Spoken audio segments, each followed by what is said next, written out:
The story begins with a dialogue stating that Mountain Sea is a novel where a god appears.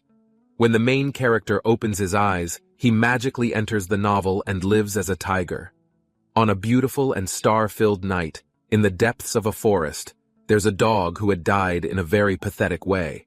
However, there are no footprints around there at all, so it is still unknown why the dog had died. Some of the men there thought that it had died from being attacked by an unusual animal, and then one of the men reported that the snares and traps that had been set were all intact and undetected. They were so sure they had set a trap in the path the animal had walked. Even if the animal had avoided it, there would have been a trail it had left behind. Another man spoke to a guy named Mansom, saying that it was the first time he had seen such a smart animal. At this time, he became worried and advised all of them to get down the mountain immediately. Mansom thought that maybe they were the ones who had been caught in the trap of the animal. Mansom in his mind thinks if they leave now, he is sure that they will be eaten by the unknown animal.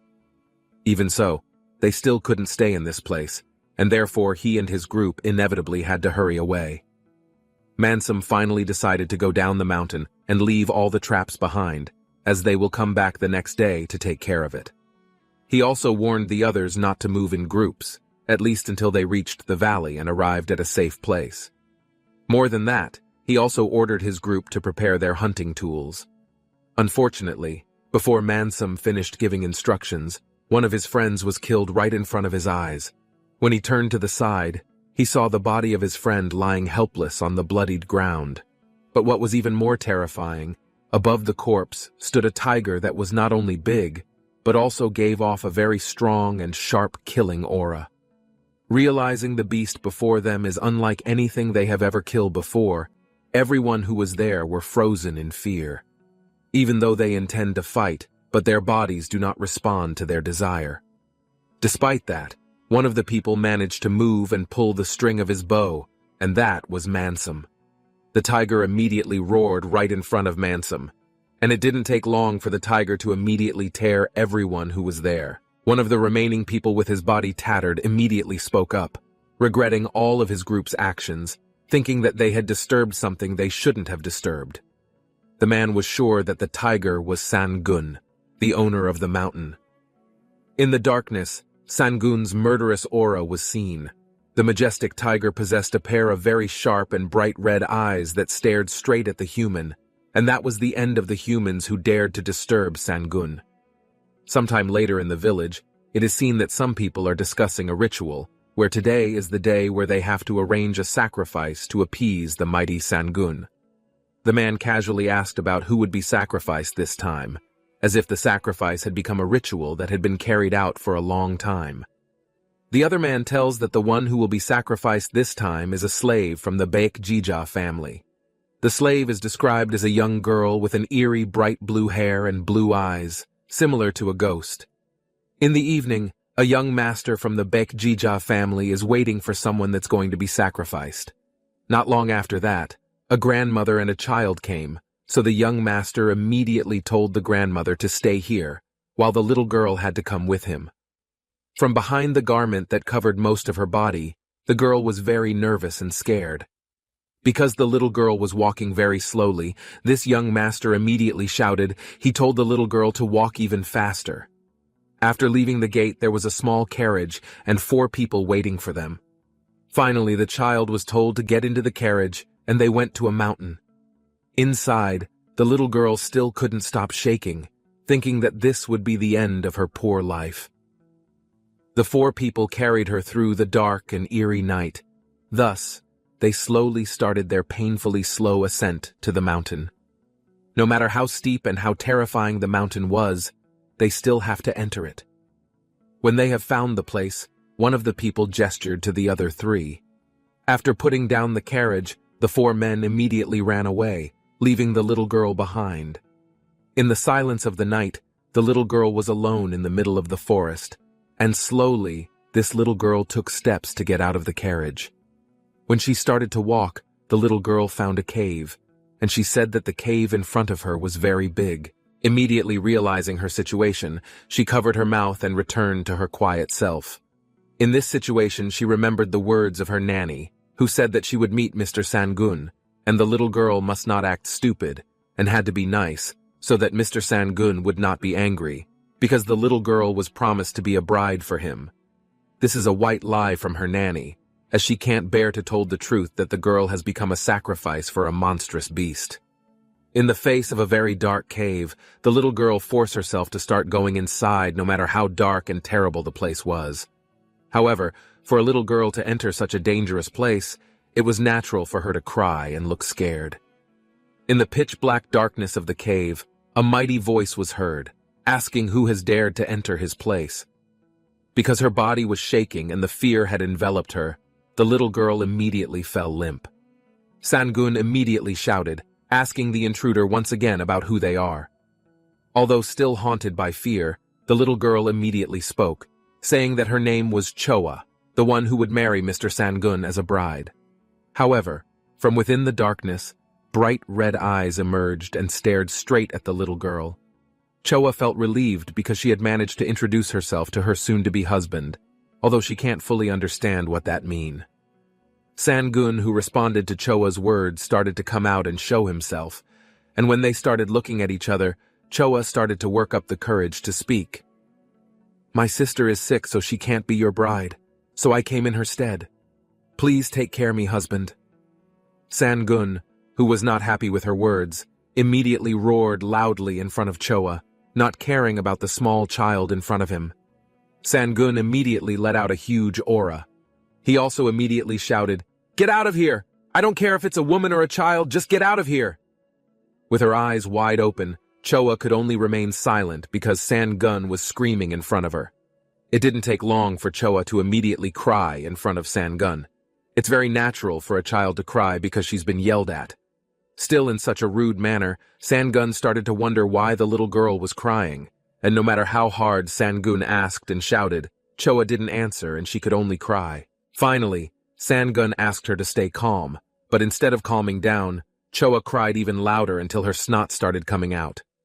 Sangun, who had maintained his stubborn attitude from the start, now started to look like a scared cat, and all of these was caused by Choa's crying.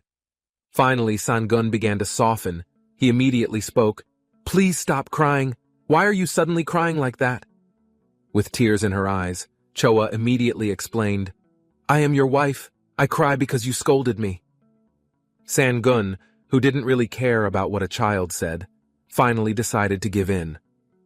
While wiping Choa's tears, he replied, "It's already late. You'd better stay here for the night." Finally, Choa started to stop crying. She was a little happy with Sangun's words. However, Sangun became uncomfortable due to wiping Choa's tears, as her snot had stuck to his hands. Choa grinned up at him as Sangun fell silent. The next morning, Sangun, who had woken up, immediately thought, "Having hair like snow is very rare in this world. It is the hair of a white blood ghost, a woman who used a blood curse but ended up being cursed too. I can't believe a weak child like her would turn into a terrifying ghost dwelling in the deep sea. Nonetheless, the blood of a white blood ghost is an elixir that all beasts desire." Considering how hard Sangun tried to keep his temper at bay, it would be safer if she was away from him. She is a child who should not be here. Not long after that, finally Choa woke up. With a soft voice, she asked, "My husband, are you awake?" Sangun was angry with Choa's words because she said they were already husband and wife, which is nonsense. He also told Choa to return to her house immediately. Choa immediately told him, "But I can't go home. They said if I go home I will be beaten like a pig." Sangun, who started to get curious, immediately asked, "Who was the person who said that to you?" Choa immediately told him that he was the master of Bake of Jinja's house. Sangun started to realize something. He thought whether the person who sent the hunters was from the lower village. That meant this child was a victim. Choa immediately spoke, "Please don't leave me. I can do the laundry and I'm not picky about food." However, Sangun didn't really care about Choa's words. He also thought, even if I escort her to the village, this kid will probably be thrown away again. In the worst case, she will be killed. However, Sangun has an idea. He thinks of taking Choa to another village. He would provide some medicinal plants that could be sold at a high price and make Choa live independently. And with his high self-confidence, Sangun thought that his idea was extraordinary. After that, Sangun told Choa to follow him. Not long after that, Sangun gave some ginseng to Choa. The girl was confused why Sangun gave her some ginseng, even though she was still a small child. Choa also did not know how meaningful and valuable the ginseng was. Sangun immediately explained, "This is a wild ginseng root. It can be sold at a high price. Take this and bring it to Ungol village. You can sell it there." Choa innocently replied, "But I'm your wife. Why are you telling me to go?" Sangun immediately shouted, "When did I become your husband? Stop talking nonsense and do what I say. All this ginseng is enough to buy you a house, so don't lose it." However, Choa immediately emphasized, "I don't need this. I only need you." After saying those words, Choa immediately fell silent. She couldn't respond or move from her place, and it was all because of Sangun, who gave off a very sharp, killing aura. Menacingly, he said, "You'd better stop making me angrier."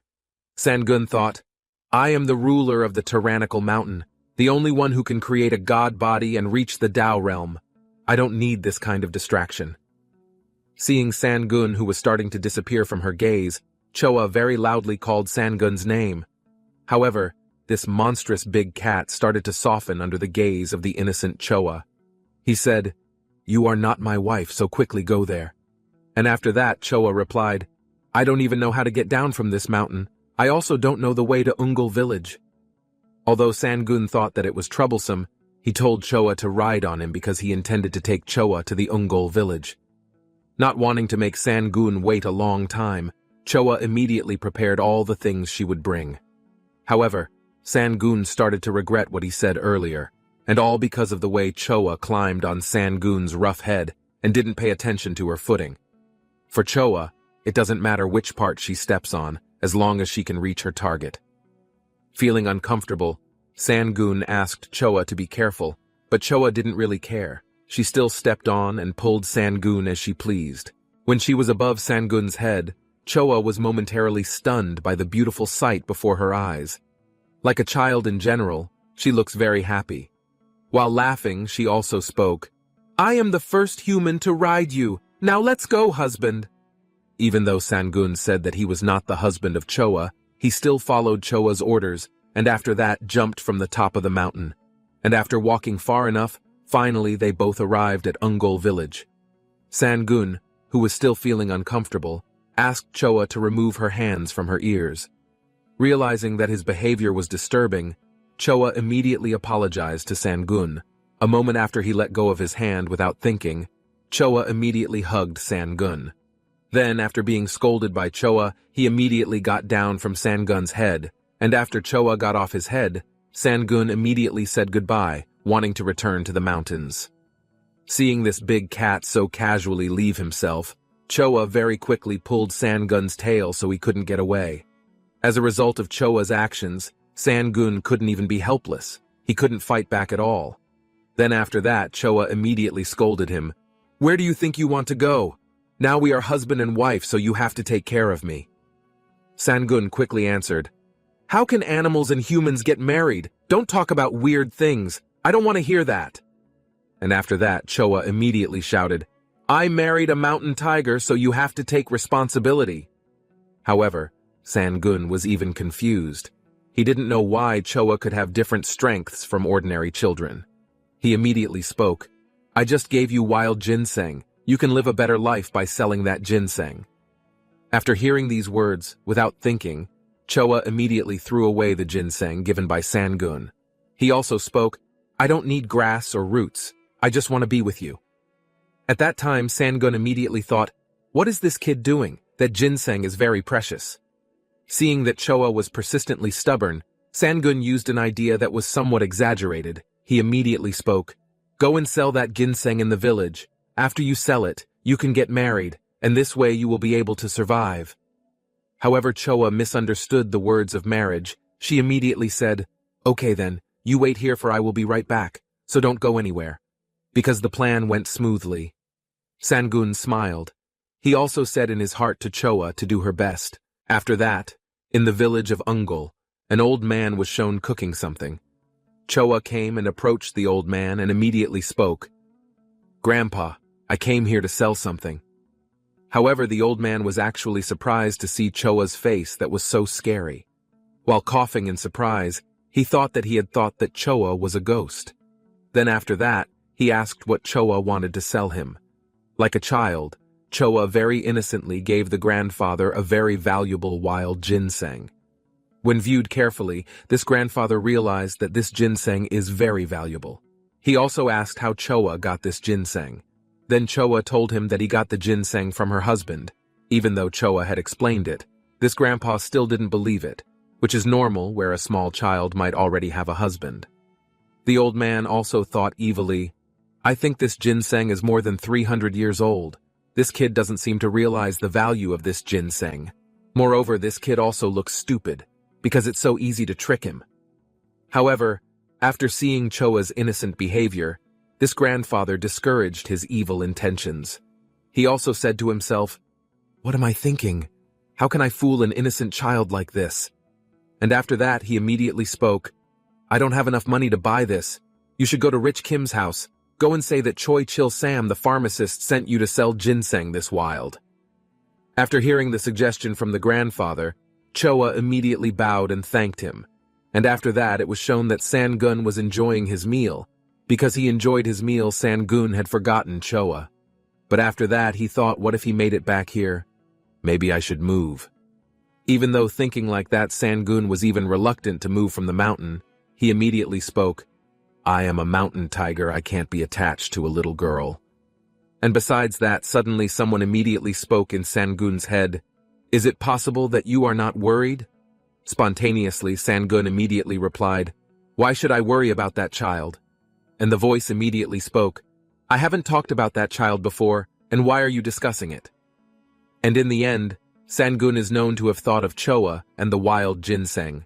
He also spoke, "It is true that I am worried about that ginseng." And without thinking, the voice immediately spoke, "It is true that they lost precious wild ginseng, were tricked by evil people, or were robbed and kidnapped. Furthermore, they might even kill that boy." Sangun, who heard that, understood that everything that was said by the voice were the possibilities that would happen to Choa. After that, a man named Dagum is shown eating. Not long after that, the servant came and reported that a small child had come to sell wild ginseng with the recommendation of pharmacist Choi Chil Sam. Without thinking, Dagum immediately allowed Choa to enter and was seen holding the ginseng from Choa. He thought, "This is so wonderful and truly a treasure. I have never seen such a large wild ginseng before, and how could a child get this?" Seeing Choa's appearance, he felt a little suspicious. He immediately asked, "Little miss, is it possible that you are a slave?" Because he was still small and didn't know about the workings of this world, Choa immediately confirmed Dagum's words, and after that Choa was instead snapped at by him. "How can a slave sent to be sacrificed be still alive?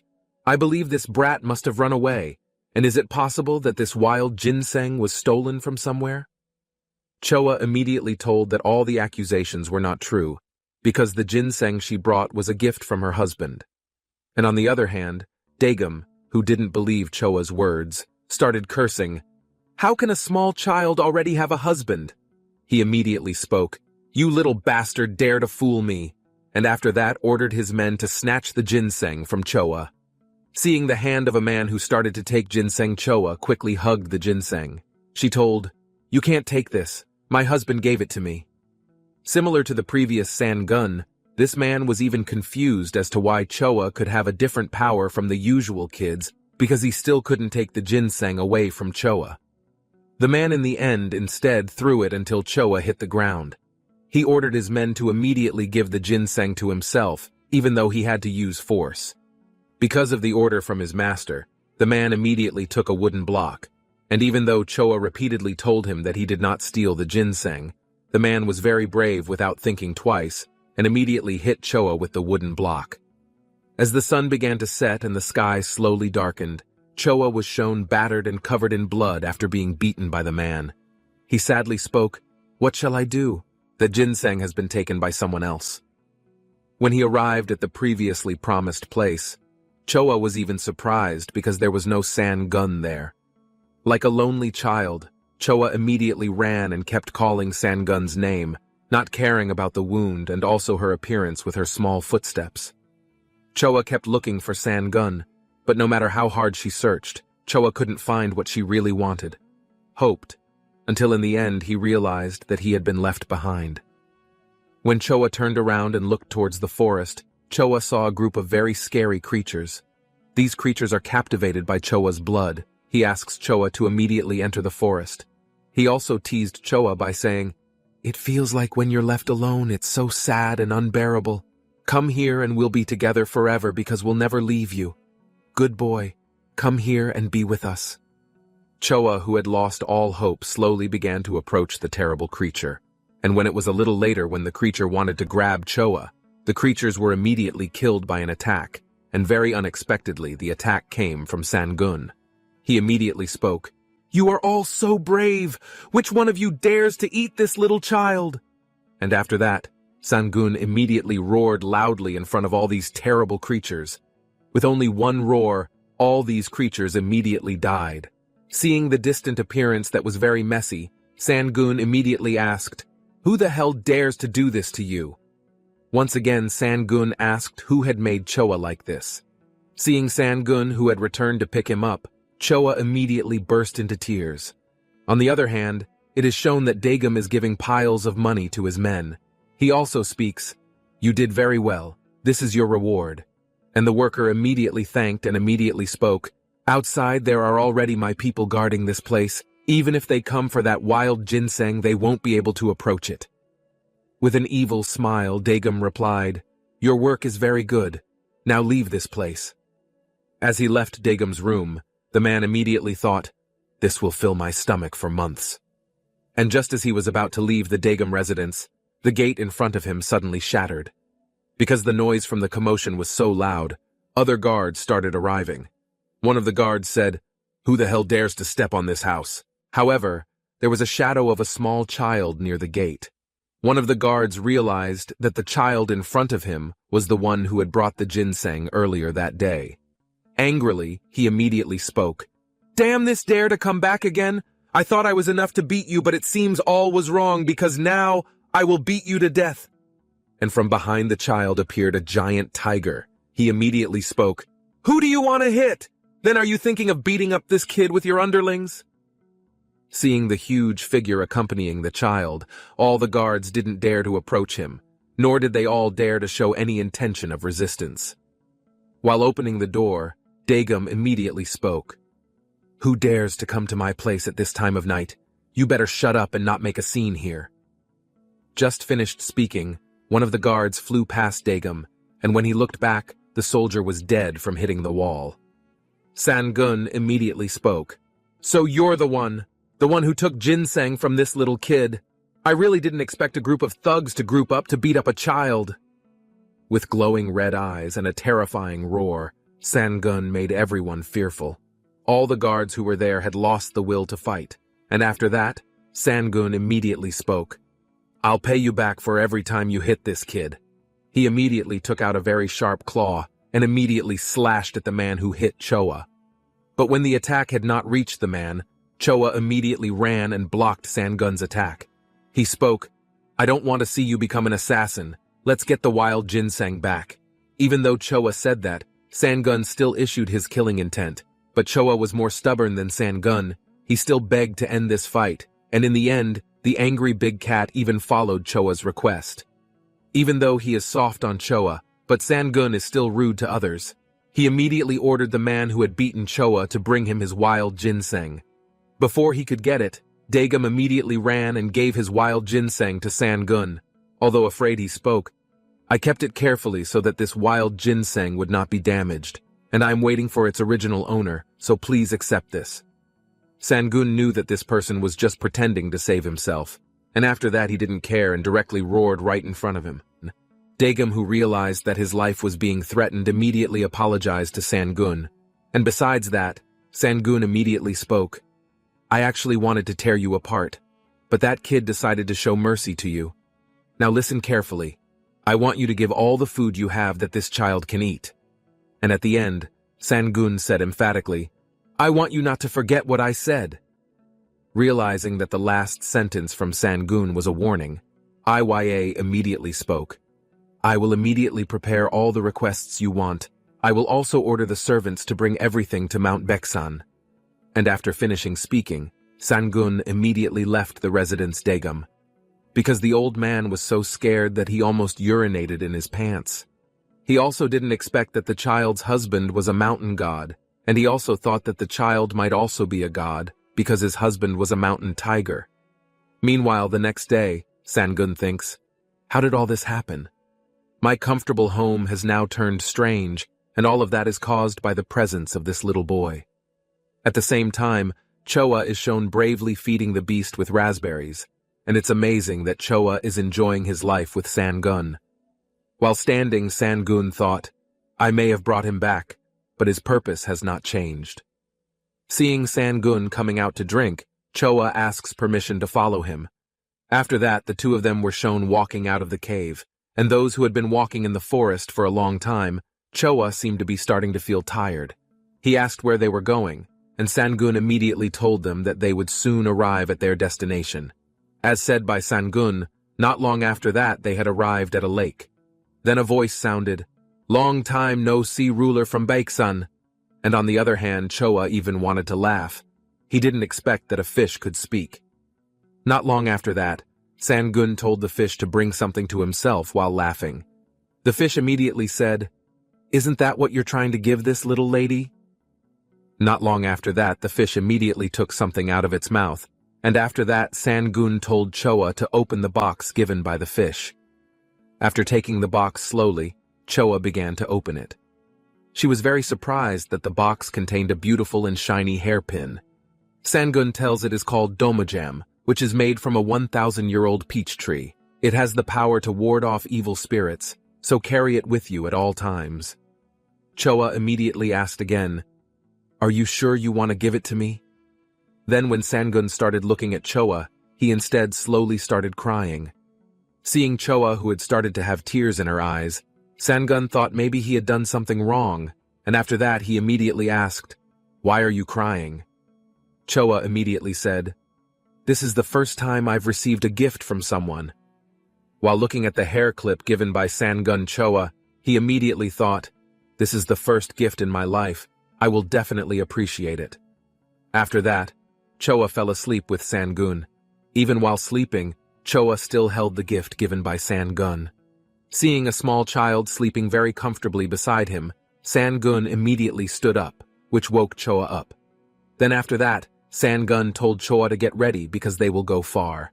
Because the plan was very sudden, Choi Yang was curious and immediately asked where they were going. However, Sangun kept their destination a secret. Seeing Choa, who was picking out things to bring, the voice immediately spoke up and asked her, Are you really going to do this? Sangun immediately replied, I don't want to be involved in this child's destiny. The voice replied, Don't you think it's destiny for this child to become Sanbi? Or maybe you're still afraid of being in a relationship with someone? Sangun immediately said, It's not like that humans have their own destiny. Isn't that fundamentally different from beasts like me? And you alone are enough trouble for me. The voice immediately replied, I didn't expect you to still be stubborn and inflexible.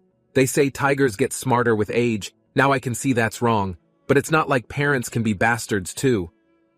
After being harshly teased by the voice, Sangun became angry.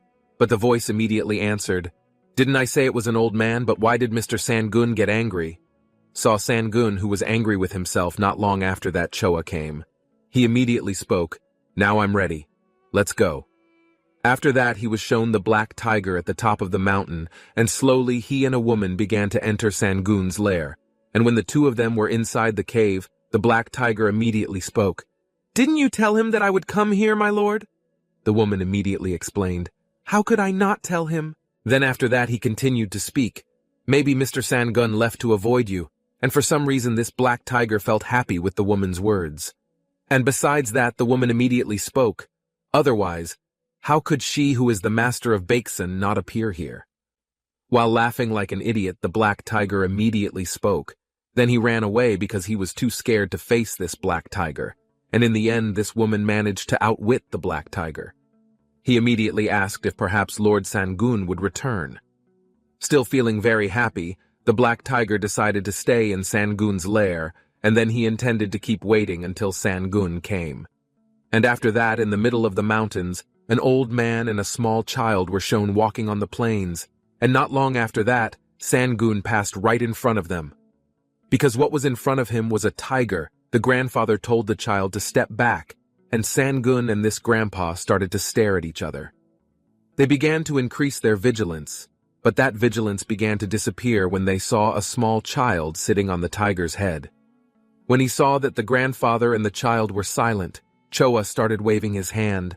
Then the boy did not expect that a girl would dare to sit on the tiger's head, and the grandfather directly told, "For now, let's see the situation first."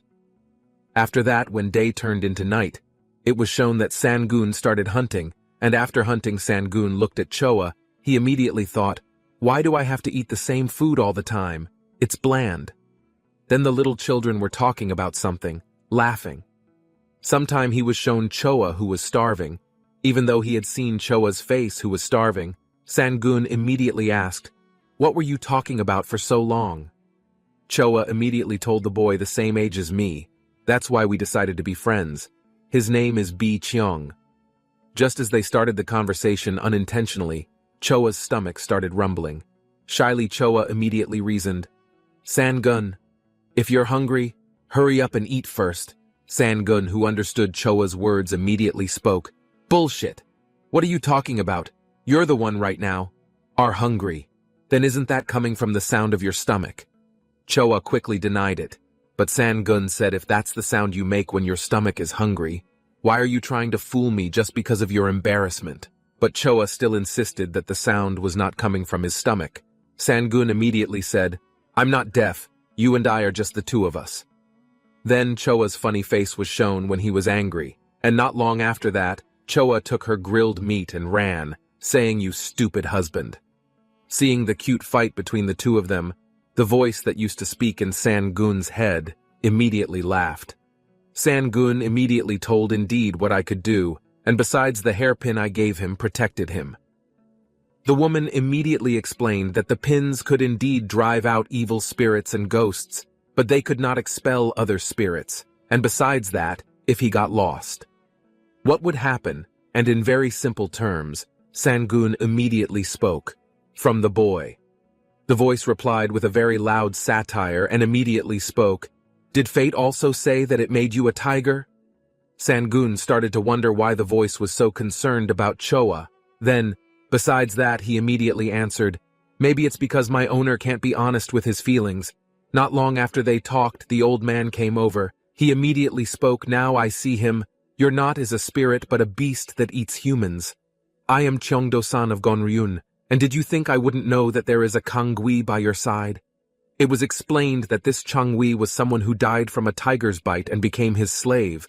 The evil spirit of the person who had been killed led other people to come to the tiger. After hearing Gonryun's words, he immediately thought, "It is said that the Gonryun mountain warriors are sensitive to the presence of spirits." While pointing his sword at Sangun, Cheong immediately shouted, "In the name of Mount Gonryun, I will take his soul." But Sangun didn't care. He immediately spoke, "Hwaran, he is here for you, so take care of him." Seeing Sangun, who started to leave them, Cheong immediately shouted, "Where are you going?" Not wanting to spend too much time, Hwaran straight to the point, "I'll deal with you." Not long after that, Hwaran immediately pulled a sword from inside his necklace. Cheong, who saw the necklace used by Hwaran, realized something. He immediately thought it was a treasure from another world that could trap anything in it. "How can you have it?" And because of curiosity, Cheong immediately asked, "May I ask you what is on your neck?" "It will," but Hwaran immediately answered, "Now that we have drawn our swords, we should let them do the talking so I don't have to answer them." Because he didn't get the information he wanted, Cheong became very angry. He immediately used his skill, dragon-shaped step. With just one movement, Cheong could divide himself into 3 shadows. Feeling that the woman in front of him could not avoid the attack, Cheong confidently released 3 slashes towards Hwaran. But when the three attacks started to approach Hwaran's head, he immediately turned around and immediately parried the attack from Cheong, and it turned out that the other two attacks were an illusion. Cheong did not believe that the woman in front of him could stop the attack. Hwaran immediately spoke. "How can you slash a girl with a sharp gaze?" Hwaran said again. "In return, I will treat you a little more seriously." As he turned around, Hwaran, without hesitation, released one attack. Even though he was shocked, Cheong managed to ward off the attack. But even though he managed to ward off the attack, Cheong's hands immediately trembled. Not wanting to give his enemy a break, Hwaran attacked again and gave him one more slash, but the attack was successfully parried by Cheong. Because of the severity of the slash given by Hwaran, the ground under Cheong immediately cracked. Cheong, who was no longer able to withstand the attack from Hwaran, immediately used the dragon-shaped step skill to escape from the attack. Even though he ran as hard as he could, Hwaran still kept pace with Cheong's speed. With one single casual slash, Hwaran decisively dealt a blow to Cheong. With his whole body starting to shake, he immediately thought this was all impossible. How could he be this strong? But this woman is really a Kong GWI. With a flat face, Hwaran immediately raised his sword and pointed at Cheong. On the other hand, Choa is shown eating meat. Seeing Choa sitting alone, Sangun starts to approach her. He immediately asks whether the food tastes good. Hearing the words of Sangun, Choa just turned around and pouted without saying anything. Besides that, Sangun immediately spoke here. "It felt cold, so let's go back to the fireplace." But Choa didn't even care about Sangun's words. After Sangun asked him to leave, Choa turned his back on him, because he didn't want to serve a child. Sangun immediately spoke, "If you really want to do that, do what you like, I'll leave here." Seeing Sangun, who started to ignore Choa, started to worry, he finally ran after Sangun behind him. He also spoke, "Let's go together," seeing Choa, who was no longer angry with him. Sangun was happy. He also thought, "I know that after all, a child is just a child." Not long after they walked, Sangun felt that Hawa was very dangerous, and for a moment he stopped so that Choa's face hit his leg. Choa also immediately asked why you suddenly stopped, while wanting to protect her. Sangun also asked Choa to remain silent and not talk too much. First after that, Sangun ordered the dangerous creature to come out and show itself. But there was no response. Only a cold wind passed through the meadow. Not only Sangun, but Choa also began to feel a very terrible presence. Then someone immediately spoke.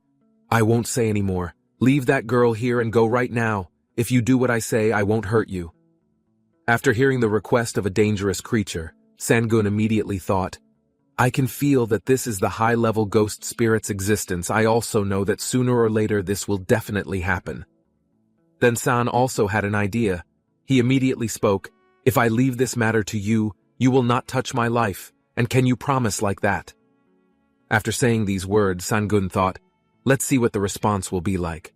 While laughing loudly, the spirit immediately replied, "I didn't expect you to realize my intention. I will do it. And besides, there are enough tigers here to replace you, so leave the girl here." Then, after hearing the agreement made by Sangun, and also the spirit, Choa could only remain silent. And after that, Sangun told Choa to go with the spirit. Choa immediately screamed, "Why? Could you possibly be mad at me? I won't do it again, so please forgive me." An annoyed Sangun told Choa to be quiet. He also spoke, "Will you make me die because of you? Our short meeting has created a bond, but it's not enough to risk my death." When Sangun began to let go of his hand from Choa, this child's eyes immediately opened wide. He could not and did not want to say a word, and this child could only watch someone he loved leave him. Seeing the separation between the two people, this evil spirit immediately laughed. He then spoke, "I never thought I would find a white-blooded spirit in such a place."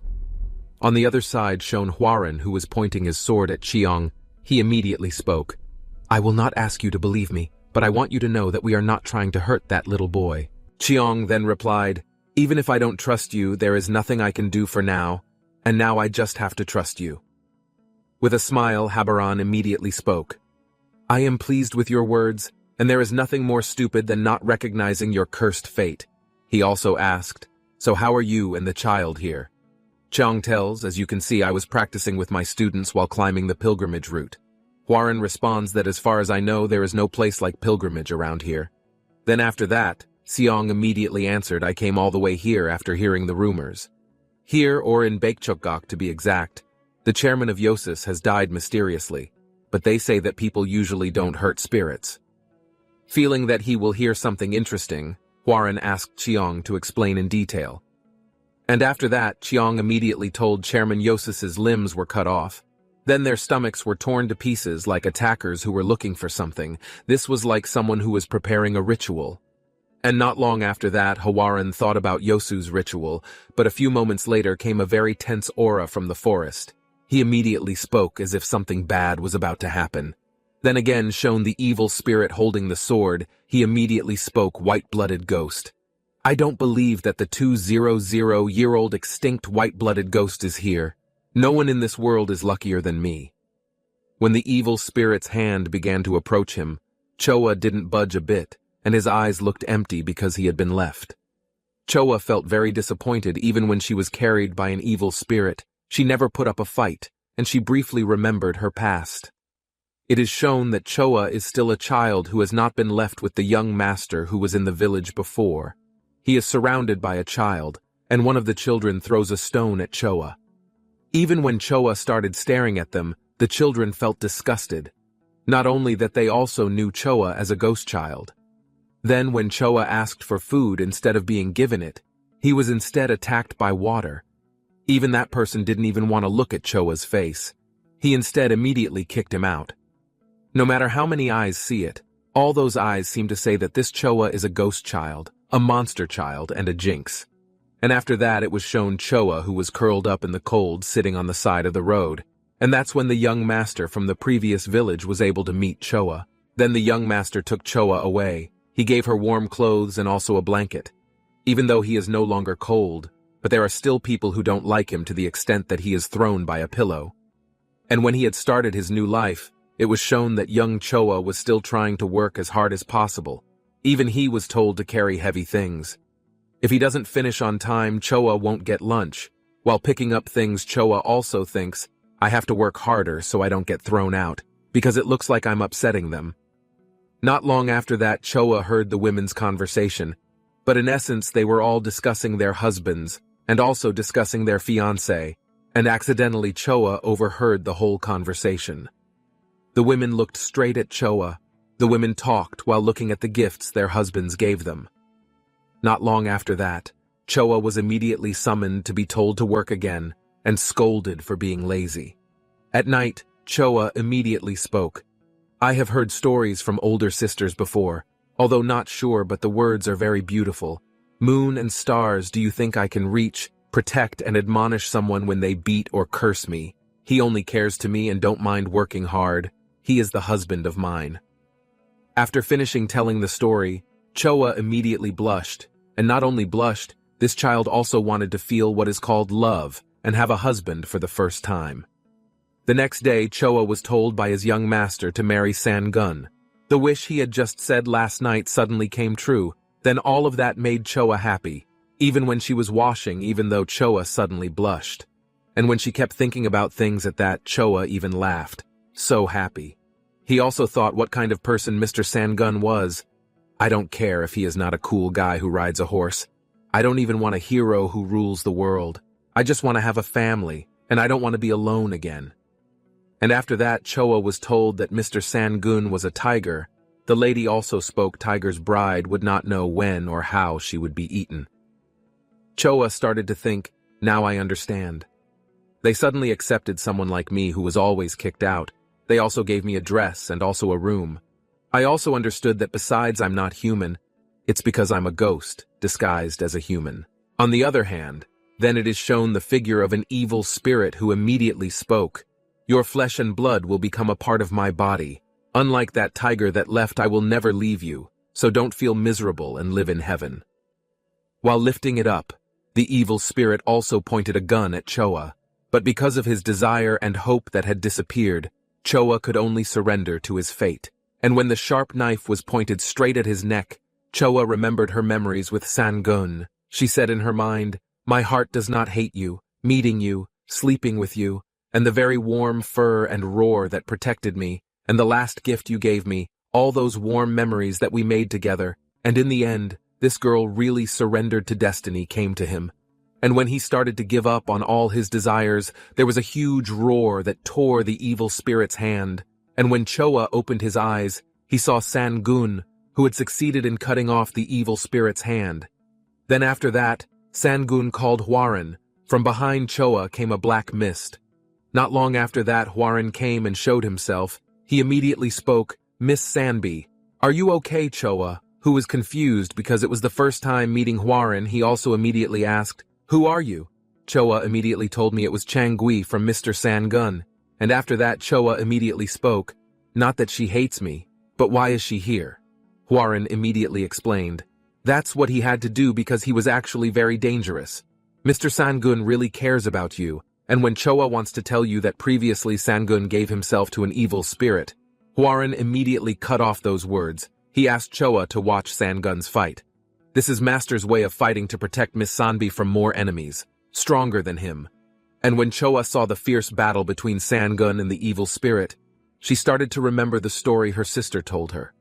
And when Choa saw the struggle of Sangun who was trying to protect him, he began to shed tears, and now he just understood that Sangun never intended to throw himself away. While crying, Choa spoke, "I didn't realize, now I will listen to you."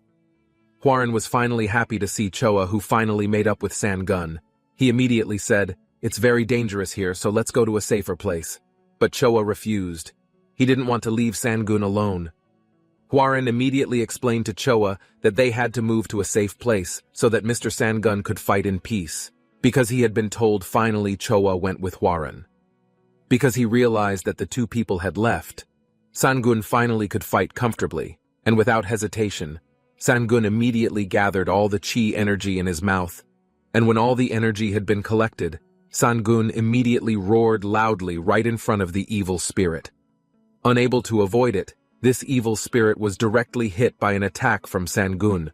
Not only one attack, Sangun fiercely immediately launched a sharp nail attack at the evil spirit due to a strong attack from Sangun.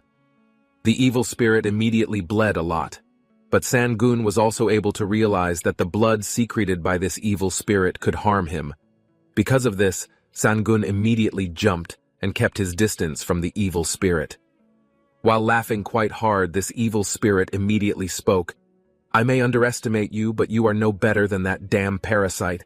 I will tear all your limbs apart and chew up all your intestines." After seeing the evil spirit's true appearance, Sangun realized something. A rat is hairless and also has poison blood. It is a blood-casting mouse. And not long after that, the blood of these spirit rats began to move little by little. It also spoke. "It seems you already know my true identity." But it was too late, and all the blood of the spirit rats began to form an army of rats. There were not one but thousands of children mice have been formed from the blood. With only one command, all the rat children started to come and attack the gun. Even though they already knew that the blood from the rat could harm him, the gun still continued to swing its claws towards the rat children. Because he had finished off so many rat children, Sangun's hands began to tremble. Because he was so happy to see Sangun began to tremble, he spoke too. "You are just a asterisk who has no supernatural powers, and this time you won't be able to stop me." Then, after that, the rat spirit ordered the rat children to start attacking Sangun again, and the rat spirit intended to poison Sangun with its poisoned blood. Despite knowing this, Sangun had no choice. He still swung his sharp claws at the little mice, and no matter how much Sangun unleashed his attacks, the little mice outweighed his attacks. Slowly but surely, blood from the rat spirit began to fill Sangun's body. Realizing that this situation was very bad due to the blood from the rat spirit, Sangun began to be unable to move his whole body properly, and when he started to lose his feet, Sangun began to be attacked by the children. Mouse. Seeing that Sangun lost his balance, the rat spirit quickly released a hard kick at Sangun. Not just one kick, he also launched a second kick, making Sangun hit the wall. Not wanting his prey to run away, this rat spirit told the rat children to immediately attack Sangun. Because his entire body was covered by the rat spirit's blood, Sangun immediately gathered all the energy in his mouth. Then apart from that, he immediately roared loudly so that the blood began to disappear. Even though he managed to survive the poisoned blood attack, Sangun suffered a fatal wound. The mouse spirit admired Sangun's tenacity. He immediately spoke, "I didn't expect you to survive and fight me, but now you look like an animal that wants to die." Saw Sangun, who didn't respond to what he said. This rat spirit intended to attack again, but after that Sangun immediately spoke. Why did this stupid person chatter so much? He also told Hwaran to attack the rat spirit, and suddenly Hwaran would appear. He directly slashed the neck of the rat spirit. However, the slash was too shallow and it was not enough to kill the rat spirit. As a result of the attack from Hwaran, the rat spirit immediately screamed in pain. He immediately spoke, "How dare you do this to my body?" Realizing that the rat spirit was starting to weaken, Sangun immediately used his Phoenix Fire skill. With this skill, he intended to end this fight with all the energy he had accumulated. Sangun immediately jumped and released his claws towards the rat spirit. But because he had received many wounds, the rat spirit could not avoid Sangun's attack. Then one attack managed to end this battle. Then after that, Shin changed outside cave. Sangun immediately spoke. "The fierce battle just now almost made me die." Hwaran immediately replied with a fierce battle earlier, but at least we got these valuable items. All of these items must also be of great help to Mr. Sangun in the future, because not long after that, Sangun asked Choa's whereabouts. Hwaran immediately told me. I ordered Gonryun's parents to accompany him to Hwajang village. If Sangun is accidentally killed, I will also lose my power, and in this case the rat spirit will naturally look for Miss Sanbi. Even though what Hwaran said is true, but Sangun feels something strange, like he is being toyed with. Then besides that, Hwaran invited Sangun to go pick up Choa. While walking, Sangun thinks this happened after I left Baeksan. I don't think I can protect Choa with my current strength. Ansi Siak, obtained by defeating that creature, contains refinement of occult arts. I wonder if it's just a coincidence that if I can take human form, then by using this Guwando, I will be able to use stronger supernatural powers and also blue flames that haven't been fully absorbed. But before that, there is something to do, which is to turn into a human. On the other hand, Choa and people from Gonryun are shown walking down the road to Hwajang village. While walking, Choa asked, "Where are we going?" "I think we should wait for Sangun." Cheong immediately told us that there was a small village right behind this mountain. We could wait for him there. And after that, the boy immediately spoke, "Choa, you can't marry a tiger." But after that, Choa immediately got angry. He also shouted, "What you talked about it. If I say he is my partner, then he is my partner, then don't tell me what I can and can't do." After quite a long journey, they met someone. Then after that, the man immediately reprimanded Cheong because he realized that a man who was reprimanding him was someone he knew.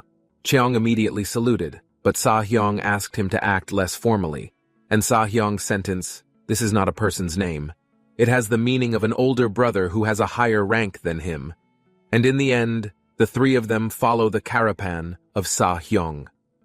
Meanwhile, in Mount Udun, one of the pigs immediately spoke up. "Your leader has to make a decision. The humans are getting stronger day by day while we are getting worse and worse every moment. For now, we should talk about the future of our clan." Hearing the complaints from his subordinates, this chairman spoke to himself. "I wish it could end peacefully, but the thought of leaving these weak and stupid people is what makes me want to live and guide them to the right path." Then, after that, a crow came. He reported something to his chairman. After hearing all the reports from the crow, the leader ordered his subordinates to retreat, and sure enough, not long after he gave the order, the Sangun came and met him. He also immediately spoke as if it had been 30 years since we last met the mountain leader. He also replied that it was true. "But I can't believe you came here just to talk about the past." He also asked if everything is okay, Sangun of the Lord of the Mountain Benevolent. Sangun told everything as usual, so no need to worry. "I came here to look for the primary lotus." Hearing the request from Sangun, the leader of Mount Udun thought what he needed it for. He immediately told Primary Lotus that it was here. It wasn't impossible to give it to you. Sangun didn't even expect that his guess was right on target. Even though he was only guessing, the leader of Mount Udun continued to speak. "But in return, I want you to help me. If you don't want me, I won't let you take a single stone from Mount Udun. If it's you who is the god of prosperity, This request from me shouldn't be something difficult. And in the end, Sangun agreed to the deal. He also asked, what kind of help do you want from me? With an evil smile, the leader of Udun immediately spoke, all you have to do is follow my son named Sun Uzi and help him. On the other hand, the son of the leader of Mount Udun is shown coordinating his troops, not only tens, but hundreds of pig troops following him. Among the hordes there is Sangun, who accompanies them. Hwaran felt that their movement looked a bit strange. He immediately spoke. I still think you agreed so easily, and after that, Sangun immediately replied, I have no other choice, other than that now, we already have primary lotus, so it's fine, and if the situation very dangerous, we can always escape. After arriving at the destination, Uzi immediately spoke, the signal will come soon, we just need to do it. The curious Sangun immediately asked, can you tell the details about what we are doing here? But Uzi still didn't want to tell Sangun. He immediately spoke. There are things I can't tell you even if you are with us, but I want you to know that this is something for which we are prepared to risk our lives. After talking for a long time, a crow came to report, and while they were all hiding, a caravan came from the top of the mountain. Sangun starts watching them. He also thinks it's not the merchant's caravan, and when he sees the guards of the caravan, Sangun realizes that they are all sword masters. Sangun worriedly spoke, don't tell me you are planning to rob the caravan escorted by the swordsman, and do you know that is a very stupid idea? Then Uzi casually replied, and that's why I told you, we are ready to risk our lives and our goal is the dubong pill they brought. Then after hearing those words, he immediately thought it was one of the magic pills that could instantly increase the level, and it was one of the most sought-after treasures. But Sangun felt that the idea of robbing Hope was a very crazy idea. Uzi immediately spoke, but you have received a gift from my father. But with strong refusal from Sangun, forced to use a method that Sangun did not know. Meanwhile, in the mountains of Udun, the leader of Udun said to himself, it seems they have started. This task is a matter of whether he can bear the responsibility and consequences for success or failure. Whenever humans are attacked by beasts, they will not stop until they get their revenge. Not only the swordsmen, but even those strange Taoists will invade Udun Mountain until our clan will be doomed to perish. That is what would have happened if Sangun had not come here. Meanwhile, at the ambush, all the pigs there immediately shouted very loudly. They shouted the name Sangun, not just one or two, but all the soldiers of this pig troop shouted excitedly, shouting the name Sangun. Hearing the excited screams of the pig army, the swordsmen immediately got ready, and when they looked at the mountain, there was a tiger that was Sangun. And in the end, all the swordsmen thought that Sangun was the leader of the group of pig troops. And the swordsmen realized that Tiger, it is Sangun, Lord of Mount Baeksan. And because of this ambush, Sangun became the target of swordsmen. Realizing that he had been trapped, Sangun became very angry. He immediately spoke, you damn grandpa, I didn't think I was falling into his trap. On the other hand, Udun was shown laughing. He immediately said, I made Sangun a scapegoat so I could divert their grudge from my clan. Not long after that, the battle between the swordsmen and the pig troop started. After a pretty fierce battle between the two groups, and the pig troop suffered a lot of losses. Hwaran immediately spoke, no, I don't think you've been tricked by that old man now. What are you going to do? It's also a good idea to get back to normal now. Sangun immediately replied, if someone just leaves, they will do as they please. We can't let them get back what they want. Before leaving, Sangun warns Hwaran that the opponent this time will be a master, so he tells him to be careful in his moves. After hearing the advice of his master, Hwaran immediately went to carry out the mission. From inside the caravan, Sahyun heard a commotion outside. She immediately spoke, I will go out and help them so you and your students can rest. It was unexpected that the people he was talking to were the Cheong group. Sahyun was shown outside. One of his subordinates came and reported that your master did not have to join this fight. Even so, he did not want to follow the wishes of his subordinates. From behind his sleeves, he took out a bell, and when he lifted and rang the bell, there was a very powerful energy explosion, and the explosion killed many pig troops. Even though a lot of pigs were thrown in front of him, Sangun was still able to stand and survive, and when he looked straight at Sahyun, he realized that the man in front of him was a very dangerous man. Seeing that Sangun was still standing, Sahyun immediately spoke. I didn't expect that there was a beast that was tough enough here, and because I wanted to beat San-gun, Sa-hyong immediately raised an amulet. From a talisman came out a sudden attack. Even though many attacks were aimed at him, San-gun was able to nimbly dodge all the attacks. While staring at the attack from Sa-hyong, San-gun immediately thought, if I'm right, I will die instantly. Simple energy and not excessive at the same time he has maximized his ability to kill. Irritated that his attacks could be avoided, Sa-hyong immediately took out a lot of talismans. He also spoke. Let's see if you can dodge this attack as well. While raising one of his left arms, he immediately used the arsenic mock-up primary skill, and all the amulets he used earlier immediately issued an attack towards San-gun. Seeing that all the attacks were directed at him, San-gun immediately ran and jumped and tried to avoid them, and on the other hand, Sa-hyong laughed out loud when he saw San-gun struggling to avoid his attack. Then San-gun used his intelligence. He ran towards the swordsmen who were fighting so that Sa-hyong's attack hit the pig troops and also the swordsmen.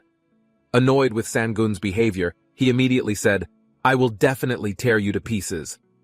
While concentrating his energy on the bell, Sa-hyong began to increase and speed up his attacks, and because of this, San-gun began to be surrounded by Sa-hyong's attacks because the attacks were getting stronger and also faster. San-gun began to be pushed, even though he tried to run. But still, San-gun could not dodge Sa-hyong's attack. Realizing the increasingly dangerous situation, San-gun immediately used his skill, namely Phoenix Blue Flame. With just one swing of his claws, San-gun managed to destroy Sa-hyong's attack. The entire army of swordsmen, and also the pig troops, could feel how strong San-gun's attack was. Even attacks from Sa-hyong can be burned by San-gun's fire skill. Seeing San-gun, who was still standing and looking straight at himself, Sa-hyong immediately thought, "What the hell is all this? How come you're still alive after I used up all my energy? Then how could a beast have such formidable power?" In this dangerous situation, San-gun immediately asked, "Hwarin, did you find him?" And suddenly Hwarin immediately appeared beside San-gun. He informs that he has found what they want. Seeing San-gun's entire body that has been injured, Hwarin becomes worried. At this time, San-gun informed that his current state was starting to die, and also that his energy had run out, and even worse, he was starting to be unable to move. Seeing San-gun's condition that was getting worse, Hwarin decided to leave because he already got the FPL they were aiming for. While enveloping San-gun, the two of them slowly started to disappear. Seeing the target who wanted to give birth to himself, Sa-hyong immediately launched an attack. But after that, his subordinates came and reported that the dobong pill had disappeared, and when Sa-hyong wanted to act, he immediately coughed up blood. Seeing Sa-hyong, who was injured, his subordinates were now worried, but he immediately told him there was nothing to worry about. Just wait a little longer. Then Sa-hyong thought, "If I lose dobong's pills, I will be kicked out of the faction." Not long after that, he realizes that the dobong pills have been taken by the woman beside the tiger. Very angry, he immediately gave the order, "Chase the damn tiger, and also be careful with the geek that is by his side." He continues talking. "Didn't you see that the tiger is also injured? There is only one left. Until I recover, all of you chase the tiger, and it is very unexpected that the whole incident was witnessed by Choa. On the other hand, it is shown that San-gun managed to run away from the battle. San-gun is sure that all the swordsmen are now spreading out to look for them." Seeing the last expression of Sa-hyong, San-gun is very sure that they will soon ambush. Then after that, Hwarin immediately told now is not the time to think about things like that. Instead of worrying about other things, it's better to think about your body first.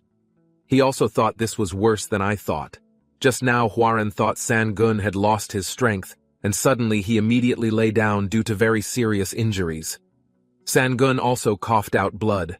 Seeing that San-gun was getting weaker and weaker, Hwarin gave advice to pull out all the stems in his body. Strengthening his determination, Hwarin began to pull out one by one the stems in San-gun's body. Only one stick was removed by Hwarin. San-gun immediately screamed in pain, and when he saw the tip of the rod, Hwarin immediately became shocked because the stem began to grow by absorbing blood from San-gun. Realizing the danger if the stems were not removed immediately, he ordered Hwarin to remove all the stems in his body as soon as possible, but Hwarin began to doubt. If he pulled out all the stems, San would experience heavy bleeding. However, Sangun immediately told me at this point the roots would suck up all my blood. Bleeding was better than just waiting to die. Seeing Hwaran still doubtful, Sangun also told him he won't die that easily, so try to pull out all the sticks. Saddened by his master's suffering as he pulled out the stem of the Hwaran and bit his lip hard, and that's when Sangun's suffering began. Then it was shown two swordsmen who were looking for Sangun's whereabouts. They saw traces of scattered blood, and one of the people was very sure that at this time Sangun was in a critical condition. Rare, let's take the treasure and get back the pill Dubong, then we execute the tiger. Where Hwaran and also Sangun saw all the logs that had been uprooted, however, because of the pain that nearly killed him, Sangun fainted. Seeing Sangun's condition like that, Hwaran also thought, I've pulled out all the stems, but he's fainted now. You've lost too much blood, now rest. And not long after that, two swordsmen managed to find their place, and without further ado, swords came out from inside the necklace. Because the opponent was a woman, the two swordsmen greatly underestimated him. With very evil faces, they immediately attacked Hwaran. Not one-on-one, but the two of them advanced simultaneously and fearlessly. Hwaran directly faced the two swordsmen.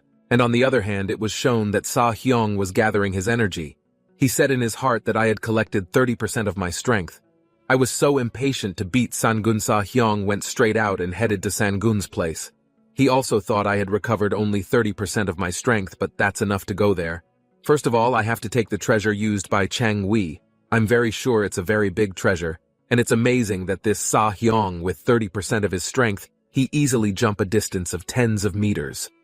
While on the way, Sa Hyong also thought the mystical tiger and that damn Chagui they have a very valuable treasure. I'm sure this is hidden luck. And not long after he traveled around the mountain, he found Sangun's body. While showing a face full of greed, Sa Hyong hoped that the treasure was near Sangun's corpse. Then on the other hand, Cheong and his students were confused, looking for Choa. His students told me, I think he went to the mountains to urinate, but after that I couldn't see him anymore. And on the other hand, he was also afraid if something happened to Choa. Then it is shown Choa who is climbing the mountains, and with her little feet she is not afraid to climb the mountains alone. He also thinks I am very sure it is him. I don't know what he is fighting for, but you came back to me, so now I will go to meet you. But unfortunately it was shown by Sa Hyong who was in front of Sangun's body. He thought this tiger died because he pulled out the stake. That was a normal ending, but it was very boring. He dropped. Not long after that, Sa Hyong immediately went around. He was looking for treasure, and also Pil Do Bong left by Hwaran. But no matter how he searched, Sa Hyong still didn't find anything, and in the end he thought, don't tell me my subordinates had stolen it. Due to the anger that had enveloped him, Sa Hyong immediately released one slash right at Sangun's neck until his head and body were all gone, split into two parts. He continued to say to himself, how dare those damn underlings take my things, and it didn't take long for Sa Hyong to go straight to catch his underlings. But not long after that, Choa accidentally found the place. While walking slowly, Choa began to approach Sangun's body. While holding out his hand, he lifted Sangun's head with a gaze full of emptiness. With a small smile, Choa seemed to reject the reality that was in front of her eyes. While approaching Sangun's body, he also spoke, are you now trying to joke with me again? And this time I will no longer be fooled by your joke. Even though Choa smiled, we both know that this child's smile is a forced smile, as if denying reality. Choa brought his head and pressed it against Sangun's body. He also spoke, this time stop joking around, now let's get up. Even though he stuck the two parts together, Sangun's head still came off again. Looking at Sangun's head right in front of his eyes, Choa immediately bit her lip hard. Don't play around anymore. Now I ask you to get up, for now it's enough joking. Then afterwards he put the two pieces back together. No matter how hard he tried to put them together, they would never come together. And it was at that moment he realized what he was doing would be useless, and now he felt a real sense of loss. And it was then that the cry of a child resounded throughout the mountains. Then after that he was shown Hwaran who was carrying Sangun. He also complained how come his body was so heavy. While carrying Sangun's body, little by little he started to lose his energy, and Hwaran's hands seemed to start to disappear, and because of that, he accidentally dropped Sangun. As a result of the sudden impact, Sangun woke up. He immediately thought whether maybe he had fainted earlier. Then after that, Hwaran immediately spoke. Finally now you wake up too. And when Sangun saw Hwaran, he became very surprised because Hwaran's current form suddenly started to disappear. Sangun immediately spoke, you now look like you've lost your energy. Even though seeing his master who was panicking Hwaran actually showed a smiling face. Then after that, he immediately explained everything that happened when Sangun fainted. It shows two swordsmen who are fighting Hwaran. Even though fighting two people at the same time, Hwaran is still not overwhelmed. One of the people thinks how can a Chagwi have this kind of ability? If it goes on like this, we will lose. And when he saw Sangun, the sword expert, got an idea. He intended to kill the tiger that was behind this Kangwi. Then after that he prepared his weapon. It didn't take long. He immediately jumped and aimed his attack at the tiger. Realizing that his master who was being targeted by Hwaran quickly backed away and received the attack from the swordsman. One of the people spoke, I didn't expect you to fly and save your master. It's true that if you don't want to disappear, you should do that. Then after that, Hwaran immediately muttered, it's been a while, so I'll just end it. Sangun, sorry, this is going to be a bit painful. After saying that, Hwaran immediately let out a pitch-black aura that enveloped the people around there, as it was swallowed up by the black mist. One of the swordsmen thought that it was just an illusion, and without fear he immediately jumped and released his slashes with precision towards Hwaran, but Hwaran responded with a look in her eyes. After being hit by Hwaran's eyelight, this swordsman immediately died, and one of his friends who was behind was only slightly hit by Hwaran's eyelight. His hand became severed. While trembling in pain, Hwaran came closer to him. He immediately spoke, now I do what I should do it, and it's not enough just to beat you, realizing that his life is being threatened. This swordsman immediately apologizes. He argues that all his actions so far have only been an order from a superior. While staring hard at Hwaran, immediately asked, why should I forgive you? And this swordsman still apologized and begged not to be killed. He was willing to do anything to keep him safe then. Besides that, Hwaran again asked if this swordsman had talent for acting, and very quickly this swordsman told him that he had talent for acting. Don't want to waste time? Hwaran directly shows a spell. Look at the smelting technique imprinted on this stone, then you imitate by this writing. We already have all the materials, so hurry up and do it. While emitting his terrible aura, Hwaran immediately emphasized, you have to be careful because you will eat it. Back to the present. At this time, Sangun already understands why the two of them could be there, because he has turned the swordsman into himself. He spoke at once. I think you are overdoing it again now. Hwaran told me I gave him a small piece of your flesh. He asked Sangun to stop the bleeding. Then Hwaran left the necklace he had been carrying. He continues speaking. All that's left is to fully absorb the energy into your own, and I guess that's all I can do. So far I've had a lot of fun. Sangun also said that all you need to do is sleep for a while. Don't talk as if we will part forever. Hwaran slowly approached Sangun. He immediately says, I can't calm down when I think of you who will be left alone. Then after that, they both bid farewell to each other. Not long after that, Hwaran, who started to run out of energy, slowly began to disappear.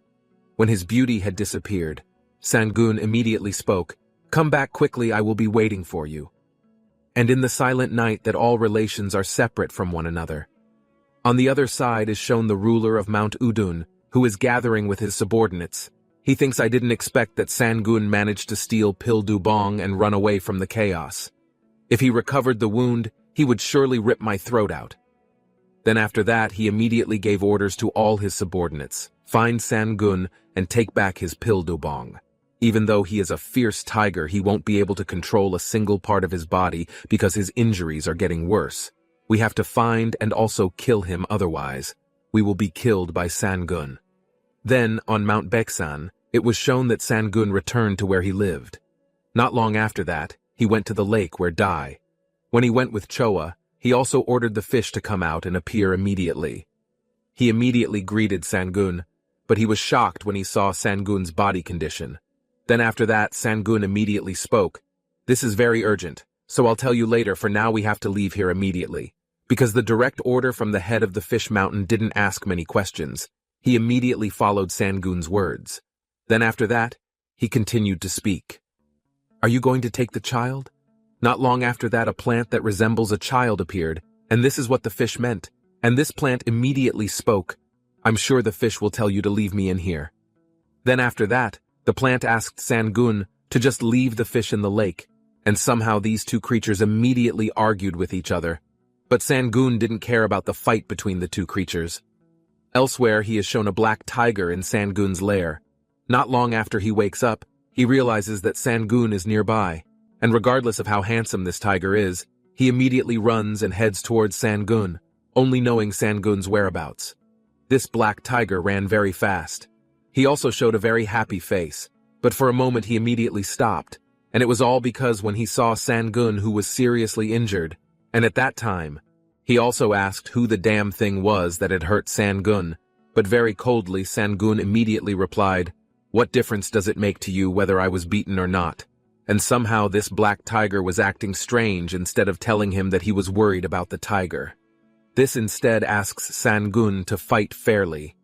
Sangun also answered, "And it seems that today I saw people who have gone crazy. I've always been waiting for you." Sangun was a little angry because this black tiger couldn't read the situation. Calmly then he spoke, "If you want to fight, so glad someone will come to Baeksan, you can deal with them." Because he was a little curious, the black tiger immediately asked who would come to Mount Baeksan. Sangun immediately said that it could be Dosun, or could be a friend from Mount Udon. Hearing the words of the black tiger, Dosun panicked, and for this Dosun it was like a martial level for humans. And for the Chagui of this black tiger, he was called Hongyan. Hongyan immediately spoke, "It's amazing you're still alive even after the fight with Dosun." While leaving the two of them, Sangun also spoke, "I have a lot to do, so play alone." When the black tiger insisted Hongyan directly ran into him, he also spoke, "Master Sangun, can please listen to me at this time. Master is being chased by enemies. Your body condition is also not good, and you are currently alone. So, why don't you be with my master?" And here Sangun still doesn't understand what Yon's goals and intentions are. Then, after that, Yon immediately explained, the black tiger only wanted to compete with Mr. Sangun. Of course, all of that would be done after Mr. Sangun recovered. Then after that, Sangun immediately thought, there is no guarantee that you will not be ambushed by enemies before you go to a place where you can hide, and vice versa. This is a very good condition in situations where you have to accept a helping hand. Not long after that, Yon again asked, what about the proposal earlier, because the proposal was very profitable for Sangun. He was even a little suspicious. Then after that, Sangun immediately rejected Yon's proposal. He also told him that he couldn't trust the two of them. Then on the other hand, this black tiger even became angry. He did not expect that Sangun could not believe it. Then after that, from under his sleeve, Yon took something out, and what he took out was a two-faced plate. The strange thing was that the master of Yon didn't know what the thing was that was taken out by his own superior. Because there were too many questions asked by the black tiger, Yon asked him to remain silent, while Sangun knew that the object that Yon took out was a treasure that could take revenge on spirits. He also asked what reason made Yon take out the object. Then after that, Yon bit his finger using blood. He carved Master's name, and also his own name. Not long after he wrote their names, the black tiger's body immediately gave off a red aura, and he believed that Yon gave the plaque to Sangun. Then on the other hand, Sangun was even surprised. How could he write their own name? Seeing Sangun, who didn't hurry to take Yon, continued to speak, what are you hesitating? If you hold this plaque, you won't say that you don't know if we can harm Mr. Sangun. Sangun thought, giving it to me is like putting your life in my hands, then asking you what I will do by giving it to me like this. Because of his trust in Gun's feelings, the black tiger immediately spoke. Sangun was not a coward who would threaten our lives, and while Yon also thought the same as the black tiger, he never for a moment thought that Sangun would threaten their lives. Hearing the conversation of the two people, Sangun was silent for a moment. Then, after that, he immediately turned around. He also immediately spoke, too much pressure, for me to have it, saw Sangun, who said that Black Tiger and also Yon could not say anything, and seeing them not start moving, Sangun immediately spoke, "What are you doing? If you come with me, there will be no turning back." After hearing this, they both became very happy, and without thinking, the black tiger immediately ran and walked beside Sangun. And besides that, the journey of these three creatures began. Then it was shown the three of them were resting in the middle of the forest. While looking at the two of them, Sangun thought, "We have walked for days without rest, but I can't believe they don't look tired, and now I have to watch over them. It's not like I'm here reached a far-reaching state." And what Sangun meant was Yon, who was on a completely different level. Not long after that, Sangun asked Yon, "Can you teach me how to hide energy?" He immediately replied, "It's not difficult to teach you."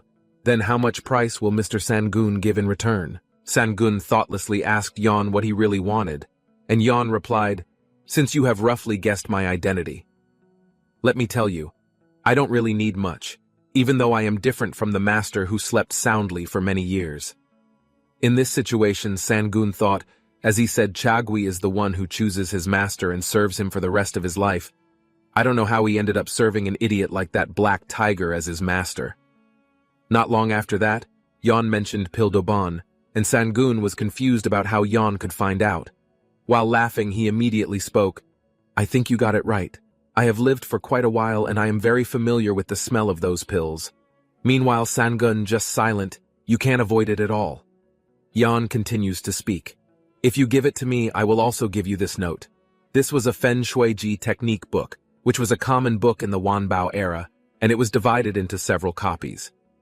It's difficult to master, but as long as you succeed, it won't be a dark road to tread the path of divine beasts. Sangun immediately thought it was the dividing the inner tiers technique. In the spirit beast's inner realm is divided into 6 stages, and the state every spirit beast dreams of is a mythical entity. If I try to increase my inner realm, I can't reach that stage, unlike me upgrading one by one. While leveling up, it's like I can upgrade my only being in a deep state. This thing I can gain more power than usual, even at the same level. Yon continued talking. It seemed to be a unique skill for some beasts. That Yon also said that it was something that was quite good, as a large enough level for spirit beasts, but unfortunately it wasn't suitable for me, so I couldn't learn it. Without thinking much, Sangun immediately asked, "Will it be all right and won't it be a loss for you?" He said straight away, "That's fine, but if you like it, it doesn't seem bad if you treat my lord better." Sangun thought if maybe he wanted me to be nice to the black tiger. He and I were in the same predicament, so he asked me to help him with his training. Not long after chatting, they both realized something, that someone was starting to approach. Then, after hearing a voice, they realized that it was a herd of pig troops. Yon immediately told that Sangun could go ahead, because we had made an agreement. Sangun is a little worried. Can Yon be alone to face the pig army? Yon again asks if there is a reason why master wants to go to Bidong. But before that, please take care of my master. And besides that, Sangun accepts a request from Yon. He immediately wakes up the tiger black who was sleeping, and when the black tiger had just woken up, Sangun quickly invited him to go. The black tiger looked at Sangun, who was already walking, but he stopped when he saw Yon, who was not following them. Yon immediately said, "I will catch up with you soon, so you can go ahead and I will lead the pigs astray." With great confidence, he and Yon the black tiger immediately left. He also told Yon to follow them immediately, and after he turned around, Yon began to see groups of pig troops. After moving away from Yon, Sangun is shown to have given Dobong's pills to a black tiger and told him to eat Dobong's pills. Then besides that, the black tiger immediately asked, "Why did you give me such a valuable item?" Sangun immediately told it all because I had received a lot of help from Yon. Then the black tiger asked again, "Is there any reason besides that?" But Sangun instead told him to be quiet, then shown the two of them approaching a tree. Not long after that, Sangun put his hand right on a tree with very high concentration. A few leaves appeared. Not just a few leaves, the tree started to grow a lot of leaves, and meanwhile the black tiger became very happy to see the tree growing more and more beautiful, and not long after that, there was a quite strong tremor. Right in front of the black tiger came a ladder. Sangun spoke again. "I found Bidong by chance. This way you will be able to practice without anyone disturbing until you absorb Dobong's pill energy." Then after that, Sangun invited the black tiger to enter. He also thought, from now on I will start with this and advance to the final stage, so that I won't let anyone grind their teeth in my neck again. and I don't want to lose my person again. On the other hand, Yon is shown waiting right in front of the tree, and besides that there is a scream from the pig troop. They also ask, how much longer do they have to wait? Then they also tell them that they will not be able to wait any longer. Yo immediately asked, so what should I do? And one of the pigs immediately spoke, tell me how to open Bidong's door. Not long after they argued there was a shaking, and at that moment there was also a crack in the ground under the tree. From within the very thick fog a man began to appear. When they saw the figure they realized that the man was Sangun, but there were also pigs who did not realize that this man was Sangun. Then besides that Sangun immediately spoke up, you idiots, I am Sangun. Even though they had been told by the pig troops, they still couldn't believe that the man in front of their eyes was Sangun. Even so, Sangun still didn't care either. He didn't pay attention to them at all, but from a very far distance, Sangun suddenly disappeared and appeared right in the crowd of pig troops. And all of these troops didn't realize when Sangun moved, and all these troops they couldn't keep up with the speed of Sangun's movements. These pig troops only realized after one of them was stabbed to death. Sangun also thought it was amazing.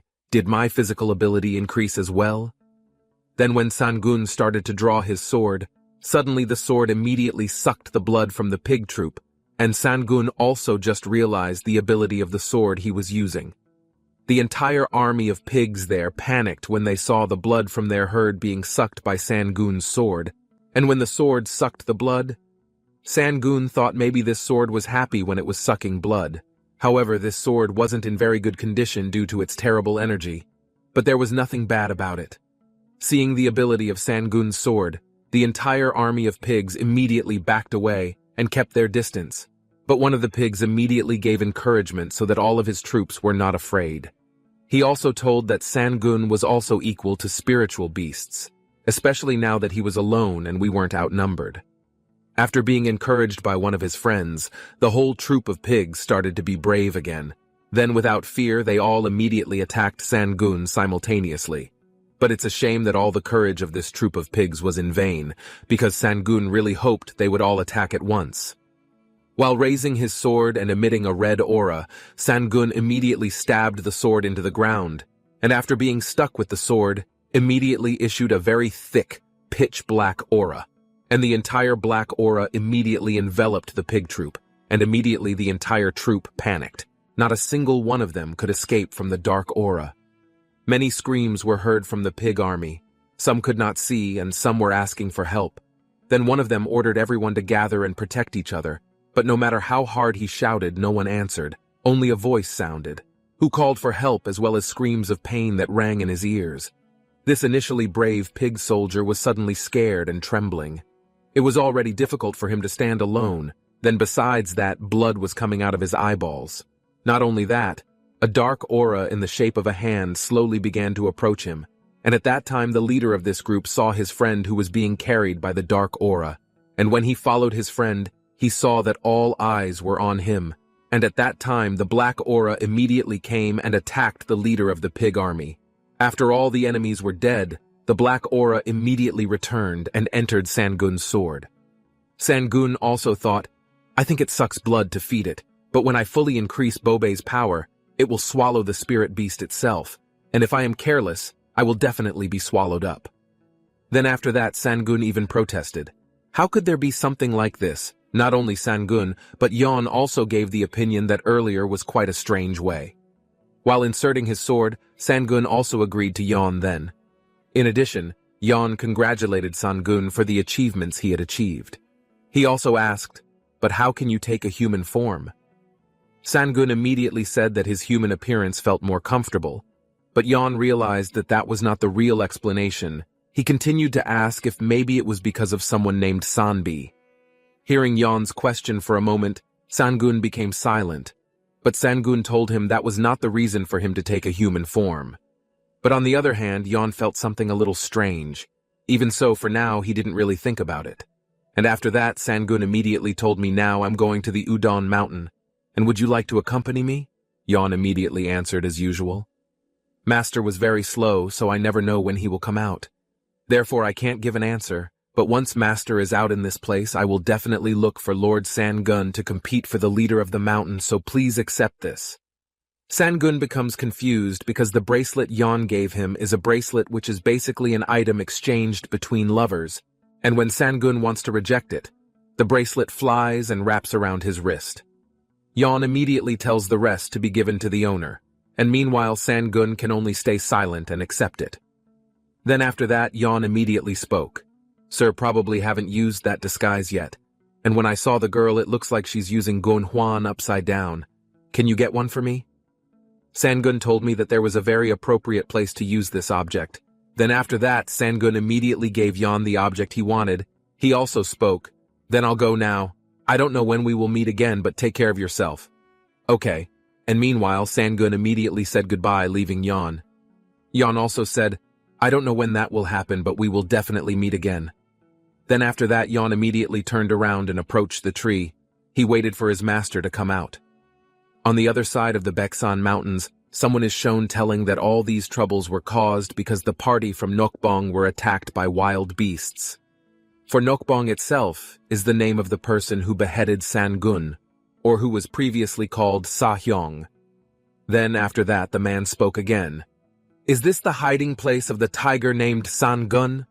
And the grandfather immediately confirmed the words of the man. He also said that it would be strange if the people in the village didn't know about it. Not long after that, Sahyong came. He also reported that there was nothing in Goa, and maybe he had left Baeksan Mountain because he knew we would come here. He would think that we wouldn't be able to find him if he ran away like this. However, Sahyong has a way. He puts Sangun's hair on an artifact, and this artifact can show the location wherever Sangun is. He continued to speak, but there was a drawback that this artifact didn't work for 2 days after being used once, and suddenly, it immediately pointed to the direction where Sangun was. Not wanting to waste too much time, the red-haired man then asked everyone to hurry up, move, and look for Sangun. Then after that, Sahyong immediately told them that their direction was to the southeast, and that's where the artifact said that Sangun was there. There was a thick fog that covered the hills. There were soldiers looking for Sangun's whereabouts. They seemed to be taking a short break. The red-haired man who was the leader of the group was seen staring intently at the front. He was thinking about how they could find Sangun in such a large mountain because they had come to Mount Udun but had not found any trace of the tiger. The man had a grudge against him for injuring Nokbang. He thought that if they split up to search for him, then he was worried that the swordsman would be attacked by him. Then the man turned his head to the side and found a person who was walking alone. Not thinking for long, the man immediately called out to him. It turned out that it was Sangun who he was actually looking for, but he didn't know that. The man explained to Sangun that they were looking for a huge tiger monster and that they had come here to capture it. Then he asked Sangun if he had seen it. Sangun responded to them by acting as if he had met the figure they were looking for. He did this to convince them to believe him. Then Sangun offered to guide them to the monster's location in the middle of the mountain. They all ended up walking after Sangun, who was at the front leading the way. Sangun told them that in a dense forest like that, there were paths where wild animals walked. Instantly, Sangun stopped his steps and said that ahead of them was the path to the big beasts that lived in the forest, and Sangun told them that if they followed the path, then they would come to the place where he had seen the beast there. Sangun looked back and took a good look at the people. Sangun saw that there were 2 Taoist leaders and 6 swordsmen. Sangun thought that even though they were at a high level, the difference in numbers was still huge. Sangun felt impatient to watch the great battle, which he thought would be a lot of fun. Sangun asked the man about his knowledge of Mount Udun. Sangun then told him that wherever they went, there would be a unique story from each mountain, such as Mount Udun, which was said to be called Udun because it was a gathering place for people and spirits who blamed themselves for being weak and practicing. Sangun told them the rumor that the boar spirit had inherited his legacy. Then he picks up a feather near a tree and shows them that it's a boar feather that's usually found on Mount Udun. Guillaume Myong says that he's heard that wild boars also attacked the Nokbang group, so he thinks that the tiger attracted them to that place. Not long after that, a wild boar suddenly appeared from behind them and ran towards them. Suddenly, the warriors immediately avoided it quickly, but it turned out that the boar only passed them by. Unexpectedly, another boar appeared from the opposite direction. Suddenly, the warrior immediately warned his partner, who had his back to the boar. But because his partner did not realize it, he could not avoid the attack from the boar, and finally he was hit by the attack from the boar. Seeing the incident made them all feel shocked and ordered to kill the monster together. Immediately, Apyong immediately released his fire energy from his hand to attack the boar monster. When the swordsman was holding back the attack from the boar, Apyong appeared and attacked the boar with his fire power, making the boar burn. The swordsman immediately thanked Apyong for saving him. With great confidence, Apyong confessed that it was a fairly easy thing to handle, as he only needed to deliver one hard punch. From behind the bushes was one of the boars that was watching the situation ahead. Suddenly his friend came and called out to him. The boar told Yu Ming that the humans were starting to use their spiritual powers, and he told him to move to the next location. But suddenly, Guillaume Myong was already beside them, which made the two boars very surprised. The boars immediately ran away from the man, but Guillaume Myong quickly cut the bodies of the two pigs with his power. Guillaume Myong admits that the boar herd is quite smart, and orders his colleagues to immediately set up a formation to attack, since he already knows that the boar herd has surrounded them. The warrior in the back told Guillaume Myong that they had lost the young man who guided their way earlier. But Guillaume Myong didn't care about that and wondered if he might have been dragged away by the boars. There were two wild boars grazing behind the bushes. They were very panicked to see the humans who were rushing to attack. They didn't expect that the people still hadn't learned their lesson and were getting ready to attack again. Suddenly, Sangun appeared behind the two boars and startled them. Suddenly, the two boars immediately ran away from there. Seeing this made Sangun laugh with satisfaction. Sangun grinned sinisterly in the direction of their fight. He was very happy to see them attacking each other. Suddenly, a very large-looking wild boar ran towards them. He looked very angry that his men didn't listen to him and didn't follow his battle plan. Instantly, the boar was dumbfounded at the situation in front of him, where the men were slaughtering his group. Then the warrior told Guillaume Myong that there was a giant boar beside them. Guillaume Myong immediately glanced at the boar, thinking that judging by its size and the aura it could sense, it was the leader of the other boars. Udan immediately ordered his men to call all their groups to attack the men. Sangun was seen sitting on a rock while watching their fight very casually. He saw the whereabouts of Udan, who finally came out after hiding and sacrificing many of his men. Sangun was eagerly awaiting what decision the cowardly Udan would make. After that, Uda ran to lead his flock to attack these people in order to protect Mount Udun. Apyong stood very confidently while releasing the fire energy that enveloped his body. Apyong was eager to make the monsters burn in his flames, and then he would maximize his spiritual power and give everything he had. Apyong exerted all his strength and sprayed his fire energy on the boar monsters using his Hwajo fire skill. But Udan didn't feel daunted by the attack, so he took a step to give him a counterattack. Udan used the skill Blossom Fire Interception, and with that, he could penetrate the fire attack given by Apyong.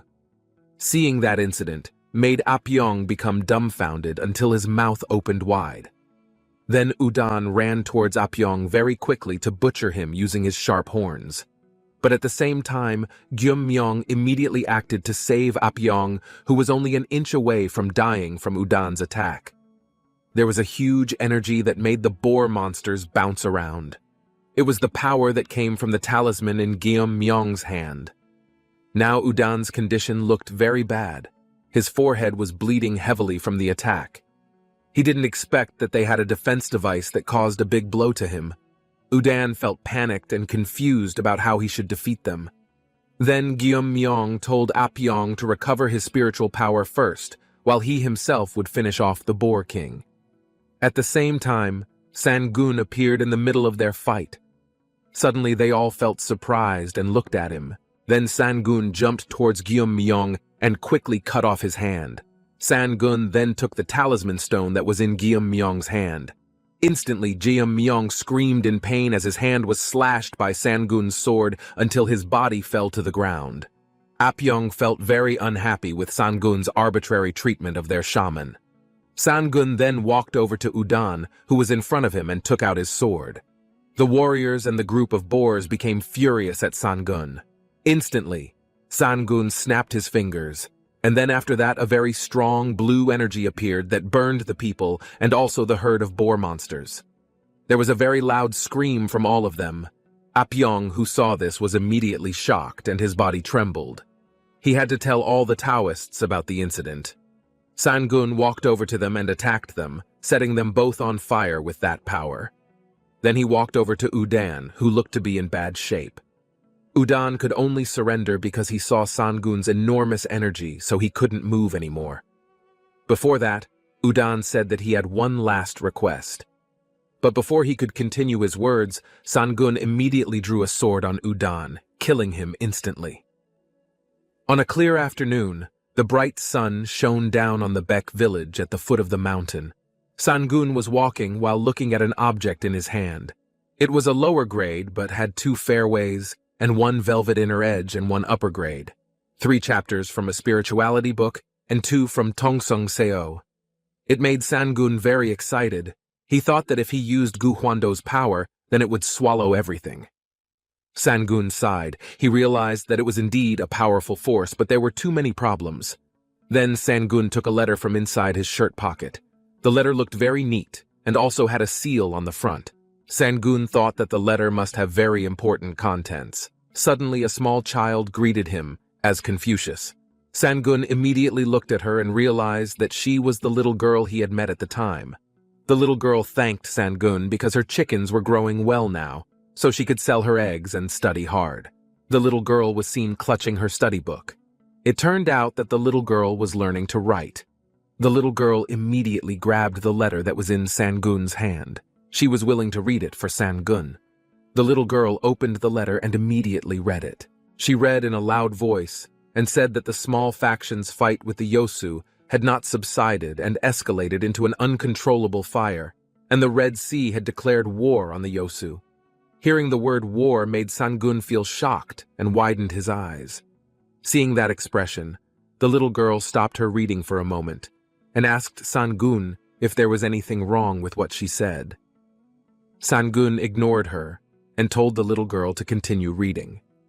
The little girl continued reading the contents of the letter.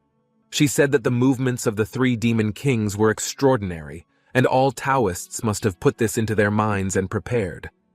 Then the little girl stopped reading because that was all she could read. That was enough for Sangun. Then Sangun immediately thanked the little girl while gently rubbing her head and offered the girl something she wanted as a reward. The little girl's cheeks looked red as she blushed. She said that it wasn't necessary because Sangun had saved her last time. Sangun was speechless. He saw that the little girl resembled the white-haired little girl he had met when he was a tiger. After that, Sangun immediately took something out of his pocket and gave a bag to the little girl. The little girl was very amazed to see her beautiful gift. Sangun reminded her not to show anyone and immediately took it home to open it with the little girl's parents. Then the little girl immediately thanked him and immediately left there to go home. After that, Sangun looked up at the sky and realized that the war was about to start. At night in the valley shrouded in thick fog, there was Sangun walking there. Sangun thought it was only a matter of time before the flames of war reached here to Mount Baeksan. It wasn't long before Sangun came upon a wall, and he immediately pressed his palm against it. Instantly, the ground around him shook and the wall opened wide. Sangun immediately entered and walked down hundreds of steps to get to the bottom floor. When the great war between man and beast begins, heaven and earth will be filled with demons and evil will run rampant. Sangun felt that all he needed in the coming era of upheaval was power. In front of Sangun was a large door that gave off a powerful aura. Sangun slowly walked into the place.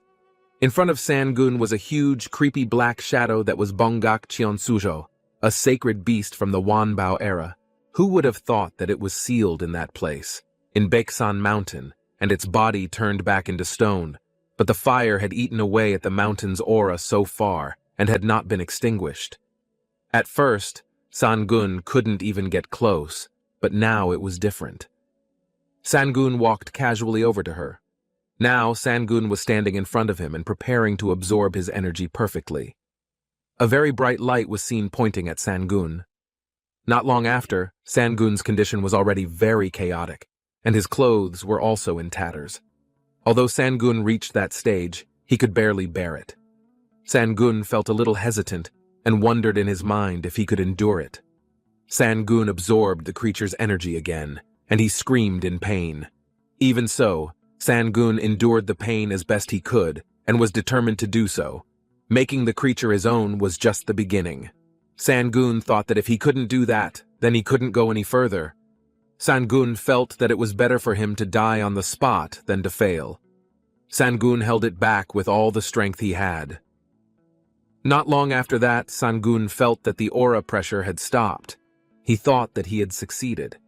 But immediately Sangun coughed because something entered his mouth. Sangun's eyeballs lit up with a different color. Sangun would make sure that the creature obeyed him perfectly.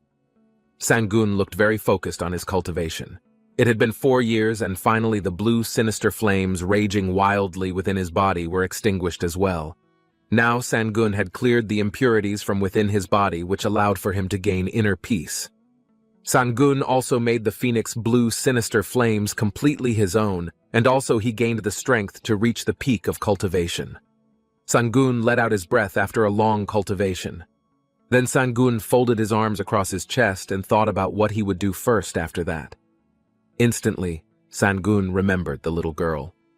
Then Sangun walked out to hurry to see the little girl he had met last time. There was a market atmosphere in the countryside that was very crowded with people.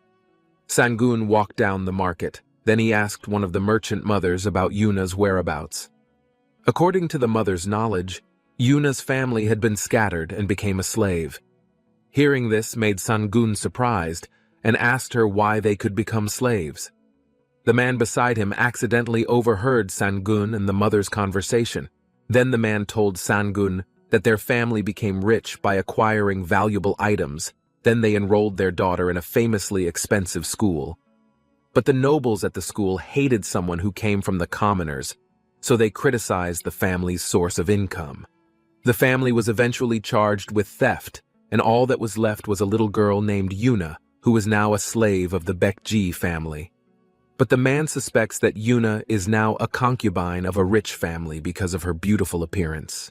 The man said that the last time he saw the girl, she looked very beautiful with her sharp nose and pure white skin like a flower. The other men also adored Yuna's beautiful figure.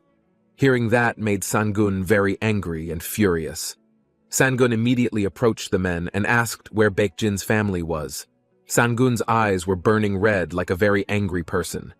At night, in a house that looks very large, inside there is a figure of Yuna who is being dressed up by a middle-aged old woman. The woman reminded Yuna to behave well to Baekjin's family and told her that many women were jealous of her. Yuna could only remain silent and did not say a word. Not long after, Yuna finally finished dressing up. Yuna looked very beautiful, but her face looked sad and kept her head down. In the backyard, Yuna was silent while looking at the moon above the sky. Suddenly there was a figure from the side door who greeted the woman. It turned out that he was Sangun, who managed to find Yuna's whereabouts. Instantly, Yuna immediately realized Sangun and called him young master. Sangun did not expect that the woman could still recognize him. Yuna said that Sangun was the one who had saved her 4 years ago, so it was impossible for her to forget Sangun. Moreover, Sangun hasn't changed a bit since then. Sangun walked over to Yuna and said the reason for meeting her was to learn literature from her. Hearing that made Yuna a little surprised, but for a moment she immediately gave Sangun a sweet smile and said if she was willing to teach him. Because Yuna didn't have much time, Yuna finally invited him to start immediately. Yuna and Sangun sat under the tree together. Yuna began to explain in detail to Sangun about the science of literature that she knew. Instead of paying attention to Yuna who was explaining, Sangun looked at Yuna's face with a warm gaze. Not long after that, Yuna immediately closed her book because she thought it was enough for their literature lesson. Yuna immediately stood up and said softly that she remembered when she was young, where she would not give up until the end, even after being punished.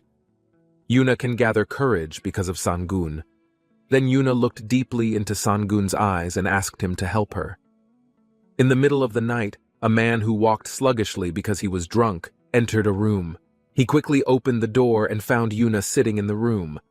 The man smiled sinisterly at Yuna and immediately approached Yuna. He was getting excited to see Yuna's very beautiful face, especially when dressed up like that.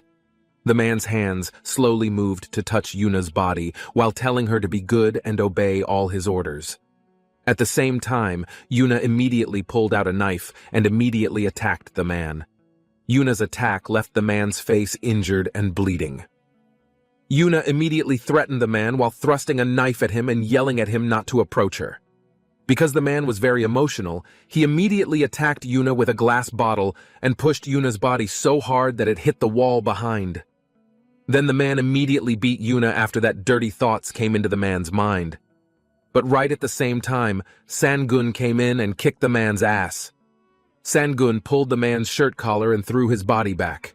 Initially, Sangun had a bad feeling when Yuna wanted to borrow his silver knife. He was worried that Yuna might make a hasty decision out of frustration. But unexpectedly, Yuna was stronger than Sangun thought. The man got up and shouted at them, not accepting the treatment they were giving him. Then Sangun turned to the man with burning red eyes that looked very sinister.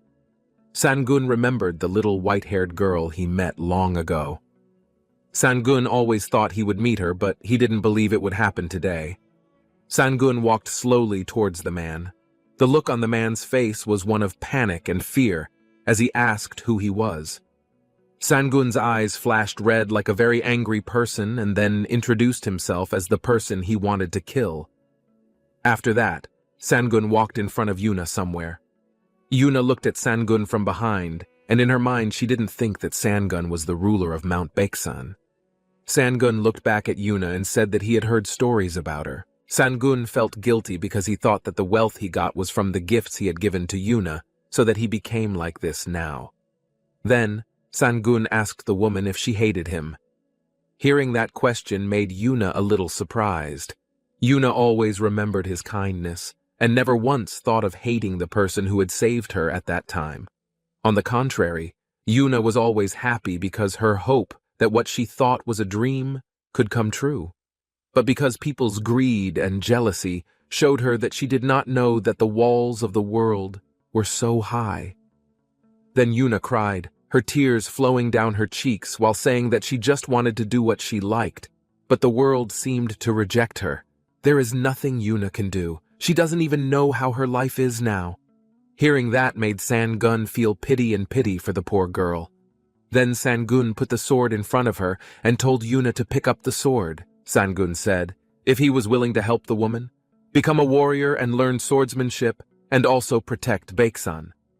Suddenly Yuna was surprised and admitted that she had never held a sword before. Sangun immediately advised Yuna to stop thinking that she couldn't just because she was a woman and told her to throw away such thoughts. Even if the world hates her, only her will can help herself. Sangun emphasized once again to Yuna that she was a strong woman. Suddenly, Yuna was silent and realized with Sangun's words. Finally, Yuna confidently lifted the sword, but actually in her mind said that the sword was very heavy. She was worried if she couldn't do it, but she would keep trying to learn. Yuna held the sword tightly while telling Sangun that she would try the path Sangun gave her and protect him until Sangun returned. Yuna's tears were unstoppable. She cried in front of Sangun. 3 months later, Sangun stood in front of Janmoon's gate. Sangun looked up at the hill ahead. He was amazed to see that the hill was so tall, and he thought it was tall enough to touch the moon. When compared to Baeksan, Baeksan only looked like a small mountain. Junmoon Gate was a giant monastic group built on Junsan Mountain as a base. There was also a port for it. They had a device that could replicate anything that could fit inside. But Sangun was at a loss as to what excuse he should use to go inside. Suddenly, a group of people approached Sangun. Without further ado, the old man in front of him immediately asked if Sangun was a Langxian holder. Sangun immediately nodded hesitantly. The man immediately recruited Sangun to be a member of his group because they happened to be missing one person in their group. Without asking first, they all immediately pulled Sangun to follow them. They walked together in a misty valley. One of the men said that today was the first time in 100 years that the Yongnai mountain at Junmoon's gate was opened. It was an event where the other members of the giant gatekeepers also gathered, so all Sangun had to do was follow them and help out. If he was lucky and they noticed him, then he might be able to join the clan. The man also mocked Sangun, who had been standing in front of the gate and thought that Sangun would be treated like a rock on the side of the road. They laughed at Sangun's innocence, who didn't know anything. Sangun's facial expression looked flat, even though they were laughing at him. The man said that they would enter through the side door and not the front door. Sangun wondered if they didn't know how to get to Yongnai Mountain. Sangun thought that even if they had wiped out the strong young men, the inspectors would realize and they could slit the men's throats. But Sangun ignored it, because what mattered now was that Junmoon's gate was open.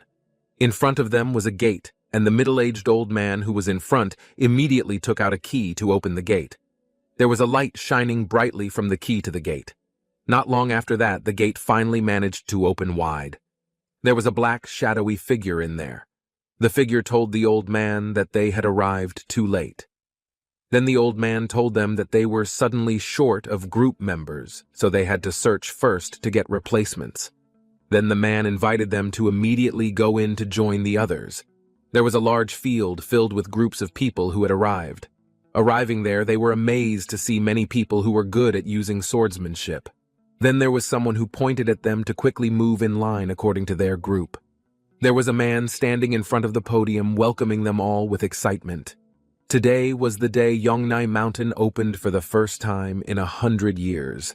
He welcomed them all for coming to the Yan Moon event. There were several people standing at the front of each group's line. They were the leaders representing each clan that was here. After that, the host man officially activated Yongseong Jin, which led to Yongnai Mountain. Instantly, a bright light appeared in the center of the field. A huge green snake monster was being slaughtered by a creepy horned demon who was eating the snake's body raw. His eyes glow bright green and he giggles loudly, making the atmosphere creepy. The bright light took them to another dimension in the interior of Yongnai Mountain. One of the men screamed loudly because he was surprised to see the figure of a very large beast in front of them. The figure of a beast, similar to a wolf, had eyes that burned brightly and looked very scary. Suddenly, the man immediately took out the sword from its sheath to attack the beast. But suddenly a man came and immediately stopped them. He fooled those who couldn't tell the difference between spirit beasts and wild beasts. It turned out to be the gatekeeper of Yongnai Mountain that he had just heard about. "It was the spirit beast guarding their mountain," said one of the men, "and it was the golden spiritual order that Yongnai reached the highest power. That beast was the one that took pride in Junmoon's gate."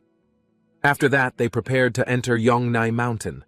One of the leading men told them to gather the dawning Taoists. There were many spirit beasts there, so the leader reminded them to always be vigilant. Seen above the cliff was the figure of another beast that had one horn on the forehead. A very strong aura enveloped the beast's body. The beast's attention was fixed on Sangun, who was standing among the other men because he gave off a beast aura as well. Instantly, Sangun's body trembled as he suspected that the beast had found out his secret. Sweat poured down Sangun's face as he panicked. Sangun thought that if he was discovered, then surely the Taoists would hunt him down and kill him. But instantly, the beast closed its eyes. Sangun was relieved to see that. Then one of the men tapped Sangun on the shoulder and told him to hurry on his way. Finally, they all immediately entered Yongnai Mountain. They all walked hand in hand up the mountain. One of the people there confessed that he had been into the Yongnai Mountains in the last 100 years. She told them that there was some spirit grass that had not been dug up at that time. A while later, someone walking behind complained because she realized that they were just circling in that place since before. The old man who was in front turned to her and said casually to calm them down. The old man assured them that he could not possibly do something that would not benefit them.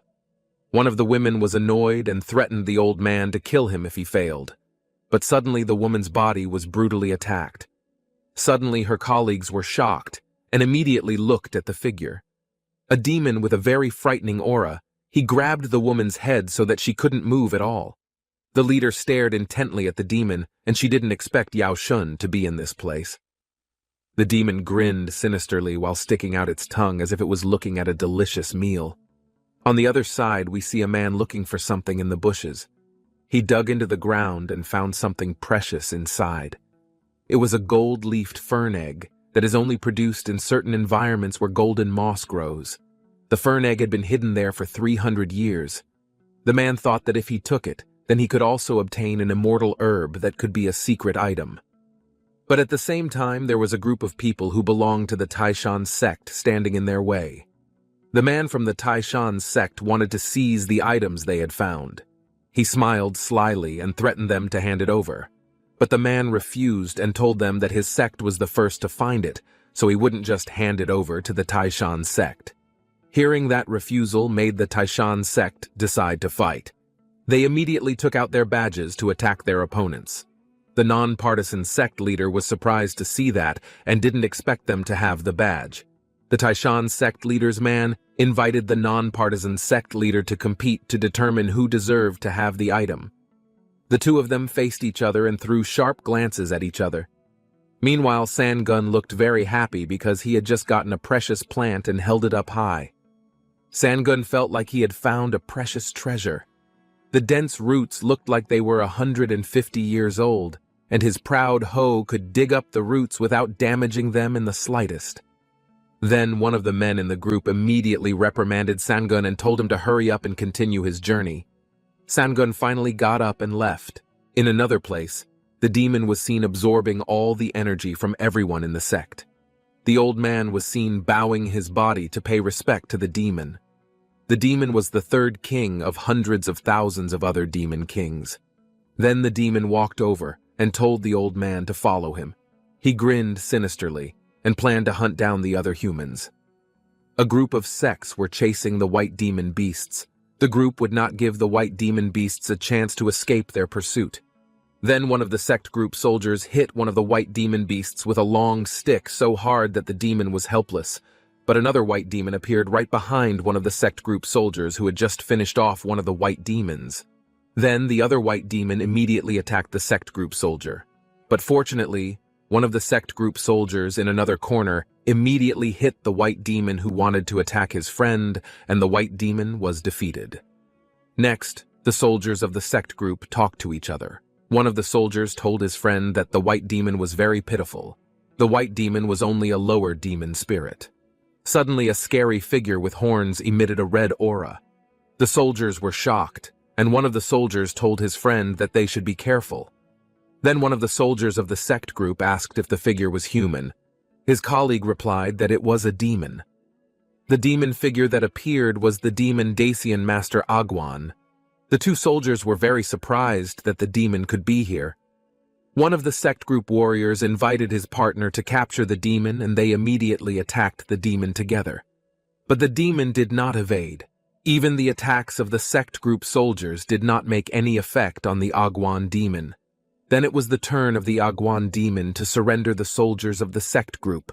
With the devil's Sepin finishing off one by one, the soldiers of the sect group, until the demon's hand penetrated one of the bodies of the sect group soldiers. The demon's hand that penetrated one of the soldiers was seen holding the soldier's soul, which was shaped like a small yellow ball. The demon also told the sect group soldiers that they were just pitiful humans, but the demon still had to take their souls too. The sect group soldiers were terrified, and one of the soldiers ordered the other soldiers to run now. But the demon told the sect group soldiers that there was no point in them running away from the demon. On the other side, a group of people were looking for something. The group was led by Senior Brother. It seems that Senior Brother found many animal footprints. One of the girls in white from the group asked Senior Brother if Senior Brother had found anything.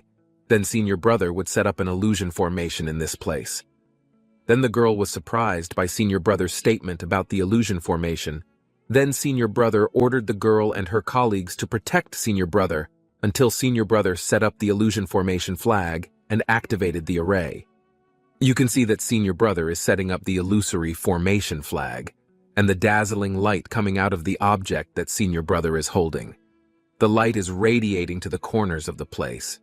The girl went on to say that they were currently setting up the flag in that place. The girl ordered the swordsman to protect the flag of light and separate the Taoists and follow them. Senior brother was seen focusing on reciting the mantra. Then senior brother ordered all his members to spread out. Senior brother had finished organizing the illusionary formation. Then the swordsman told Sangun that they would make Sangun safe around the place, so there was nothing for Sangun to fear. Sangun could comfortably collect spirit plants, but Sangun was instructed not to look too far for spirit plants. Sangun said that he wouldn't look too far for spirit plants, but Sangun was also a little annoyed that Sangun was following orders like a servant. Finally, they were fine after the senior sister finished organizing the illusion formation.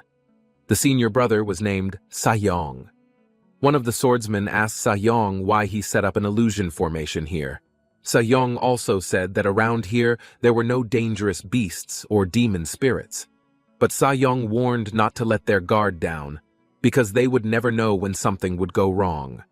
Then Sayong asked about Yoyuchohak to the swordsman. The swordsman was surprised to see a brownish-yellow beast. Then Sayong explained that the beast was a demon beast that was famous during the 10,000-year period. Then one of the swordsmen said there was no point in staying here, and he wanted to catch the demon beast. When the swordsman approached, the demon beast instantly became very scary. The demon beast had very cruel and brutal instincts, regardless of its appearance. On the other hand, Sangun was looking for spirit plants. Sangun looked very upset. Then Sangun heard the screams of a swordsman. Sangun asked what was going on. Sangun couldn't feel the signs because of the ghost array. Then Sahyong's senior brother told the girl he was with that even ordinary swordsmen were no match for the demon beast. Sahyong went on to say what it would be like if all these demonic beasts appeared in groups, as the warriors fell to the demonic beasts. Sahyong explained that what was even scarier was that the demonic beasts could use illusory pain anywhere unconditionally. If someone believed the illusion, then thousands and thousands of sharp blades would crush that person from all sides. Then Sahyong added that amidst the immense pain, only a trail of blood would eventually be left behind. Then the girl told Sahyong that she didn't know such demonic beasts existed, and the girl asked Sahyong if they should avoid that place. Then Sahyong said that there was a way to overcome this, a way to deal with illusions through illusions, namely using illusory energy to lure them to one tempt and kill them at once. Sangun was very confused and asked what exactly the demon beast was. Sangun was so shocked that Sangun killed the demon beast unconsciously. Then Sangun said that demonic beasts are scary because demonic beasts can use illusions. Sangun was confused because he didn't know what to do at this time. After all, the swordsmen from the Ice Palace had died by the demon beasts. Did he have to stay in that place alone anyway? Sangun had to take what Sangun could get. Suddenly, Sangun saw a huge, very scary creature with brightly lit eyes that was right in front of him. There was blood dripping profusely from the fight between the two sects. The Taishan sect leader raised a talisman ball to attack his opponent. His men chuckled. He didn't expect an illusion formation to exist in such a place and guessed that it must be an Ice Palace illusion array. Then he asked the leader what they should do. The leader replied that they should continue to fight the enemy and use the original plan. Then he led his group to go inside while raising their respective weapons. The demon stood in front of the formation while observing the humans inside. The old man behind him was curious as to why the demon had let them go. But it turned out that the demon had a good plan. He let them go to bring them to his friends. He thought it was better than having to hunt them down one by one. The old man told him that they could have escaped again because it was an illusionary arrangement made by humans. Instantly, the demon took out a small monster that was his proud centipede. The demon threw the centipede forward and told them to find the core of the formation. The demon stared intently with a grin, thinking that the illusory structure would soon become his human prison. In the formation, the leader of the non-partisan sect had lost his way because he couldn't find a way out. Suddenly, a group of men from the Taishan sect found him. Suddenly, the man became very surprised at their arrival. Sangun hadn't yet realized the situation he saw before his eyes. Then the non-partisan sect leader decided not to run away anymore and ventured to fight them. The man raised his sword while holding the golden egg they were after. He challenged them to take it for themselves after defeating him first. Sangun stared intently at Jitae's golden egg dangling in the man's hand. Sangun finally began to understand what was happening now. On the other side was another sect group standing in front of the formation. The man at the front felt something strange. The woman wearing a hood on her head realized it, and she immediately called Sahyeon and asked about it. Sahyeon told her that there was a group of people who had just entered the formation. The woman was shocked and felt confused as to how the people had gotten there and suspected that the array was broken. Instantly, the atmosphere around them changed. A thick red fog enveloped their surroundings. Suddenly, they panicked and were surprised to see it. Sahyeon chuckled in annoyance as he realized that someone was trying to control his array. Sahyeon found a centipede in the light flag that he spread, and then he tried to attack it. But no matter how hard Sahyeon tried, he could not destroy the centipede. The men paused their fight for a moment as they realized that their surroundings had turned strange. The Taishan sect leader suspected that someone from outside had come and was going to destroy the formation, so the men decided to hurry up and get the golden egg.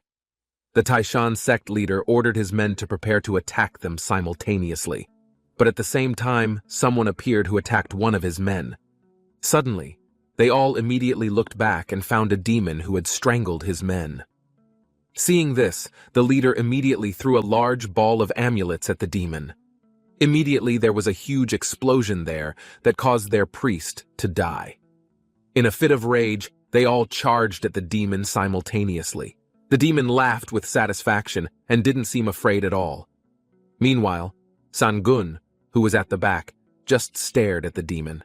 Sangun noticed that it had blood-red skin and 2 large horns protruding from its head like a treasure with 2 red beads. The demon could easily attack the men. It could destroy tens of millions of talismans in an instant. Seeing the scene before his eyes, Sangun and the man immediately shuddered in horror. Sangun was certain that it was Samgui who was the 3rd demon king among 100,000 other demons. Sangun felt panic and fear, thinking that fighting Samgui would be suicide. Moreover, he couldn't get out of the illusory arrangement. Sangun finally decided to bow before Samgui. Sangun didn't know why Samgui turned into a spirit, but he could feel Samgui's aura that was the same as his own.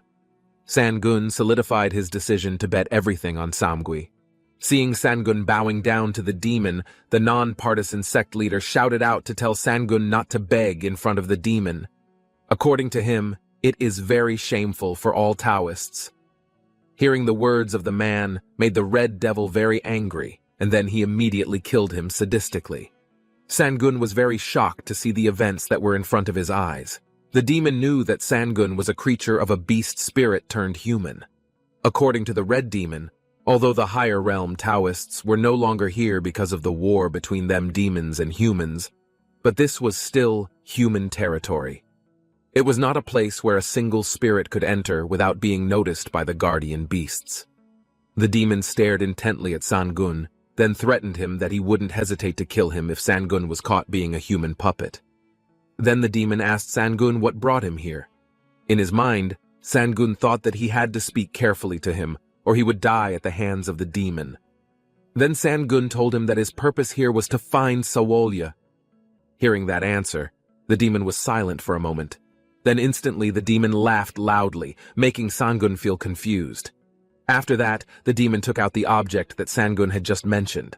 Suddenly it made Sangun feel very surprised. He did not expect that it could be in the hands of the Red Demon. The demon also did not expect Sangun's courage to look for the object. In the end, he asked Sangun to be his servant and promised to give him Sawolya as a reward. Sangun widened his eyes as he was surprised to hear that.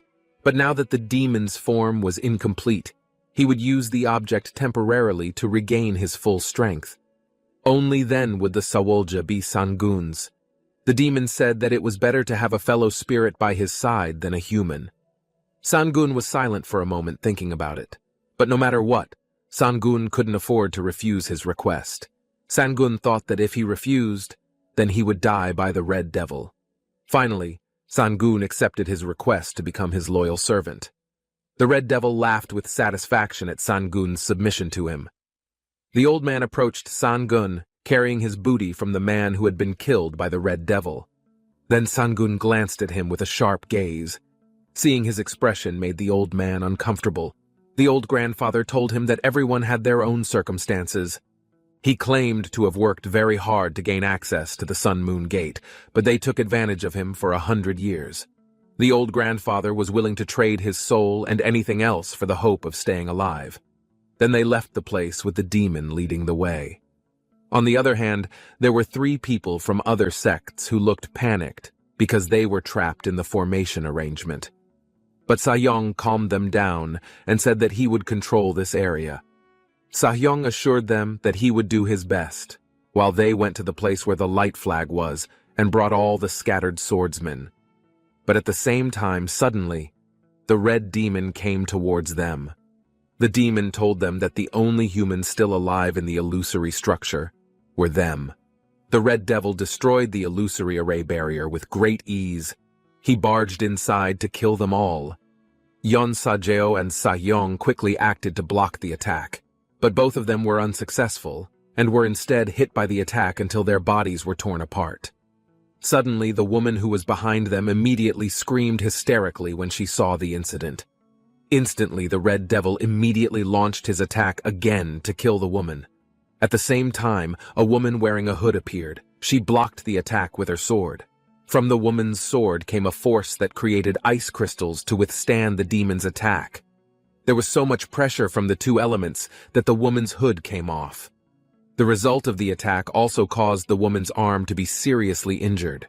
Her body was flung far backwards. Sangun, who was watching the fight from behind, didn't expect the woman to survive by changing the direction of the demon's Ryogokja attack. But he was sure that they would eventually be killed by the demon Samgui. Sangui grinned sinisterly at the woman who had successfully parried his Ryogokja. Sangui guessed that the woman's soul was very special. As Sangun watched the woman closely, he was instantly shocked to realize that the woman was the little white-haired child he had met before. That woman was named Choa.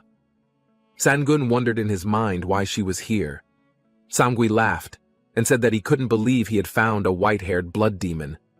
Sangui would eat Choa to regain his original state.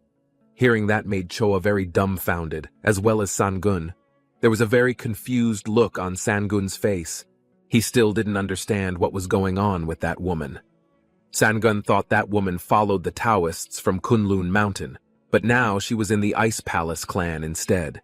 It was very incomprehensible to Sangun. But the most important thing for Sangun was to save Choa from Samgui.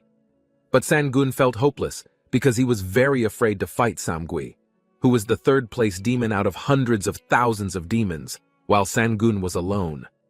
In the end, Sangun gave up on helping Choa. After all, Sangun thought that he had only been with that woman for a few months, so he didn't want to risk his life just for Choa. Meanwhile, Choa tried her hardest to defend against Samgui. She used her sword to fend off Samgui's hand that was trying to eat her. Choa's cheek was seen to be scratched by Samgui's nails until it bled. Seeing this made Sangun very shocked and panicked. Choa's blood that stuck to Samgui's little finger was immediately eaten by him. Sangui laughed with satisfaction after eating some blood from Choa. Unexpectedly, Sangui felt that it was the most delicious blood he had ever eaten, and his body was also getting stronger. Samgui was sure that with just 1 drop of Choa's blood, he could reach the top if he ate Choa. Then Samgui immediately gripped Choa's neck very tightly and opened his mouth wide. Slowly, Choa's body approached towards Samgui's mouth, which showed very sharp canines. The atmosphere looked very tense, but suddenly there was a sword holding Sangui's mouth. It turned out to be Sangun's sword. Suddenly, the Red Devil was surprised by what Sangun did. Instantly, another sword in Sangun's right hand attacked Samgui's arm, which was gripping Choa's neck. Sangui screamed so loudly that his voice boomed as his arm was cut off. Then, Sangun and Choa's bodies were flung far back. Choa glanced at Sangun, who was next to her. She felt like she had seen the sword held by Sangun before. Sangun felt that he had lost control. In the end, he helped the woman and fought Samgui. Then Sangun glanced at Choa, who was also looking at him. Sangun didn't feel that he had made the wrong decision. He didn't mind if he had to die as long as the woman was still beside him. Sangun looked at Choa with a gentle gaze. Little did he know that Choa had grown into a beautiful and amazing girl. Choa became confused seeing Sangun's expression. Suddenly, Samgui's old servant grandfather approached Sangun, angry that he was a traitor. Sangun quickly used his sword to attack the old man. Sangun's sword released a dark energy that was so powerful that it killed the old man. Seeing that incident made Samgui feel very emotional. Sangun had made enemies with all the demons.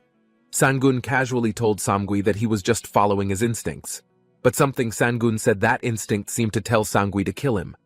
Without further ado, Samgui immediately threw his sword at Sangun. Seeing that, Sangun quickly pulled out his sword to parry the attack that was given to him. The two forces were seen colliding with each other, creating great pressure. But unexpectedly, Samgui's sword managed to penetrate Sangun's defense so easily. Suddenly, Sangun was so shocked that he widened his eyes. He held the sword with all his might. After that, Samgui took his sword and directly attacked Sangun. Because the pressure Samgui applied was too strong, Sangun's body was pushed backwards until it broke the surface of the ground. Then Samgui delivered a powerful blow with his sword. Fortunately, Sangun was able to withstand the blow, but his body was thrown far back. Sangun was panting from being overwhelmed by the powerful red demon Samgui. Then Sangun looked at his sword, which had been broken by a blow from Samgui. But fortunately, Sangun still had Gu Huan's sword in his other hand. Not long after that, Samgui returned to attack Sangun again. But at the same time, Choa appeared beside Sangun to help him. Choa unleashed the power of her ice crystals to withstand the attack. Choa wouldn't allow Sangun to fight the demon alone, so she was willing to help Sangun. Finally, the two of them decided to fight their way out of that place, together, alive. Samgui looked very furious with the two of them, who dared to be arrogant in front of him. Without further ado, Samgui immediately showed how scary the Demon King side of him was. Then Samgui immediately ran with very fast strength to kill them both. Seeing that made them both dumbfounded. Samgui targeted Sangun first to be the target of his attack. Sangun quickly pulled out his sword to block Samgui's attack. The two of them clashed in strength. Seeing that Sangun could withstand his attacks, Samgui doubted whether Sangun was really in a duplicate body. Sangun's inner chi was divided into 6 stages, which was 3 times weaker than Samgui's strength. But Sangun was confident that he still had a chance to defeat Samgui. Choa came to help Sangun. The woman attacked Samgui to give Sangun a chance. Without thinking, Sangun immediately took advantage of the opening and immediately flicked the sword at Samgui. Together, the two of them attacked the demon. Feeling very furious, Samgui stomped his foot on the ground with great force and let out a huge lava of fire. As a result, both of their bodies bounced away from that place. Choa did not expect Samgui to utilize the lava in his body. Samgui walked closer to Choa. Realizing this, Choa quickly grabbed the sword beside her. But it was too late because Samgui immediately stepped on the sword until it was destroyed. Then Samgui stuck the sword into Choa's palm sadistically. Suddenly, Choa screamed hysterically in pain. Samgui told Choa to stay put until he returned. Meanwhile, Sangun was seen trying to get up. Then he immediately panicked because he didn't see Choa around him. Suddenly, Samgui came and immediately grabbed his face and raised his body high. Because Samgui felt very furious at Sangun, he finally decided to melt Sangun without a trace with the lava on his body. Samgui immediately spurted the lava, making Sangun's body disappear into the hot lava. Since the bully was gone, Samgui went straight back to Choa to eat her. But when he had only taken 1 step, Sangun suddenly returned from behind him. Choa didn't want to stay idle. She pulled her hand away to release her hand from the sword thrust. The woman endured such excruciating pain, she didn't care even if her hand was destroyed. Not long after, a woman who was a friend of her clan approached Choa. Sangun's condition looked very bad. He came in with his breath taken away. Samgui couldn't believe that Sangun had survived the lava. Even though he had already used the power of the 4th spiritual unification, even though it reduced his current cultivation level. This time, Samgui would be determined to end this fight in one strike. He mobilized all of his lava power from within the earth and then ran towards Sangun quickly to launch an attack at him. Sangun immediately took a stance and took out his razor-sharp claws. He stared intently at Samgui and prepared to fight him. But right at the same time, Choa suddenly came in the middle of the fight. She stood in front of Sangun to protect him. Sangun was very surprised to see the courage of the little girl. Then Choa quickly pulled out a shield made of her own blood to withstand the lava attack from Samgui. Instantly, there was a huge explosion in that place. Suddenly, Sangun shouted hysterically, calling Choa. The woman from the Ice Palace clan was seen shouting for Choa. The woman seemed very worried about Choa. Instantly, the woman found Choa with Sangun. The woman was shocked to see Choa lying helplessly on Sangun's lap. Then the woman from the Ice Palace clan approached where Choa and Sangun were. Then on the other hand, the Red Devil woke up from the impact of the rubble of a large rock. The Red Devil felt unlucky because he didn't like cold things, and according to the Red Devil, Choa used his chi to disturb him. Furthermore, Sangun, who was holding Choa on his lap, was very worried because Cha's body began to fever. Sangun was confused about what to do to make Choa get better quickly. It was seen that the woman from the Ice Palace clan was already in the place where Choa and Sangun were. The woman saw that Choa was not okay. Then the woman touched Choa's body, which was very hot. The woman from the Ice Palace clan became very anxious seeing Choa's feverish state. Then the woman wanted to release the heat in Choa's body by pressing her stomach. But the woman couldn't do it alone, and she thought that if they left Choa without further help, then Choa would be in great danger.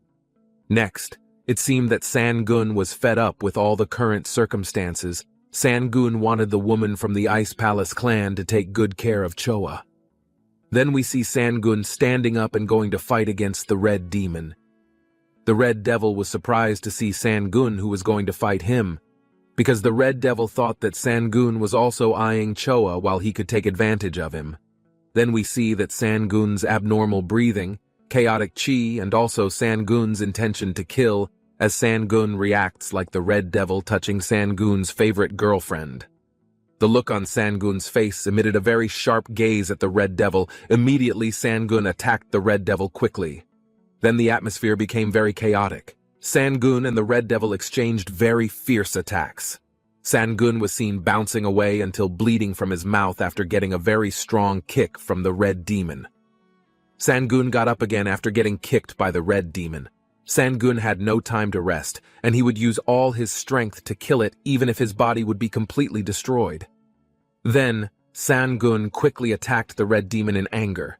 The Red Demon was shocked and thought that Sangun was getting crazier. The Red Devil felt himself getting depressed because of Sangun.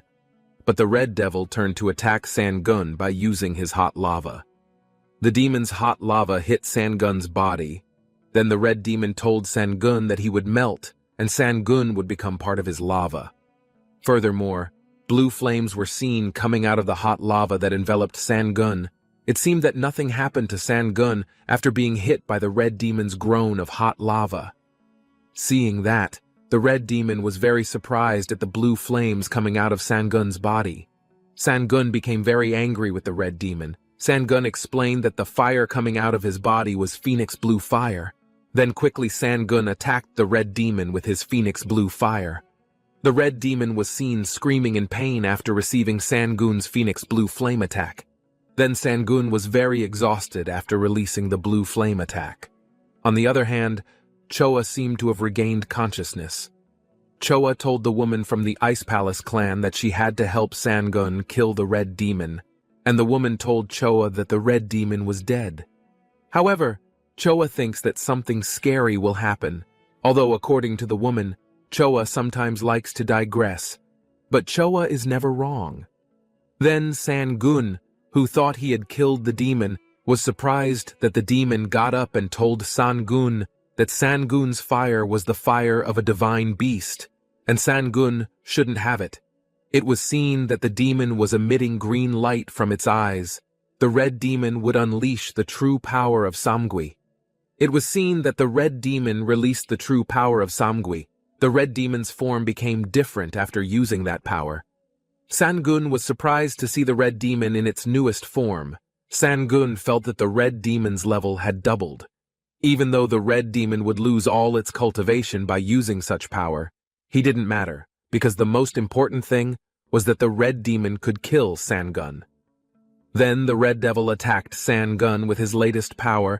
Sangun was increasingly pressed, but Sangun could still avoid the red devil's attacks. The red devil attacked Sangun relentlessly, but Sangun's fast movements were able to avoid the red devil's attacks. The red devil was surprised and thought that Sangun's speed was like a wild animal. Sangun looked very exhausted from being continuously attacked by the red devil. Sangun desperately avoided the devil's attacks. Sangun was surrounded by large, sharp thorns. Then the red devil told Sangun that he would end all this now. Then the red demon attacked Sangun using large thorns. It seemed that the red demon didn't have much time to continue using its strongest power. The red devil considered that Sangun had the ultimate unification technique and reached a distant level. The red devil wanted Sangun to die here, because otherwise Sangun would be a huge obstacle to the growth of the red devil. Then the red devil attacked Sangun. A spot of blood was seen coming out. It turned out that the blood spot that came out was the red demon's blood. The red demon was stabbed from behind by the Ice Palace clan woman using a large sword. Instantly the red demon was furious at the woman. The red demon felt strange after getting the stab. Sangun assumed that the vengeful spirit had restrained the red devil. This situation became a very good opportunity for Sangun to defeat the red devil with the rest of his strength. Next, Sangun attacked the red demon. The red demon told Sangun that this was nothing, but Sangun replied that this was the end. The situation became very tense. Sangun took out his blue flame tiger claw technique. Sangun's attack was seen hitting the red demon's body, which caused him to be burned by the attack. On the other side, a large white snake and a white-haired man were seen. The man spoke that Samgui was dead. In another corner was a group of swordsmen. Suddenly they realized that someone was approaching. One of the swordsmen said that it seemed like the person approaching was the elder of the Dawnbell sect. The group of swordsmen were surprised to see the elder of the Dawnbell sect alone. Then the elder of the Dawnbell sect said that the demon spirits had appeared. All of them were killed within a few seconds, hence the elder of the Dawnbell sect had no choice but to flee. The head of the swordsman group thought that the elders of the Dawnbell sect were crazy, because what the elders said didn't make sense. But as the owner of the place, the swordsman group couldn't ignore this. So the swordsman group leader ordered all his disciples to bring their weapons and artifacts. The head of the swordsman group told his disciples that they would be going deep into Yongnai Mountain. Suddenly, Sangun, Choa, and the woman from the Ice Palace clan arrived. The group of swordsmen were surprised at their arrival, so the group of swordsmen asked if they had met the demon as well. The Ice Palace clan woman was surprised why the group of swordsmen would know that they had just met the demon. The group of swordsmen said that they were told by the elders of the Dawnbell sect. Then the woman told the group of swordsmen not to worry, as the demon was already dead. Hearing that, the elders of the Dawnbell sect were shocked and couldn't believe that the demon was dead, because the demon was much stronger. Then the Ice Palace clan woman added that the demon had already been exterminated, but their Ice Palace sect had suffered so much that it had left Choa injured and in critical condition. Then the injured Choa would be transferred to the main palace. Furthermore, a large cat-shaped creature with horns appeared behind Sangun. The creature asked Sangun if he had killed Samgui. Sangun said that it was him who had killed Samgui. Sangun thought that the creature had brought Samgui here. The creature explained that someone from the Hwanseons promised him to bring the Bokij Wapai that bent me to this place, if he let Samgui come to Yongnai Mountain. The creature added that the treasure was made to control powerful spirit beasts, and a spirit beast was obliged to obey the master of the treasure. But according to the creature, everything was destroyed after Sangun defeated the demon.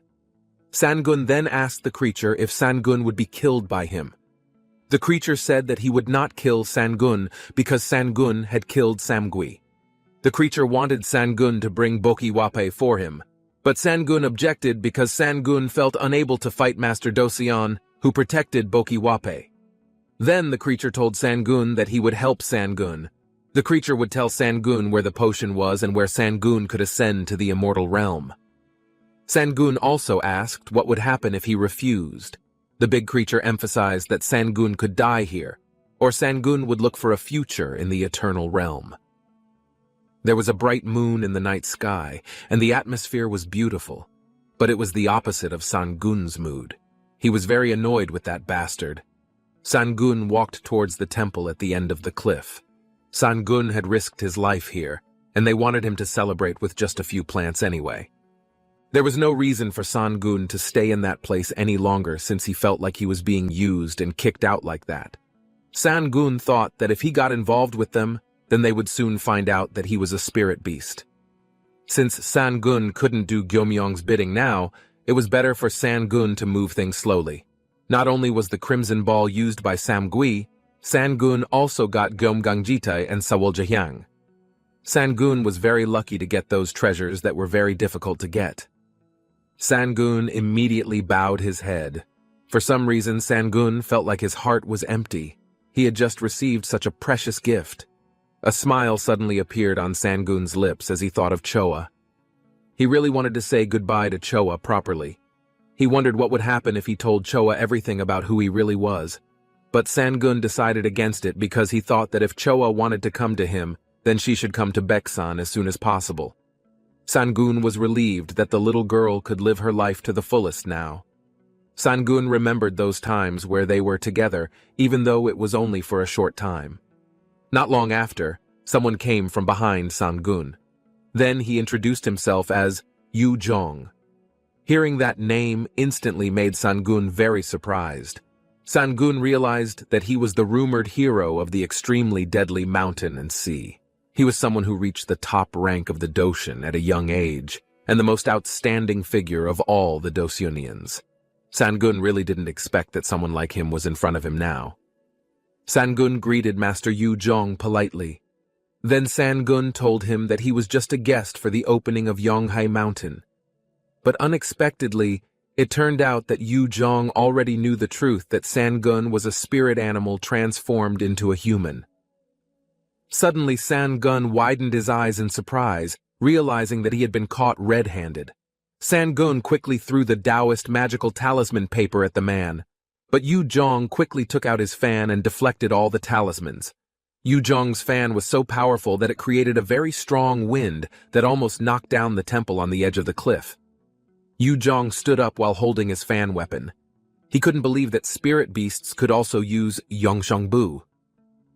Yu Jong guessed that Sangun must have killed some Taoists and robbed them. Sangun stared at the man with a sharp gaze. He felt a little panicked to see such terrifying power just from the blow of a single fan. Sangun guessed that the fan must be one of the 7 immortal treasures, the Chiljang Paseon. Sangun was very upset because he had to fight again after just fighting the demon Samgui. Then Sangun released a blue fire energy that enveloped him. Yu Jong immediately took a stand and held his fan tightly. Yu Jong was very confident and felt sure that his legendary fan that controlled the wind could defeat Sangun's firepower. Instantly, Sangun let out a huge fireball, then he immediately threw it towards his opponent. A large burst of fire was seen spreading throughout the place. Luckily, Yu Jong was still able to survive because he put up a wind barrier. Moments had passed, the two of them still engaged in a fierce battle. Now Sangun had transformed himself into a bird. Sangun's condition looked bad. He was bleeding from his mouth due to an attack from his opponent. Sangun had pushed himself so hard that his internal injuries were returning now. Finally, Sangun decided to leave immediately. Suddenly, there was a vortex in the sky that emitted lightning. Instantly, the lightning struck Sangun's body. It turned out that it was the power of Yu Jong that he deliberately created to attack Sangun. He wouldn't let Sangun escape from him. Sangun was seen releasing a red ball that could block lightning strikes. Seeing this, Yu Jong was very astonished by Sangun's abilities. Even though he thought it was amazing enough that spirit animals were good at disguise, but apparently there were even more extraordinary things that Sangun could do. Yu Zhong guessed that San-gun must also have a treasure that could control blue flames. Instantly, Yu Zhong grinned slyly and was determined to steal the treasure from him. Then Yu Zhong raised his spear to deliver his lightning attack to San-gun. But San-gun felt that he couldn't withstand the attack any longer, especially since he couldn't escape at that moment. Finally, San-gun pulled out the only way to save himself. San-gun pulled out a split cloning technique that made his body multiply. But that technique was useless for Yu Zhong. Instantly, Yu Zhong let out a yellow light from his eyes and watched the birds closely. He realized that all the birds were not the real San-gun. He didn't expect that San-gun would use the split technique to trick him. If Yu Zhong continued to chase the birds, then he would lose San-gun's main body. Then Yu Zhong took out the weapons he had to find San-gun. He didn't care if he had to blow up the mountain, though, because he had to get the treasure owned by San-gun. From behind a tree in the distance, San-gun was seen spying on Yu Zhong. San-gun was surprised to see Yu Zhong not chasing after the clone. Even though all clones contain his inner chi, and it's hard to tell which one is the real one. San-gun was worried that Yu Zhong would realize his existence. There was only one inner chi left in San-gun's body, and if Yu Zhong found it, San-gun would die. Not long after, there was a huge explosion from the mountain on the other side. There was a great fire in front of the gate of Junmoon's sect. The atmosphere there looked very chaotic and tense. Everyone was running around in panic, and some people were screaming for help. Then the male population worked together to put out the fire with buckets of water. The man who commanded them all kept shouting orders to them. The masters who have the ability to control water immediately came forward to help them put out the fire. But instead of going out, the fire grew. The flames even caught the masters by surprise, and they moved away. As the old man who was the master appeared, he was seen scolding the men for standing by and not trying to put out the fire. Then the man told him that it wasn't an ordinary fire because no matter how much water they poured over it, it still wouldn't go out. The master chuckled at all of them, who could not realize the fierce spiritual power of the fire. The flames continued to grow and engulfed all the nearby buildings. The men asked the master what they should do about it. Then the master told them that the fire must be locked down with a sealing technique. He ordered them all not to remove any seals they had and take them all out. They quickly obeyed the master's orders. The master thought that they were so useless because of a small problem like this that they didn't know the cause. Then the master looked for the source of the problem himself. Instantly his body disappeared and then appeared on the edge of the cliff near the fight between Yu Zhong and San-gun. He realized that the mastermind of the fire was from their own Junmoon sect. There was a very chaotic atmosphere due to the explosion created by Yu Zhong. Because of the magnitude of the explosion, the tree that San-gun was standing on flew. San-gun's body was knocked off the tree. San-gun coughed because of the attack. He couldn't believe that Yu Zhong had blown up the entire mountain. There was a very large rock flying towards where San-gun was. Suddenly, San-gun immediately held the stone with all his might with his bare hands. When San-gun used his spiritual power, it would provoke Yu Zhong to discover his whereabouts. Therefore, inevitably, San-gun had to endure it with his own physical strength. Unexpectedly, an even bigger rock flew towards San-gun for the second time. San-gun looked very overwhelmed and felt very difficult. Suddenly, someone's hand appeared to pull San-gun's body and save him from the boulder. Meanwhile, Yu Zhong was still confused about San-gun's whereabouts. He didn't find any sign of him, even though he had destroyed all of his clones. Yu Zhong thought that San-gun was cunning enough to deceive the eyes of Junmoon's sect masters. Yu Zhong was sure that San-gun used a trick to escape from him. Not long after, the master appeared from behind Yu Zhong. There was a very angry look on the master's face, knowing that Yu Zhong had destroyed the entire mountain.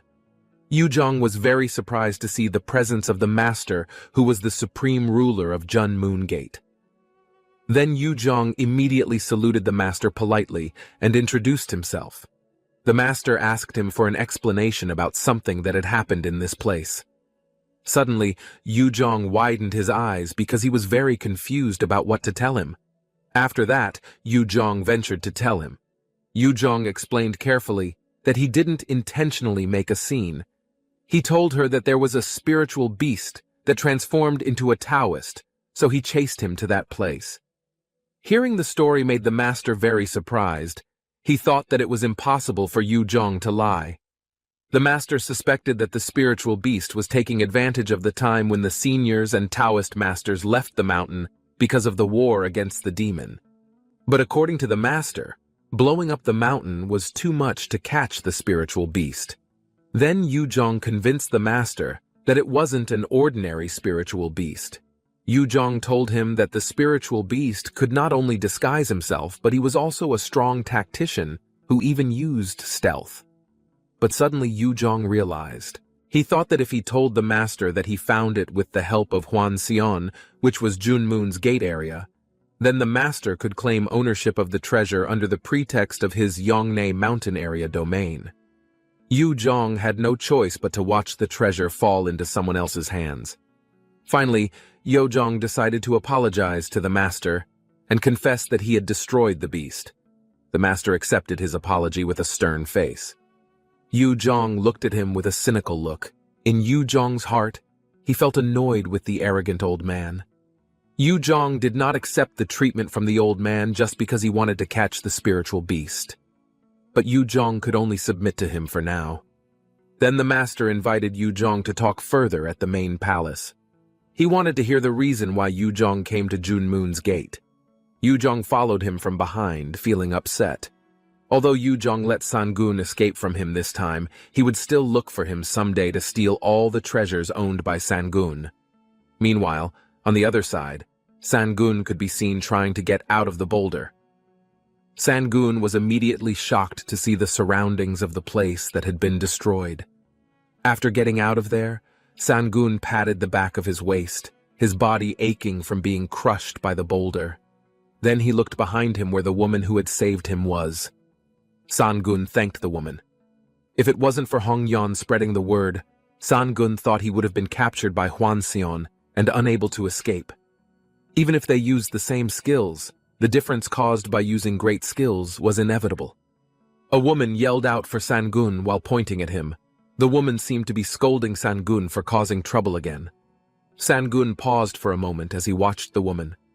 He suddenly realized that it was a black tiger. Sangun didn't expect the tiger to turn into a girl. But the black tiger girl ignored him. She scolded Sangun for leaving without waiting for her. According to her, Sangun got into trouble because he traveled alone and got hurt. Then the girl warned Sangun not to go somewhere without telling her. The girl placed both hands on her waist while bringing her face closer to Sangun. Seeing her beautiful face made Sangun's cheeks turn red. Then Sangun saw that she was wearing the same bracelet that he was wearing. Then Sangun looked at Hongyan and asked her to cancel this Ajioksa. Hongyan replied with a flat face that it could be done. Sangun also told her to do it immediately in a forceful manner. Hongyan explained that there are two ways to cancel it. The first way is that Sangun must first become half dead so that the Ajioksa can disappear naturally. Then the second way is that Sangun must cut off his own arm by force. Then Hongyan immediately looked sharply at Sangun while telling him to choose both ways. Instantly, Sangun abandoned his intention. He assured her that he changed his mind about Ajioksa. Then Sangun asked her to control her emotions. In the evening, as the sun began to sink in the western horizon, there was Sangun walking through the vast grasslands. Sangun felt that his body had started to recover, but his spiritual power had only recovered half of its full strength. He suspected that it might be because of his lost Yongdan. In order to recover Yongdan, Sangun had to reach his third spiritual stage. Sangun thought for something to increase this much. Then the Baibo that Goemyungjiryung showed him should be the rope. But it would be too dangerous to use his abilities. After a while, Sangun finally arrived at a place on the edge of the ravine. Sangun was now in Subangbong. According to Sangun, Subangbong was weaker in spiritual chi compared to other spiritual mountains, so it was suitable for use as a practice field. Sangun thought that Yuzhong's men might follow him, but they would never guess that Sangun was among the people. Staying temporarily in Subangbong was the right choice, Sangun thought. From behind him came Hong Yan and the black tiger girl who followed him from behind. The black tiger girl protested to Sangun because she had followed him around for several days and would end up staying at a place like that. She thought there were many better places than that. The girl felt that Subangbong was too cramped and uncomfortable because there were so many people. Hearing the girl's chatter made Sangun furious. Then he blurted out to the girl to tell her to shut up. In the middle of the night, in the cave at the edge of the cliff, the two women were fast asleep. Meanwhile, Sangun walked out of the cave past the two women. Hong Yan was only pretending and glanced at Sangun. Sangun stood on top of the cliff looking up at the moon in the sky. He realized that the moon was hidden by clouds, so there was no yin energy accumulated. Sangun thought that he should prepare immediately. He took out the fake soul incense. In the back of his mind, Sangun doubted if it would be able to truly develop his skills. Among what Sangun had, he chose to start with the most precious item, which was the gold digger. Sangun hoped that he could obtain the spiritual energy to pass to the third psychic stage. Then Sangun took a small sphere and directly inserted fake soul incense. After that, Sangun looked up at the sky. He just realized that this was the full moon, a day when the moonlight in the night sky was rampant. Under the cold moonlight, Jinga's soul incense appeared. Instantly, the soul incense gave off a ray of light so bright that it was dazzling to the eyes. From within the soul incense came a copy of the object he had inserted earlier. Seeing this made Sangun feel happy and excited. Without thinking, Sangun immediately ate it.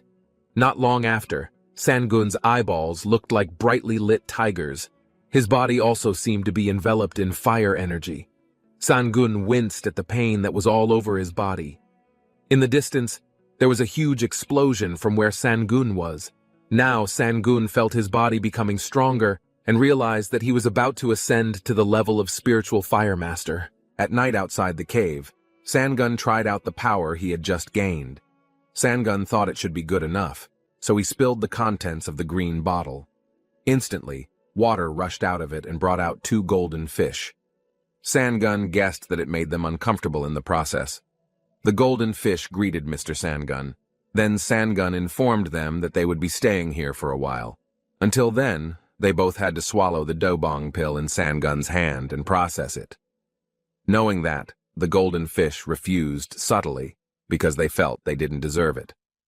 The fish said that Master Sangun had gone through a lot of trouble to obtain it. Then Sangun explained that he would attain an immortal body and become a sacred beast. To be with him, they must also move forward. But the golden fish was still skeptical about it because he was in bad mood. Sangun emphasized to him that even a fish can become a dragon. Suddenly the fish fell silent. Finally, he gladly accepted his master's wish. After that, a ginseng spirit came out of the small green bottle. The ginseng spirit looked as energetic as ever. He greeted Mr. Sangun very excitedly. Sangun explained to him that he would be staying here for a while. In the meantime, Sangun would leave this sacred plant to the ginseng spirit. Then Sangun took out a pill to give to the ginseng spirit. Instantly, the ginseng spirit covered his nose because the pill gave off an odor that the ginseng spirit really disliked. He insisted on not eating it. Sangun responded casually. Sangun provoked him by saying that Manhwa would probably eat the pill and prepare to advance to the second stage while he remained as a ginseng spirit. Hearing Sangun's words just now made the ginseng spirit become surprised. Finally, he willingly ate the pill too. The ginseng spirit seemed to be enduring the taste of the pill. Sangun began to settle the rest, such as treasures, weapons, and so on. He didn't think there was anything particularly useful. But the problem was his Huando. The fact that it had withstood countless treasures so well, Huando could not be used until it was fully repaired. Then the other problem was Gumgangjate. Sangun had already drunk it once, so its effectiveness would be much reduced. But if Sangun increased the Gyeomgangjiti again, then he would get a lot of high quality. But the problem was that Sangun didn't know how to hatch the egg. Sangun started thinking hard to find a way out. It wasn't long before Sangun had a brilliant idea. Sangun thought that he could just duplicate the egg. The centipede rebelled and attacked the herd. Sangun was shocked to see the incident and wondered why he ate his friend. At the same time, Hong Yan came over to him.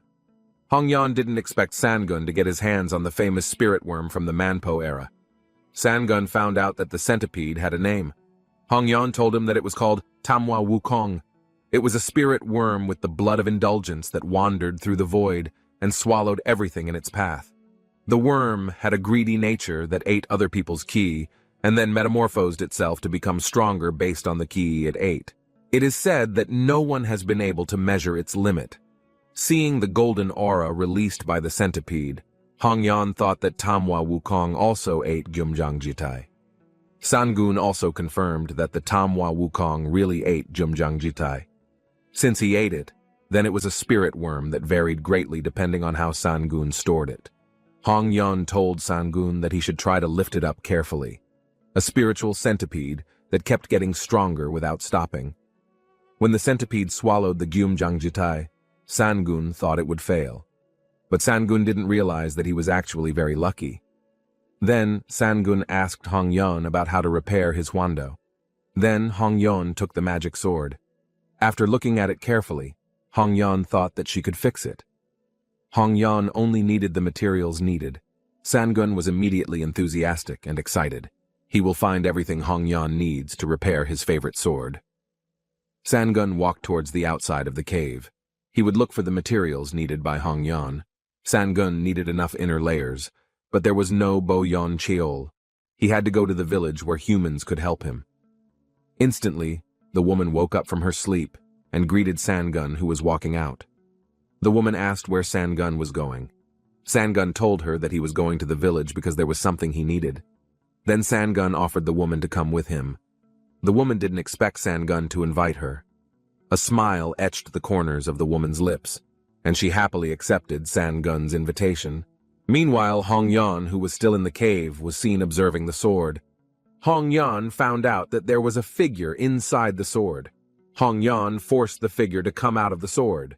Instantly, there was a loud roar, and in the end, the demon figure came out of the sword. Hongyan didn't expect the magic that was only passed down to the 10 demon kings. Hongyan seemed to be torturing the demon brutally. The demon begged Hongyan to stop torturing it. The demon was even willing to hand over Chunyang Jibo's treasure to Hongyan. The demon explained that Hongyan wouldn't get it even if he told the location, unless the demon got out of there.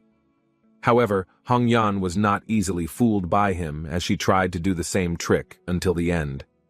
Even if they had Cheonyang Jibo, which had been passed down to only 10 demons in the past, it could only be achieved by demons, so as Hongyan expected, she couldn't let the demon live either. Hongyan then stabbed the demon's head, making it roar loudly in pain. But the Pacheon Magyok technique and the Cheonyang Jibo treasure were precious things that should not be wasted, so Hongyan would separate a part of his soul and get to know him slowly. Then the rest of his soul she would help fuse with the Gu Huando sword.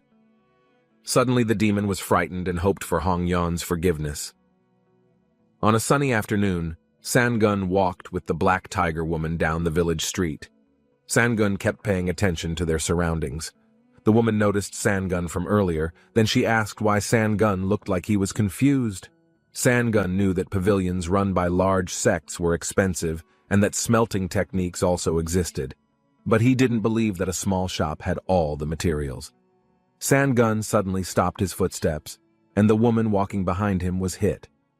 Sangun had found the shop he was looking for. In front of them was a small building that was old and fragile. The black tiger girl stifled her laughter when she found out that the place Sangun was looking for was in fact such a place. She thought it was just a house that was about to collapse. The girl doubted if there would be anyone inside. Then Sangun immediately entered the shop. But when he got inside, Sangun didn't see anyone in the shop, but he could hear voices from behind the curtains. Then 2 girls with blue and gold hair color came out. They both greeted Sangun's arrival with enthusiasm. The black tiger girl was astonished to see the 2 girls. She did not expect that they were mixed children who were also not spirit beings or humans. The black tiger girl wondered how they managed to settle in a human village like this. Sangun explained that he came here to show the Huanjin Pai with these 5 or 6 Oyuk Chohak, and Sangun also wanted to make a Huanjin plaque. They both looked dumbfounded at that. It was the first time the golden-haired girl had seen it in person. Sangun asked about the cost. The golden-haired girl gave the fee by paying 500 spirit stones.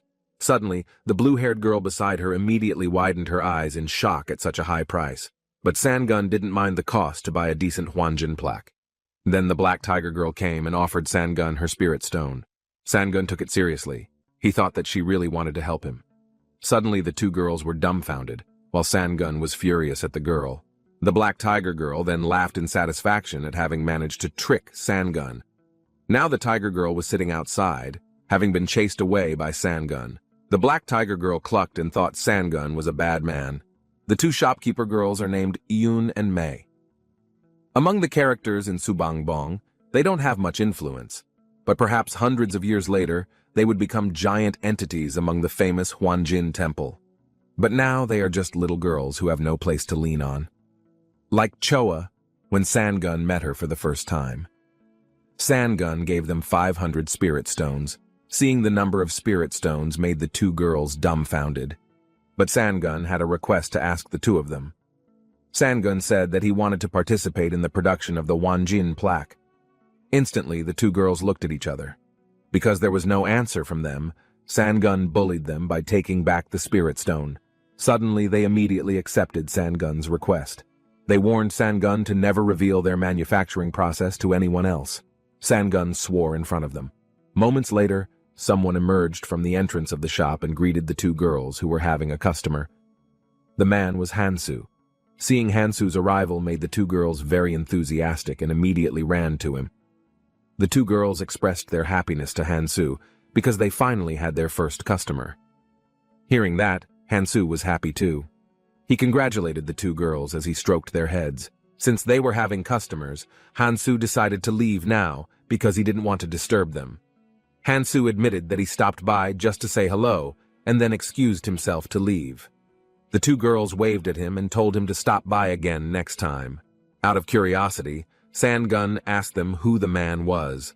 The golden-haired girl told him that he was Master Hansu from the Suwolman sect. It was Hansu who helped them settle here. Both girls were very grateful to him.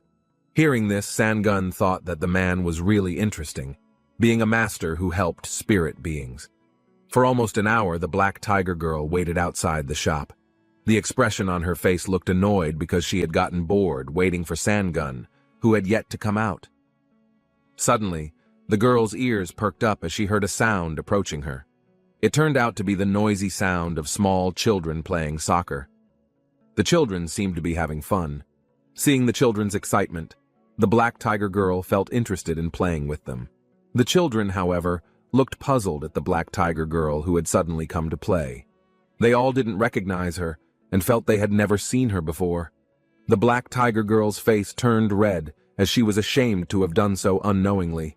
Then the children mocked the girl by calling her crazy. Suddenly, the black tiger girl became very emotional and furious. But the children kept on calling her crazy. Because her emotions were unbearable, the girl finally scolded them all until they ran away from her. The girl clucked her head in annoyance while girdling her loins. She thought the children should be honored to play with someone like her who was a big black tiger. Instantly, the tiger girl felt something. Then she looked behind her where there was a white-haired woman along with the two people beside her. The black tiger girl felt a cold aura from her. What a strange energy from a priest. Not long after, Sangun came out of the shop and approached the girl. Then Sangun immediately threw something to Sangun. It was a smelly iron.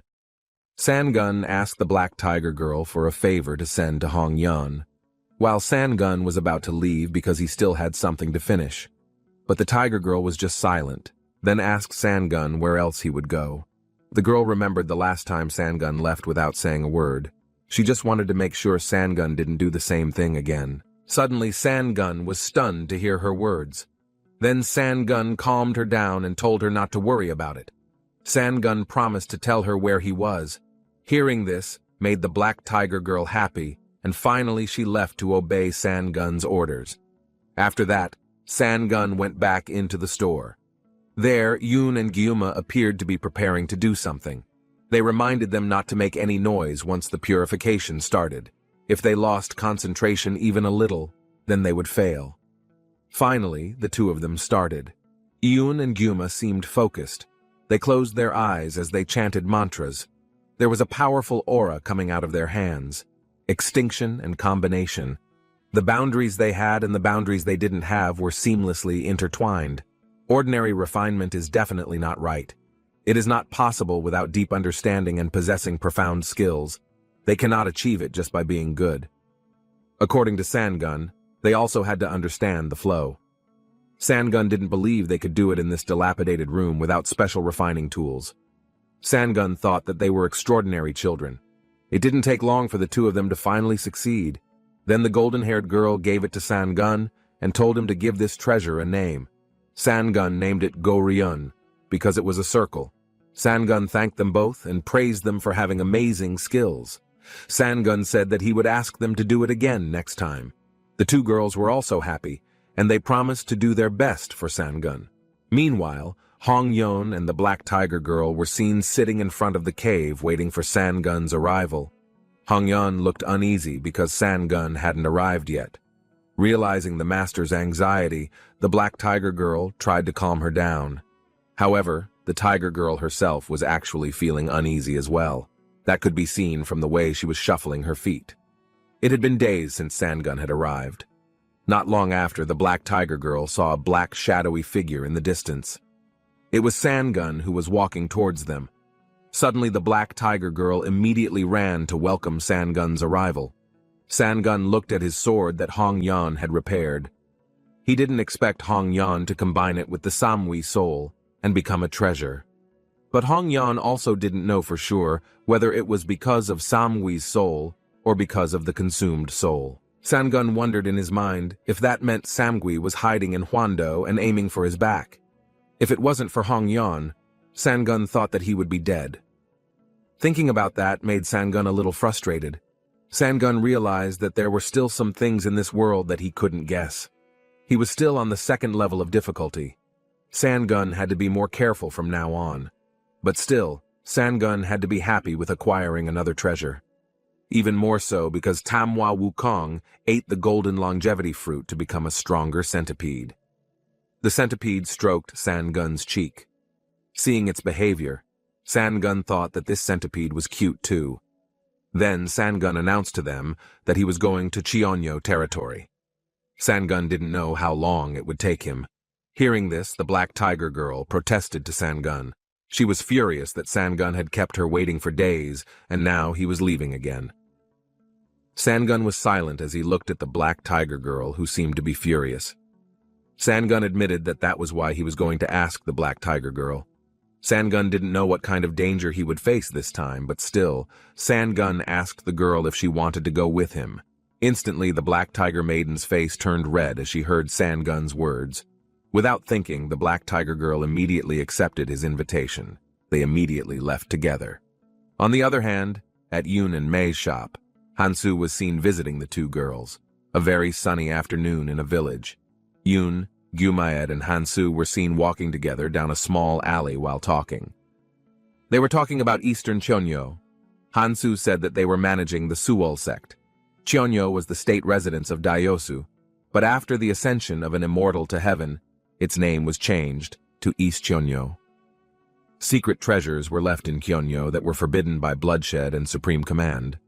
But once every 100 years, it weakens for half a month. Hansu told the two girls that it was today. The two girls could guess that Hansu was asking for help from those familiar with the chanting system to find the secret treasure in Eastern Cheonyo. But Hansu explained that he didn't need a secret treasure, because all he wanted was his master's will. Hansu's master was a figure closer to him than his own family. In a soft tone, Hansu said that he wanted to take his master's body. That's why he asked the two girls to help him. Both girls happily accepted because they realized that Hansu had done a lot for them. Not long after, two big, burly men approached them. The two girls widened their eyes in astonishment at their figures. Hansu told them that they were his colleagues. Hansu said that his two colleagues would protect the two girls. On the other side of the valley, there was a thick fog enveloping the place. It was within Cheonyo territory. Sangun appeared from behind a tree. He looked like he was looking for something. The Black Tiger Girl, who had been watching Sangun's movements, was puzzled. Then she asked him what he was looking for. Sangun told her that he was looking for teeth. The girl was even more confused about what he meant, but Sangun himself didn't know because he had just heard about it. Sangun heard that the tooth was hidden in a tree. The black tiger girl wasn't sure what kind of tree Sangun was looking for, but she had a feeling that it was over there. The tree appeared to be an old, dead tree. The trunk was overgrown with weeds. Sangun finally approached the tree. Sangun was sure it was mentioned about 100 years ago. Seeing how old this tree was, the teeth were probably here. Then Sangun searched around in the bushes for the teeth. Sure enough, the tooth Sangun was looking for was inside, at a temple located above the valley. There were many people in front of the temple grounds. There were Hansu, Yoon, Mei, and others. Hansu's partner was hesitant because they would really have to leave. He thought it was a little dangerous to go in there. The war against spirits would end in 100 years. Hansu said how could they wait for 100 years when the lifespan of a great master is 300 years? He said they didn't have much time left. Hansu's partner sighed. He had no choice. The man would lend Hansu a lucky war. Then they entered the temple where they had to pass through a portal to the east of Cheonyo. Yoon hesitated and glanced at Geumai, but Geumai assured him that they would be fine. They both held hands and left together. Now they were all in front of a large cave. From the outside, the cave looked very dark and was shrouded in thick fog. That was Cheonyo East. Then Hansu approached Geumai and Eunmai. Hansu said that he would leave it to the two of them. Then the two girls headed to the front of the cave. The burly man asked Hansu if the two girls could really open it. He didn't want to leave their lives to little kids. Hansu told him to just look at the results. Hansu seemed to trust the girls' expertise. Meanwhile, Geumai and Eunmai looked stunned at what was in front of them. This was their first time seeing so many magical diagrams. Geumai immediately invited her brother to start. They both put their hands on the cave wall while reciting a spell. Instantly, sparks of light appeared from both of their hands. Not long after, the barrier was successfully broken by the two of them. Suddenly, the men were shocked to see the scene before their eyes, where the magic diagram was weakened. They really did not expect to see Geumai and Eunmai being able to open it, even being able to open it very large. On the other hand, Sangun looked extremely exhausted, and his breathing was also labored. Sweat poured down his face. He managed to make a hole in the tree trunk. The black tiger girl who saw it was dumbfounded. She thought it looked like a gate. Then the three of them entered the hole together. There was a very bright, luminous plant illuminating the dark room. The place was filled with sacred plants and luminous plants. The black tiger girl was stunned to see it. She wondered what kind of place this was. Hongyeon explained that this place was a place made of a chanting system. It is wrapped in energy and isolated from the outside. The sacred herbs here are grown for self-circulation. The black tiger girl seemed very enthusiastic and suspected that there was a great treasure here. Instantly, Sangun stopped his steps. He announced that they had arrived. Ahead of them was a wolf sleeping on a glowing plant. Seeing this, the black tiger girl was confused and wondered why the wolf was sleeping there. The bald-headed man was seen slashing the monsters and taking the blue glowing orb. Hansu's two colleagues were very happy. They easily killed the monsters from the spiritual mountain. On the other hand, Hansu saw Yoon and Gyuma doing something, as the next path was opened. Hansu thought that the time to release the ban would take more time, and they were getting tired faster than Hansu expected. If Yoon and Gyuma were already like that, it would put Hansu in a difficult situation. They were a little surprised to find out that there was such a place in the cave. They seemed to see a white-leaved tree. Hansu said that if that was the Hangboshin mock that the main group had noticed, it was a tree that only grew here in Cheonyo-dong. Hansu added that just holding the leaves could make one stronger. They had done all sorts of things in Suwolmun to recreate the tree. Hansu said that they had come this far, so they should take as many leaves as possible. Hansu's colleagues thanked him. Hansu felt confident that they were close to their goal. Hansu was happy and thought that the secret was in his hands. Yoon and Gyuma seemed curious about the white leaves. It is known that if at that time, the Wanjin have all been broken into one big blob, almost the entire cave is a living creature. Then Yoon argues if they have to release it so as not to affect other Wanjin, but they have to take a few days to fix it. One of Hansu's colleagues was very surprised, because he thought they could only stay in that place for 1 week. Hansu's colleague did not know what had happened, and asked Hansu if Hansu had said that there would be no problem with the ban. Then Hansu explained that the situation had changed like that, and it was a little early, but nothing helped. Elsewhere, the woman in red reminded Black Hori to turn down his voice, because Black Hori's voice was too loud. Sangun explained that it was a wolf graveyard. Sangun was sure it was the spiritual beast that Gyumyung missed. Sangun explained that this wolf was known as the spiritual beast Wunryung, because he likes the human world, so he likes to go around disguised as a human form. Then he met a human Taoist, and the two fell in love, knowing that Gyumyung and his tribe members strongly opposed them, but their relationship only grew stronger. Sangun added that those who crossed racial boundaries had a limitation that they could not overcome, and that was lifespan. Even if they were in the same state, spiritual beasts would live 1,000 years, while the lifespan of a Taoist human was 300 years. In the end, the Taoist man died because he was unable to overcome that limitation after losing his entire lifespan, and the spiritual beast could only stay near his grave until the end of his life. Gyumyung, who did not want him to die, tried to help him live longer with points, but he refused. He told Gyumyung that if he had met his destiny that he would never be able to meet Gyumyung twice. He felt there was no point in continuing to live. At that time, he had decided to return to the main family and accept a proper natural life. He felt it was a precious feeling of realization for him at that time. Wunryung hoped that Gyumyung would one day meet such a fate.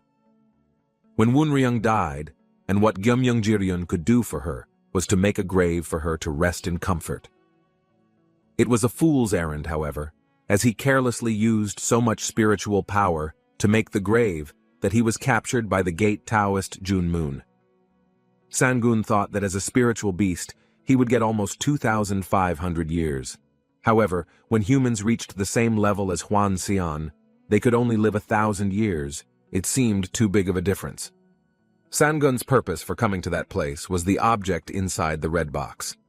Sangun said that what Gyumyung was trying to give to Wunryung's spiritual beast was Okjubekdan. Sangun's two companions seemed surprised about the Okjubekdan. Sangun thought that with spirit energy, it would help capture defilements and help the soul. Black Hori was very surprised and thought that it could make Sangun into young Gyul. Sangun seemed happy that he had finished his business. Then Sangun invited his partner to leave the place. Suddenly there was a strong vibration when they were about to leave the place. Gume looked so panicked about Yunmei's condition, who was badly injured by Hansu's sword slash. Luckily, it was only a skin wound. Jumai still couldn't believe what Hansu did. She asked Hansu why he did that to them. Hansu stared intently at the two girls. Then he told them that the reason was their blood. Then Hansu threw the blood splash on his sword towards the cave barrier. Instantly, the barrier cracked and shattered easily. The blood of 10,000 that can destroy all magic and illusion. This was the reason why Hansu had brought the two of them there in the first place, because their bodies inherited that blood, even though they were half-breeds. Then Gyumi alluded to the time when Hansu had been kind to the two of them. Hansu didn't think if they really believed that he was doing it generously, even though it was all just so that Hansu could take advantage of the two of them. Hansu threw the knife in front of them. Hansu said that he could remove all their blood right now, but drawing blood with this would destroy the ghost. Hearing that made them both upset. Their feelings became hateful to Hansu at that moment. Meanwhile, the Black Tiger girl looked panicked as she saw Sangun's sudden disappearance. The girl approached Hong Yan and asked her what had happened exactly. But Hong Yan seemed so calm.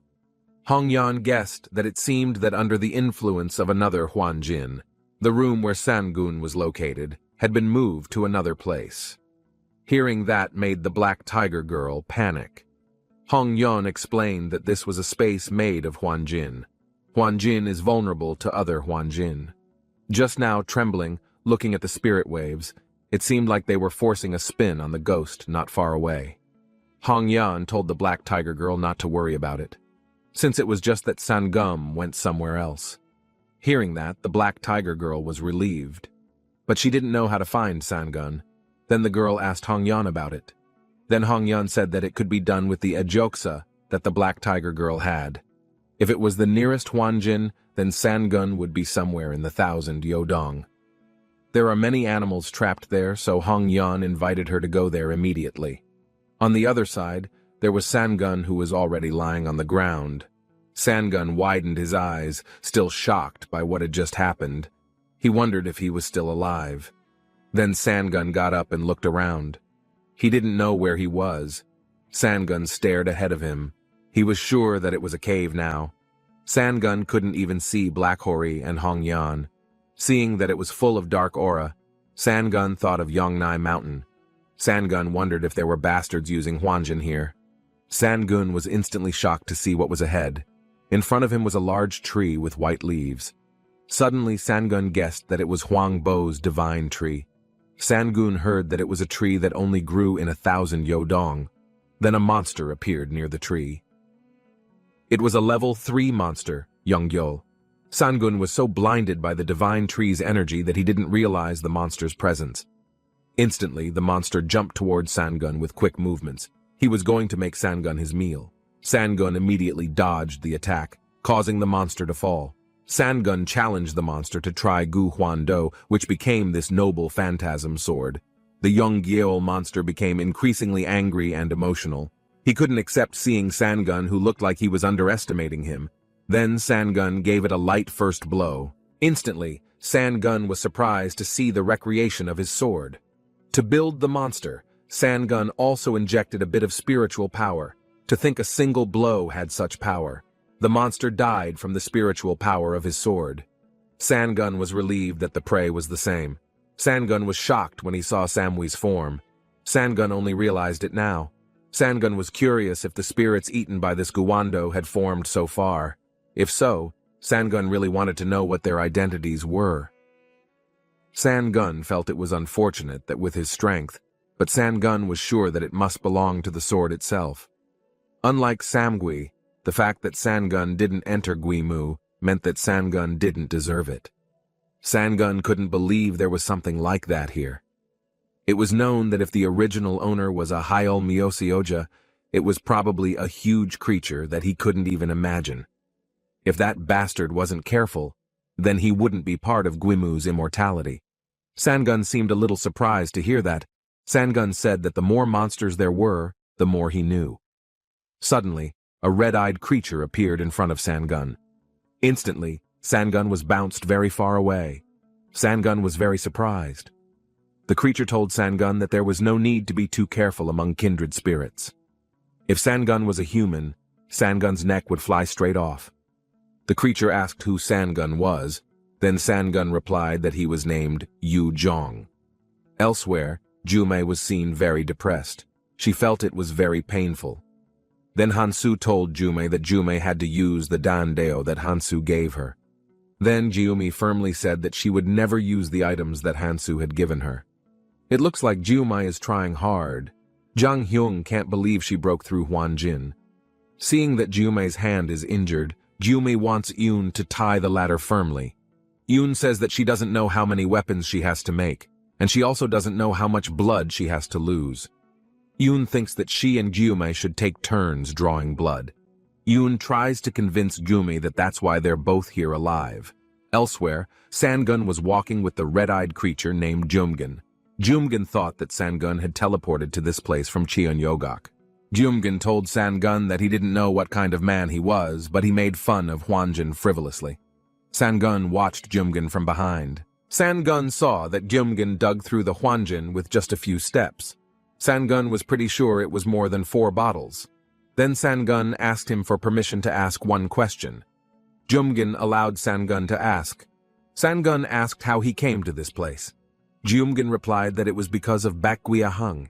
It was a path that he had to go through. Hearing that made Sangun very surprised. Sangun realized that Baekgui-ahung was a regional festival to summon a demon king from the deep sea, an endless battle where thousands of animals chew each other out, a bloody festival where the demon king is born after a fierce battle. Gyumgun said that between the demon kings, 3 of them will die. Gyumgun didn't know what kind of person attacked him, but after Baekgui-ahung ended, All the animals in the deep sea would find and kill him. Sangun widened his eyes at this. On the other hand, Hansu looked like he was searching for something. He looked around him. Hansu was very sure that the figure he was looking for was around here. Then Hansu saw the glowing plant over there. It was mangrangcho, which was the grass that the master used as a magic medium. Quickly, Hansu immediately grasped the grass. Then he saw the figure of the master in front of there and held a box. His body already looked decomposed. Hansu walked straight up to the master. Then he removed the master's hand and grabbed the box. The master's body was thrown back and shattered instantly. Hansu grinned slyly as it was finally in his hands. Sangun wondered if it was already known that Samgui died. There was only the master and the stray children. Then Sangun asked Gumgin if anything was known about the person who killed Samgui. Gumgin replied that there still wasn't. But since the person who served Samgui left, then it will be revealed soon. The fact that Sangun killed them is still unknown. Then Gyumgun tells Sangun that the person who brought him here is there. However, Sangun didn't see anything there. On the other side, there was Hansu, who was carrying a box in his hand. His two colleagues guessed that it was the one Han Hyung was looking for. Hansu said that there were also various medicinal herbs in the treasury chest. Hansu would choose the brush and bottle. The two colleagues were immediately stunned to see these items. If one gets drunk after mixing this, then it will be a treasure pile of wine. Then the brush that the master always carries. Hansu will take everything he can. A few moments later, Gyumgin, who was with Sangun, came to Hansu and his two colleagues. They appeared from within the thick fog. Hansu's two colleagues who saw the figure immediately prepared to fight. Instantly, Gyumgin released a huge aura of power to attack them. Hansu realized that it was Gyumgin. Suddenly, Hansu immediately knelt in front of him. Hansu said that he had brought what Gyumgin asked for. His two colleagues who were behind were very surprised to hear that. Then Hansu gave a bottle which was Churyongju to Gyumgin. He thought that this would definitely help Gyumgin when doing Baekguyahang. Gyumgin immediately took it. He didn't think Hansu could get it. Then Hansu knelt before him and asked Gyumgin to keep his promise. His bald-headed partner was confused by what Hansu was doing, likewise with the colleague next to him. Then Hansu glanced sarcastically at the two of them. Hansu told them the truth, that Hansu only used them as shields in case of danger. Suddenly the two men were furious after hearing the truth. His partner reminded Hansu that he would not be allowed to live as a swordsman even after Hansu did something like this. But Hansu wasn't worried about that because he would soon become an animal and not a human. Hansu was not a human who chased his age and struggled just to train. He will be an animal that can live for thousands of years. Then Hansu begged Gyumgin to make himself an animal as Gyumgin promised. Gyumgin laughed slyly, saying that he would do as promised. Instantly, Gyumgin released his power and was thrown towards Hansu. Slowly, Hansu's form turned into a creepy figure. However, Hansu seemed to enjoy it. He was very happy because he thought that he would be reborn, becoming an animal and living for thousands of years and 10,000 years. Sangun realized that it was just a magic trick. Jumgi passed Hansu's body and cursed him to rot in his careless fantasy. Now Jumgi will plan to deal with the other humans. Suddenly, the place was filled with creepy spider monsters. The spider monster surrounded the two men and overwhelmed them both. They both felt like there was no end, even though they killed it again and again. Seeing that, Sangun thought that the two of them had no chance of survival. When Sangun looked to his side, he saw two shopkeeper girls who were being surrounded by spider monsters. Sangun immediately saved them both and attacked the monster with his sword. Jumai cried to see Sangun come to their rescue. Not long after, Jumgun arrived and asked Sangun what he was doing. Sangun explained that the two girls were half-bloods and not human, but Jumgun wanted to kill them even more because they were traitors attached to humans. According to Gyumgin, they were both so shameful for groveling before humans that he wouldn't let them live. Meanwhile, Hansu, who was in the back, could be seen trembling all over. He was holding a brush that belonged to the master he had picked up earlier. Hansu's body seemed to be enveloped by a golden aura. Then he came to his senses. However, it was not Hansu's soul, but the master who entered Hansu's body. The look on Sangun's face was one of confusion at what was in front of him. Sangun felt the man's diverse energy, yet his body remained as it was. According to Sangun, it felt like a completely different existence. Hansu tilted his head as he said that this situation was very good. The figure with many eyes thought that the dead young man took his body. He thought it was very embarrassing. Then Gumgin pointed his hand forward and unleashed his power. But the attack was easily swatted away by the man. The man's eyes were blackened and his eyeballs shrunk. He said that something had to be done and there was a way for him to get out alive. But he can't just give up. Gyumgin doesn't know how crazy life is. Right now, Gyumgin is in a Dosoan-level body, so according to him, no one can defeat him, which is the realm of eternal life. Even so, this was an opportunity that Gyumgin found. According to Gyumgin, he had to fight for it. The attacks came thick and fast against his enemy who was standing down there. Gyumgin said that life and death are natural. Then Gyumgin chanted a spell. Large black roots surrounded the man's body. He reminded him that it was more than the several thousand, 10,000 years Gyumgin had spent as a beast. There was a very fierce battle between the two of them. There was a stormy wind due to the fight that took place between the two people. The two girls looked panicked at this. Sangun realized that this was their duel practicing illusions. Sangun wondered what they did to reach that level. Sangun thought it was very dangerous. Then Sangun immediately swung his sword and warded off the attacks coming towards them. Sangun reminded the two girls not to go any further from his side. Gyumgin thought a powerful magic trick was possible with that hand. He thought it was like Nogui. But seeing that the body could not fly, it went beyond the limits of the body. Then Gyumgin recited the spell once more. The current body will completely perish by its natural power. Gyumgin would end it by gathering the most powerful magic and all the spiritual power here. Then the man prepared to strike him. The man firmly said that the old man would die here. The strength of the two men clashed with each other. It seemed that the fight was very fierce. The atmosphere was very tense. Meanwhile, Sangun, who was standing in the corner of the place, showed a very dumbfounded expression seeing the scene before his eyes. A light appeared that was so bright that it was blinding. So Sangun closed his eyes to avoid the light. When Sangun opened his eyes, he was surprised to see the two people in front of him still fighting. You could see Gyumgim, whose hands were shaking. He was holding back with all his strength. It was the same with that man. For a moment, he felt that something was going to happen. The man said that Gyumgin looked very troubled. He would make him comfortable soon. Gyumgin screamed hysterically as he was in excruciating pain. Sangun widened his eyes wide. Sangun hadn't expected Gyumgin's illusion that covered everything to have disappeared. If Gyumgin was beaten like that, Sangun was sure that it would be their turn next. If they wanted to live, then this was their only chance. They had to move as quickly as possible. Sangun could be seen gripping his great sword tightly. Sangun realized that his opponent was a monster that destroyed even the spirit realm. With just one move, it turned into ashes. The two women sitting behind Sangun looked extremely frightened, evident by their trembling bodies. Sangun also felt panicked. He seemed to be biting his lower lip. In his mind, he felt that he was just waiting to die if it continued like this. There were only two choices for Sangun: let himself die in vain or fight to the end. Finally, Sangun ran towards the enemy while attacking him with his big sword. But the man easily withstood Sangun's attack. He considered Sangun, who was just like trash to him. As a result, Sangun's body was thrown far back due to receiving a huge attack from the enemy. The man's eyes lit up, making him look very scary.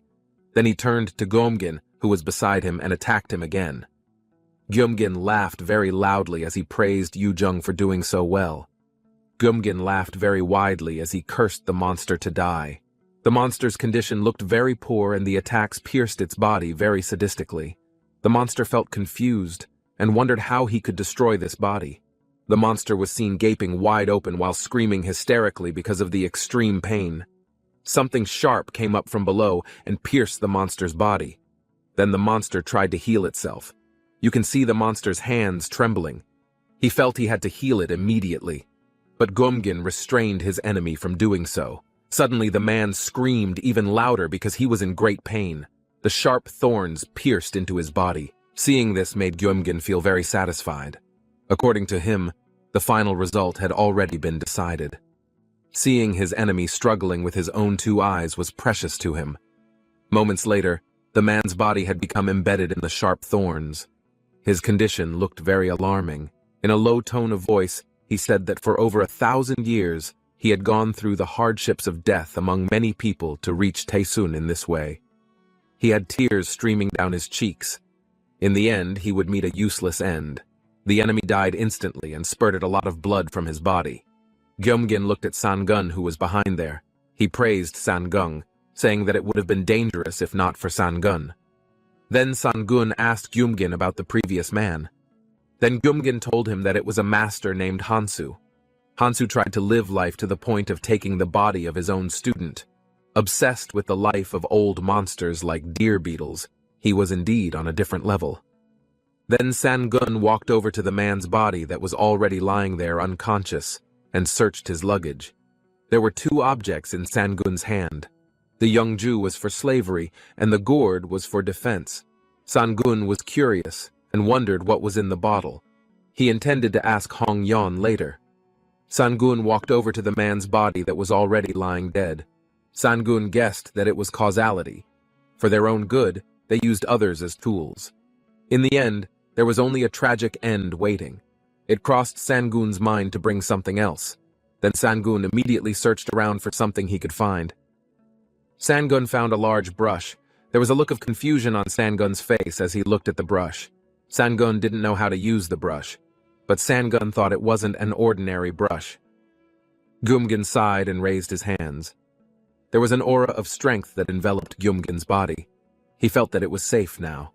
Something unexpected happened, but it turned out fine. The two women immediately hid behind Sangun's body as they looked terrified at Gyumgin's figure.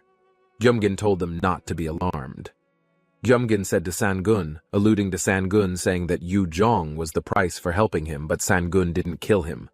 Now that something to do is done, Gyumgin will go to the White Ghost. There, Gyumgin will introduce Sangun to the Demon King that Gyumgin serves. Then Gyumgin immediately rolled out his flying carpet. Gyumgin told Sangun to go with him. Sangun's expression looked very surprised to hear the man's words. Sangun concluded that if Gyumgin meant it, Sangun could become one of the demons. For a spiritual beast, there was no better offer than this. But Sangun didn't think this was the time for that. Sangun expressed his gratitude to Gyumgin and told him that he would stay at Yonghua. Sangun confessed that he couldn't even stand the name of thousands of demons. Then Gyumgin glanced at him with a sardonic look. Gyumgin reminded Sangun that he had crossed the border. With his ability, that was enough. Now Sangun had to settle things with his colleagues, so there was something he had to deal with. With a very chilling look, Gyumgin emphasized to Sangun that he only needed to follow him. Then Gyumgin told him to hurry up. In a misty mountain valley, the sky was dark. There was a flying carpet passing through the air. Gyumgin stood in front of it, while Sangun sat behind Gyumgin. The atmosphere was awkward and there was no conversation between the two of them. Sangun looked at Gyumgin from behind him with a sharp gaze. In his mind, Sangun thought this was an all-out war with the devil. Sangun would be trapped and beaten in the war. There wasn't much Sangun could do with his powers because Sangun was only a dosen, also known as Yonghua. Something came to Sangun's mind. When Sangun first met Gyumgin, when he took it out, the ears opened and the eyes opened. There was a possibility that Sangun saw Gyumgin in Samgui form. Sangun felt panicked because he thought, what if Gyumgin knew that Sangun had killed Samgui? Sangun thought it was the same as going to the enemy's lair. No matter what, Sangun had to get out of there now. The look on Sangun's face was one of panic and fear. Sweat was pouring down his face. But Sangun didn't know how to get out of there. Sangun doubted if he could get Gyumgin out. Even at that time, Choa would be there. Now, unlike Samgui, Sangun wasn't alone. He had children that Sangun had to protect. The innocent looks on the faces of the two children. Sangun continued to think hard to find a way to escape from Gyumgin. Suddenly, one of the children called Sangun through telepathy. Suddenly, Sangun immediately felt surprised. Sangun's face was pale and sweat was pouring down his face. Then Sangun immediately glanced at the girl beside him. The little blue-haired girl felt that the situation was very difficult now, judging from Sangun's expression. Sangun confirmed the little girl's words, telling them that they would now be dragged into the deep sea. As half-demon children, they could feel something that others couldn't. Geimai is sensitive to dresses, and the change of cover paper is somewhat sensitive to the sweet spot melting on the paper. So, she told Sangun this. Did he have another group? Suddenly, Sangun was surprised and immediately turned to the two girls. The girl said that when she finished analyzing, she detected great energy. She felt a continuous anger in the current exchange, as if Sangun was searching for something. Hearing that, Sangun immediately widened his eyes wide. Sangun was sure it was Hong Yonghua. Then Sangun closed his eyes. He felt very moved knowing that she had come all the way here to find him. Sangun was very grateful to Hong Yonghua. Then Sangun told the two little children to hold him tightly.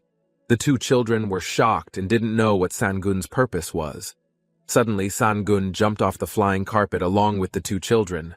Gyumgin, who realized this, immediately looked back. Gyumgin wondered what Sangun was really trying to do.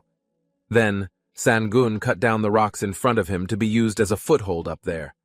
Sangun reminded the two children to stay behind him. Gyumgin came to them with his flying carpet. Gyumgin's expression looked very angry at them. Gyumgin felt that Sangun seemed to want death.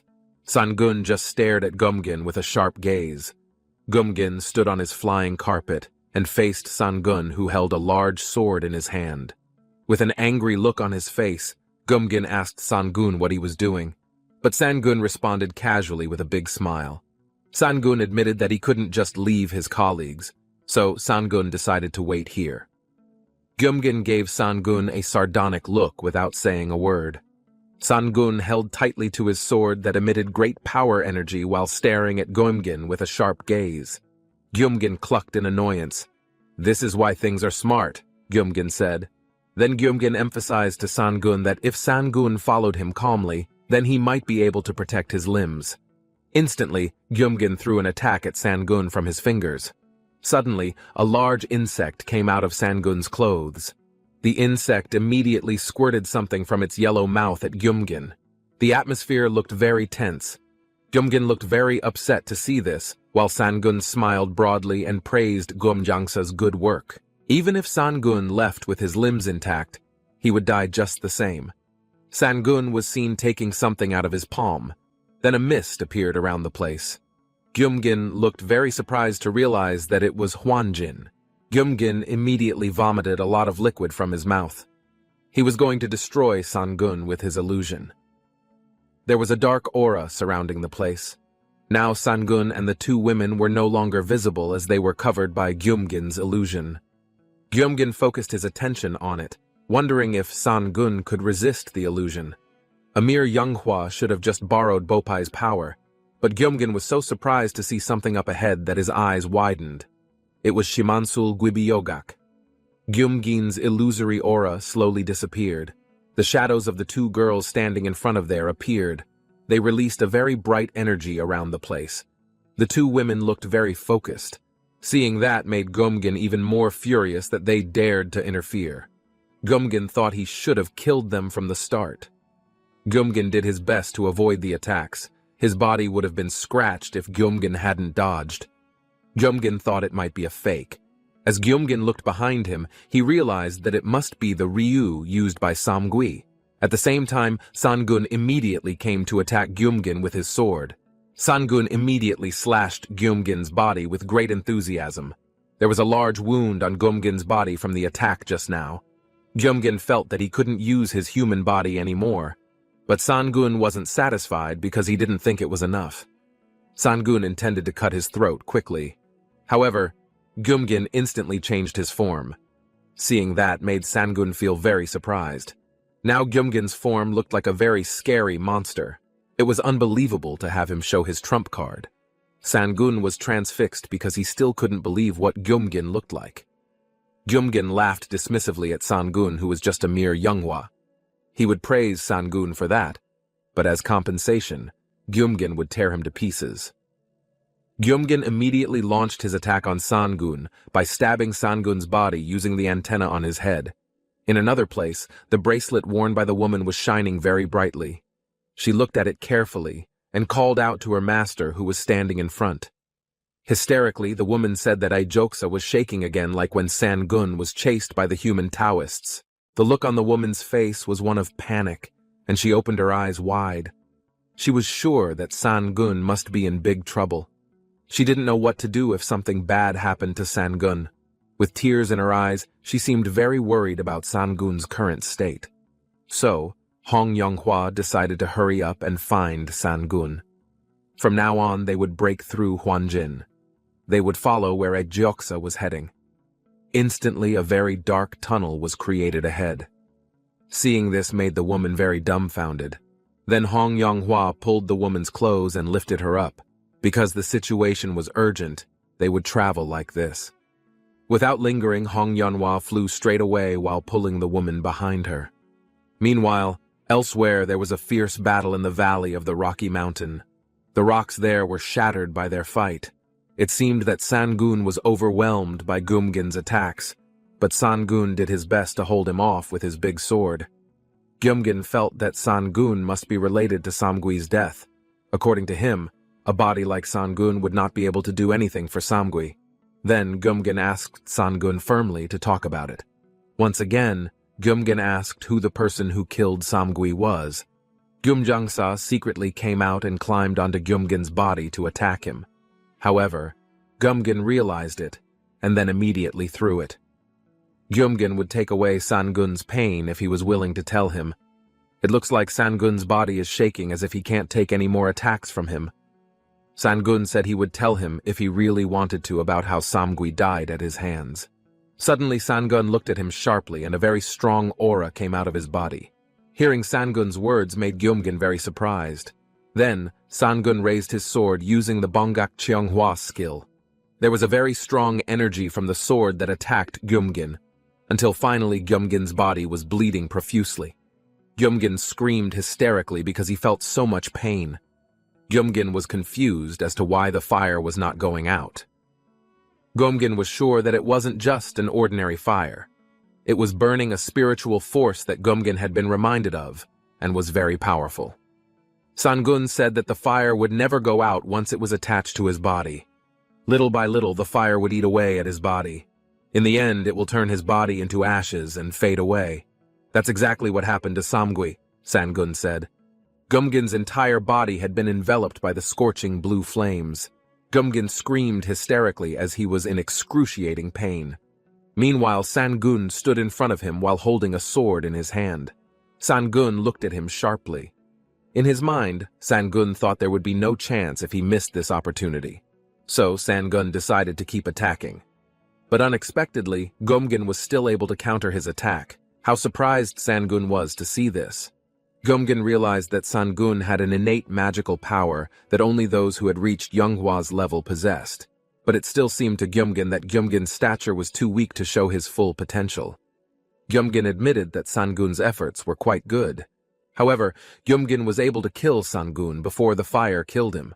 Gyumgin immediately launched his attack at Sangun, who was standing in front of him.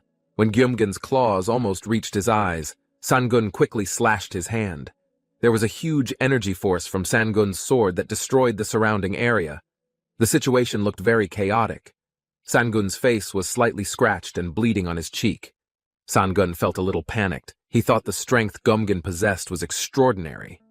It was only scratched thanks to luck, but Sangun didn't know what about the next time. Gyumgin said that Sangun was just lucky this time, but Gyumgin can ensure that there will be no second time. In Sangun's mind, he realized that Gyumgin was not an opponent he could avoid by buying time. His opponent was at the Yeongmyeong stage. He had to risk everything for this. Sangun looked very focused. He would increase the 6 senses throughout the body, then straighten his toenails and sharpen his teeth. Now it was time for Sangun to hunt. Sangun immediately jumped towards Gyumgin and ran very fast while continuing to dodge Gyumgin's attacks. Seeing that made Gyumgin upset. He didn't expect that Sangun's movements were completely different from before. Therefore, Gyumgin was going to turn Sangun into an eating swamp along with this entire area. But just as Gyumgin was about to attack, suddenly the surroundings were covered in a thick, dark fog that blocked visibility. But not long after, a black silhouette appeared in front of him behind the smoke of the dark fog. Seeing that, Gyumgin immediately guessed that it was Sangun. Without thinking, Gyumgin immediately approached him to attack. But unexpectedly it turned out to be Samgui. But it was a trick from Sangun to trick his enemy. Realizing this made Gyumgin very angry. Gyumgin thought that Sangun was a clever bastard who dared to try to trick him. Then Gyumgin immediately issued an attack from inside his mouth that looked like a red arrow. Fortunately, Sangun was able to ward off the attack. There was a fierce battle between the two of them, but it seemed that Sangun was unable to withstand Gyumgin's attacks. Until finally Gyumgin's claws pierced Sangun's body. It can be seen that the blood flowing profusely from Sangun's body, which made him feel very painful. Gyumgin was very happy to finally get Sangun after doing all those tricks.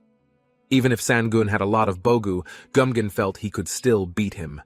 Sangun's condition now looked very poor. His hand, which was tightly holding the sword, was trembling. Sangun felt unlucky that his hand wouldn't move. Seeing Sangun's condition made Gyumgin feel satisfied and laugh loudly.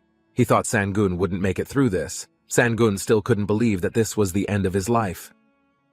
Instantly, Sangun was in a very bright place. Sangun saw a black silhouette in front of him. Sangun also didn't understand what he was seeing. He thought this might be something that other people had seen before his death. Sangun saw a woman with long white hair. That woman was Choa. Seeing that woman made Sangun feel very confused. But Sangun couldn't remember what she looked like. Sangun should have pretended to know her back then if he knew he would die like this. Suddenly, a woman came to Sangun's rescue by blocking Gyumgin's attack with her sword. Then the woman glanced at Sangun. She didn't think Sangun would give up his life for something like this. The woman firmly said that she had never served such a weak master. Gyumgin was very surprised to see that. He didn't expect that woman to have so much power. Right at the same time came someone who had just arrived at the location. It turned out to be Hong Yonghua, along with the animal-eared woman behind him. Sangun didn't expect Hong Yon to come there. Then, the woman walked into the middle of their fighting area with a very horrible look. Gyumgin, who saw the woman's figure, looked very surprised. Then the woman pointed her sword at Gyumgin as she warned him. The woman would make Gyumgin pay for making her master become like that. Because he was so scared, Gyumgin finally decided to run away from there. Gyumgin didn't think it was someone he could fight. But the woman was suddenly in front of Gyumgin. There was a huge power enveloping the woman's body. Looking very panicked, Gyumgin said that the two of them were both Youngsu. Gyumgin continued to rebel, asking the woman to let him go. The woman emphasized to Gyumgin that Sangun was her master, and the one who would be her Nangun. So the woman felt unacceptable seeing Gyumgin, who had made Sangun like that. Therefore, she couldn't just let Gyumgin go. Without lingering, the woman immediately delivered her attack to Gyumgin. There was a huge power enveloping the woman's body. At the same time, the woman also used her sword technique, Zaha sword Nakmai Sung.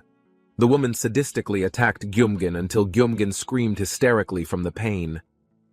Meanwhile, Sangun's condition looked very poor. His face looked very pale and sweat was pouring down his face. Sangun felt that he was very exhausted. But seeing the actions of the two women made Sangun smile. Sangun thought that they were very scary women. Then Sangun's body fell. The animal-eared woman quickly reached out her hand and caught Sangun's unconscious body.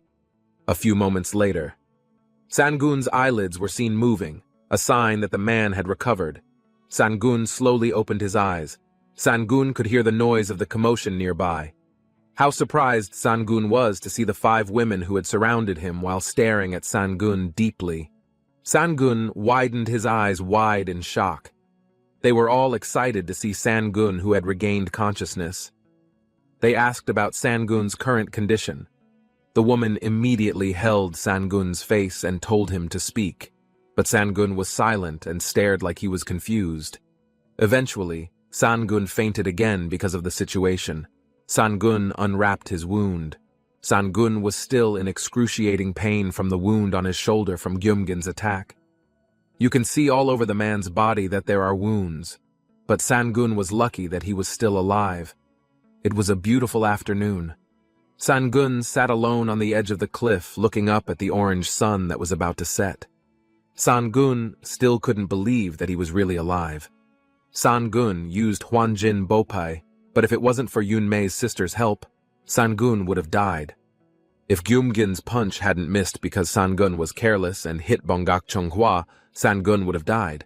Then if Hwaran hadn't shown up and Hongyan hadn't found him, Sangun would have died several times. Sangun had tried casting spells, bringing out ghosts, and using noble fantasies and defensive treasures, but it was useless against such overwhelming power. Sangun couldn't overcome the wall of state.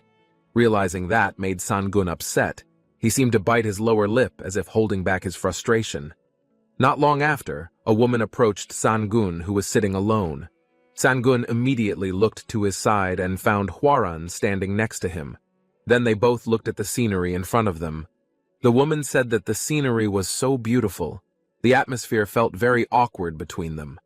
Then Hwaran asked Sangun to talk about what Sangun was thinking at the moment. Very gently, Hwaran reminded Sangun not to bear things alone and told him to just say it. Hearing those words made Sangun silent for a moment. Finally, Sangun opened up about it. Sangun said when he rose in status and also took Bongak Chonghua. Then when Sangun got Bogu, Sangun was filled with confidence. But seeing the people Sangun had met lately made Sangun realize how small he was. Almost to the point that it was amazing Sangun was still alive. Sangun had always felt proud, and now Sangun finally knew his place. It was enough now, so Sangun didn't need to risk his life. Instantly, the woman woke Sangun up by hitting him hard. With great emotion, the woman told Sangun that he only got the right part. Sangun was just one of the spiritual beasts among many at the Yonghua level. Sangun's face turned bright red. Hwaran said the opponent was a young Myung who was 2 levels higher than Sangun. So it was obvious that Sangun couldn't beat him. That's why Hwaran was amazed that Sangun had survived that opponent. Then the woman stroked Sangun gently. Hwaran felt that Sangun had done something impossible.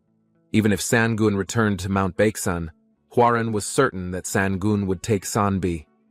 Sangun thought of Sanbi only until the last moment. Instantly, Sangun was shocked, and his face became very red. Sangun denied that he was thinking about Choa. Hwaran admitted that she was sad that Sangun didn't even think about her. Hwaran was a Changui, so he only felt Sangun's emotions. In a stammering tone, Sangun admitted that he didn't realize he was thinking about her. While looking up at the sky, Hwaran said, "That's why fate is something scary. If Sangun formed it once, then Sangun couldn't ignore it. Soon the time Sangun said would come. Then Sangun would need the power to protect Sanbi." Sangun firmly said that it wasn't for Choa. He had wanted to become Shinsu from the beginning. Sangun wouldn't stop until then. So Sangun reminded Hwaran not to complain and asked Hwaran to follow him. It looked like the 2 girls would be leaving soon. The 2 girls told Sangun that they were travelers after all. Now they would go their own way. The 2 girls added that they couldn't cause any more inconvenience. Hearing that, Sangun asked if the 2 of them had anywhere to go.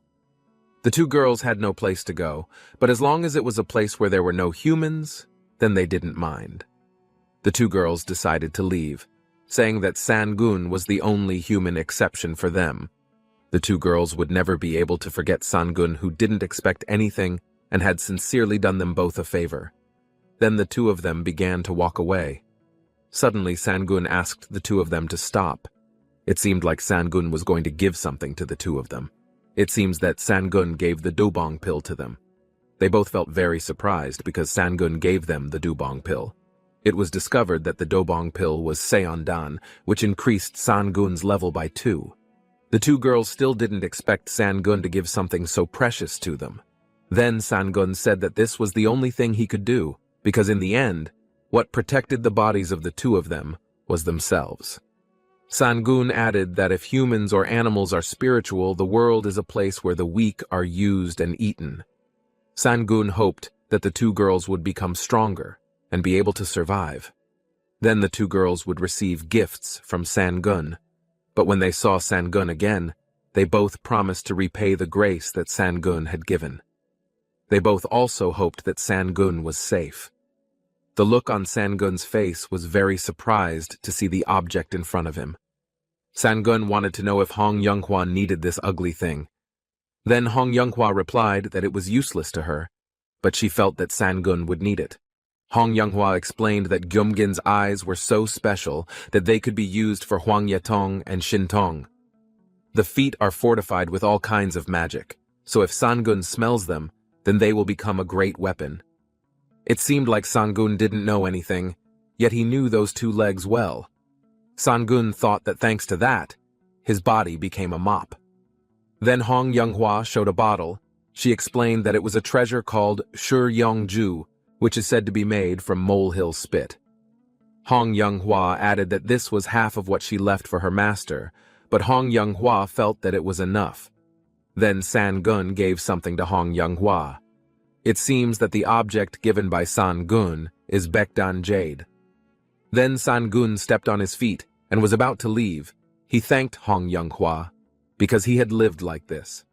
Sangun said that he will now enter training to raise to be a young gyol.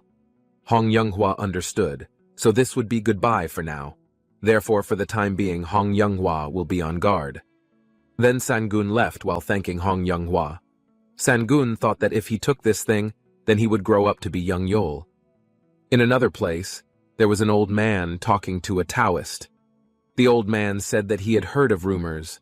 As a Taoist, they teach students to save others. The old man had heard that the lifespan of a Taoist was 300 years. The old man begged the man in green to tell him how to become a Taoist, or just a technique to extend his life. Then the old man gave an object to the man in green. It was a sign of his dedication.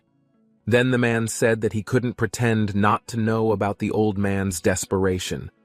The man asked the old man to leave the dedication. He would send him a message immediately. The old man was very happy. He thanked the man in green, who was a Taoist. The man thought the old man was very stupid. A Taoist is not just the name of his house dog.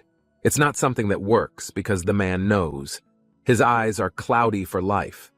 But thanks to that, the man in green was able to take his treasure. Suddenly, a mysterious woman appeared in front of the man. It seemed like the man didn't know who was coming. Then a woman took off her hat. The man was very surprised if the woman had prepared that too. The man judged that this looked like a pretty useful girl. Then suddenly, the woman attacked the man very quickly. The man was very surprised and did not expect it. Fortunately, he was still able to avoid it. The man became very angry, suspecting that the woman was a murderer. The man asked who had sent the woman. Was she without a group? Then the woman said the reason she couldn't find him until now was that he wasn't involved with any group and lived among people who didn't know anything. Hearing that remark made the man very upset. The woman had dared to open her useless mouth. The man emphasized that he would catch the woman and kill her. Then the man tried to attack the woman, but the woman was ready to unleash her power. Immediately, the man couldn't move. It seemed that the man's body was already being held back by the ice that froze along with his body. The man felt very cold, this damned cold that froze in an instant. The man wondered if the woman was an Ice Palace Taoist. The man felt that he didn't remember doing anything to anger His Majesty. The man felt that this must be a mistake. The woman knew that the man's name was Nokbang. The man was very surprised that the woman knew his identity. The woman said that 14 years ago, she wanted to know if Nokbang still remembered Sangun from Baeksan Mountain who Nokbang had killed. Nokbang remembers the events of 14 years ago very well. That's why Nokbang was raised from the Munpa and became like this. But Nokbang didn't know what had happened to him. The woman named Choa raised her sword high as she told Nokbang that the tiger Nokbang killed back then was her husband. Hearing that made Nokbang very surprised. He thought it didn't make sense. Then Nokbang told Choa the truth that the man wasn't dead. He said that Sangun of Baeksan Mountain was still alive. Suddenly Choa was dumbfounded by Nokbang's words until she widened her eyes wide. 14 years ago, on the day of the incident, A young Choa was seen holding the severed tiger's head in her hands. At that moment, Choa felt that she too wanted to die. That's why Choa tried to get rid of her own life. Choa felt discouraged to live his days. An old man who saw Choa's attitude became worried about her. Choa didn't eat a single meal all day. The old man thought that Choa was really planning to die. Then one of the little kids suggested Choa to become a Taoist. Choa was still too young and had many more days to live to decide on this extreme choice. Choa's skills were also enough that by the time Choa became a Taoist, her way of looking at the world would probably change as well. If Choa's mind still did not change, the old man felt that she might actually die. Hearing the explanation from the old man made her excited. Choa felt that she couldn't die like this. Choa was determined to kill him and fulfill Sangun's wish. All that Choa did was for Sangun, who was her husband. So Choa went to Gonryun to follow Chung Dosun. However, Choa was only half a soul. She received insults and stares that scorned her. The situation didn't change much from wandering. But Choa didn't care because Choa was used to it. So Choa just swung the sword every day. Choa practiced so hard that her palms were injured. Even if her hands were torn, Choa could only hold it in her left hand. That's how Choa only swung the sword, as if she was crazy. Even when Chung Dosan, who took her in and let her enter Gonryun, died, even when Gonryun was destroyed, Choa wandered again. Choa walked through the heavy snowstorm. Then Choa kept swinging her sword again and again. Choa saw an image of when Nakbang killed her husband. Remembering that made Choa very angry. The woman's emotions seemed very passionate, but Choa realized that she needed more strength to kill him. Suddenly, a mysterious figure approached Choa in her desperate condition. The figure knew that Choa was a child with special blood. The figure offered Choa a power that Choa wanted as long as Choa also gave something to him. So Choa made a deal with her body as a pawn with Nopa, whom Choa met by chance. Nopa is one of the people from the Ice Kingdom sect. After that, Choa became a Taoist of the Ice Kingdom sect and rose to the level of Dosun. Little did he know that the blood of the cursed ghosts inside Choa's body would come in handy. Choa didn't care who they were and what they did with her. It was because Choa only needed the power to kill Nakbang. If Choa killed him, then Choa would be able to go to her husband. You could see Choa's trembling hands clutching her shirt tightly. Choa confirmed that Nakbang's words were not lies, but Nakbang emphasized that Sangun was disguised as a student. Hearing that made Choa very surprised. Nakbang advised Choa to check her pendulum if she didn't believe him. Nakbang begs Choa to do something about the ice trapping his body right now. Nakbang felt like he was going to freeze to death, but the cold had attacked his internal organs and also froze his spiritual power. So, either way, Nakbang was dead.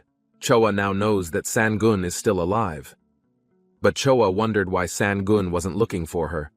Choa paused for a moment to think about it, but Choa couldn't be sure, so she decided to go check it out herself. Choa would go to Baeksan Mountain. 10 years later, there was a man who was climbing a mountain. He looked around the mountain looking for a red leaf plant with glowing fruit, which was a spiritual plant. He was very happy to find it, because the plant was quite useful to him. Suddenly, a bright light pierced the sky and appeared on the hill. Below the hill, there were many people gathered, and there was a woman in red at the forefront. He said in his heart that the place was a Taoist place, commonly called Daiho. Then he asked the muscular man if something happened in that place. The man said that he came to that place after he felt a wave of spiritual power on the hill. The man asked him to open his eyes and pay close attention, because it was time for Bisun to wake up after 10 years. The man saw him like a Hu-Bai clan who had not entered the Taoist clan path for a long time. Therefore, he would tell him, if he did not have the opportunity to easily climb to the top, to see that moment. He saw that the young man wearing a headband looked younger than Sangun, but the man had become a Bisun. But the muscular man asked him not to pay attention to something unimportant like that, and asked him to focus on looking up the hill, because later there will be a flow of spiritual power that will be engraved in his brain, because it will be a very valuable experience for everyone. He said in his heart that Bisun is very extraordinary. can do that without the help of Manhwa. Therefore, he must train harder too, so that one day he will definitely be able to be like him. But suddenly the blue light dimmed. Everyone was noisy seeing a woman in red in front. They wondered why she didn't die after winning Sima. Therefore, how could she do that? The woman smiled and felt a tiger in a dark place. The tiger opened his eyes, which were glowing red. Suddenly, blue wings appeared on his back. The tiger said in his heart, if that was the technique he used when he was young, but now the technique is even stronger than before. Then there are 9 levels in the new one he made, producing great spiritual power flowing endlessly. Therefore, he felt as if he had embraced the great Tisan. Suddenly, the red-haired woman said that his strength was amazing, because with spiritual power, he would not be left behind again. So, the power possessed by the tiger is the true power of the division. But why did the horns grow near the tiger's ears? The tiger was confused when he touched his head. There were 2 sharp horns. He did not realize when the horns grew on his head. Then the woman in red congratulated the tiger, who had risen to young Yol. The tiger said that he had become strong because he broke the law that closed Gyumje. Then he called someone by the name of Hori. Suddenly, there was a shadow of an animal covered in golden energy. A man with long black hair appeared who emitted blue energy. The man was named Sangun, who asked how Myunghwa and Sour were. The woman said that everyone had reached the middle point of Myunghwa, but at that time Tamhwa Wukong had eaten Gyumgen's legs. Therefore, the woman in red asked if they were going. Sangun replied, of course he would go, because he had made an appointment with someone. However, she had to wait for Black Hori to come first. Therefore, now there is nothing she can do anymore. Then she now sees Sangun looks young, and it makes her feel more relieved. She said that she will follow him later, and will also pray for Sangun's safety. On Baeksan Mountain, Choa is using a round object that has a ring. It is a pendulum. However, the object does not give any response to her, because maybe she is in the subject under Huanjin, or there is a seal that is blocking her. But she shook her head, because remembering someone who lied, if she has Sangun's fur until now. She sighed and walked to go somewhere to find out. She walked in the middle of the forest at night. She remembered when she was a child, who called Sangun's name many times. At that time, she asked why he kept scratching the tree with his nails. At that time, Sangun was marking the tree because no one would dare to enter and disturb it. But suddenly, Sangun saw her pulling her tail. Therefore, Sangun asked her not to pull her tail like that. But Choa asked what could be done if she felt tired. But Sangun asked her not to follow him anymore. At that time, Choa was stung by a bee because she wanted to get strawberries on the mountain. But what strawberries was she looking for a tiger like him? Choa looked up at the sky and she said that at that time she spent Chongun Bulat with Sangun. But now, it was time for her to return after 14 years. She was in front of a hill that had not changed at all since long ago. But the only thing that changed at that time was herself. She took a deep breath, making her no longer hesitate to go into the cave. She stepped forward, suddenly heard someone's voice. However, it was not Sangun's voice. Therefore, she became angry. How dare someone be in that place? She released her spiritual energy and asked the person's voice to come out, because she dared to defame Kyeonhogun. Suddenly, a shadow of someone with long hair appeared, who asked who she really was, who dared to show her life like that. Choa said that the place was the residence of Sangun, the ruler of Mount Baeksan.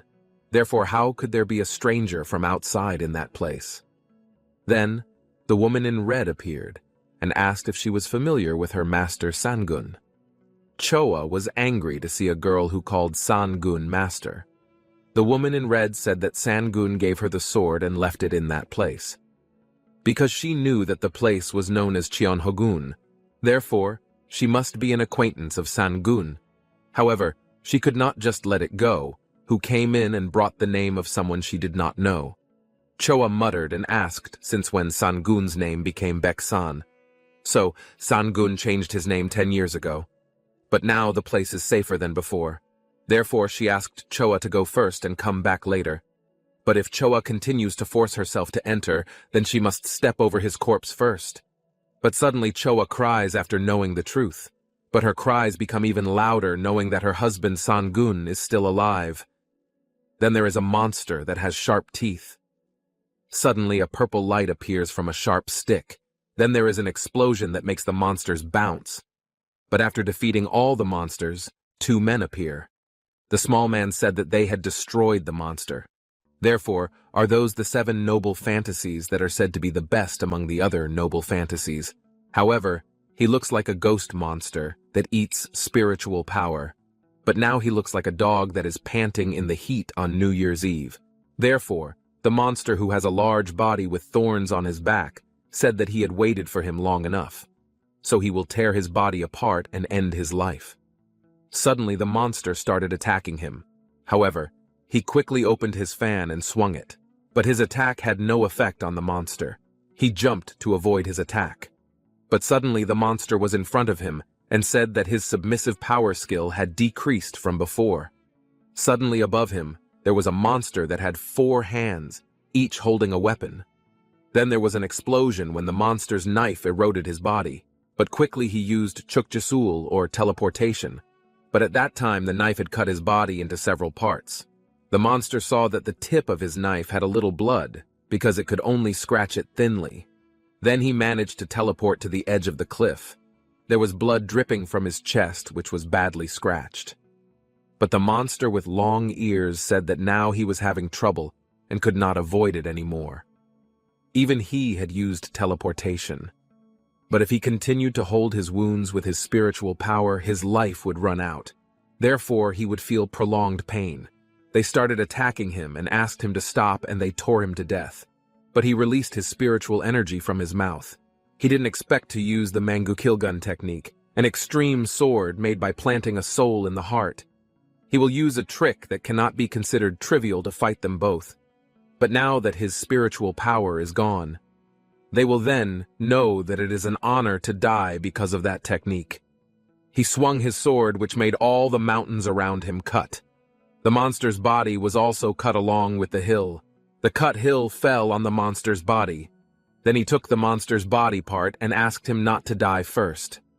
Because beasts and humans die and hunt each other, but only they are left and have continued to follow him persistently for the past few years. Therefore, he asked what the reason was for them to follow him. But the beast said that they couldn't just let him be after finishing off Samgui. But he was surprised because someone finished off Samgui's feelings.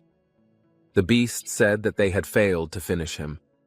But the other troops were on their way to finish off his life. All the beasts also knew that the long-haired man's name was Yu Zhong. All the ghosts in distant locations would definitely come looking for him. Because he had dared to touch their king, he had to pay with his life. However, Yu Zhong destroyed half of the beast's body. He wondered what was happening and why he was accused of killing Samgui. He was very upset because someone had sold his name. Therefore, he had to find that person and kill him. The next afternoon, there was a cow and Sangun who was scratching his ear. He felt that someone was grumbling his name. However, he asked if the journey was still far. Then an old man who was driving the cart said that he still needed a few more hours to arrive. Therefore, he asked him to calm down and rest. He closed his eyes and wondered in his heart that since when did he have free time. However, there was a mysterious voice that said that he did not have to go to the Bakusan Mountains.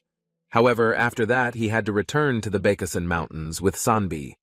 Therefore, they had to go together to the Bakusan Mountains. Then there was a man with long hair tied up who was walking in the meadow, but he accidentally saw a blue spiritual energy in the middle of the mountains.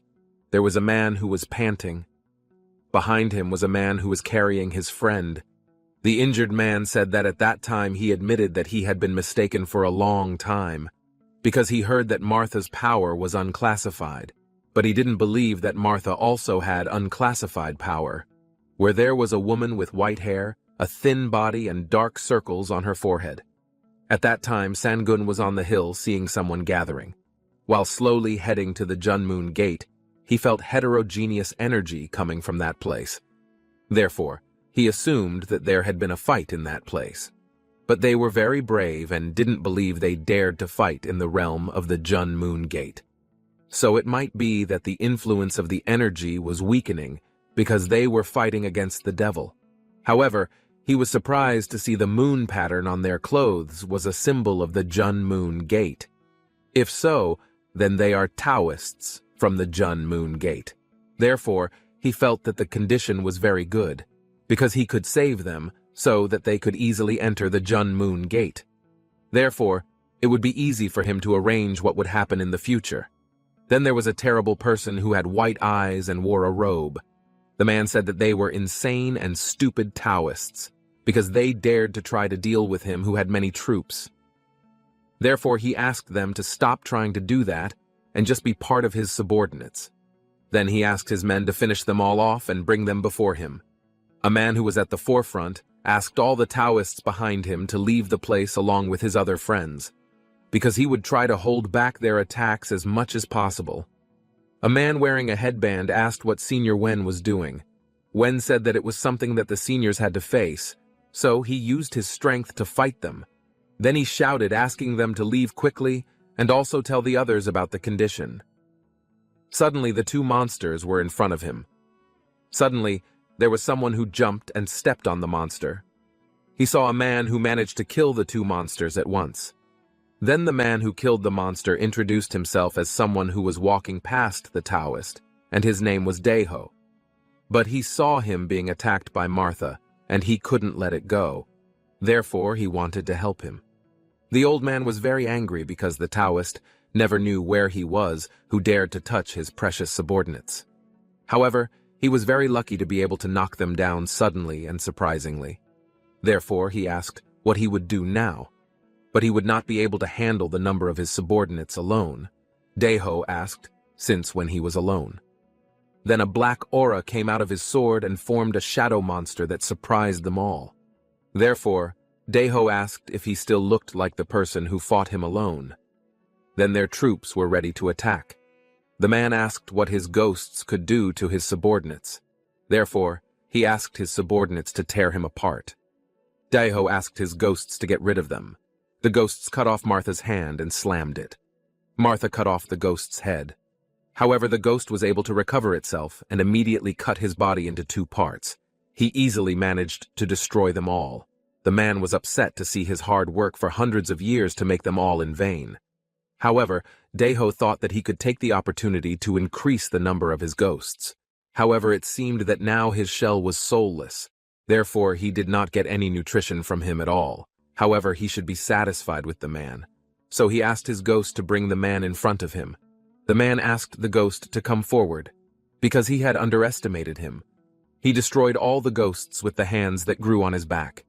He said that if he was the real ghost in that place, then he would show him the true power of the ghost demon.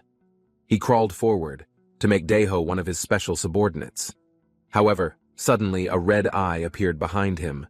Then the giant hand that had many eyes caught the man. The man felt pain and asked Daeho to stop. But Daeho saw the man was very angry, but he was feeling hungry, which made his head spin and could not control his strength. Because there is a limit that must make him able to hold his strength. Namely, he asked him to talk for a while. But the man asked him what he wanted. Daeho asked how he could make Martha. Jun Moon Gate, a man asked if he could say if it was a very troublesome demon. Then attacked Jean Beck's group. A mustache man said that the demon also showed his real face, because he looked like an incompetent person who was in real life, because he was too busy practicing. Therefore, he asked him to take the person to Horong Bong, but then he intended to give him a group. That was true because the delicious fish had entered his net. So he couldn't just let it go, but he asked him not to hesitate to ask about anything, so that they could not refuse his request easily now. Then Daeho was lying on the bed. At that time, he had not had a soft blanket for a long time, but the voice said that it was just the beginning, because they easily let him in without suspecting him. Suddenly, there was someone standing in front of the door. The man came in and greeted him and introduced himself. His name was Yang Feng, and he was there to express his gratitude on behalf of their elders. But Daeho had no problem with that, because he was someone who walked the same path of Taoism. So, of course, if they helped each other, Yang Feng said that the elders were busy and had a lot of work. Therefore, they sent him. So he asked him to tell him if he needed anything while staying there. Therefore, Daeho wanted to know something, because he had heard before that there was a spiritual animal that protected Yongnai. Therefore, he hoped to be able to see it someday. Yang Feng asked if he wanted to see Gyum Myung Jir Yong. He scratched his head and wanted to see it. But Yang Feng interrupted him and asked what he was talking about, because that spiritual being was something they should be proud of. So, of course, he had to show it to him. But there were also many people who wanted to see it, so transmission arrays were installed everywhere. So that road was the only one with transmission installed. The mysterious voice said that he didn't expect it, if they could easily meet him at a time like that. He felt that it was really very easy. Therefore, Yang Feng immediately activated the array and a yellow broadcast appeared, but he would feel a little dizzy with it. Suddenly, the light got brighter and they disappeared. They were now in a dark cave, which was the entrance to Mount Yongnai. Then there was a big wolf with one horn on its forehead. It was a spiritual beast that protected the place. The wolf laughed because it saw Daeho, who was in that place. Finally, young Gyul had reached his level. He sighed and said that he had heard everything about it before, but now he was feeling sleepy. The wolf said whether he came all the way to that place just to check on him. If so, then he understood his feelings very well. The wolf suddenly cried because everyone left him in that place alone, and they treated him like a tease. Therefore, some people finally saw him and asked them to call him, but sometimes he thought if he had to kill everyone who came to see him, then they also had to kill him too. But in the end, he had to ask for help from a humble person who was at a trivial level. But young Gyul asked him to tell him where the plaque was. The wolf wiped his tears and said that he didn't know about it, but he had previously told him that he had to find it through the wolf. So, he was in that place to meet him to get it. But what if he was caught by the guards? But the wolf asked him not to make a fuss, because those who were protecting the June Moon Gate now were the best people in Hwanseon. Then the type of spiritual power that he felt was no different from them. But now most of them are in Hwanseon. Therefore, he feels that if he knows where the plaque is, then he will help him to reach that place. But young Gyul said that if he said before that to get the plaque requires a lot of work, then the wolf offers how if he releases it, because if successful, then he will receive protection from the immortal Sawalrang. Then there are 4 noble tribes that live in groups in the southern spirit land. There are 4 generations who squat in their territory without disturbing each other, because each tribe has a different species, where they each have their own unique habits. But among them is Sawalrang is a unique tribe, because they have the most noble blood among the other wolves. Then they have one member of the tribe who gets that protection. So whoever the person is, they will accept him as one of their own tribes. Then the whole tribe will move to repay the person. But on the other hand, if the person hurts himself, then all the tribes will move to bite the back of his neck. Therefore, he hopes that Gyum Myungsir can do that. The wolf could do it for him. He said that one of the 4 great tribes in the south had inherited the bloodline. Later that night, the moon was shining very brightly. Young Gyul was in his room looking at the purple bottle that the wolf had given him to help him. However, he felt that it was like one of the deadly poisons among the other 10 poisons. Therefore, if he used the poison to get the Bokshwape plaque, because at that time the wolf wanted to tell him something before he did it. If there was a gold chain restraint on his heart. So if they free themselves from the Bokshwape chain, then his heart would suddenly explode in an instant. Therefore, they had to be able to find the high bong stone that could overcome the restraint. However, it was not easy to find the blue high bong stone that could release all the restraints, because it was not an ordinary stone, and he felt that his condition was getting worse. But it's worth it if they take out the high bong stone, then they can receive the Kiansu technique. Because the Kiansu technique until now can increase his stats just by doing the inner stage and spiritual power of the next realm. So, Yongmyong is really on a different level from him. So if he wants to reach that level, then he must fall into his inner chi if there is a simple mistake that occurs. He might lose his life and become a Jinmyong tree. So Qiansu is a special technique unique to the Sawarang tribe that prevents them from becoming Jinmyong trees. But Jinmyong trees can sometimes look like trees that look like animals. When they try to cross the boundary of revolution, then they will become corpses of spirits because they failed to turn into trees. Young Gyeol feels scared because he crossed that boundary. So, Qiansu technique max real evolution will become a reality now. Therefore, the protection of the Sawarang tribe will be a bonus.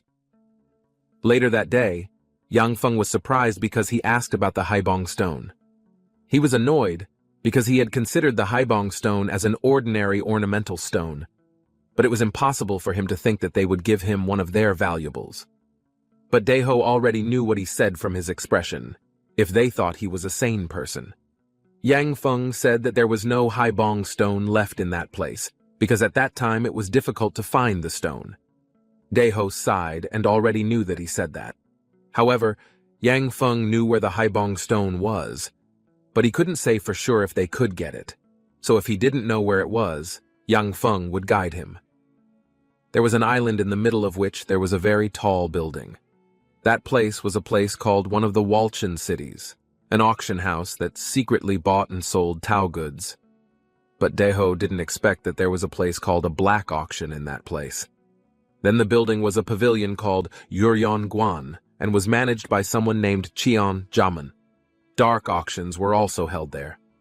Then it was rare for a case to occur where they had rare and never-before-seen items. Therefore, if there was an item that matched all that was displayed, then they could exchange it or buy it with spiritual stones.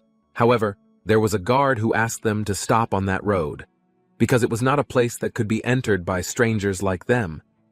But suddenly Yang Feng showed a golden object with a dragon carving. Then at the auction, someone bid 500 stones for Yong Seok. However, no one else wanted to bid on the price. Finally, the stone was sold for 550 spiritual stones. So that was the dragon hall that only the great master could enter. Then the man who brought the method out the inner chi stone from the thunder dragon. If anyone absorbed the inner chi of the thunder dragon, then they could get its spiritual power. Everyone was amazed and said that they had to buy it. Therefore, if they can melt the stone, then they will become your noble fantasy that will make them gain their power. Then they started bidding 600 stones to 2,000. Therefore, according to the agreement, it will be sold for 2,000. Daeho was thinking about the thousands of spiritual stones used to buy the Chibanten was really very expensive. However, at that time he had about 3,000 spiritual stones. Then the host said that now what he would show was an object that was considered a treasure, because it was an object used in the Wan Bao era, but now it has disappeared. A man wearing a headband wondered if it was an amulet from the Wan Bao era. Then a piece of paper called Chuk Jibu appeared. They were all angry and asked what they could do with just that piece of paper. Therefore, the host must have deliberately deceived them. He was very scared and said that it was a symbolism that came from the remains of one of the skills that had now been lost. So, it is possible that they can find clues that come from the Chukji technique. Yang Feng laughed if someone who was insane would buy such an item. However, he was surprised to hear that Daeho was auctioning the item for 500 spirit stones. He still did not think that he would really buy it. Then Yang Feng stood in the middle of them holding up his fan. Then the host showed it, if the torn paper was sold for 500 spiritual stones. A man brought the torn paper with a confused face and congratulated him. Daeho smiled, getting the item he wanted. Then the host will continue the auction. He asked permission if he would introduce the next item. Before he finished speaking, suddenly, a red glass crack appeared. Suddenly a skull appeared down on the stage. Everyone asked if they deliberately did that kind of show to make a surprise before showing the item. Then a shadow of someone standing on the monster appeared. A woman who radiated red energy felt lucky because everyone had gathered in that place. Therefore, it would make it easier for her to absorb all their energy. A long-haired man asked if she wanted to eat them, because he felt that everything he said was just nonsense. Then a brown-haired man said the characteristics of a large animal bone, a demonic aura, and a red-haired woman. If she is Guium Nacha from the Guigang Temple, a witch who has no common sense. But how could he enter the place?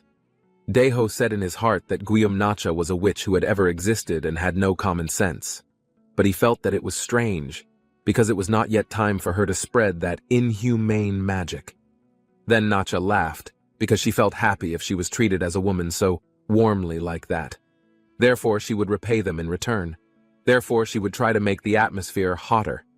She wrung her hands, and there were mysterious people who appeared on the roof. They carried a round yellow object and read a complicated spell. But suddenly, when they said the name Darabong Myungjin, the stick stabbed their bodies. Suddenly the place was filled with red energy, and everyone ran away. But Nacha was very happy to see it and asked them to enjoy the blood festival with her. Everyone in the place felt very hot. Therefore, they had to get out of the Huanjin. Then Daeho was in front of the skull and sighed, and said that he could not find the Haibong stone. But he couldn't believe that something like that had to happen at that time. Then everyone started coughing up a lot of blood and felt pain. The blood came out of his limbs non-stop. Suddenly Daeho's eyes bled and he wiped it. So that was the Darabong Myungjin technique, which was said to be able to increase training by sacrificing people who were Taoists.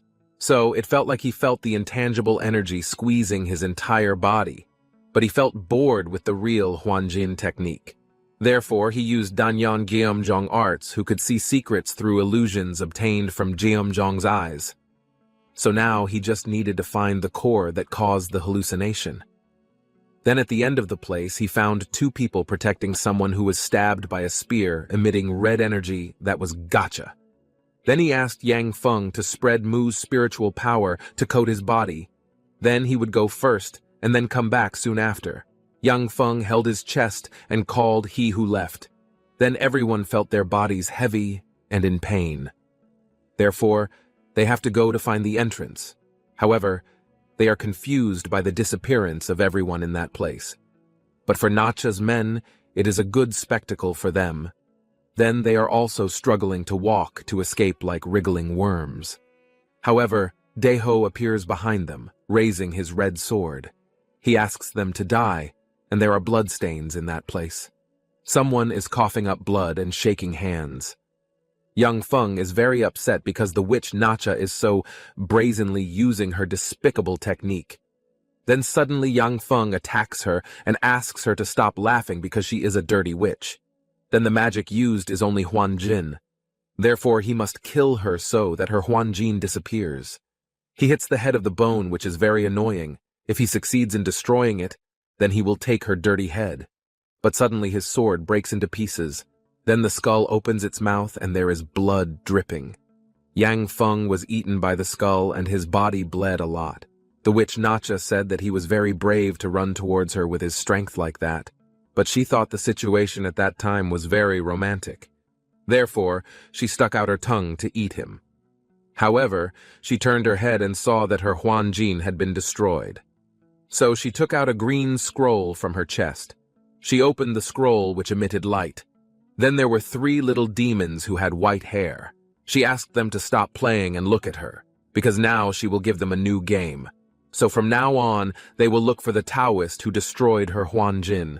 Then, if they find him, then she will give them more games to play. If they understand, she asked them to start their game. She felt that there was a master in that place, because only a master can blow away the hallucination and destroy its core. Therefore, she was curious about what kind of person the master was. She saw the very scary Daeho making her blush, because he was someone who could give her a new stimulus. Then the man wearing the hood asked how it could happen and who had messed it up. Daeho walked carrying 2 swords in his hands and emitting a very tense black energy. They prepared their weapons as Daeho walked towards them. Suddenly, he drew his sword. In the blink of an eye, their heads floated. He said that evil demons and very good Taos always conflict with each other. So there would be nothing that could be done anymore in a place full of magic. But if only he had not implanted his anti-magic energy into his own body. Where the energy came from, an ancient tree obtained from Cheonyo Dong. But at that time, he did not expect that it would affect his very heavy magic technique. because it was a good thing that could make it an anti-Sanjum sword and implant it in his body if later he could not use it. He saw the spear that continued to emit its magic. Finally, at that point, he managed to damage the eye of the technique. So now he had to destroy the rest and immediately leave that place. Therefore, he will now go to the next location. But he saw the inner Boachi item formed from the Thunder Dragon. But when he took it, the man who was lying helplessly said that the object was his. He felt a great obsession coming from it, because the magic in the ball could cause their loss of common sense. He took the ball away, because it would be a shame if he left such a valuable object. But he did not recognize who the owner was, but he had to use it to find its owner. But the real owner of the ball was behind him. When he walked, his body was surrounded by yellow light. After that, he felt that he could not move his hands. Suddenly, a green liquid appeared from the jug. It was Noxa. He was confused why it suddenly surrounded him. Suddenly, two sharp bones almost hit his face, and luckily Noxa protected him. He saw the three little demons who attacked him. He saw them like children who were Samcheok Kong. Therefore are they ghosts.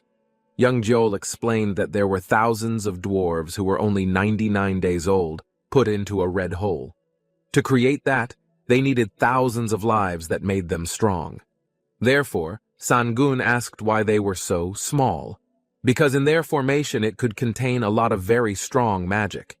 The creature looked like a child, but they were not human, because they could be a threat to Sangun.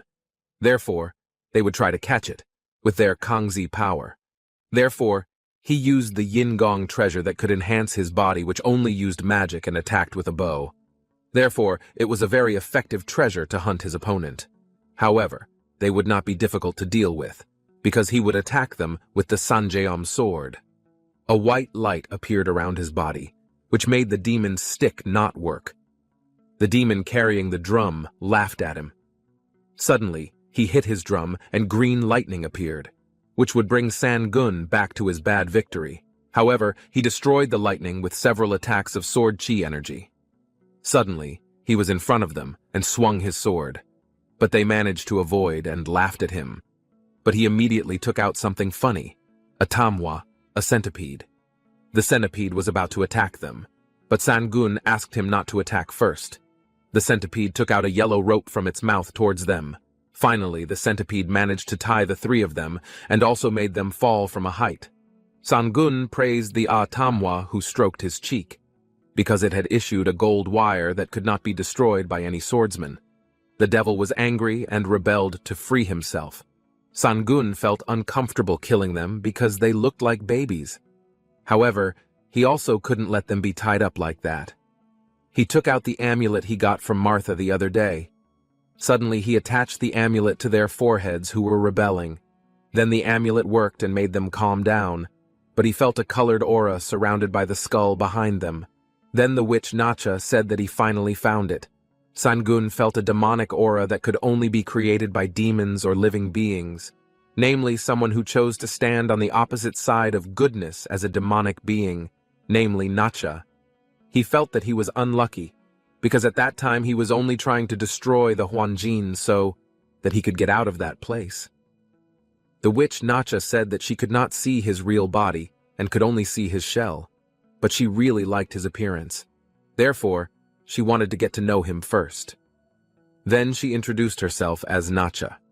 Sangun felt that nothing good would happen if they continued to talk to each other, because she was very famous as a woman who had no common sense and her way of thinking could not be known.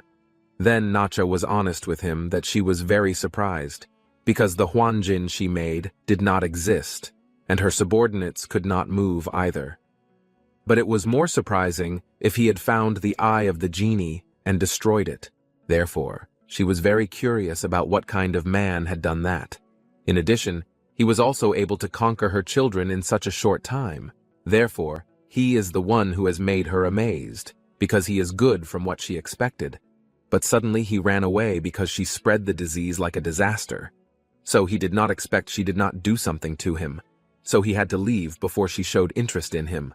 Suddenly the skull was beside him, but Nacha was very upset he avoided his bad attack, because he had ignored a woman. So she would destroy him. But suddenly he kicked the skull from underground. A very large energy appeared on his back that formed wings. Sangun said if everything had happened like that, therefore as what Nacha wanted, if he would deal with him. It made she goosebumps and laugh out loud, because she also did not expect to meet a sexy man like him. Therefore she had to treat him well too.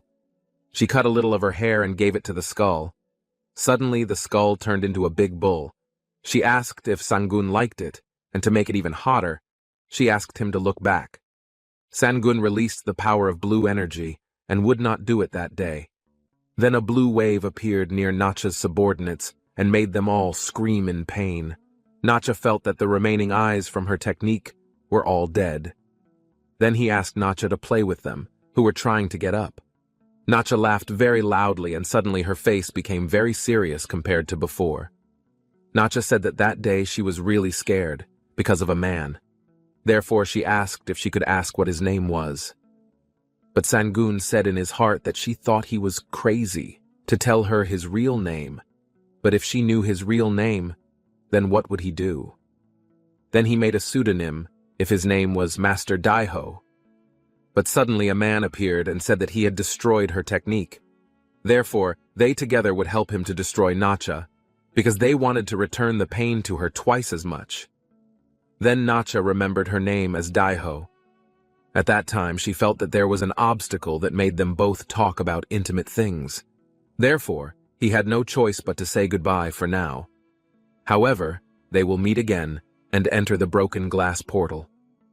She said that she already remembered his face and name. Before disappearing, she said goodbye to Daiho. Then someone sitting on the throne asked how something like that could happen. Therefore now all the sects are in chaos. However, he wanted to know if Cheonjamun would hold hands with Guigagyo. However, someone said what nonsense is that, because they should take action before everything gets bigger. However, someone who has purple eyes asked them to always be in focus, because it was the time when everyone who was seriously injured was attacked by the devil. Therefore, he asked who would be in charge of the Dragon Hall. A man said the result of the investigation of the person who betrayed the Guigang Temple was inside. So, finally, he managed to find the traitor. However, he asked him to forget about it, because he heard that there was a master who managed to hold back the witch alone. However, there was another rumor that the sleeping dragon had reappeared in the world. Therefore, everyone must be paying attention to it now, and he also wants to get it. But after he studied it, not much happened. Therefore, they had to use it to dampen all the noise. Then Sangun got the item he was looking for, which was a blue crystal. Sangun didn't expect that he would get the Hai Bong stone. Yang Feng said that if it wasn't for him, then their Cheonjamu sect would be in big trouble. So he prepared it when they heard that Sangun was looking for the Hai Bong stone. Sangun said it was really a valuable item and asked how much it was, but Yang Feng gave it to him as a gift. But he needed to make one request of Sangun, so he asked him to become one of the Cheonjamun Gate elders. But Sangun felt that his request sounded nothing strange. But at that sensitive moment, there was a war being waged by the demons. With that happening, the practices and suspicions of other sects would not subside. But if there was just one word from the master that immediately prevented the incident, then everything would be over in an instant. However, there was no limit to being an elder for them. Moreover, he needed something like that in the future. Sangun therefore disagrees and asks her to say that Cheonjamu Gate has nothing to do with Guigang Temple. Yang Feng said that she didn't believe that he understood the situation. That's why he thanked her. At night at the Junmoon Gate, there was a man sitting on the red chair. He asked if Sangun was the guest elder of the Cheonjamu Gate. However, those who would be guests of their Gate Junmoon would be called Gaekyeong elders. But he felt that if the water was shallow, and there was no limit to becoming a Gaekyeong elder, then the other sects would rush to recruit him. But would it be right if Sangun prevented the witch's attack by himself? Yang Feng replied that he found her and destroyed the eyes in the magic hallucination. If it wasn't for Sangun, then everyone present at the auction that day would be bathing in their own blood. But Yang Feng wasn't the only one who saw it, but all the masters in the place saw it. Therefore the man felt that Sangun was not an ordinary fish, but a big fish, so they would need more Jun Moon gates again. But by then, something had come up on that day. Therefore they had to move ahead of time. Yang Feng said that Sangun had refused him until the end. The man asked if he wanted to develop feelings that day, just because Sangun saved his life. Yang Feng replied that he had not developed feelings for her, but he was only trying to save her life. Therefore what they did was all just for Junmoon Gate. So he asked her to bring Sangun right in front of him now. That night, Sangun was ready now. But the others asked him, why should he buy such useless paper? Then it was different for him because he had a power that could use the paper. He threw the paper and would use the cloned Chukjibu technique to that extent. Then by connecting it, then they would be able to restore the relics of the Wanbao era. Then a pink pearl appeared in the center of the torn paper. Then the pearl emitted its rays to absorb the energy in the paper. But that required a large amount of spiritual power such as Chukji. However, he did not know what was missing, but it was supplemented by melting in the inner stage. Then he resisted the force and the light was very bright emanating from the house. Soon he was done, and the torn paper became one again. He could use the Chukji technique with it. Then Yang Feng was at the door of his room and Sangun invited him in. Yang Feng said that their elders wanted to see him. Therefore he would take him to the VIP pavilion. Then Sangun walked after the Fang. Soon they finally arrived at the pavilion with the big red door. Sangun asked what happened, because he looked nervous. But Yang Feng turned her face away and said if there was nothing. Then finally, Sangun entered the room. Then the sect leader welcomed him warmly because he finally met him. He introduced himself as Mei Wung, who was in charge of Junmoon Gate. Sangun introduced himself as Tao Deho. Mei Wung invited him to sit down. There had been a lot of chaos lately, and it kept her busy. But he had prepared a drink for her. So the drink he had brought was one of the special Junmoon Gate drinks that she loved so much.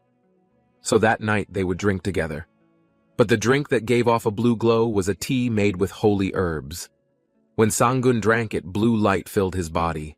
Sangun felt that it was said to purify the body's mind and even spiritual power, and the aroma was also very fragrant. Mei Wung said that he was very aware of it, but he didn't believe that he was dealing with the witch alone. But after the war with the devil, he had people like Sangun, who were very comforting at that time. But Sangun felt that he was overreacting. But surely he had a reason for calling him to such a place. That's why Mei Wung is going to get straight to the point, which is that he asked Sangun to join their Moon Gate. So spirit potions, treasures, and noble fantasy techniques, or whatever he wants, they will support him. Hence what she was thinking about. Sangun said in his heart that it was an extraordinary offer. That's why he wished he was an ordinary person. He thanked her for her offer, because the offer seemed to be difficult for him. Mei Wung said if there was nothing, she could help him with a threatening tone.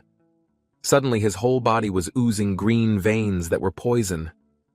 Mei Wung said that sometimes there are problems like that, so it would be nice if he just had to listen to the old people. But maybe Sangun heard it at least once. If Yondok, one of the top 10 extreme poisons, but he told him not to worry, because he would not take his life. But he could commit such a reckless act by killing a Taoist master. With everyone busy with the magic provocation, they had to be able to return what they had received. So that's why everyone in the sect chose people to deal with the attack, and of course, if their Junmoon Gate was Taoist. But Taoists are people who are confined to their training camps, and only practice in that place, so they don't just have practical experience. Therefore, didn't Sangun see those who were fighting with one magic trick? Then Mei Wung will definitely fulfill her promise if she takes an active role in the future war against the Illis with them in the future. Sangun said that he chose people to be travelers, so there would be no turning back. If he died, they would surely use him as a shield.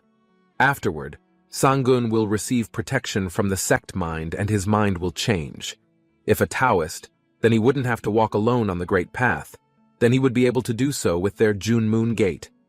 Sangun says that the road was really embarrassing with the poison he just used. Mei Wung says that they are looking from different heights.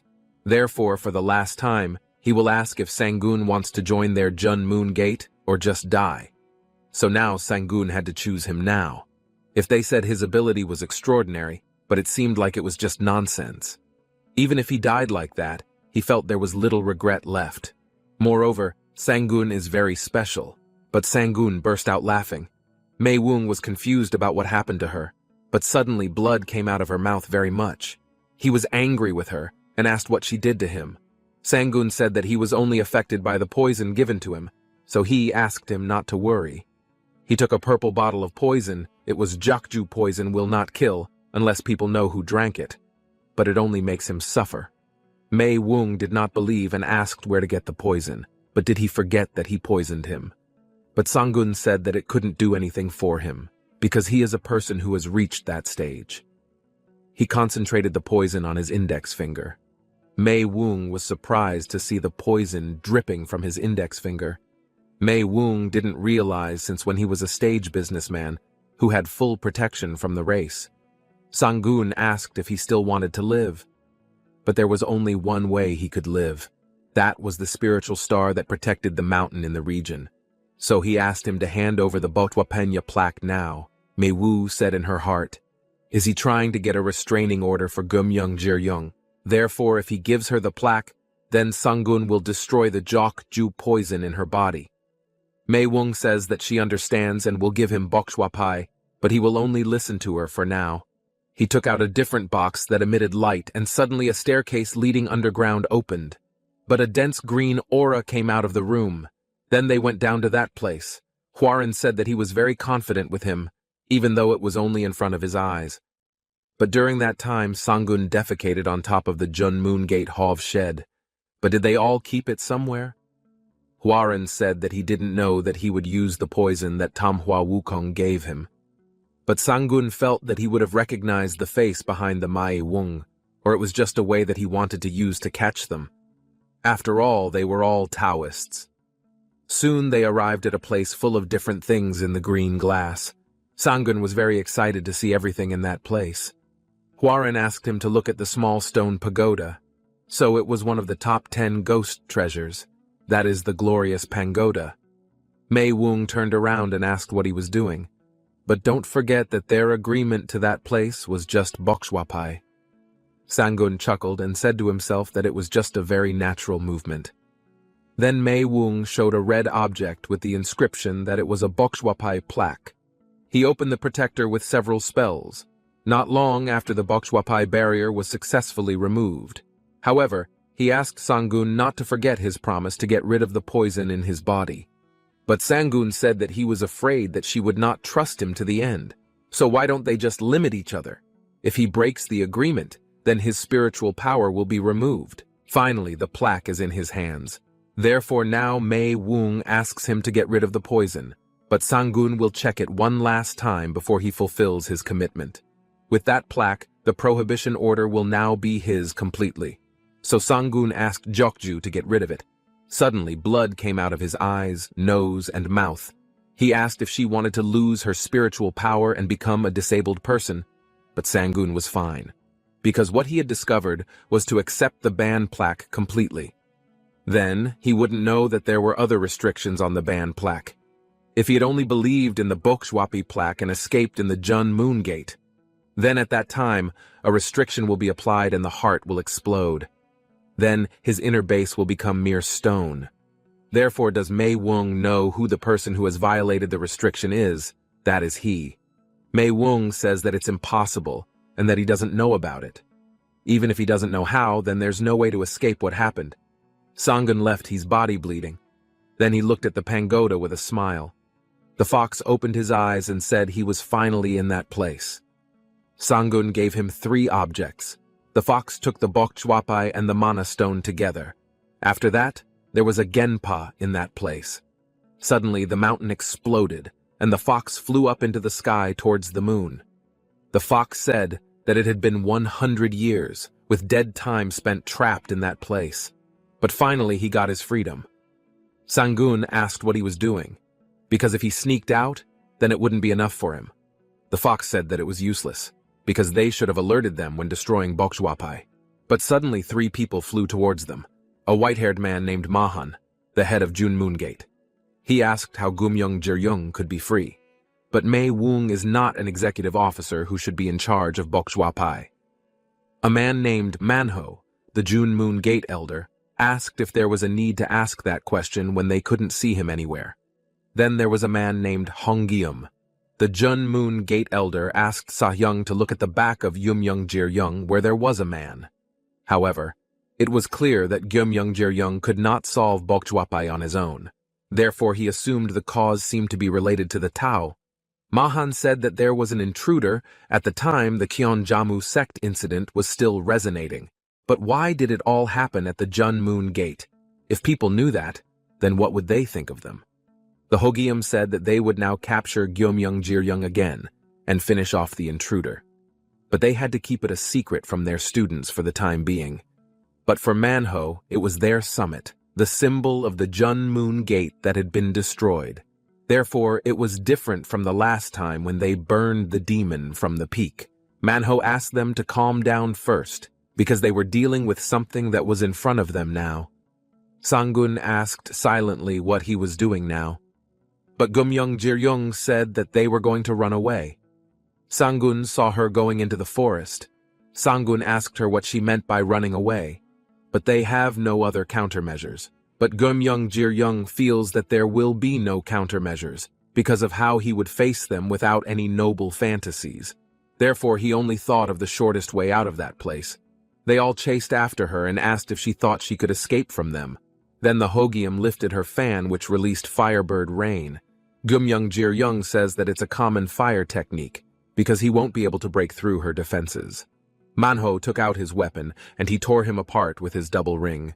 He threw the double ring using the Run Wild Gwachoryun skill. However, Gyumyoung's defense was very strong and could not penetrate it. Sangun saw that the attack was prevented by a powerful spell, but still it was very dangerous.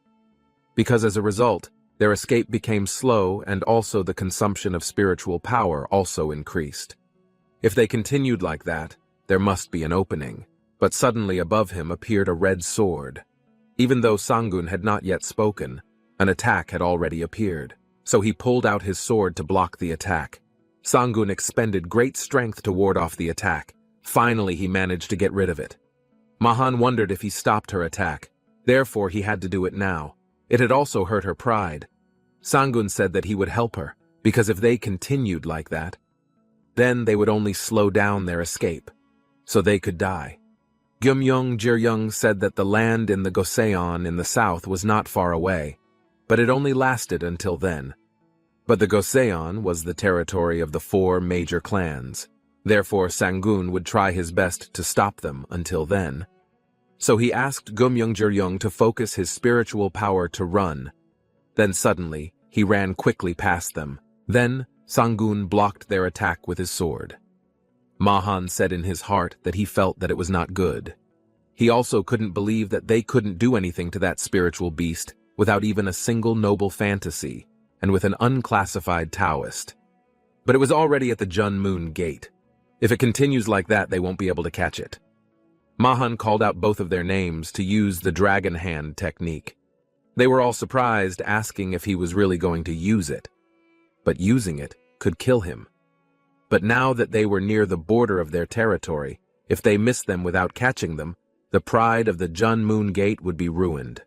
So Mahan urged them to finish him off, because that would prevent anything bad. Then they managed to evade them and were exhausted. But why did their attacks suddenly stop? However, a purple light mysteriously appeared. Suddenly a shadow dragon appeared and attacked them. Gyumyoung said that the dragon is a Yong Sindara technique. So, it is one of the best martial arts techniques, although it was an incomplete half-form technique. But it was a very dangerous attack. The dragon suddenly opened its mouth right in front of them. Sangun could sense that it was a dangerous technique that matched his size. Therefore, he unleashed his power and attacked her face. But his power bounced off. They were both almost eaten by the dragon. But Gyumyoung quickly used a thunder escape. He attacked the dragon with lightning speed. After that, his dragon fell and fell down. Sangun couldn't believe that he could avoid it, because it was a good technique. Even though they were running away now, it was impossible for him to do it again, because he was already exhausted.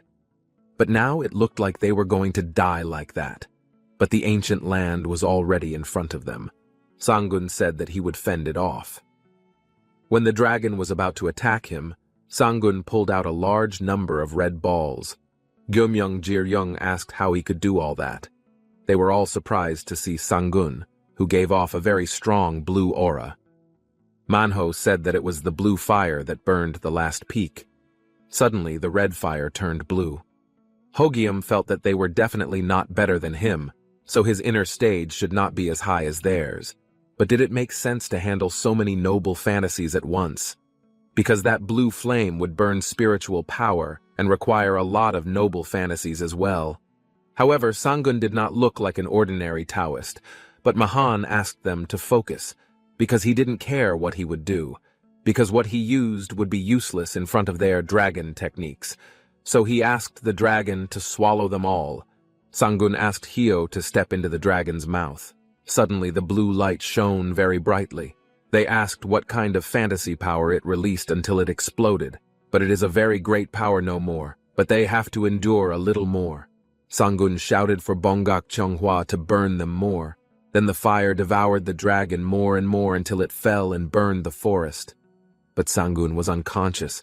He tried to open it, because if he fell like that it would be a big problem, because he wouldn't be able to light it now.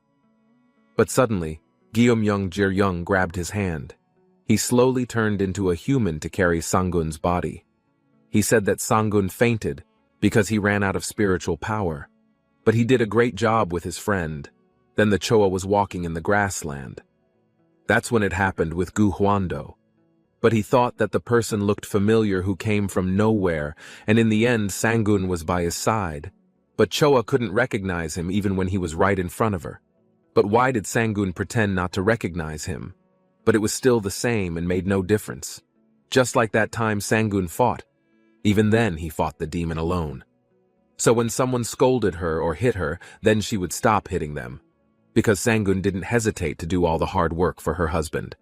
Then when Sangun was a child walking on a hill with a body full of arrows stuck. Then there was a long-haired woman reaching out to him. Then Sangun opened his eyes and saw the Huaran who asked his ethnicity. Sangun asked where they were. Huaran told her not to worry, because they were in the land of Goseon. To be precise, they were in the Sawolrang realm. Sangun felt that he was becoming stronger, but was saddened to see himself like that again. But still, it wasn't bad to lie in his arms like that. Huaran laughed if it was true, but in the past he always came to her first. It made Sangun's face blush, because every time Sangun was like that and she patted his head. But Sangun always smiled kindly like that. He also chased her even when she was walking to the bathroom. Sangun's face was very red and asked her to stop. He was also going out to get some fresh air because it was very hot in that place. Then they came to a place where it was snowing. There were many half-humans and animals living there. Sangun had heard that they lived together without interacting with the outside world. However, he did not expect it to be that peaceful, because it was a very different world from humans in all directions. But suddenly, Huarin entered the jug, because there is someone coming who will do something if he appears like that. But Sangun doesn't know what he means. Then there were two guards carrying a small child approaching him who was already awake. A child with fox ears was named Okseo, the father of Gunmyung Jiryung. If he was Gunmyung Jiryung's father, it meant that he was the leader of the Sawolrang clan. Okseo said that he had heard everything from his son. If the thought of using such skills in such a situation. The insane people in that world had many treasures. They were as precious as their lives and used countless noble fanarations. He had also just blown them away all at once and let them escape together. He was also sure that Taoists had never done such an insane thing in the past thousands of years. Sangun didn't know if it was a compliment or not. But at that time, he couldn't see Jumiyung Jiryung. So he was off training to break through to the next realm. He also spent a lot of time at the Jun Moon Gate. After everything was done, he felt that spiritual beasts would not live forever. Okseo said that the man deserved to be praised, but now he was only 100 years old. But he couldn't see that Sangun was overconfident in what he had accomplished, because Sangun was well oiled from the inside. So the longer Okseo looked at him, the more he liked him. Okseo said that he didn't want any reward beforehand for saving his son. But what about the liquor he poured? Because that was the best treasure he had. That is his daughter. Sangun choked and asked him not to give it to her, because he didn't need it with a flushed face. But Sangun actually had something he really wanted, which was Kionsuilgi. Okseo didn't know where he heard it, but when entering the spiritual world meant he was creating another life, then it would only increase the possibility. But if the reality does not match, then he will fall into darkness and die. Okseo has also heard that Taoists can still live for about 100 years. Then in 100 years it will not be unrivaled. Therefore should he be in a hurry. Sangun thanked him for his words as the head of the family, but no matter what it was, just a matter that reached the eternal realm. So even if he takes a risk, then he will do so. But Okseo felt that it would be embarrassing for the clan. But there will be nothing to hide from the Taoist, because there are actually 2 equipment needed for Kionsuilgi, and their whereabouts are now unknown. Therefore he could not fulfill the Taoist's request at that time. Sangun was upset because it was incomplete. But he destroyed them, and their fantasies started because he wanted them. Okseo said that no one in the land of Gozion can find her because their feet are stuck in that place. So the noble clans are different from each other, so they often fight when they meet with others. Therefore invasion between other tribes is strictly prohibited. Then they will not be able to progress. Tools such as brushes and ink, the Kiryong brushes and blood bungsu are also a pair. So if Sangun can find them, then he can get the rest. But what if Sangun started targeting them? Because he was not a member of the 4 clans and he would also be free from the restrictions. That's true, but they will make their Tao like that. Sangun asked her to tell him what the bungsu and blood Kiryong brushes looked like. Okseo was surprised that he would look for them now. Sangun told her there was nothing to doubt. If he ever saw a faint path, then he had to go through it. Okseo allows it, as he doesn't hesitate to move forward. Sangun would know it easily, since it was a small bottle with a bird shape on the lid. If he poured blood in it, then it would flow continuously without drying up. Then the shape of the Kiryong brush itself was no different from an ordinary brush, but Sangun would immediately feel that mysterious energy flowing out of him in red. Sangun remembered the red and mysterious energy brush. He took out a brush that gave off that energy and asked if he didn't know if it was true or not. But Okseo was surprised because it was a Kiryong brush. Then Sangun walked with a staggering body and vomited. Hwaran asked if he was okay, but now Sangun was getting better. But Hwaran never imagined that the brush he got by chance at Cheonmu is Chonyodong was a Kiryong brush. But thanks to that, he suffered all day. At that time, Okseo was very happy because she didn't know that he had their clan heirloom Kiryong brush. So that day they would celebrate while drinking. It was a destiny that could surpass the inevitability and heavenly mandate. Therefore he would match her with his daughter. But Sangun massaged his aching head. Then a woman with fox ears appeared.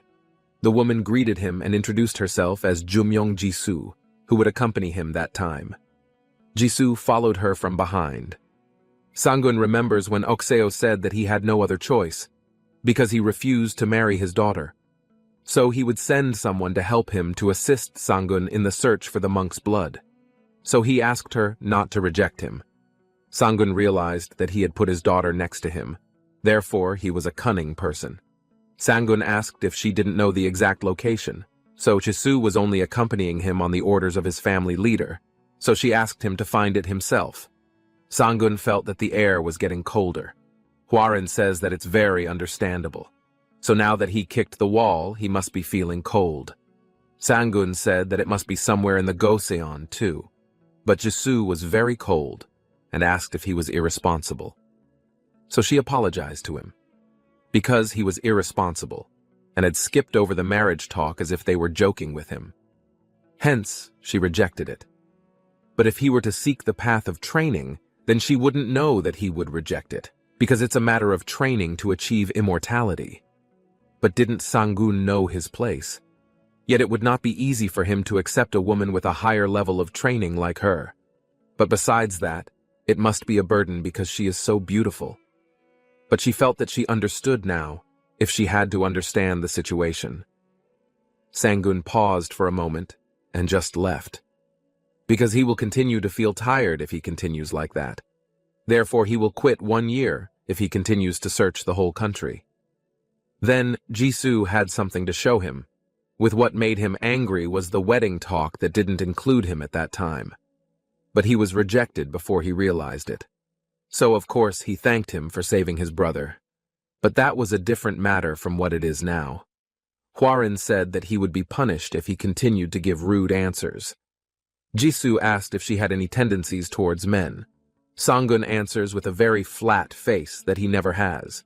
Then they will go to the human village where the Sawolrang clan is nearby. Therefore, maybe he could get some information about Bungsu blood. Then there was a fire somewhere. There was a man wearing a robe with red eyeballs. He came to a building and asked if the Gyum was still there. A guard said that the ceremony was over, but he had not come out. So they did not dare to enter. So he went inside the building and looked around. He saw that there were many corpses in the place. He knelt down to Gwun, who was sitting on the pile of corpses. He gave him a message that they would be coming soon. Gyum felt that it was strange, because he didn't care how much she ate, but she couldn't satisfy her hunger. There was a boring feeling, and something was growing inside her. Therefore, she didn't know what to do until she went crazy. Gwum felt that he had to see Sangun again. He said in his heart that it was because someone had instilled useless emotions in him. Jisoo told her that she was not a talkative person, so she hoped Sangun wouldn't ignore that point. But Sangun's face was tired, and he asked her to keep talking. Jisoo asked if that was the plan, but Sangun was confused by her nonsense. But Jisoo didn't know why. But what did he want to do when there was only one room? Sangun replied that it was the Salong leader who booked the room in the first place, so it wasn't a trick from him and his father. Jisoo blushed and said how could she do such a thing, especially since they were different women and men.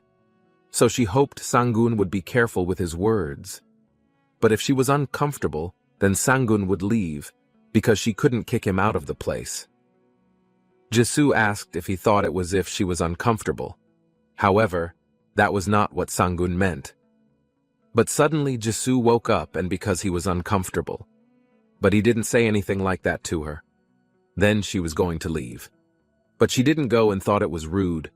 Since he was her family's benefactor, so she went along to serve him without any inconvenience. So she took her bed and spread it out. She said that she was going to the bathroom to take a shower. So if he needed anything, then she asked him to call her. Then Jisoo slammed the bathroom door. Sangun sighed if he had to follow her in that. But Hwarin came out and said that he didn't want to go out in front of others. But it seemed like she had to do it. Sangun was confused and asked what was wrong. Hwarin said that at first she looked heartbroken because she was rejected for marriage. But now when he saw it again, it seemed different. But Sangun didn't know what he meant by that. But Hwarin said the blanket and Jisoo had previously said that she would serve him in that place. But one of the futons was spread out, which meant they would sleep in the same place. But Sangun was confused as to why she was lying in that place. He thought that Hwarin wanted to sleep with the three of them on the same futon now, because of Hwarin's position to serve him. So she couldn't open her eyes and knew what would happen to her without doing anything. But Sangun left the place. They were on the edge of a cliff, and Hwarin said that it was very quiet. But was the city really that quiet in the first place? Sangun saw the traces of battle in the place and the smell of blood that lingered everywhere. Once he entered the human realm, all he saw was that scene. Then 2 guards came and asked them not to wander around. They noticed a woman they had never seen before, and she was very beautiful. Suddenly, a man with a large axe on his back appeared and said that he was bored. But it's okay now. Sangun said to himself if he didn't look like a man. The man asked what he was doing, and they didn't need a man in that place. Then they would finish him off. But Sangun disappeared and was suddenly in front of the big man. Sangun said that he seemed to be mixed blood, but he didn't know what someone like him was doing in that place. The man was about to attack him, but suddenly Sangun attacked him with just one small finger punch. He asked him to speak. Then his axe broke and was thrown, landing on a tree. The man was angry to find out he wasn't an ordinary person. Then he would take her, and her body turned into a monster. But Sang-gun just told him to talk. But why is he being so arrogant? The man was about to scratch him, but Sang-gun pulled his hand away and slammed it down. Eventually, he lost consciousness. Sang-gun asked how many murders they had committed with that person. Moreover, they had the smell of blood all over their bodies. Then it will be a luxury for those who have a soul to wander in the land of Goseon after they die. So it's better to just be a ghost than a Gowando ghost forever. Then they all screamed in fear. Then Jisoo called Ryu-hoo to ask him what he was thinking about. Ryu felt that he was hiding a lot of things, but it wasn't about Sang-gun. It was about her beauty.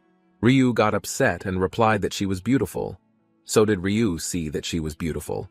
Then how could he take care of her? Ryu heard that she had worked hard in the capital because she was aiming for a great path, so it was natural for her to get away from her feminine side. That was true, but it was fair to say that she could live a little over 100 years, so she was still in the young Gyeol stage. But she was uncomfortable with that conclusion, that her heart had been rejected from such a person. Therefore, it was ridiculous and she was perfect and beautiful. But how could she be rejected by a man who remained at that stage? According to Ryu, it was true it seemed like she had made a big mistake. But it seemed like he was thinking of peeping at her while she was in the shower. But Ryu didn't think so. Then a voice was heard talking, but the expectation was that she was alone, and the reality was that she was tired of saying that. That's why it was so noisy. Jisoo said that it was impossible and very unfair. She couldn't believe that she had been neglected that much. But how dare Sang-gun do that to her? Then she would make him pay for it. When Jisoo opened the door suddenly, there was a very terrible monster staring at her. He asked what that ugly thing was. So it was a hybrid. Witches and criminals who use it to commit more crimes and relationships with other criminals. It was made by injecting it with the blood of a spiritual beast. Jisoo said that it was interesting, but who was the girl, and why did he bring the hybrid too? Sang-gun replied that the Hwaran was one of his old acquaintances.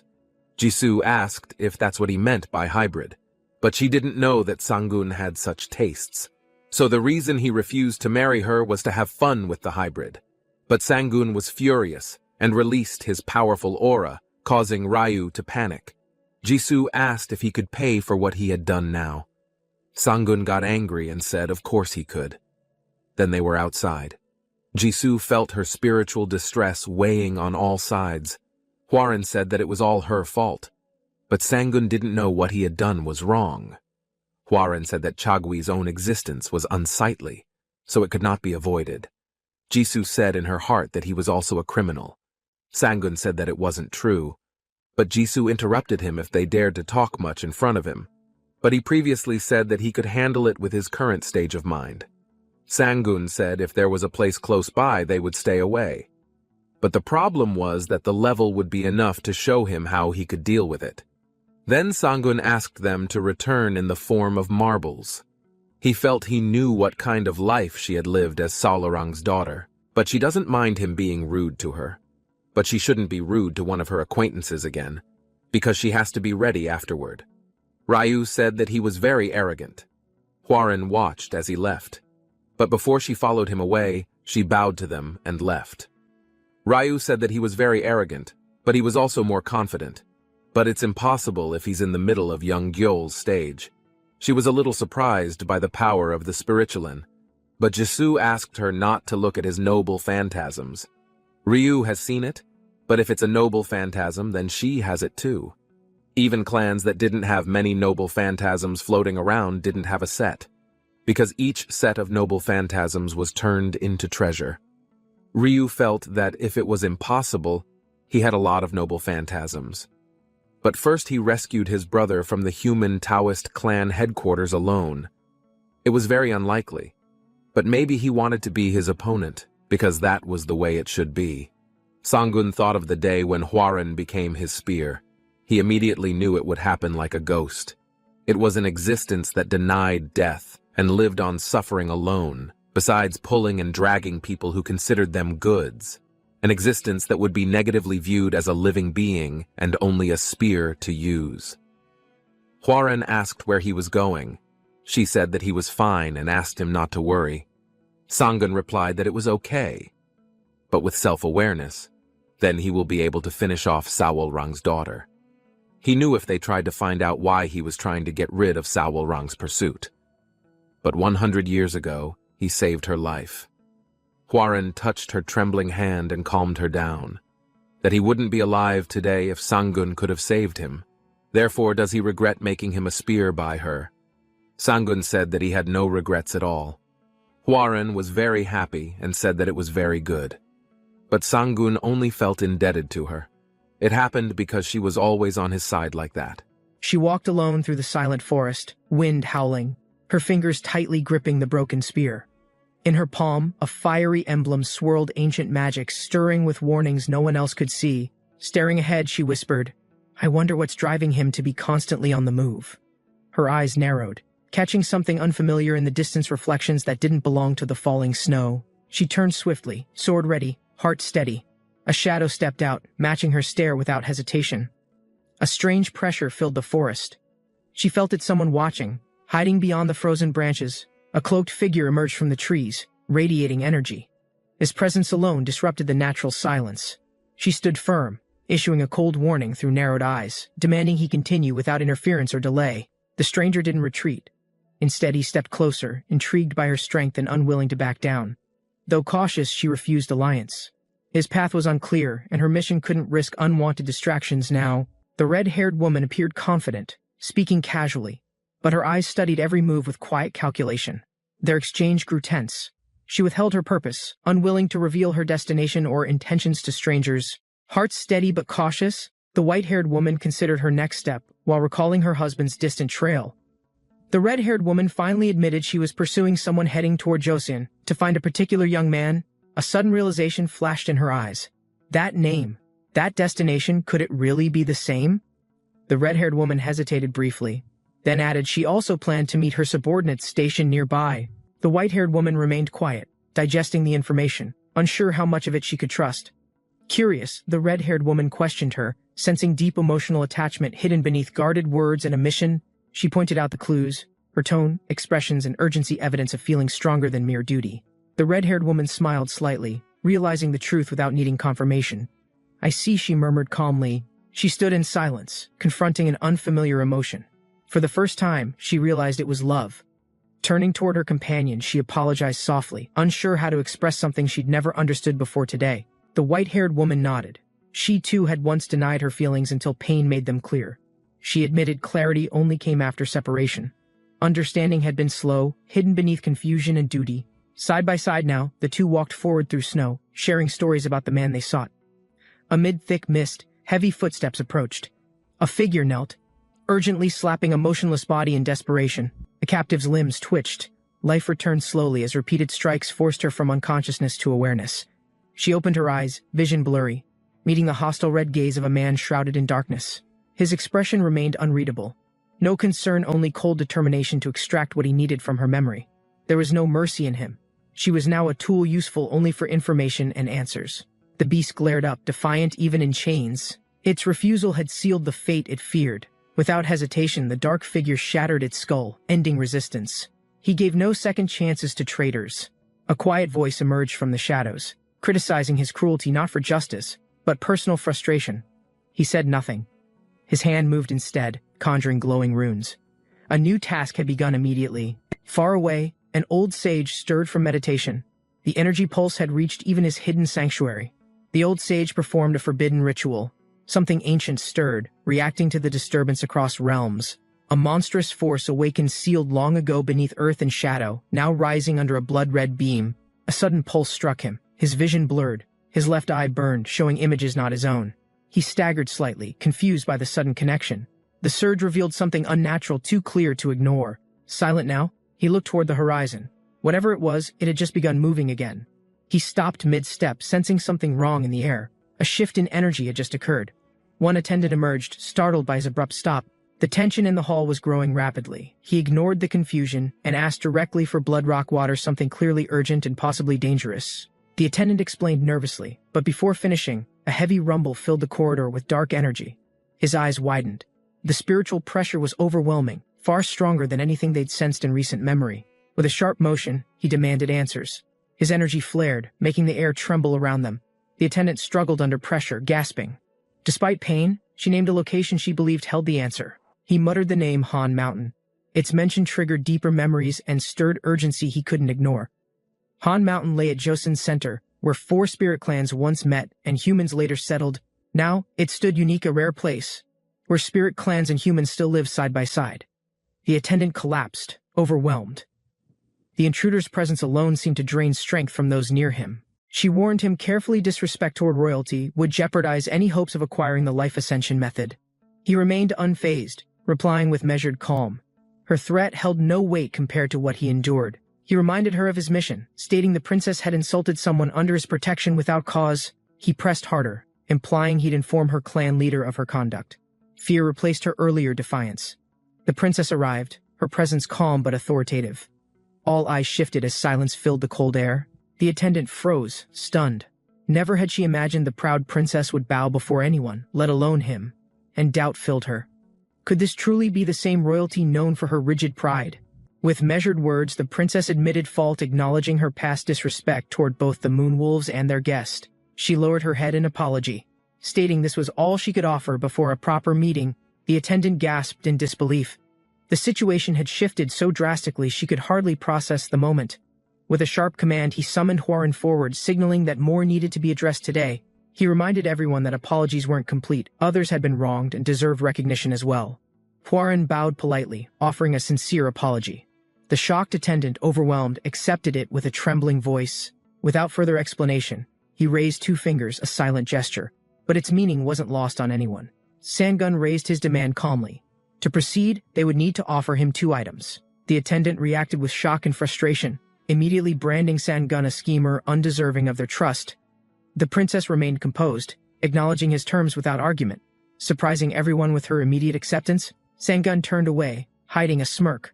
He saw the moment as perfect to increase his leverage. Their paths parted at last. Parting words were exchanged with respect, a bond quietly acknowledged by both. She walked away through the snow. The shared journey ended, but her thoughts remained behind.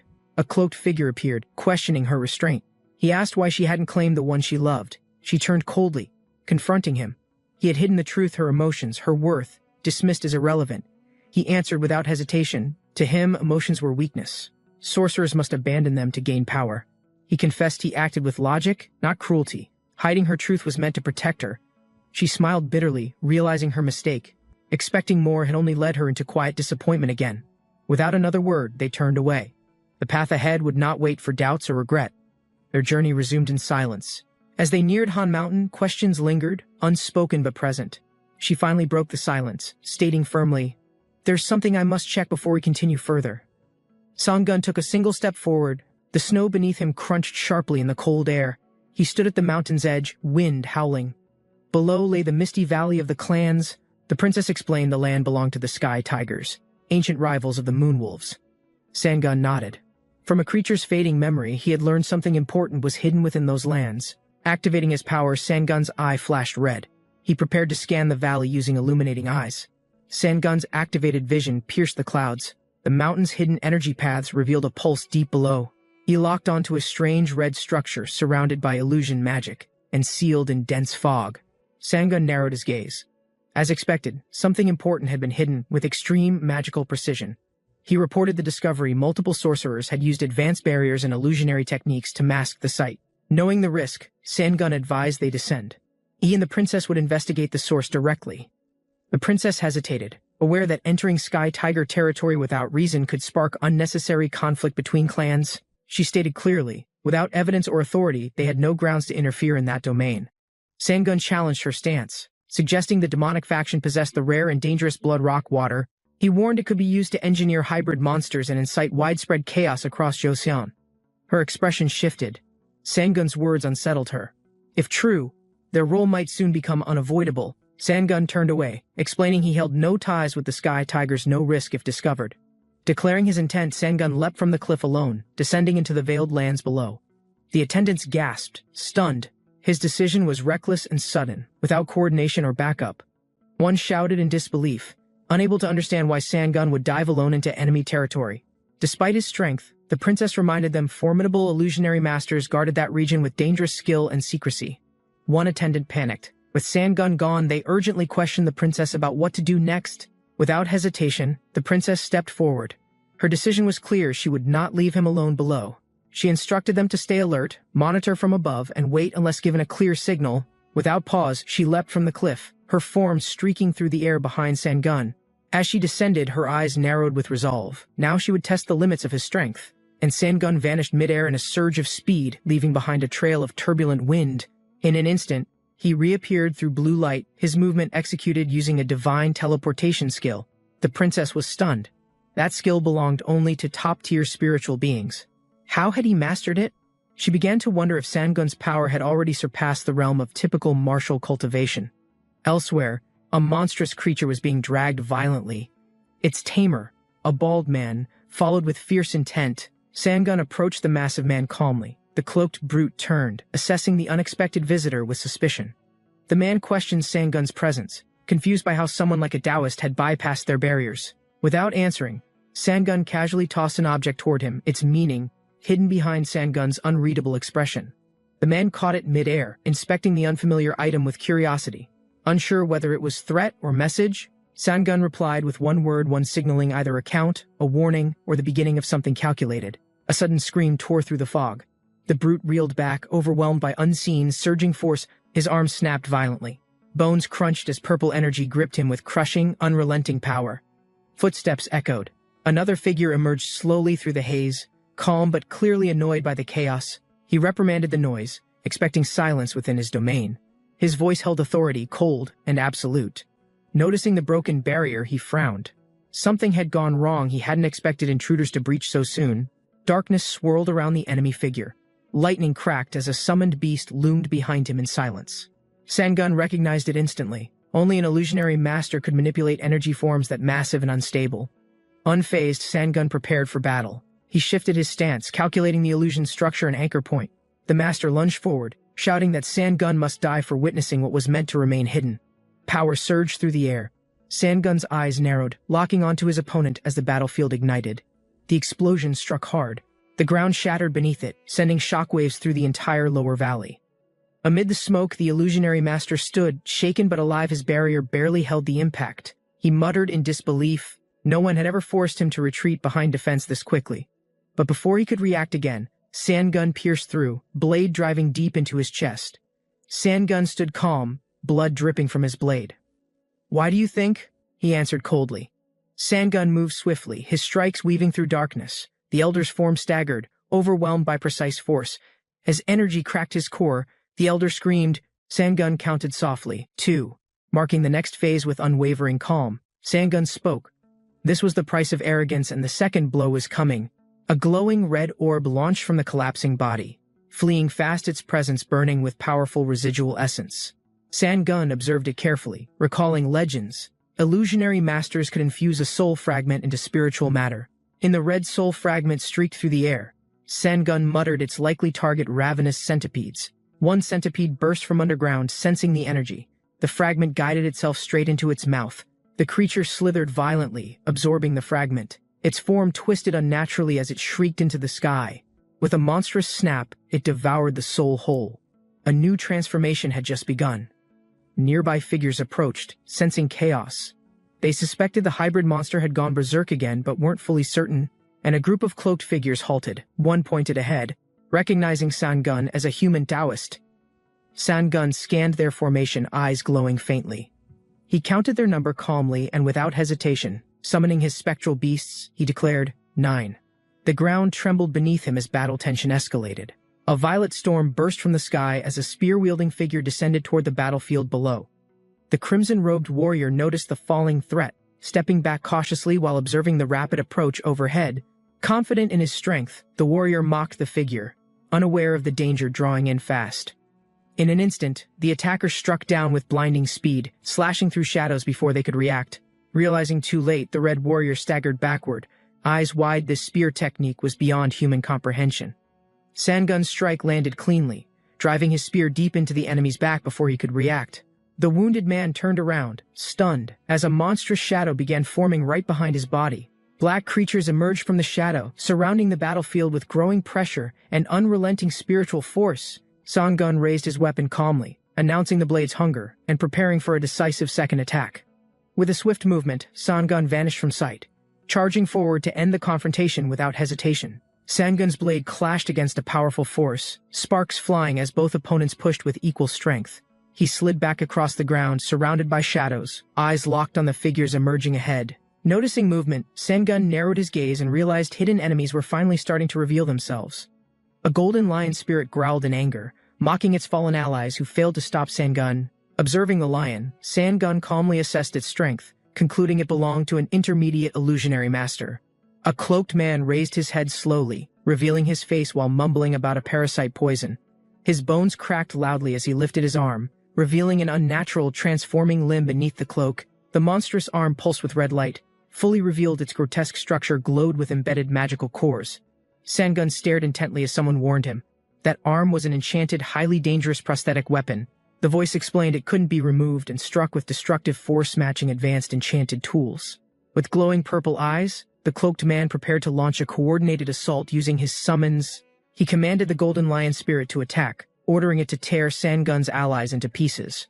Obeying without hesitation, the lion crashed down with force, dark creatures following closely behind its lead. The lion charged again, claws extended, striking through summoned shadows with a burst of focused strength. Grinning, the cloaked man observed the impact and mocked this spirit beast was equal to enchanted tools. The enemy activated his parasite poison's final stage, leaping toward Sangun with violent, explosive energy. Sangun stood unfazed, watching the incoming attack. As wind surged violently around his still form, he whispered earth distortion, eyes focused, signaling the start of his precise counter to the charge. As the attacker lunged forward, Sangun suddenly disappeared, evading the strike with clean, fluid motion. A sharp slash landed behind the enemy. Sangun had reappeared midair and struck without hesitation or mercy. Sangun's blade tore through the attacker's body, black blood splashing as the strike landed cleanly. Despite the wound, the enemy grinned and launched forward, refusing to fall or show any weakness. Sangun's eyes sharpened instantly, sensing the shift in momentum and preparing to meet the charge directly. Both fighters clashed again midair, the impact releasing shockwaves across the field with brutal force. They crashed to the ground together, triggering a violent explosion that tore open the surrounding earth. The enemy mocked Sangun, revealing that his bone armor blocked the spear strike completely without damage. He boasted further, hinting at multiple implanted enchanted tools hidden throughout his enhanced, reinforced body. Though impressed by Sangun's teleportation skill, he claimed it was only useful against weaker, slower enemies. Sangun criticized the enemy's arrogance while listening, watching as his foe flaunted a castle-like defense system. Smirking calmly, Sangun replied with confidence, ready to strike again despite the enemy's unshakable enchantments. Sangun summoned a massive tower, explaining he wanted to test the power of the 6 prison pagoda. The enemy froze in shock, recognizing the tower as one of the 7 great enchanted tools. As the lion beast fled, its master shouted in frustration, ordering it to return immediately to battle. Sangun interrupted the retreat, activating the tower's power while his 9-ringed blade glowed with energy. He mocked the lion for running, releasing captured spirits whose screams echoed across the trembling field.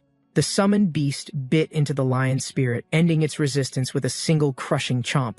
Seeing this, the enemy panicked, realizing even the golem beast had fallen and decided to escape immediately.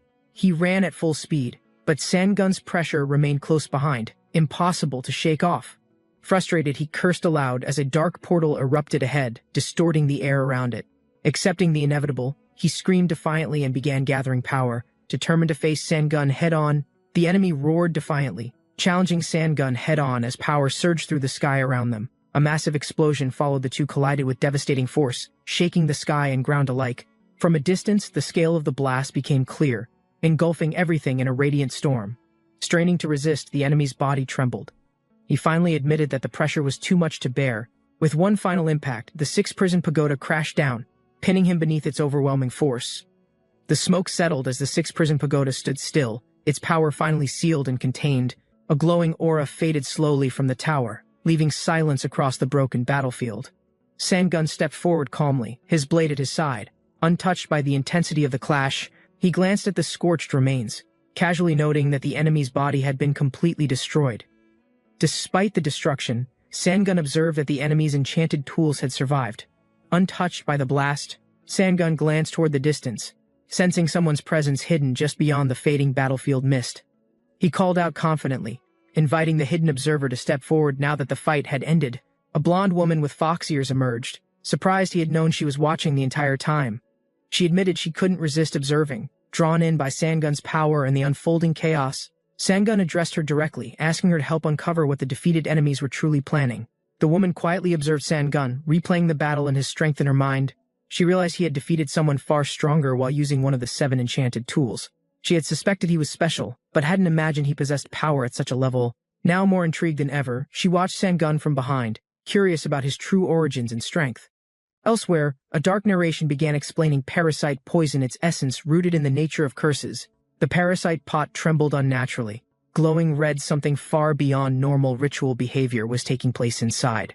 From the pot, a monstrous being emerged, fused from beasts and humans, its body grotesque and unstable. The liquid inside thickened, forming a disturbing red trail, signaling something had gone deeply wrong.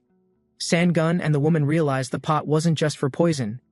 It birthed a living weapon. Sanggun clenched his fist, understanding now they had sacrificed lives to create a monster beyond moral restraint. A broken figure approached from the red mist, eyes hollow, stopping before Sanggun without resistance. Her voice trembled as she spoke, asking softly, desperately for someone to end her life immediately. Sanggun and the fox-eared woman stood still, shocked by her sudden plea and shattered presence. With tears falling, he repeated herself clearly, begging again for death to free her from suffering. The woman repeated her plea, kneeling as red energy flickered. She was desperate to escape her pain. The fox-eared woman noted how rare it was for victims to retain their humanity after transformation. Tears streamed down her face as she recounted watching her loved ones suffer and die helplessly. She admitted her body moved only from guilt, knowing peace wouldn't come without complete release. Standing silently, Sanggun listened as she begged again, her voice heavy with loss and finality. Sanggun looked into her eyes and saw her resolve. She truly wanted release, not mercy. He raised his hand, letting a calm blue flame rise, agreeing to grant her final wish. With a silent step, Sanggun approached her, flame in hand, prepared to end her suffering. She watched his movements and quietly exhaled, recognizing that her plea was finally being accepted. And the woman lifted her arm toward the light, softly thanking him as peace drew near. A brilliant blue flame erupted upward, signaling her peaceful release and closing the sorrowful chapter completely. Watching the fire fade, Sanggun clenched his fist, anger rising against the ones who caused this. He muttered with conviction, the demonic masters of the Qiang sect would answer for their actions. Suddenly, a powerful voice challenged him, condemning his presence in the sacred skies of the dry desert. Sanggun looked up and saw a beast descend, tiger body, great wings, and divine authority in motion. Sanggun stared at the divine beast above, unsure if its arrival was chance or intentional design. The fox-eared woman stepped forward, formally introducing herself as Jimung Jisoo of the Moonwolf clan. The elder recognized her lineage immediately, confirming she was the daughter of the Moonwolf leader.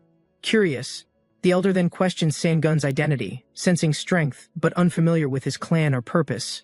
Jisoo answered simply, Sanggun was someone the Moonwolves had chosen to show their respect and trust. The elder decided not to question Sanggun's presence, acknowledging their unintentional intrusion into sacred land.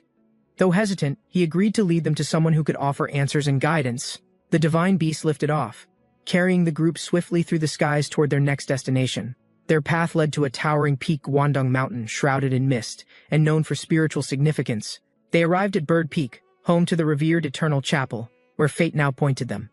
A small charm was revealed, functioning both as a key and as protection against sealing spells. The elder opened a swirling gate and motioned for Sanggun's group to follow without hesitation. Sanggun's eyes widened as he sensed an unfamiliar, potent spiritual force radiating from the portal. He realized it wasn't just teleportation, it was a divine technique capable of shaping a separate dimension. As the elder reached forward, the portal flared brighter, confirming its power exceeded any known talisman. Sanggun and his group prepared to enter the portal, intrigued by the elder's divine gateway technique. Jisoo asked if this was Sanggun's first time witnessing a dimension creation skill of this caliber.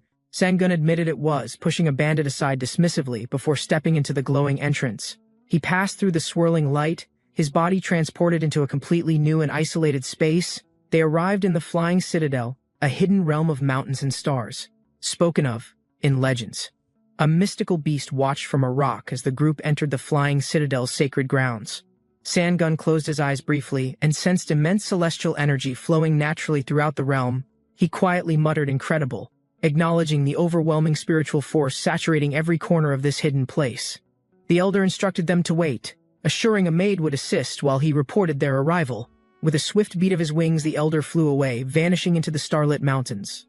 Sangun approached the maid quietly, noting her calm posture and the strange energy she radiated. The maid looked up with sparkling eyes, visibly surprised by Sangun's presence and composed appearance.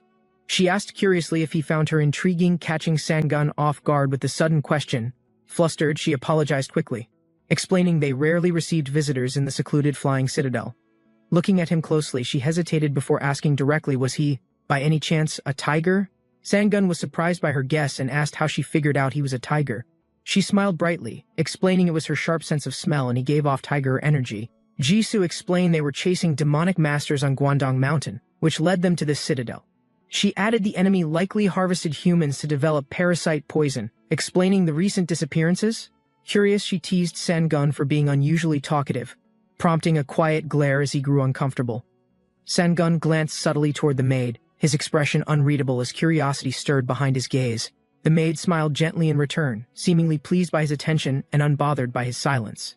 Suddenly, a surge of blue energy surrounded them both, transporting them into a different dimension. Sangun's eyes flared red as he scanned their surroundings, attempting to assess the new environment.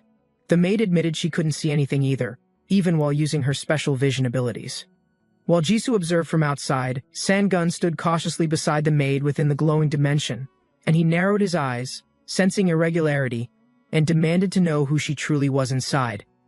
The maid feigned innocence, avoiding the question while Sangun's suspicion deepened without receiving a clear answer, and he activated his third pupil ability, unleashing piercing perception to uncover truth hidden beneath illusions. Reality shattered instantly, revealing a vast cosmic space beneath the false dimension constructed by the maid. Jisoo cried out as the illusionary barrier shattered, revealing the hidden dimension's collapse around them. She turned to comfort the frightened girl, assuring her that everything was under control for now. Sangun stood firm within the crumbling space, his third pupil glowing with focused, unwavering power. The girl clapped in amusement, impressed that Sangun broke her barrier with such overwhelming clarity. Smiling, she praised him, noting his spiritual abilities had surpassed the normal bounds of spiritual life. A powerful wind swept through the emerald cliffs as a figure approached from the distant sky. The woman landed gracefully, apologizing for her delayed appearance and lack of formal introduction until now. She introduced herself as Yoho, the chief elder and spiritual guardian of the flying citadel. Han Mountain's fort bustled at dusk, unaware a stranger named Choa had entered through the lower gate. Two guards scanned the courtyard, one noticing a movement below and nudged his partner without breaking stance. The second guard froze. Choa's appearance stunned him, an unfamiliar face with striking hair and silent presence. Choa sat alone, unbothered by stares. A nearby soldier questioned if she was divine or human. Unsure of her origin, he considered approaching. Choa remained still, watching the room without meeting eyes. Choa examined a small compass artifact, puzzled by its silence. Something about it felt unusual today. She tapped it gently. The compass remained intact, yet its usual energy flow had gone still. Studying the signal, Choa calmly deduced her husband's essence had shifted to a distant spiritual realm. She reassured herself. If his fur remained undamaged, his form must still be safe somewhere hidden. A tall stranger approached. Surprised, he greeted Choa, introducing himself confidently as Dojun, a Taoist master. Choa stated her purpose calmly. She had come to Han Mountain alone, purely for ascetic training. Dojun leaned in, suggesting they travel together for safety. He insisted it was for mutual protection. He clarified his intent: cooperation against threats posed by demonic masters causing recent chaos across nearby provinces. Choa ignored his offer without a word. She sipped her tea, showing no interest or concern. Nearby onlookers whispered mockingly, amused by how Choa dismissed Dojun as if he wasn't even present. Dojun's expression darkened. Embarrassed by the crowd's laughter, he clenched his teeth and stepped toward Choa. He warned her sternly, demanding attention. He claimed her silence was an insult to his standing. His tone turned threatening. If she continued ignoring him, he would respond using force without restraint. Grabbing her wrist, he leaned closer, vowing to speak clearly and not repeat himself again. Before he could finish, Choa moved. In an instant, she twisted away, catching him off guard. A violent burst shattered the floor as a figure crashed down, interrupting attention without warning. The masked intruder stood tall, eyes locked on Choa. He called her name Baekryun without hesitation. Choa remained motionless. Dojun, caught in the impact, struggled to rise, stunned by the sudden disruption. The intruder scolded her. She should have reported to the Ice Palace sect upon entering Han Mountain. He reminded her firmly her appearance was distinctive. Hiding wasn't an option, which made secrecy difficult. The masked man sat across Choa, confronting her calmly. She'd been silent for too long. He criticized her isolation from sect members. Her absence had left many matters unresolved and unexplained. He admitted to removing Nokbang's corpse, erasing all traces to keep its location completely unknown. Now that her revenge was complete, he believed her obligations at Han Mountain were also finished. With no further delay, he ordered her return. Choa was to go back to the Ice Palace. And Choa suddenly spoke. Her voice, quiet yet firm, made Bishung jolt in shock and disbelief. And she declared she needed to confirm something personally before following any orders to return. Startled, Bishung questioned aloud whether Baekri and Choa had actually spoken, breaking her usual silence without warning. Then, Choa clarified she needed to see something important with her own eyes. No secondhand reports, and she couldn't return to the Ice Palace until she did. Bishung's eyes widened in surprise. He struggled to understand what kind of pain could transform someone so completely from within. Bishung looked into Choa's eyes. He realized her heart still burned with strong intent for vengeance. Exhaling softly, Bishung recalled the dread he felt upon learning she headed to Baek Mountain. Revenge had become her only reason to live. She had dedicated herself entirely to that path. Bishung admitted he didn't know how this internal change would shape her from this point on. Bishung grinned faintly. He accepted Choa's decision but knew she had already chosen her own direction. As he turned to leave, Bishung acknowledged her resolve and whispered a quiet farewell without hesitation. Choa stood silently, watching him walk away. She knew her path would only get harder. Far away, a mysterious figure floated above others. His appearance hinted at a new looming threat. And with glowing red eyes, he warned them. The next time would not end in escape. Yoho, the red-haired chief, sensed that the demonic masters were plotting deeper unrest across the region. She noted the four great spirit clans couldn't intervene without human allies initiating a just cause. Delmuning Jisoo, daughter of the Moon Wolf clan, countered this rule applied equally to Yoho's own people.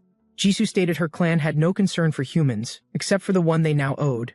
Yoho responded calmly, realizing her suspicions had been accurate. There was now proof of deeper involvement. A man addressed the others, confirming someone had recently completed life ascension through spiritual energy refinement techniques. He noted the same person recklessly chased demonic masters and disturbed the region's balance without caution. Amazed, he whispered disbelief at how she managed to disrupt everything without drawing attention until now. Yoho explained the Moon Wolves were bound by treaty, unlike him, who could still act freely. She smirked, calling the Moon Wolf leader a child. The surrounding silence confirmed everyone had heard it. The Moon Wolf leader was stunned. Yoho had casually called him a child. He questioned her age. Yoho remained composed. She offered her word. No one would interfere with his search for Blood Rock. He hesitated but accepted the offer. Yoho granted him freedom to explore the Sky Tiger's domain. The Moon Wolf leader felt uneasy. Her sudden generosity contradicted her earlier suspicion and defensive behavior. Still, he knew his path was set. Finding the Blood Rock water meant facing demonic masters soon. Sangun stepped back, thinking carefully. With the pieces aligned, everything about their enemy now made sense. Yoho revealed the truth. This involved the fifth Demon King, known for spreading 10 brutal types of harm. She questioned quietly if others had also discovered this, or if they remained unaware of the threat. Sangun clarified she meant Huanmeng, the hidden force among the masked ones, and perhaps the most dangerous. Yoho's energy erupted violently. The air pulsed as she prepared for action without hesitation or restraint. A massive shockwave surged from Yoho's power. She launched upward, aiming directly at the red vortex. Jisoo gasped, unable to understand the force unfolding. Everything around her began to vibrate unnaturally. Suddenly, a barrier snapped into place. She was trapped inside as Yoho shot into the sky. Thrown back violently, Jisoo hit the wall of the energy dome, unable to resist the push. She watched helplessly as Yoho and Sangun were engulfed by the swirling clash of spiritual forces. The masked figure's aura darkened. He roared, demanding answers. Furious, Sangun had uncovered something significant. Sangun faced him without fear, eyes steady. He refused to speak until he confirmed the truth. In the Northern Spirit clans, power was sacred. 4 houses stood united under one unseen guiding force. Their unifying order, cloaked in silence, was known only as the Masked Ones, feared, obeyed, unseen. Among them, Hanamura, Master of Earth, held influence and silence. None dared question his spiritual dominance. His presence alone caused crowds to scatter. Yet his mission wasn't peace, it was forced submission. One rebel challenged him, "Tell me your name." As blades clashed, the mountain shook beneath their power. Ranos revealed the final piece. His voice steady, he stood defiant, blood dripping from a fresh wound. She leaned forward, eyes glowing. Shock twisted her face, but her voice sharpened into suspicion and warning. A silent threat hung between them. Ranos didn't move, measuring her every breath, waiting for the strike. Without blinking, she noticed the mark. Her expression faltered, recognizing it a forbidden seal linked to her past. Though anger remained, hesitation slowed her hand.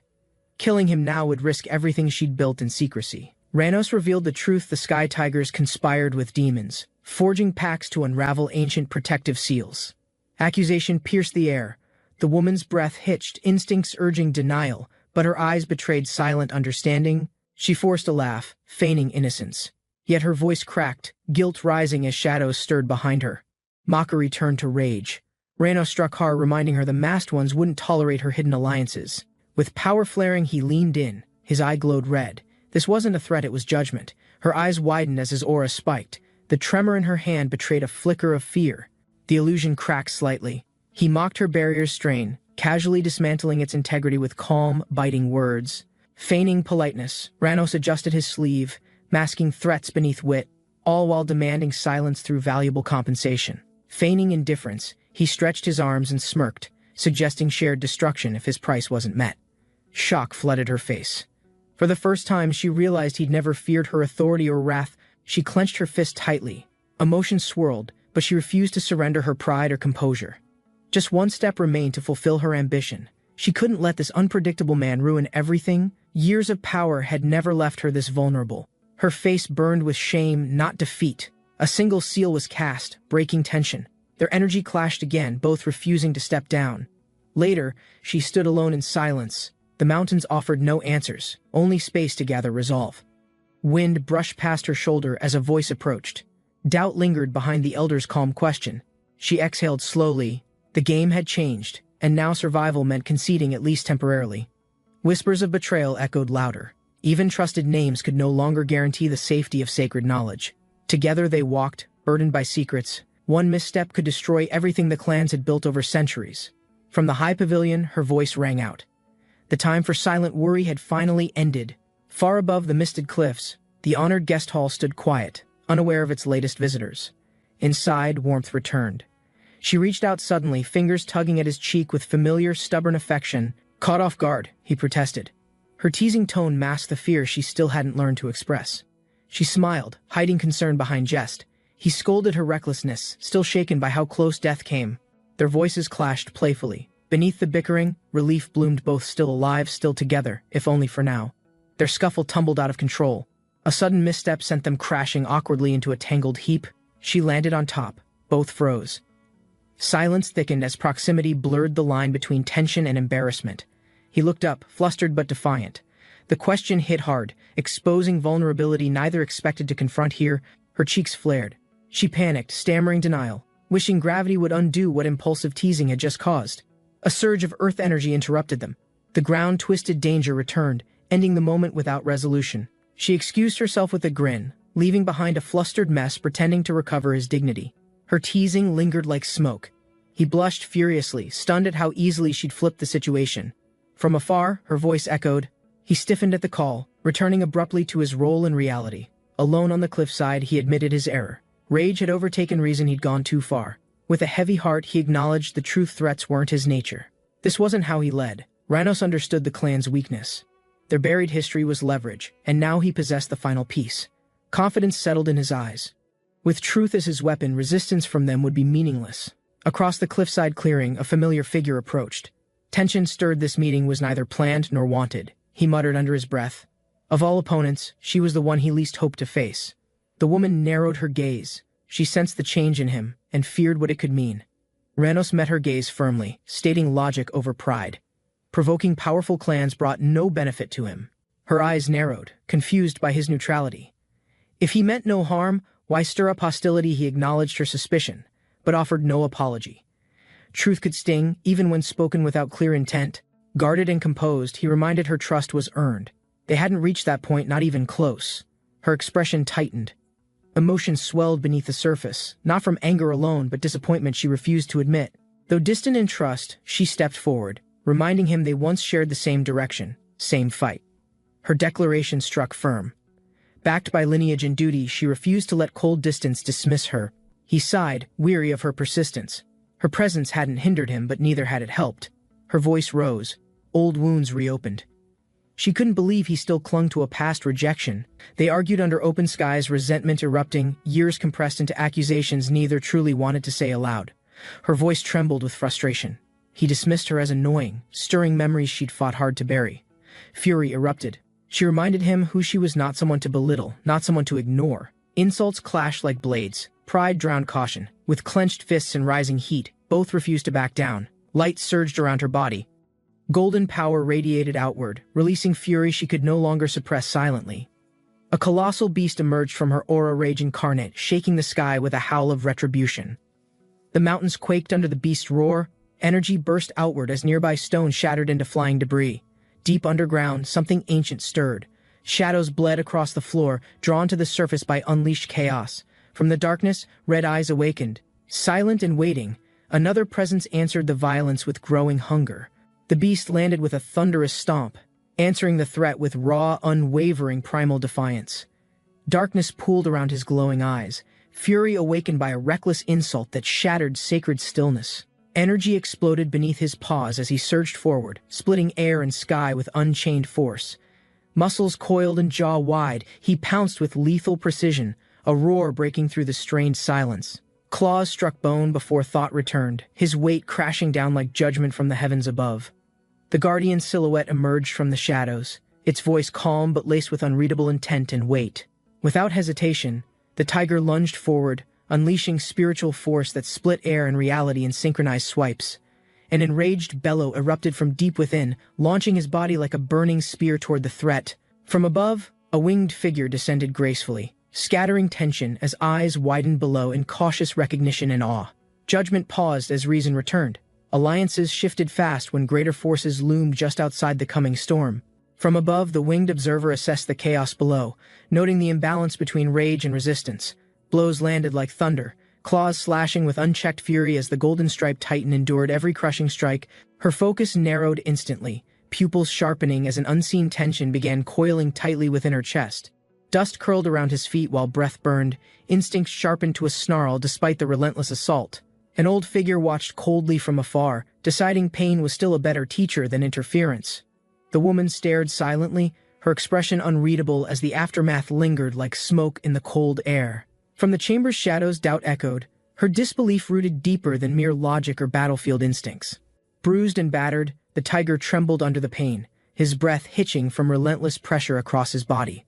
Dark mist slithered from the sealed door, chilling the room as tension coiled like a waiting trap. A silhouette emerged slowly, cloaked in violet gloom, promising a threat beyond the fury just unleashed. She stepped forward, eyes blazing with violet flame, her silence heavier than any words ever spoken. Embarrassed and battered, Sangoon shifted nervously, beads of sweat forming beneath swollen bruises and twitching whiskers. Before he could retreat, her voice sliced the air, praising him with a tone thick in sarcasm. Accusations flew like arrows, her voice climbed, recounting every hour he'd wasted in chaos and disgrace. Despite pain radiating through his cheeks, he endured her fury like Judgment Day had come in human form. His pride flared briefly, daring to speak up only to regret it before the words fully landed. She exploded without hesitation, her temper fueled by frustration, disappointment, and just enough concern to sting harder. Hurt more by her scolding than the bruises, he lowered his head, quietly nursing both wounds. A breath left her lips, tension fading as she stared down at the sulking, battered feline. Despite the lecture, her tone softened, gently scolding him while secretly relieved he'd survived in one piece. He acknowledged his foolishness at last, staring ahead with swollen pride and regret layered across his face. Power surged again near him, aura burning brighter as tension returned with the weight of unresolved anger. Suddenly, pain struck sharply. Discipline delivered without hesitation, her flare of dominance halting any excuses before they formed. Observing nearby, another figure watched in silence, realizing the tiger's path was shaped more by mistakes than strength. Without speaking further, she approached with a sigh, prepared to deal with whatever came from his next choice. The fox spirit chuckled quietly, recalling how she'd underestimated the tiger's strength until witnessing it firsthand. Confidence lingered in her words, yet she acknowledged his power had clearly surged beyond previous assumed bounds. The other stood firm, unimpressed, reminding her that raw strength didn't erase the gap in discipline. Flustered by his jab, she snapped back with excuses, blaming horns she didn't even possess by nature. Her expression shifted thoughtfully, recalling an old tale about the tiger lion's horned ancestor and a possible link. He raised a point with calm conviction, suggesting that strength alone wouldn't secure lasting peace anymore. Before he could continue, she cut in, warning of internal discord threatening the clan's delicate stability. Outraged, she recounted the countless hours she'd invested, frustrated by his casual tone toward their efforts. Her fury sparked with protective instinct, unwilling to watch someone die simply to prove a point. While they argued, the winged woman departed alone, her thoughts burdened by what fate may demand next. Old voices echoed in caution, raising concerns about his origin, uncertain whether ally or future threat emerged. One speculated that despite his fury, the tiger might unknowingly carry traces of something ancient and dangerous. Another, more observant, pointed to wings, a rare trait only found in the bloodlines of legendary divine beasts. Their minds drifted to forgotten legends, ones that spoke of a tiger tribe destined to transcend mortality. Though worried, they knew fate had already begun to stir, forcing choices none of them could avoid. Determined eyes met silence as she clung to hope, unwilling to let history dictate their future. She admitted the painful truth: their clan's strength was fading, their legacy slipping further with each generation. Yet fate intervened just as despair loomed. A horned tiger arrived, reigniting questions buried in ancient prophecy. She wrestled with uncertainty, sensing destiny's pull, unsure whether salvation or ruin stood before them cloaked in fur. From distant peaks, voices echoed unease. One tiger, one anomaly, had shaken the foundations of an entire world. Morning broke over Han Mountain, where the towering palace stood quiet under the soft rise of dawn. A lone tiger dashed through temple grounds, each breath sharp, urgency driving his paws across cold stone. Before the royal figure, he knelt with reverence, knowing the moment demanded formality and complete respect. She listened silently, observing the emissary, one tied to the Qingsang sect and its complicated allegiance. Unmoved, she acknowledged his loyalty but warned that future recognition must be earned through unwavering dedication alone. The trembling messenger approached slowly, doubting if his words could survive the weight of such company. Though anxious, he reported the actions taken, explaining each step carried out under strict orders and discipline.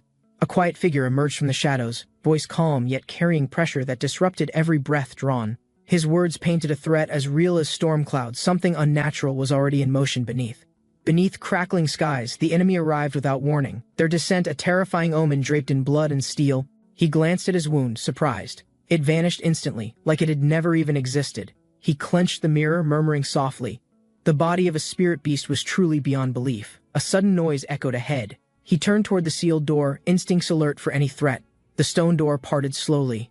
Behind the glowing mist, a tall figure emerged from the shadows. Her violet eyes stared coldly forward. Silent, poised, and dangerous, she had come for him. Kang stepped forward with steady pace, closing the distance between him and the waiting envoy's figure.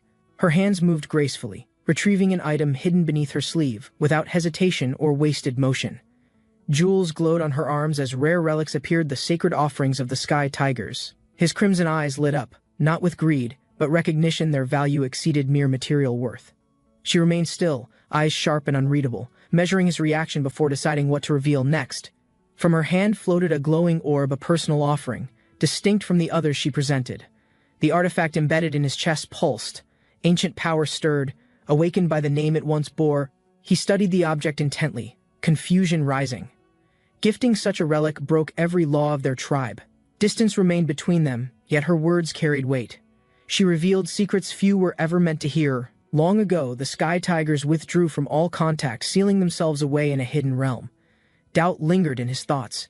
Despite exile, she had left a message inviting him once more. He met her gaze in silence, torn between duty and the weight of her unspoken expectations. A soft breath escaped her lips. No command followed, only acceptance of what he might choose. Golden energy surged around him. The sacred portal stirred, triggered by her will and the relic's light. She watched it swirl in her grasp, voice calm but firm. Their fate was now in motion. With one final glance, he vanished into the light, her parting words echoing behind him like mist. The teleportation current blurred his senses. Space folded until time itself felt suspended in golden silence. A solitary gate awaited him, ancient and still, marking the entrance to the flying citadel. Eyes scanned the unfamiliar terrain. The structure loomed quietly, yet he sensed multiple presences hidden within. Two figures appeared casually ahead. Their relaxed stance suggested familiarity, but their timing was no coincidence. The fox-eared girl averted her gaze, clearly embarrassed, her previous aggression now replaced by shy restraint. He studied her quietly, confused by her sudden change, recalling how fiercely she had attacked him earlier. Suppressing a grin, the other companion stepped forward, reminding them that the journey ahead remained unfinished. Caught off guard, she stammered but nodded, accepting the pace he set without further objection. Together they moved toward the cliffs, destination Clear Han Mountain, rumored to hide more than just villagers. He recalled the prophecy about Han Mountain, that it marked the birthplace of a world-ending event. A vision of war unfolded in his mind, where powerful sects clashed beneath crimson skies and smoke. Still holding hope, he resolved to uncover the truth, what started it, and how to stop it. Far away, a cloaked figure processed this revelation, connecting fragments of prophecy with emerging movements on the map. The masked elder spoke calmly, confirming that new players had arrived, their origins unknown, their intent dangerous. She flinched as the blue flame surge confirmed a presence she'd desperately been hunting across dimensions. The elder's report made things clear. The Sky Tigers had intercepted the anomaly and removed evidence. Recognition struck her instantly. There was no doubt the energy belonged to the one she pursued. He speculated aloud, suspecting a moonwolf seeking the rare black water hidden deep in their vault. Ignoring his warning, she grinned darkly, determined to act even if it meant risking herself in return. She dismissed his concerns with indifference, calmly explaining that her body had already lost all value. Without hesitation, she walked away, making it clear she would proceed regardless of the danger involved. The elder stayed silent, watching her vanish into the night, knowing nothing could alter her chosen course. Outside, moonlight guided her steps as she whispered a familiar name, revealing a longing not yet spoken. Reaching the bridge, she slowed, thoughts heavy with emotion. His silence was never absence, only delayed response. Her steps slowed as thoughts turned dark, obsession clouded reason beneath a mask of calm desire. Lips curled faintly while she imagined victory to shatter his spirit and drink the strength within. Excitement danced in her eyes as fantasy blurred with intent, each heartbeat sharpening her inner hunger. Then suddenly, a silhouette appeared ahead, someone unexpected, halting her path with a presence she recognized. A silver-haired figure turned. Familiar yet imposing, he regarded her quietly, as if anticipating this exact encounter. Beneath the moonlight, two shadows stood beneath the stars, old questions drifting into quiet conversation again. She answered thoughtfully, explaining her search was difficult. His presence vanished like wind without a trace. He listened with care, offering a rare compliment that acknowledged her strength beneath the burden she carried. When asked in return, she gave no words, only a smile that carried quiet certainty. Her expression said everything. He saw it clearly now. Her hunt had already found its final mark. She chuckled softly under the moonlight, confessing that she hadn't even glimpsed the man's face yet. Despite that, her belief remained firm. He would come to her, and she would wait. He tightened his grip on the compass, eyes distant. That kind of devotion stirred quiet envy. Glancing sideways, he wondered what kind of man inspired such effort from someone so proud and fierce. Curiosity overtook him. Gently he asked for more, anything that might explain the mystery she chased. Memories surged, a roar, a charge, the beast's fury crashing down like a storm unleashed. Amid chaos, she sensed care beneath the strike's wounds, inflicted without hatred, only necessary restraint. He had been the only one to show her kindness when the world turned cold. That single moment, quiet and undeserved, burned into her memory far deeper than cruelty ever could. His name finally left her lips, Peiho, and with it, the truth could no longer hide. Laughter erupted as her sanity fractured, the name Peiho dragging long-buried madness violently back to life. Shadows shifted as the man moved quietly, eyes scanning the forest for threats before proceeding deeper. With caution abandoned, he smirked while retrieving stolen objects hidden beneath his cloak, each glowing faintly. A handful of strange items emerged, a burner, an orb, and a mysterious green glowing artifact. Hovering mid-air, the artifact vibrated gently, its energy responding to his touch, revealing dormant powers within. He recognized the emblem's origin instantly, recalling its heroic past and the legend tied to Yu Jung. Hovering between his hands, the glowing insect medallion responded, pulsing as another crystal shard approached carefully. Lightning arced sharply between the two objects. The reaction, immediate power surged, burning bright against the silent night. A dark vortex burst forth, swirling violently as his eyes widened and his body froze from pressure.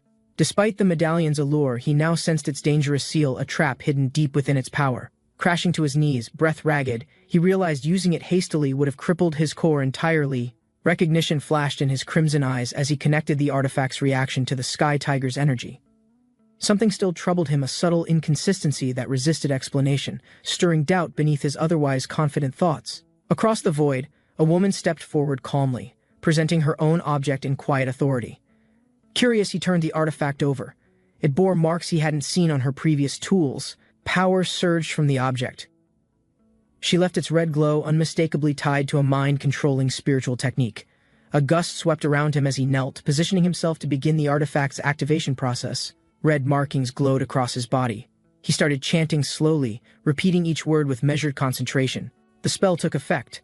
A soft light formed above his head, gathering steadily in radiant silence. Suddenly, the sphere exploded in brilliance. Heat radiated outward, engulfing the forest floor in overwhelming pressure. A distant figure turned sharply toward the light, eyes wide as the sky cracked with raw force. A massive beam of energy erupted skyward, tearing through clouds before curving downward with terrifying velocity. It struck the forest floor hard, igniting debris and roots in a deafening explosion of orange flame. Smoke rose across distant rooftops as those nearby stirred, confused by the sudden, unnatural tremor in air. The group at the temple grounds paused, unsure whether the impact signaled threat or divine interference nearby. Far from them, he lay alone, clothes burned, body trembling, still alive beneath the aftermath's fading energy waves. Blood trickled down his face as realization struck he had barely survived the relic's unstable power surge. The truth revealed itself. What he activated was no relic, but a forbidden heavenly formation core. Far away, atop a silent fortress, a lone observer stood still beneath the glow of dawn. He watched the sky shift. A faint smile curled as he whispered thanks toward the wind. Behind calm eyes, the elder concealed purpose. They were no longer strangers, but linked through spiritual design. He dismissed the concern casually, claiming the event was minor and held no real consequence at all. With narrowed eyes, he justified the exchange. Both sides stood to gain from this temporary cooperation. From beneath his cloak, he revealed the final parasite poison. Its red glow pulsed ominously in silence. A cold stare followed. The report of a lost poison sparked doubt in the ritual's stability. Across the mountains, serpents slithered. Their faction's survival depended entirely on the plan proceeding without disruption. A wicked grin twisted across his face. The warning was clear: failure meant death without hesitation. As tension settled, one figure stepped closer and calmly asked for a favor veiled in threat. The target was identified: a youth who disrupted their parasite scheme and endangered everything they had built. Though guarded by the Moon Wolf Chief's daughter, they deemed the kill feasible with careful planning. Outside the stronghold, guards patrolled unaware. Their leaders conspired within, silencing any who endangered their ambitions. His expression remained unreadable while he considered the question, mentally weighing the nature of the marked target. Elsewhere, distant scouts perched atop tiled rooftops, scanning the temple complex for movement or hidden signals. One of them reported vague energy nearby, unable to confirm the target's position but sensing presence. Rather than risk exposure, they proposed regrouping, later gathering intelligence before advancing further through unfamiliar territory. From the village entrance, a lone figure advanced confidently, unaware of those already tracking him from above. Vendors shouted with enthusiasm, promoting goods to the crowd, while cheerful villagers gathered under the morning sun. Laughter echoed across the market. Simple lives continued, unaware of the shadow quietly creeping through their town. Watching silently, he studied the crowd, calm on the surface, yet tainted by something deeply unnatural within. A voice interrupted his thought, calling his name from nearby. His instincts sharpened, posture immediately stiffened. Without turning, he recognized the presence. Familiar footsteps approached, slow and deliberate, crossing the whetstone path. Across the dusty street, their paths crossed, one curious figure with a staff, the other cautious, guarded. Suspicion evident in his gaze, he finally questioned the stranger's intent after several quiet, deliberate encounters. The man lowered his voice and posture, flashing a nervous smile to ease rising tension between them. Gesturing humbly, the stranger explained his approach: curiosity driven by appearance, not hostility or secret intentions. Though surprised, he listened carefully. A moment passed before realization softened his stance and cleared suspicion. After closer inspection, the stranger's identity became clearer. He had been recognized despite earlier attempts to conceal. The beggar chuckled nervously, wiping sweat from his brow, surprised his disguise hadn't lasted a moment. Despite the cloak, enhanced perception exposed him instantly. His energy pattern betrayed every step since arriving. This confirmed that multiple clans already sensed the demonic sex activities and distrusted unfamiliar individuals nearby. Now walking together, both acknowledged shared goals, one from the outer sect, the other tied to rising conflict. Internally, he plotted deception, pretending alliance now, then retreating later when the situation turned unstable. The real plan was simple: retrieve the Bloodrock water, while others clashed in confusion. His grin faded as realization dawned: the situation had shifted, and he was no longer in control. Introducing himself formally, the man claimed allegiance to the Magpie Order, revealing deeper ties than expected. Pang Ho stood calmly, declaring his connection to the Moonwolves, affirming his role in the coming storm. Without warning, the staff shifted. Tension rippled through the air as Pang Ho's name was suddenly called. Dark energy erupted around Jiang Shen. His stance now sharpened accusations connected him to the downfall of another sect. Caught off guard, Pang Ho blinked in surprise. His expression changed as recognition struck too late.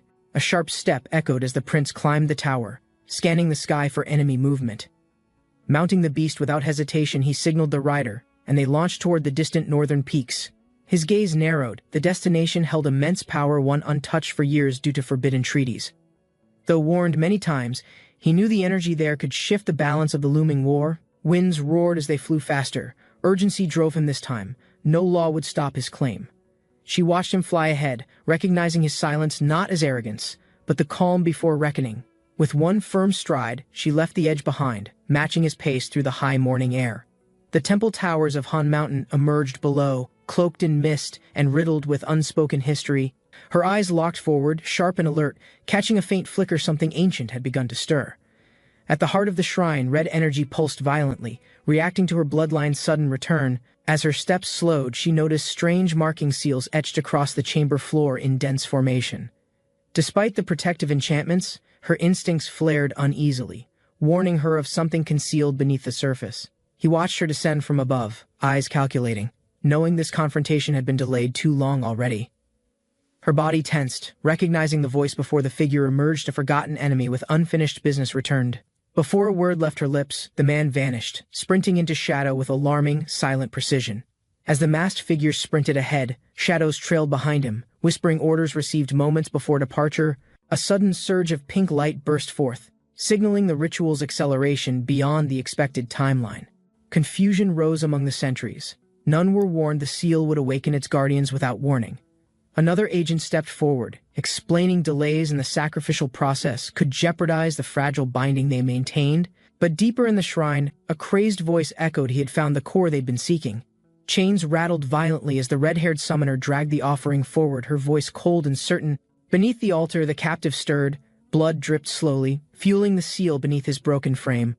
Darkness cracked above as a new figure descended with force, shaking the ground in purple light. Watching silently from afar, he acknowledged the ritual's progress, though it wasn't his plan to intervene yet.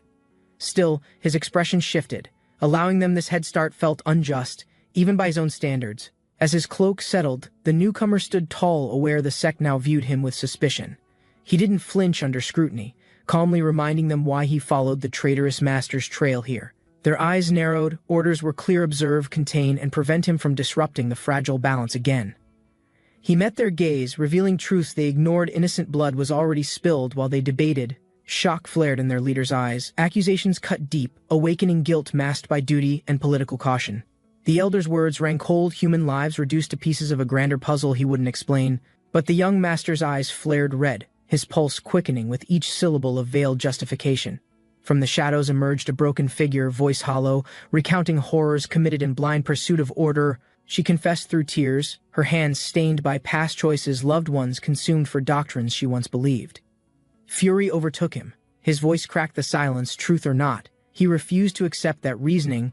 A subtle twitch betrayed his calm. Conflict stirred beneath layers of reasoning, logic clashing with buried regret. He urged caution, reminding them that appearances deceive.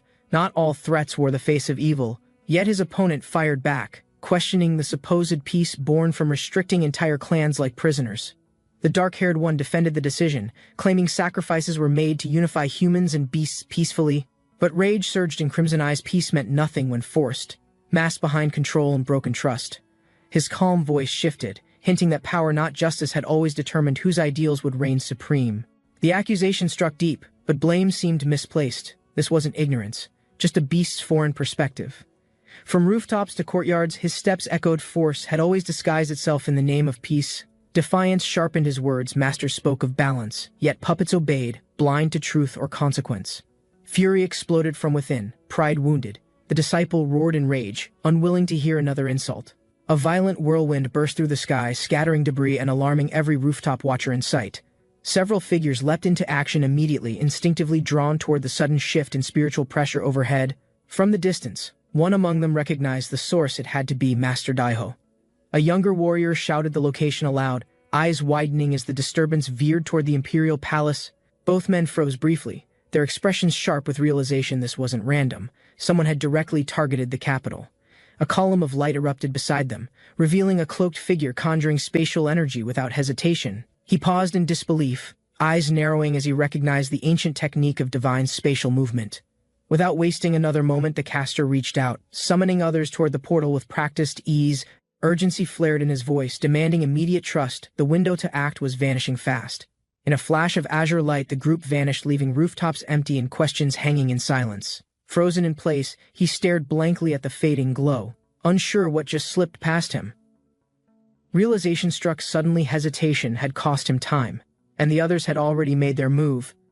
Overhead, a whirlwind of spiritual energy erupted. Twin forces, one gold, one green, collided midair in chaos. The fox-eared warrior narrowed her eyes, recognizing one figure, fearful of betrayal among their supposed allies. But the green-cloaked man dismissed her suspicion, masking intent behind charm and deflection with a smile. Her voice trembled slightly, eyes locked on his, still unsure what this carefully orchestrated scheme truly aimed for. He answered smoothly, declaring their intention clear: to dismantle the treaty that bound them under false peace. A sharp breath escaped her lips. His words struck harder than expected, echoing in her mind. With quiet venom, he revealed the next target: Huanwang, the name alone enough to ignite years of rage. Drawing his weapon, he muttered casually. Avoiding conflict with Munan was ideal, but no longer guaranteed. Standing amidst swirling chains and toxic aura, he calmly blocked the path his target already chosen precisely. Chains flew outward, spinning with forceful precision, their metallic links slicing through silence before finding their mark. Both fighters clashed mid-air, twisting in momentum, as the hooked chain yanked them into a spiraling collision. Shock burned in her chest, betrayal laced his movements. His alliance defied every code she upheld. A cold stare met her disbelief. His resolve was forged from wounds no peace could ever soothe. Driven by vengeance, he surged forward, unleashing fury born from the memory of his slaughtered kin. Their blades collided, and an explosive flash power surged, tearing through the air like a divine judgment. She questioned his motives, disbelief surging, but he stood firm, cloaked in truths she hadn't considered. His voice trembled, not with fear but with the grief of watching his kin destroy themselves from within. Centuries of forced submission fractured their identity. Loyalty had become shackles fastened by an unforgiving, cursed treaty. Now vengeance burned bright. He would break that ancient oath, even if the world shattered in his wake. Her body slammed the ground, sliding across scorched stone as the energy blast left a scorched trail. Rising swiftly, she steadied her stance. Determination carved across her face, anger simmering just beneath her resolve. Desperation laced her plea. She begged for reason, warning him that blind vengeance wouldn't restore what was lost. He admitted the truth: honoring tradition meant nothing if it demanded silence while his clan burned in shame. Facing her fully now, he extended a hand not to fight, but to forge an unexpected alliance. Her fingers lifted gently, but instead of acceptance, her resolve hardened with the weight of difficult truth. Though his cause was just, she refused to fall beside him in a battle she never chose. Energy surged again as they collided, divine power dancing between them, neither willing. He sneered at her rejection, unleashing fury not of betrayal but of bitter disappointment cloaked in lightning. She countered with swift grace, darting forward through the storm, choosing survival over loyalty to a crumbling legacy. Her weapon clashed violently with the summoned shadow sparks scattered, yet her grip refused to falter. She warned him again: slaying her wouldn't end this, only unleash wrath from forces far beyond him. He grinned, dismissing her caution. Her words meant nothing now, not when his resolve outshined consequence.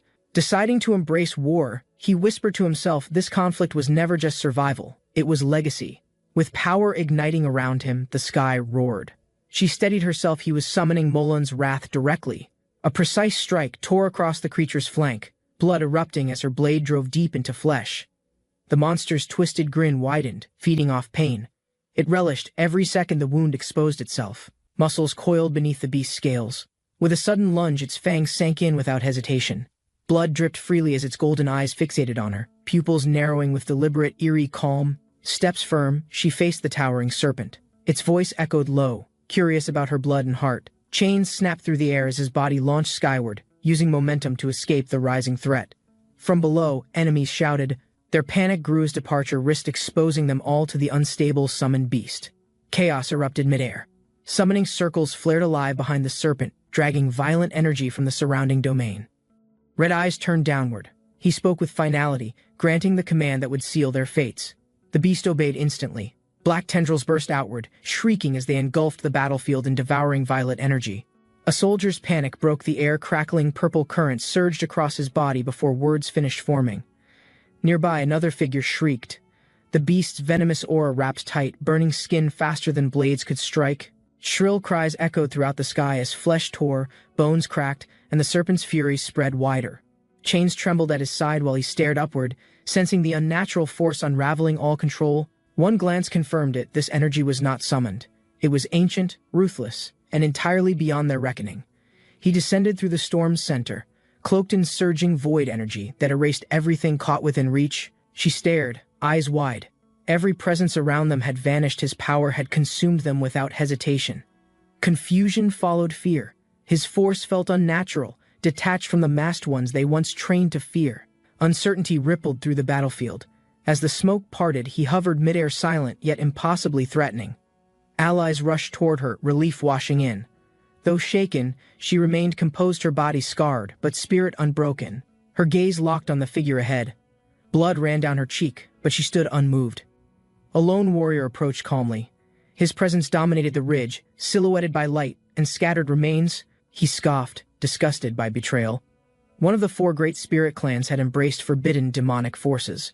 Recognition clicked. This was the one who shattered their poisoned rite and exposed corruption's hidden flow. Dark power surged beneath his feet as blades emerged. Vengeance burned through every limb of his stance. Her gaze locked on the figure ahead.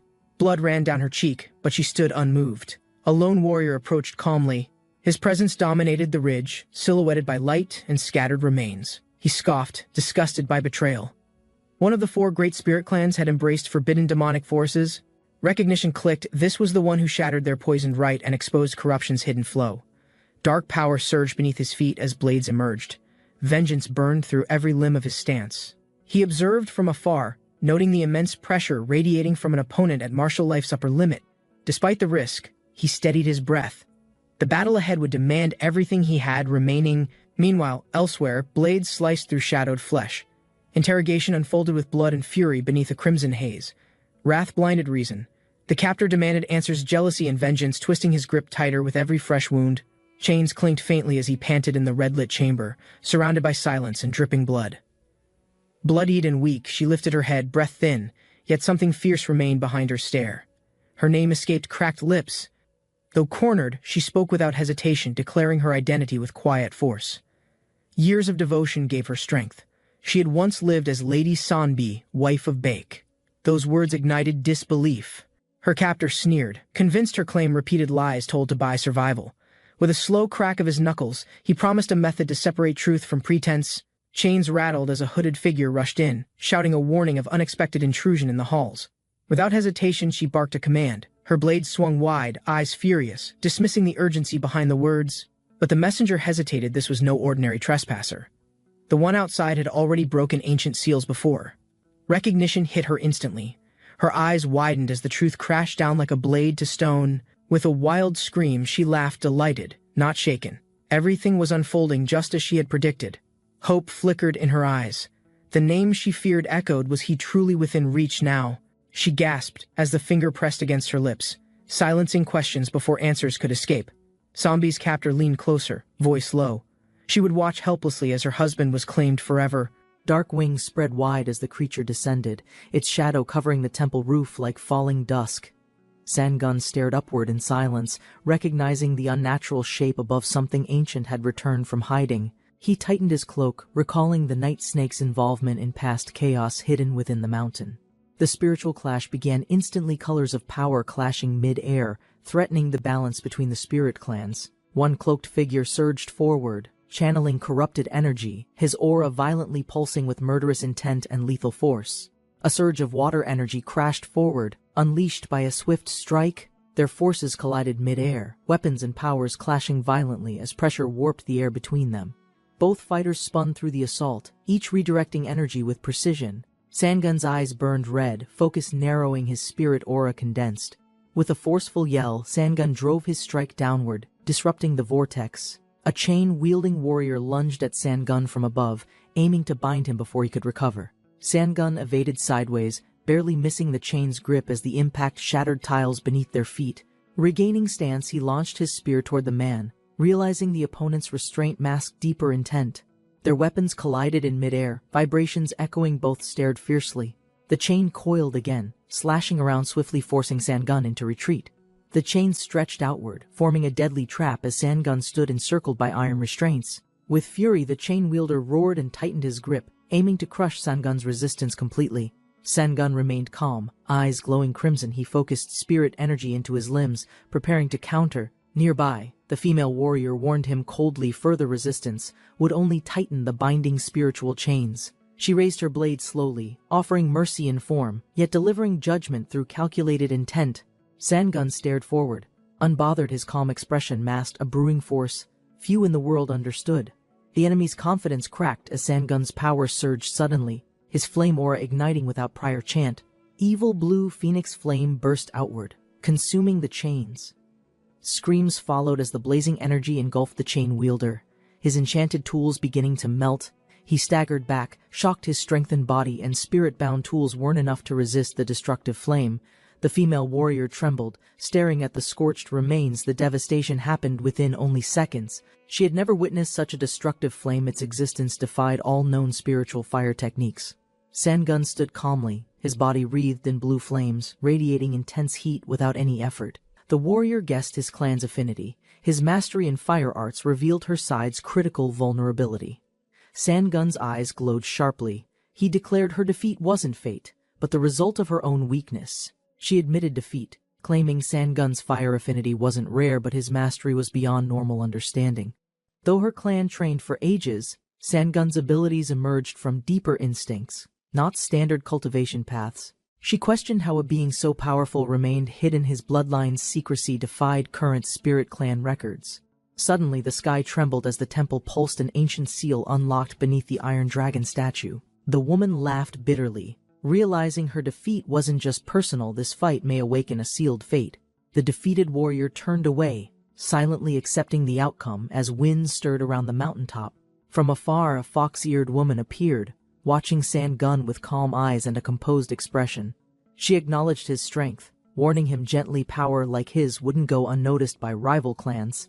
She thought about a promise made long ago, tied to balance, fate, and hidden lineage. As tremors rumbled, she sensed an ancient awakening. Her concerns about past prophecies were now resurfacing. The woman whispered an apology to Guanzhong Sago, sensing the cost of what must unfold. A deafening tremor followed as energy burst from beneath the temple. The structure shook violently as ancient power rose. The towering spire collapsed under immense pressure. From within the dust, a dark figure emerged unharmed. A single step echoed as a new figure approached the destroyed temple. He muttered softly, watching smoke swirl upward, the battlefield now silent after the temple's collapse. Far below, a shadow plummeted into the depths drawn. The impact shattered stone, and blue energy surged. Chains tightened as he slowly rose, body cloaked. Sangun descended toward the red-lit abyss, following instinct as the ground split with unnatural force. He landed steadily, gaze fixed ahead. His next path was marked by pulsing crimson energy below. Accepting the unknown, he reinforced his spirit barrier and advanced deeper through. The tunnel pulsed violently behind him, swallowing his silhouette in waves of red flame and ash. Another figure stood within, sensing no spiritual presence, only thickening bloodlust rising from the cavern's deepest core. He walked into the crimson-lit chamber, flanked by twisted corpses impaled on ancient. The stench of decay thickened. Rows of disfigured remains released poisonous miasma with every trembling breath. Confused and alert, he realized these weren't ordinary corpses. Each one had died by deliberate extraction. One corpse reanimated suddenly, shrieking with rage. Its contorted body lunged, still bound by spiritual torment and hate. Despite the horror, he stayed focused. His objective was the blood rock water hidden within this pit. He halted abruptly, instinct warning him of an unseen presence just beyond the red mist. A tall figure emerged, cloaked in shadow. Sangun's eyes narrowed. The presence felt familiar, yet something about its aura provoked unease deep within him. He noticed blood dripping nearby, its scent different, heavier, enough to send a tremble through his arm. He recognized it instantly. The rare blood belonged to the white-blooded demon beast, long thought extinct. Elsewhere, a young girl sensed the disturbance. Her eyes widened as chaos energy brushed her spirit. Racing across crimson terrain, Sangun followed the sense pull, unsure why it felt so familiar. He narrowed his focus. It had to be her, the one connected to this corrupted power. His expression tensed, recognizing the exact sense signature. It matched the last known white-blooded demon beast. Eyes blazing, Sangun roared her name into the depths, uncertain whether it was relief or fear. Sangun plunged into the chaos storm, surrounded by demonic claws lunging from every direction around Showa. Two towering beasts emerged from the red mist. Sangun dashed forward through the crimson-lit corridor. His boots splashed into thick blood pooling at the hallway's end, signaling danger had already struck ahead. Hearing her voice, Sangun's heart raced faster. She was nearby, still alive, calling desperately through the chaos. He shouted back, eyes locked on the monsters, determined to reach her before they could devour everything. Sangun entered the dimly lit chamber, sensing a powerful energy that filled the air with tension. An unexpected chill gripped him, as shadows twisted ominously around, revealing something lurking in the darkness. Suddenly, a dark figure emerged, radiating an intimidating presence that froze him in place momentarily. Gathering his resolve, Sangun prepared to confront the growing threat, feeling his own power surge within. With determination, he sprinted forward, knowing he must face the challenge head-on to survive. Sangun gazed intently at the figure, a mix of determination and concern evident in his eyes. Suddenly his hand moved, trembling slightly. Energy surged between them, pulsing like a heartbeat. With a startling force, he unleashed a powerful blast. The aftermath left them breathless, yet they stood firm, knowing their combined strength would drive them forward. Sangun's gaze met the figures, uncertainty swirling within him as questions flooded his mind. Conflicted emotions crossed his face, revealing his struggle as he searched for answers in their connection. In that moment, a realization dawned: he must harness this bond to confront their shared fate. Fear and determination mingled as he took a deep breath, feeling the weight of their journey. With newfound resolve, he clenched his fists. Sangun's eyes locked onto the figure, filled with intense emotions as he sought clarity in uncertainty. A moment of vulnerability passed between them, both sensing the weight of their intertwined fates and decisions. As tension built, Sangun's heart raced. Realizing the stakes of their connection and its implications for them, doubts flooded his mind, yet he struggled to remain steadfast, determined to face whatever lay ahead. With resolve solidifying in his chest, he gathered his courage, ready to confront the challenges approaching them. Standing in the shadows, a figure contemplated the journey ahead, filled with uncertainty and resolve. The air shimmered with energy as memories flooded back, shaping their purpose and determination for what was coming. A glimpse of Sangun brought forth conflicting emotions, igniting a spark of hope tinged with anxiety. She steadied herself, recognizing the weight of her choices and the path they must now navigate together. With a deep breath, they joined forces, prepared to confront whatever challenges awaited them on their journey. The atmosphere thickened with tension. Her gaze sharpened, filled with resolve, as she prepared to confront the imminent threat before her. In a sudden movement, desperation fueled her actions. A swift strike followed, piercing the obstacle that stood between them. Regaining composure, she stood fierce and unwavering, ready to face whatever darkness loomed just beyond. Blood dripped from her hands, marking the gravity of her actions as she faced her choices. Despite the chaos around them, Sangun's eyes reflected concern, realizing the weight of their situation. She stood resolute, acknowledging their bond and the darker path they had inadvertently chosen together. As the tension escalated, her breath quickened, understanding that they were entwined in a fateful struggle. With renewed determination, she dropped the burden. She felt the tension shift, a moment of weakness washing over her as darkness enveloped them. A chilling smile spread across her face, revealing a shift in her demeanor and intentions. Shadows danced around her, as she embraced the chaos, transforming her fear into a powerful resolve. Laughter echoed through the air, a haunting sound mingling with the tumult, amplifying the impending threat. In response, she stood unwavering, her own smile forming. The serene landscape shifted abruptly, as a crack echoed across the horizon. Tension filled the air, and a sudden burst of energy erupted. Unseen forces gathering momentum as they prepared for the moment that would alter everything. He, cloaked in darkness, emerged, holding a glowing object, intent on unleashing its hidden power. With a steady hand, the cloaked figure summoned the energy, ready to engage in the unfolding conflict. The air crackled with energy as ancient symbols glowed. Blood splashed against the ground, marking the start of a powerful invocation that was now in motion. A whirlwind of red energy surged forth, swirling violently as the forces of chaos began to rise. Shadows danced ominously around the gathering storm, signaling that something formidable was about to emerge. With a sense of urgency, the cloaked figure prepared. A cataclysmic boom shattered the silence, signaling that the world was about to change forever. Fleeing villagers felt the ground tremble beneath them, realizing the threat was more severe than anticipated. An immense shockwave erupted, sending debris flying as a powerful energy beam pierced the sky. Shock and fear gripped the onlookers, their eyes drawn to the chaos erupting before them. Amidst the destruction, a fierce figure emerged, determined to face the calamity head-on, unyielding against darkness. As calm returned, a curious fox watched, sensing a shift in the energy around them. The cloaked figure extended a hand, emanating power as darkness swirled dangerously around their fingers. She felt his pull, a strange connection igniting within her, compelling her to approach cautiously. Embracing the darkness, she accepted her fate, aware that her choices would lead to unforeseen consequences. Together they stood poised amidst the chaos, ready to harness their combined strength against the approaching storm. A sudden jolt surged through him, causing him to gasp as shadows enveloped his vision. He writhed in pain, the energy consuming him, amplifying his fears as darkness closed in tightly. With a powerful explosion, he released the energy.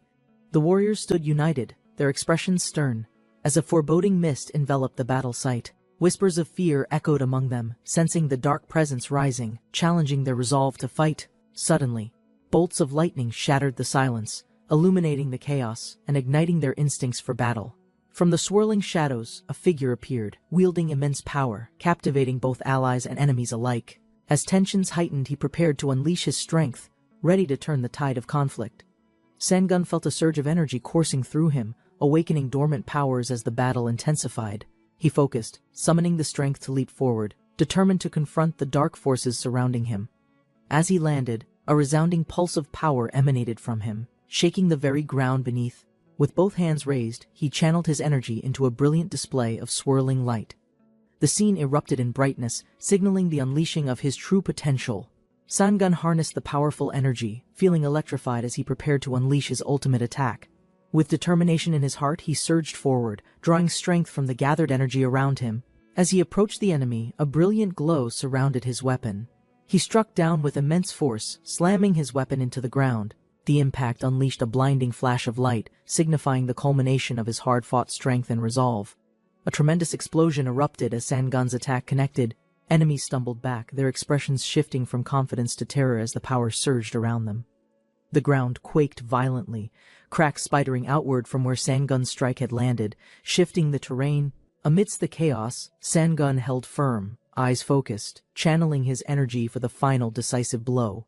As the dust settled, a new resolve strengthened within him, ready to confront what lay ahead. Sangun felt determination surge within him. With a fierce shout, he charged forward, unleashing everything he had against the encroaching darkness. A whirlwind of fire and energy erupted from his movements. Flames blazed brightly, illuminating the battlefield as hope surged among his allies witnessing his valiant effort. With a final clash of energy, Sangun merged his powers. Sangun swung his weapon with immense speed. With a powerful burst of energy, he unleashed his full strength. A sinister laugh echoed, taunting him as he realized enemies were regrouping despite his relentless assault. He paused momentarily, feeling the weight of the battle pressing heavily upon him, but pushed forward. With a sudden explosive impact, Sangun initiated his final offensive. As the battle raged on, Sangun felt the oppressive weight of darkness attempting to overwhelm his senses. Gripping his weapon tightly, he clenched his jaw, resolve hardening as he prepared for what was to come. "I won't back down," he declared, channeling his energy into a focused attack against the encroaching shadows.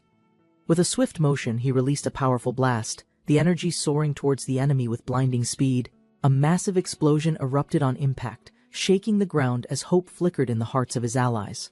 Sangun unleashed a powerful blast, aiming to collapse the enemy's defenses. Surrounded by chaos, he felt new energy coursing through him, reinforcing his determination to fight harder. Enemies reeled back from the force, shocked by the intensity of Sangun's attack. From the smoke emerged a formidable foe, dark energy swirling around him. Sangun recognized the relentless opponent, feeling the weight of the impending confrontation. The stakes had escalated. Sangun's foe emerged, dark energy swirling, eyes piercing through the chaos. Tension filled the air around them. Feeling the weight of the threat, Sangun steeled himself, knowing that victory depended on this pivotal moment. With resolve, he focused his energy into the imminent confrontation, every muscle primed for the challenge ahead. As the darkness coiled around the enemy, a fierce aura emanated. Sangun braced himself for the clash, determination burning in his chest as he prepared to counterattack. A chilling voice resonated through the battlefield, declaring the finality of what was about to unfold. Sangun felt a sudden rush of energy, intense and overwhelming. With determination, he harnessed the energy. The force surged forward, a vibrant wave of power racing towards the dark figure standing before him. As the energy pulsed, Sangun's eyes glinted with fierce resolve, signaling his unwavering commitment to triumph. Dark tendrils writhed around the battlefield, hinting at the growing presence of a formidable power opposing Sangun. Sangun, sensing the weight of destiny, felt a surge of confidence, determined to confront this looming threat. He recalled past struggles, the sacrifices made, and the resolve to protect everything he held dear. As choices flashed before him, he prepared to embrace his true strength and confront his deepest fears. With narrowed focus, Sangun steeled himself for the final confrontation, aware that victory demanded unwavering courage. Sangun's eyes narrowed as he sensed a shift, focusing on the surge of dark energy approaching. Gathering his strength, he prepared to unleash a powerful counter, determined to end this threat once and for all. With unwavering resolve, he charged forward, ready to confront the enemy who sought to engulf everything. A fierce clash erupted, light and shadow colliding as Sangun fought against the encroaching darkness surrounding him. As the intensity peaked, the ground trembled underfoot. The ominous glow of a red orb pulsed ominously, signaling the imminent danger that Sangun was facing. Sangun's determination hardened as he remembered the past experiences that led him to this crucial moment. Realizing the significance of the enemy's power, he grasped a glowing artifact, channeling energy for his advantage. With newfound strength, he prepared to unleash a transformative strike, focusing all his energy into the attack. As the strike erupted, the air crackled, shattering the darkness around him and shifting the battle's course. Sangun, determined and focused, reached out towards the glowing orb. Grasping it tightly, he felt the energy surge through him. From the shadows, a dark figure emerged, tauntingly questioning the power of the artifact Sangun had obtained. Sangun steadied himself, unwavering under the threat, understanding that this moment could determine the outcome of everything. With resolve, he prepared for the confrontation ahead. Sangun clutched the ominous artifact tightly, his mind racing with anxiety over Choa's mysterious disappearance and fate.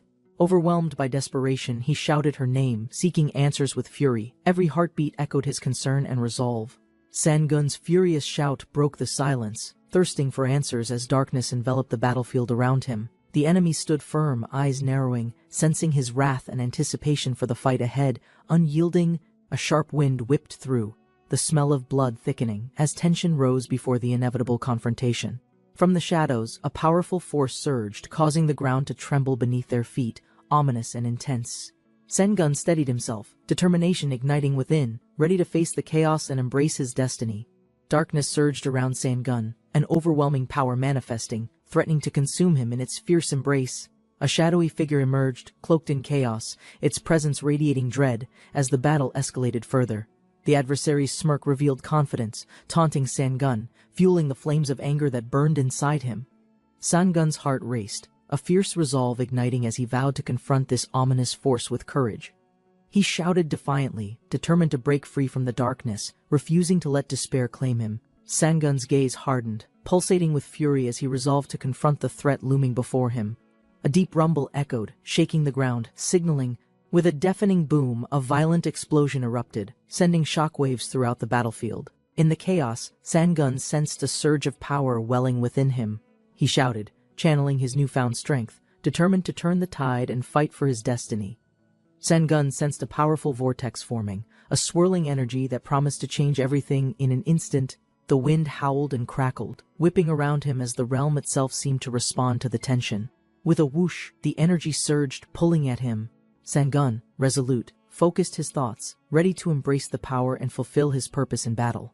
The ground trembled beneath him, the world quaking as darkness and light clashed. Bound and bloodied, the figure gasped, sensing the ominous energy resonating, a dark force awakening around them. As realization set in, their voice trembled finally. They had come face to face with their destiny. The truth dawned. The convergence of fates was inevitable. A distant light appeared, shimmering with a power that beckoned, a promise of salvation amidst chaos. With determination, they whispered, recognizing the significance of the moment, readying themselves for the confrontation ahead. In the depths of despair, the figure felt a surge of energy, ready to break free from their chains. Their eyes glimmered with determination, reflecting the storm brewing within, fueled by a desire to fight back. With an explosive boom, the shackles shattered. A powerful presence emerged, resonating with their core, igniting a path forward amidst the swirling turmoil. Embracing their fate, they whispered to themselves, prepared to unleash their strength and confront the impending darkness. Clashing swords sent sparks flying, the intensity of the battle palpable as their powers collided. With each strike, Sangun felt the force of the darkness pushing against him, a formidable opponent challenging his resolve. A sudden voice cut through the chaos, urging him to focus amid the fray, revealing the depths of their adversary's cunning. As shadows swirled, a new ally emerged, eyes gleaming with determination, ready to lend their strength against the encroaching darkness. Sangun steadied himself, recognizing the importance of unity, prepared to harness their combined might in this fierce battle. The swirling vortex pulsed with energy, a beacon of hope amidst the chaos. Calling out to those willing to fight, Sangun felt a force within him as he grasped the potential of the power surrounding him, revitalizing his spirit. With a sudden thrust, he unleashed a torrent of energy, aiming to pierce through the darkness that loomed ahead. A voice echoed, reminding him of the importance of their mission, urging him to focus and harness his strength. As he steadied himself, the air crackled with anticipation, and he drew on the combined might of his allies. Sangun took a breath, channeling his energy, determined to face the chaos that threatened to overwhelm them. With a swift motion, he conjured a powerful blast, feeling the raw energy surge through him as it took form. A brilliant flash erupted, illuminating the darkness as the unleashed force surged forward. The light cut through the shadows, a beacon of hope amidst the turmoil. As the energy shimmered, he steadied his gaze, prepared for whatever came next. Sangun felt a chilling presence, sensing something immense gathering in the shadows, heightening his resolve. With determination in his eyes, he steeled himself. Suddenly, a fearsome creature emerged, its roar echoing through the battlefield. Sangun realized the gravity of the situation. This was no ordinary foe, and he would need every ounce of strength to face it. As he summoned his power, the energy around him began to swirl, ready to counter the impending danger, as he muttered a focused incantation. Sangun locked eyes with the menacing force ahead. With a sudden realization, he understood the magnitude of their situation. Gathering his energy, he unleashed a powerful attack. The impact resonated throughout the battlefield. As the clash took place, a cry of surprise escaped from the creature. Sangun felt the weight of his resolve as he echoed his determination. With every fiber of his being, he concentrated. A brilliant surge of blue energy erupted from his hands. The force collided with the enemy, a resounding boom echoing throughout. As the creature roared in defiance, the energy enveloped it. Sangun launched himself forward, energy crackling around him. His powerful attack sliced through the air, aimed straight at the heart of the looming darkness. With fierce conviction, he urged the creature to surrender, hoping to awaken its dormant humanity. Sangun unleashed a powerful blast, illuminating the dark landscape. His gaze hardened as he sensed the approach of formidable enemies, cloaked in shadows, ready to strike. Determined to protect his comrades, Sangun steeled himself, focus sharpening as energy surged through his body. In the chaos, he felt the weight of destiny upon him, urging him to face the darkness. With a swift motion, Sangun summoned his spear, its light piercing the encroaching shadows, ready for battle. A fierce roar erupted from Sangun, echoing across the battlefield, calling forth his inner strength and resolve. As the energy surged, he prepared for the incoming attack. Eyes sharp and instincts heightened. With precision, he executed a swift strike, slicing through the air, meeting the enemy head-on. Energy crackled around him, illuminating the night as he felt the thrill of combat coursing through. Launching forward, Sangun made his move, dodging effortlessly, the air swirling as he advanced toward victory. A glint of light caught Sangun's eye, signaling the arrival of an overwhelming force approaching swiftly. He prepared to leap, harnessing his energy, ready to unleash his full potential against his enemies. With a powerful force, he launched himself forward. As he soared through the air, the energy swirled around him, amplifying his every movement and strike. Sangun descended like a storm, each motion precise and calculated, ensuring victory against the powerful foe. An explosion rocked the battlefield as Sangun unleashed his power. With resolve, Sangun faced the enemy, determination fueling his heart as the chaos surrounded him. As allies gathered behind him, they prepared for the daunting challenge. Sangun concentrated, the luminous energy in his hand growing stronger. He finally released the energy, a brilliant wave erupting forth. Sangun sensed the rising tension, adrenaline coursing through him, fueling his determination as the battle loomed. Channeling his focus, he prepared to unleash his ultimate attack, eyes narrowed on the impending challenge. With a shout, he launched the powerful wave, energy crackling as it surged toward the enemy. The ground shook violently as the attack collided, creating a massive explosion that lit the dark skies. Smoke and sparks filled the air as the remnants of the blast slowly began to settle. With determination, Sangun reflected on his powers, recognizing the weight they carried in this fierce conflict. He felt an unwavering resolve within, knowing he had to embrace his strength to protect others. Gathering every ounce of energy, Sangun prepared for the final confrontation, a storm brewing within him. In a moment of stillness, he focused, channeling his powers. Sangun's presence intensified, energy radiating outward as he stood ready. Sangun felt a surge of uncertainty, questioning whether his powers were truly enough to face this. As memories flooded back, he recalled the sacrifices made, reigniting the fierce determination inside him. He steadied himself, realizing every challenge had shaped him into the warrior he needed to be. Sangun raised his hand, energy swirling, the moment of reckoning drawing near as he prepared to strike. With a powerful shout, he released the concentrated energy. Sangun released a surge of energy, a vibrant light illuminating the surrounding darkness with fierce intensity. Suddenly, the air shifted. A magnificent tiger emerged, its fiery aura reflecting Sangun's unstoppable spirit. The tiger, infused with power, stood ready to aid Sangun, embodying strength and loyalty in battle. With a powerful roar, the tiger charged forward. Together, they unleashed a radiant wave of energy, a force determined to conquer the looming darkness. A soft, radiant light enveloped Sangun, filling the air with an unexpected sense of peace and hope. The majestic tiger, now calm, observed the surroundings, embodying strength and loyalty, ready for whatever came next. In the distance, a figure emerged, hand outstretched, a subtle connection igniting between them and Sangun. The gentle energy flowed through the air, hinting at a deeper bond. Sangun sensed a presence. The journey was far from over, yet a glimmer of hope remained. Sangun wiped away his tears, feeling a deep connection, knowing that loss was a part of growth.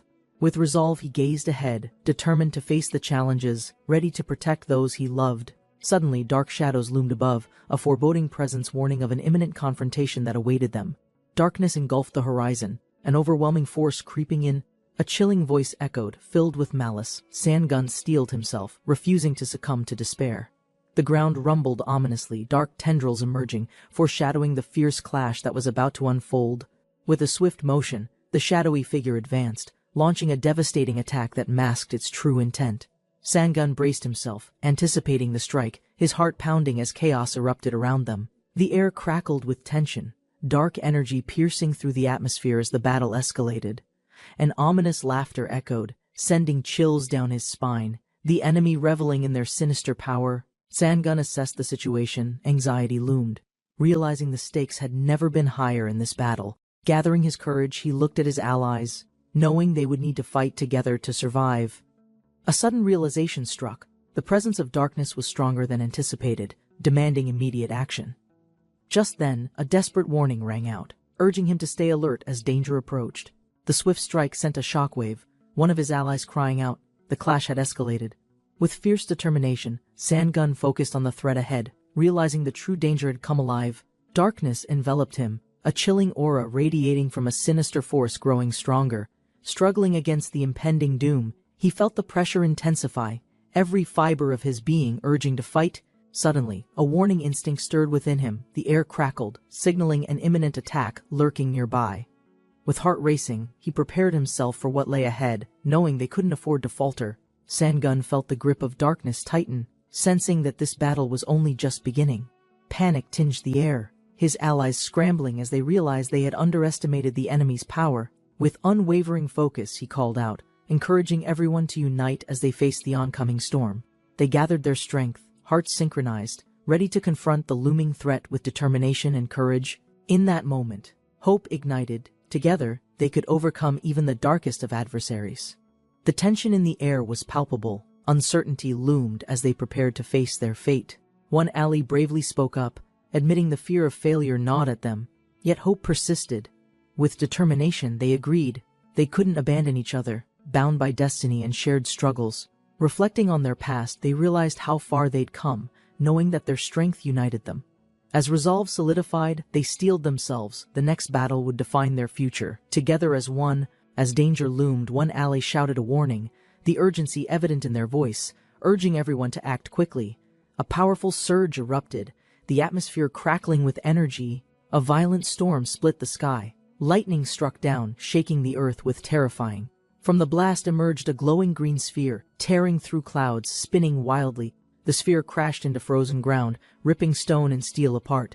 It settled briefly amid melting debris, the air still humming. As heat spread, the sphere cracked open.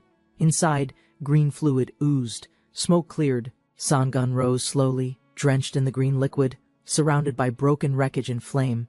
Others emerged, shaken but alive. He scanned the area, searching for answers amidst strange glowing terrain. Suddenly, the sky split open again. A figure descended swiftly, shadows streaking downward like a spear. She landed with crushing force. Her body pulsed with black energy, hair wild, presence cold and unnatural. Her crimson eyes opened, unblinking. A force beyond reason stared through Sangun, as if recognizing its prey. Deep underground, within twisted roots and glowing veins, a second presence stirred bound, waiting, restless with purpose. She hung suspended in living vines, power drained, trapped in isolation, thoughts circling with growing instability. Her vision flickered. The seal pulsed. Anger returned. She felt her body twitch, surging with ancient hunger. Memories surged. Her last battle, Sangun's refusal, the humiliation. Her will focused fully on escape. The prison cracked. Shadows spread. She would no longer wait. This time nothing would keep her sealed. The seal burst with violent force. Roots twisted upward. Lightning cracked, and she launched into open air. A shockwave followed her ascent. The vines burned away, revealing a void of unnatural red and blue. Observers watched from afar as the sky split. One knew this was no ordinary surge of power. He analyzed the pattern, tracing its origin. The energy matched sealed records. This awakening wasn't supposed to happen. She stepped forward, unsure. Her instincts whispered warning something old had stirred, and it was watching. Everything fell silent. The dark sphere hovered midair, pulsing faintly as tension grew in the atmosphere. The air thickened, all energy stalled. Onlookers paused. Thin, jagged lines spread outward. Power buried for centuries was pushing free. A blinding explosion erupted. Shards burst in every direction as a column of light tore the sky. From within the fractured remains, a shape slowly emerged, twisting, breathing. Cultists watched in awe. The prophecy had come true. The dark entity had returned, alive and furious. Floating above shattered ground, her figure radiated energy. The winds recoiled from her presence as ash swirled. She stepped down lightly. But the earth cracked below her. Warriors froze. Every instinct screamed. This was no battle they could win. Their legs trembled with hesitation. Her head turned slightly. Eyes flared red. In that instant, she launched forward with blinding speed. The cultist's eyes widened too late. The force arrived before sound. The ground shattered beneath the impact. Stone. She hovered in the settling dust, motionless. Sangun stood silently, watching. His markings pulsed darker, recognizing the enemy he thought was forgotten. Sangun's vision narrowed. He sensed futility in the air. Her presence shattered rules of balance. The dark entity hovered calmly, unbothered by fear. Her body remained still. She slowly raised her hand. Crimson eyes turned. The warriors jerked, trying to steady themselves. Their instincts screamed, but discipline held them rooted in place. Sangun stepped forward, voice steady. The moment demanded courage, not survival. This was fate responding. She turned her body with eerie calm, eyes never blinking. Light touched distant peaks, unaware of the darkness stirring beneath the sky. The dawn meant nothing. Her purpose lay buried in the faces below her. She launched skyward black lightning, weaving her silhouette into the clouds once more. Though shaken, they stood. The enemy had retreated but not surrendered. The warriors regrouped cautiously. She had returned, descending again, her gaze colder than moments before. Sangun stared upward, chest heavy. Recognition struck deeper than memory. This being was not unfamiliar. The name rang out. Demonic mortal of destruction. Its weight thickened the battlefield with dread. A warrior surged forward, summoning fire. His instincts overruled fear. Flames spiraled toward her with explosive force. The others watched silently. One warrior's resolve had lit the match, but none knew what followed. The fire wielder surged ahead, propelled by raw conviction. His flames split the wind with concentrated force. Trailing light painted the sky orange. His descent was swift. He spun downward like a blade, locked on target. Impact struck with terrifying clarity. Light burst in all directions, cracking earth. Smoke curled. The warrior collapsed. The blow landed, but she still stood, unmoved, unburned, entirely unharmed. She stared at Sangun, eyes narrowing. His stance was unshaken, his presence strangely steady. He stood ready, aura restrained. Though drained, he hadn't stepped back. Her expression shifted to interest. The ground began trembling. From behind him, energy flooded the area and launched her backward, the blast forming a crater that swallowed her silhouette. Sangun steadied his breathing. His plan relied on timing, sacrifice, and the last hidden spark within. He reached inward, channeling every strand of blood energy into a single pulse of concentrated will. Her fingers twitched, but before she could rise, the crater cracked further. Blue light burst outward, her frame folded under pressure. From above, Sangun watched in shock. The containment worked, but something else shattered deep beneath her. Strange green structures began rising, massive relics awakening from deep beneath the battlefield. Wind exploded outward. One relic spun loose, targeting Sangun. He froze as it descended rapidly. Someone collided into him. A strong push threw him aside, out of the relic's deadly path. Time slowed. He looked back. The one who pushed him stood firm, eyes blazing with resolve. Sangun's gaze locked forward. Thunder echoed again. What stirred next would demand more than strength alone. Black energy pierced the air. The fox warrior was struck mid-leap, body limp, before hitting ground. A body dropped from the sky, golden hair whipping violently as dark energy sparked around her descent. Sangun's eyes widened, red and glowing. The woman hit the ground hard, dust rising while Sangun stood frozen. Lightning cracked behind him as his aura surged. Sangun stepped forward, eyes locked on her motionless figure, whispering memories stirring beneath his calm surface. Sangun realized she still clung to life, her soul hovering just above spiritual collapse. Her body lay motionless, but a faint glow pulsed, an echo of life not yet surrendered. He clenched his fists, knowing if her head remained whole. He launched forward, crushing the ground beneath him, wind and dust spiraling from his sudden leap. But too late, a dark force struck first, flinging her body as he screamed in helpless rage. A fierce warrior charged from the storm, eyes blazing blue, fury erupting from her bared fangs. She lunged, claws extended, each step fueled by vengeance as lightning surged across her trembling arm. Roaring, she struck with deadly force, aiming straight for the figure who caused her friend's fall. Sangun reached forward in shock, his voice caught as he recognized the rage behind her attack. But the attacker, deaf to reason, raised her arm, her wrath already set into unstoppable motion. Energy exploded from her palm, striking with devastating force as the battlefield lit with blinding blue. Sangun's eyes widened in alarm, the blow far stronger than he expected from her rage. The attacker skidded backward across the cracked earth.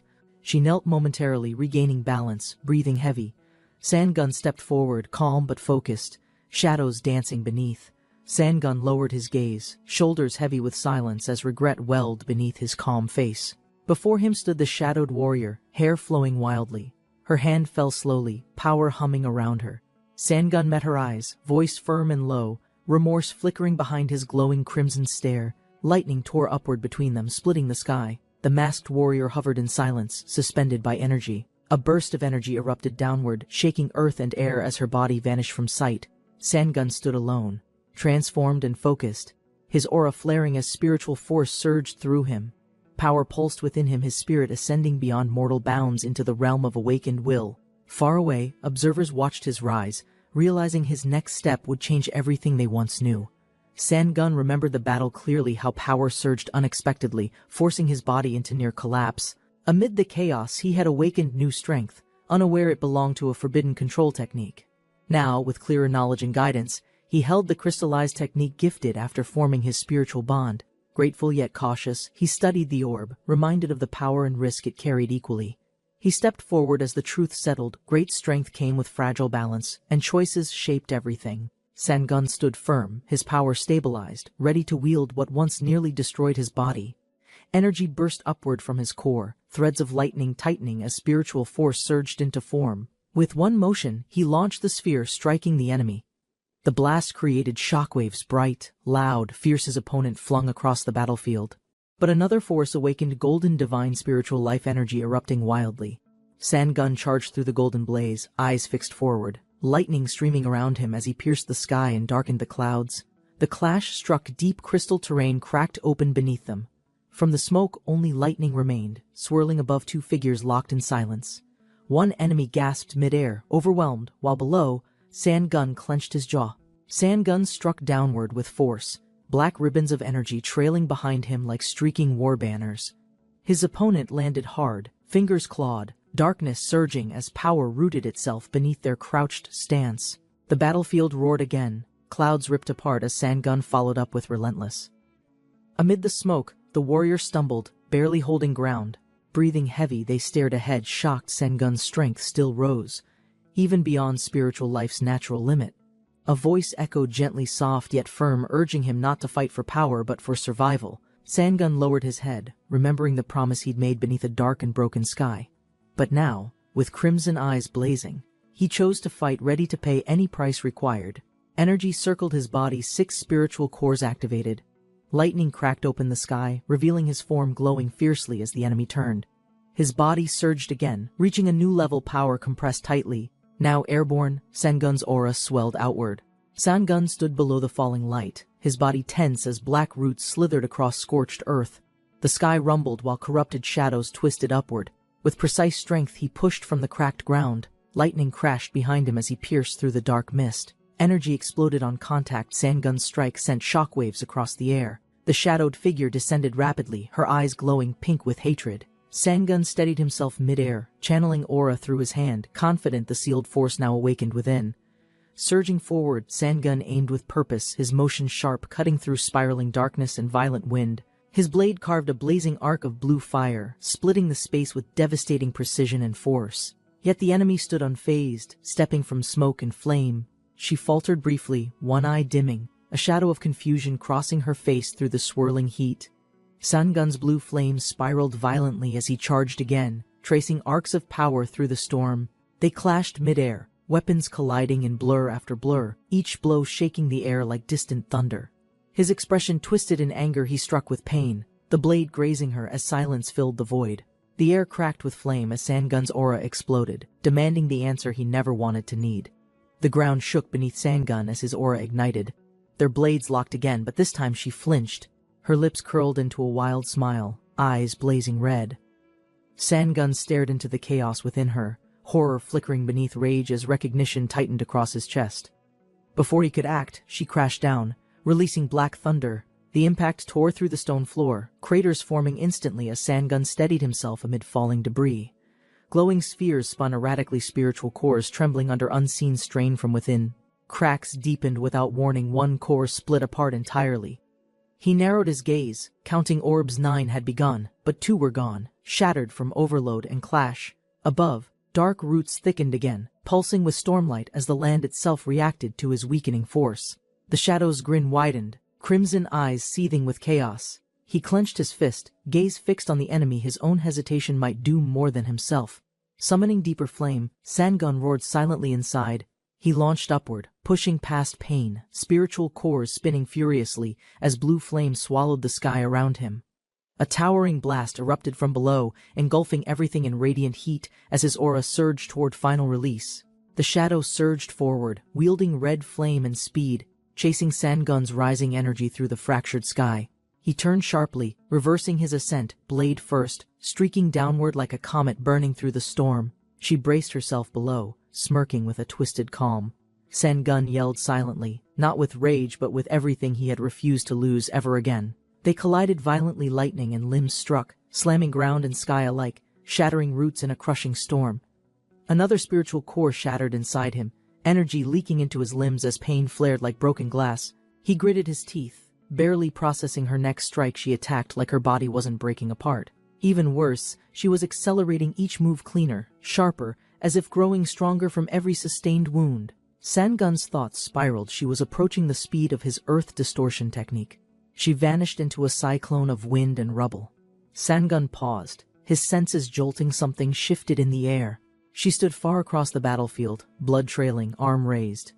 Their eyes locked again, hers burned not with fury, but a desperation hidden behind madness. A scream escaped her, tearing clouds above. Fury overtook her form as the heavens trembled around them. Roots cracked beneath her surge. She launched forward through the air. Sandgun's breath caught her incoming force. Was absolute hesitation meant death for both him and everything nearby. He stared at the spinning core, too unstable for control, yet the only option left to survive, to win. He needed a flame beyond balance, a power fueled by sacrifice deeper than his life. The divine blue flame erupted skyward, his silhouette consumed by light as the heavens bent around him. With a final roar, he released it, his scream echoed through a flash that swallowed horizon and shadow. The crater glowed with residual force, blue light stretching to the sky as the air trembled above. Sangun remained standing, scorched and breathless, his body pushed beyond human limits, eyes stained with power's cost. Distant figures watched in silence. Surprised a lone warrior could resist the shadow's wrath and remain whole, they whispered uncertainly, was she destroyed? Or simply delayed? Would vengeance awaken deeper than anything faced before? As winds howled through the hollowed land, no answer came, only silence echoing across a sky now cracked. Another spiritual core fractured violently inside him. Smoke curled from his limbs as gravity pulled him down, his aura flickering like a dying star. He gasped, pain stabbing deep, 4 cores lost in a moment, despite all his preparation and control.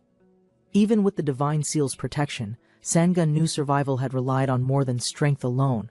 Below, dark energy surged anew, rooted, rising again as though the land itself refused to let him go. His eyes flickered open faintly, vision blurred, pain humming low beneath skin and bone like buried thunder. The flames around him distorted, twisting upward, not fading. He tried to move, but froze. An unseen presence emerged. A root cracked loudly beside him. Sangun turned, breath short. A chilling gaze met his, not hers, not his. Something ancient had awakened. Sangun stood over her fallen form, breath steadying, unsure if she was dead or finally free. A dark force erupted from the orb, shattering the space around it with a violent crack. Energy pulsed outward as the barrier weakened. A figure was hurled through the rift, caught in the explosion of chaotic power. The portal twisted and glowed with unstable magic. A black-haired warrior stepped forward, shielding the girl behind him. His voice cut through the noise, urging her to move away. He clashed with a monstrous foe mid-air, their powers exploding upon contact. The shockwave split the corridor walls.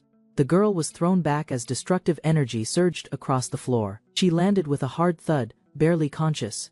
The enemy rose, snarling, his crimson eyes locked onto the warrior. He vowed no one would harm her without killing him first. Despite injuries, he stood tall. A glowing orb in his hand radiated poisonous energy. He declared his intent to use the deadly toxin sealed inside. His hand trembled with resolve. Ready to die, he chose mutual destruction. The toxin activated with blinding red light. Red flames engulfed the chamber. Screams echoed through the air. The warrior, overwhelmed, whispered his final words to Choa. He chose death for himself, life for her. A selfless farewell. Choa stood alone, the battlefield behind her silent. His sacrifice wasn't abandonment, it was protection. Only now did she realize how deeply she lived in his heart. The warrior followed Chota's path through ruins and mountains, determined to find her no matter the cost. Snowfields stretched ahead, echoing his pursuit. He reached the Ice Palace, where memories from 14 years ago resurfaced. His only goal was to see her again. Though the reunion was bloodied and chaotic, it held the same warmth as the past. He thanked her as they embraced under the cold sky. Flames rose in violent red. He vowed to save her even if it cost him his life. The energy swelled wildly. As he was engulfed, something shielded him. A sudden stillness paused the eruption mid-air. Staring in disbelief, he questioned if it was the phoenix flame that had saved him. Across the field, the enemy writhed, overwhelmed by poison and flame. The red aura twisted violently. He observed her, stunned. The poison was devastating, no being should endure it. But even now she moved. Against all logic, her body endured what should have destroyed her. She rose again, step by step. Her movement defied the pain wrapping around her. He could barely believe it. She can still move in that state? The red energy flared again, forcing him back as her form grew darker and more monstrous. With clawed hands and glowing eyes, she advanced. The red aura thickened, warping the air. Frozen in place, he asked himself if this was the end. Her transformation neared its peak, both a threat and a tragedy. She stood surrounded by red flames, finally reaching him. Her voice trembled with realization, not rage. He froze as she spoke. This was the first time he had held her hand. The meaning cut through the chaos. Confusion deepened as another presence stirred. A dark figure emerged from blue mist. Drawing his focus, she declared peace in her heart. Even if she died now, her transformation neared its peak. Suddenly, Golden energy pierced through her descent. Light disrupted her flame. A strike landed mid-air, gold against red. A new combatant descended. A towering man in golden robes appeared. His voice dismissed death as a luxury. The warrior recognized him instantly. Jisun Young, one realm master of the masked men sect. Jisun examined the scene calmly, noting the unnatural fusion of life and curse in front of him. The girl screamed, resisting. Jisun gripped her tightly, stating she was neither dead nor alive. To him, death was mercy. He vowed to make her live eternally in this cursed form. She cried for death as he ascended with her, her voice filled with dread. She reached out one last time, crying out for her husband. He watched helplessly as she vanished into the clouds of golden light. Clenching his fist, he cursed his delay. If only he had arrived moments earlier, everything might have changed. Anger consumed him as he stood before Jisun. His thoughts spiraled. If only that man had died earlier, others might have been spared.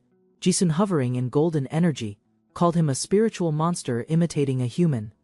The warrior's silence grew heavier. When he finally spoke, it was with restrained rage. His voice cracked. He had arrived too late. Lives, including his own people, were lost.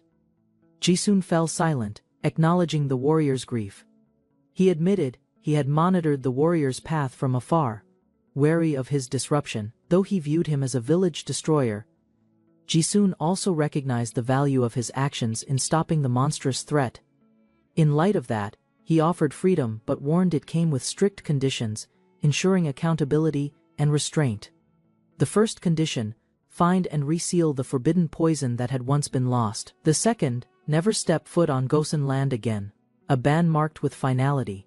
The third was cruelest: he was to pierce the woman he loved with his own sword. A powerful order was given. He was told to pierce the woman beside him with his blade. The command came unexpectedly, shaking the young warrior. His face twisted in disbelief as red energy swirled from the unconscious girl. His instincts clashed with logic. He could not comprehend the reason behind the cruel instruction. The elder, calm and deliberate, warned that the moment was not yet right. The action would have meaning only when the destined time arrived. As light shimmered, the elder vanished. A sudden burst erupted from the girl's body, casting the young man back. She collapsed, motionless. The aura around her thickened with a sinister force, drawing power from the ground itself. Weakened and confused, he knelt above. The elder reappeared, watching silently, gathering his strength. The warrior launched into the sky. He landed before the elder, urgently addressing him. A battle raged overhead, as allies pressed forward. Fallen enemies rained from the sky. Victory seemed close as the combined forces pushed toward final confrontation. But deeper truths surfaced. Unknown enemies had crossed borders. The danger ran deeper than anticipated. The elder acknowledged the warrior's efforts, yet doubt lingered in the young man's eyes. He questioned the girl's true nature. She stood silently, changed. Another body lay still nearby. The elder chose patience. He would observe before deciding the girl's fate. More work remained. The mission was incomplete. Dark eyes awakened in the mist, signaling a hidden threat preparing to rise. Elsewhere, a new battle erupted. The fight was far from over. A shadowy figure descended violently, shaking the battlefield upon landing. Its form radiated darkness as it emerged fully. Wings extended behind it, revealing the terrifying presence of a demon king. The others nearby acknowledged its power. With cold admiration, another warrior arrived, landing with force. He questioned the situation, looking for someone important. The masked enemy only grinned. The winged warrior's voice turned sharp. He demanded to know where his younger sister was. His tone was filled with urgency and restrained fury. The red-masked demon grinned, mocking him, but then quickly pointed above, as golden light began to shine from the sky. Descending from chains of light, his sister appeared, bound and unconscious. His eyes widened at the sight of her. The red-masked enemy mocked further, revealing that the girl's life was spared by another's command. Her capture had only been a means to bait him. She awoke and called to her brother in shock. Tears filled her voice as she demanded answers for his arrival.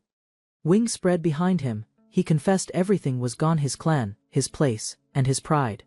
He had nowhere else left to go. The Demon King's allies panicked. His arrival meant death was near. They shouted for defense, too late to react. An explosion of brilliant energy erupted across the battlefield. The sky opened as the attack cleared everything in its path. From the devastation, the warrior emerged alone, rising through clouds, heading toward a calm sky above. A new figure stood in the clouds, calm and composed. She approached him slowly. They stood across from each other, silent. He watched her closely, waiting. She asked why he laughed. He responded, relieved. Despite everything, he was glad to see her alive and unchanged. She asked if he remembered her final words before their last separation. Her tone was calm, but her eyes searched his face for answers. He confirmed he remembered, but she questioned his actions afterward, why he had ignored what mattered. He stared back, not with defiance, but wariness. She wondered if their meeting would only lead to more conflict. He confessed he didn't know why he acted that way. All he knew was that doing nothing made it unbearable. She explained she needed closure. One final chance to thank him, not just as an ally, but as someone who truly changed her life. She smiled sincerely, asking him to release the weight he carried. Her words struck something in him, eyes widening with realization. He awoke beside Choa. Her eyes opened slowly, and for a moment, silence filled the space between them. She asked softly if he was awake, while he hesitated, unsure of what had just happened. Chocha mentioned someone was waiting. Before emotions could surface, she urged him to see for himself. She promised to wait. He assured her he would not disappear again. Their exchange ended with quiet understanding as she watched him go. Beneath the moonlight, he departed in silence, steps light but heart anchored. 3 days passed. He walked under the night sky, his thoughts still clouded, after all that had happened. He questioned if this peace was real, or just a fleeting illusion. In the forest's stillness, he pressed forward, unsure if it was the end of a dream or its beginning. A young figure stood silently near the forest, sensing the warrior's presence before turning. Their eyes met, acknowledging the reunion. The child spoke first, confirming his arrival. The warrior responded briefly, unable to hide the heaviness behind his gaze. The child led him to a tree, explaining it was nourished by the bones of their fallen. The fruit it bore was sacred to their clan. He described the fruit's flavor sweet and sour. It was used in wines and symbolized legacy. This spring, it would bloom from their shared pain. The warrior remained silent. He listened, but showed little reaction, his thoughts distant. The child noticed his expression. He commented that the warrior looked sorrowful. The child admitted he expected sadness. Then, softly, he asked to hear his daughter's final words. They sat in silence beneath the moonlight, a peaceful night holding heavy memories between them. The child spoke again, acknowledging how her fate had merged with the warrior's cause, accepting what had passed.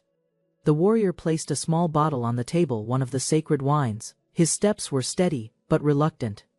The child asked him not to carry guilt, not to dwell on what couldn't be undone. He expressed gratitude for protecting their clan, even if it cost his daughter everything. The warrior stood behind the screen. Light cut across the room as he paused. The child remained alone, motionless, before the table where the wine rested. Tears silently fell. Nothing more was said, nothing more needed to be. Sangun arrived at the stone chamber, a secluded space, nestled beneath high skies. The atmosphere pulsed with spiritual energy, ideal for training in solitude. As he walked toward the cliffside waterfall with his guide, the ancient structure loomed behind the mist, silent and undisturbed by time. Though alternatives were offered, Sangun chose this chamber. Its energy was aligned with his intent. For him, this place was already perfect. Sangun entered the chamber with Warren.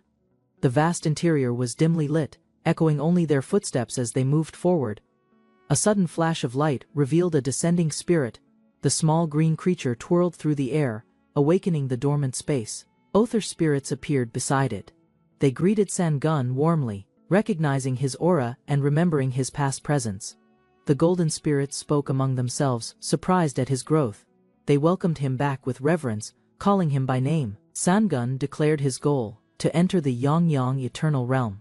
The chamber's structure would support each individual's isolated training. He permitted the spirits to train briefly, urging them to use the time well. They accepted and vowed to focus. Sangun asked Warren to watch over things. His request held more weight than the words alone revealed. Warren stood firm. She acknowledged their bond, hinting at shared knowledge of time slipping away. She confirmed there wasn't much time. Their connection made it impossible for her not to know. She spoke of the boundary opening, the strain it placed on San-gun. Their connection wavered with shifting fate. She predicted no more than 10 years left together. The prophecy weighed heavily between them. San-gun, silent, held a glowing relic. He had made his decision. The path forward had no room for hesitation. Hwaran stared silently at the artifact in San-gun's hand. Its glow was otherworldly, the aura heavy with spiritual power. San-gun explained the relic's origin. It was entrusted to the captain of the Gungabiho, one of the few treasures capable of preserving a soul entirely, realizing its purpose. Hwaran questioned if San-gun had provoked the Gungabiho just to acquire it. He confirmed, acknowledging the day had come sooner than planned. He offered her the relic, proposing she rest within it for 100 years, shielded from danger, her soul untouched. Hwaran rejected the idea, though it would delay time. She disliked the thought of sealing herself away, calling it unnatural. She accepted reincarnation as fate, bound to San-gun through the providence of nature, to change that felt like betrayal to their shared existence. San-gun clenched his fist. His refusal was firm. He would not repeat the pain of losing her again. This time, he would act. If fate opposed them, then he would defy it, even destroy providence itself, to preserve her soul, declaring himself her master. San-gun commanded her into the relic. Hwaran's eyes glowed as she prepared to obey. Surrounded by purple energy, Hwaran held the vessel and whispered a farewell, promising to greet him warmly next time. San-gun calmly affirmed he would grant her as much time as needed. His resolve had no hesitation. She reached toward the relic, releasing her power. San-gun stood alone, holding the vessel now radiating sealed energy. From the shadows, a new figure approached. The woman in white asked if he had finished speaking. San-gun turned. Her presence disrupted the stillness. She was Choa, mysterious and composed. Without words, she offered a meal. Though confused, San-gun accepted. Their meeting signaled the beginning of a new phase. Choka gracefully poured a drink, offering it to San-gun as a gesture of sincerity. Her demeanor was calm, yet carried emotion beneath the surface.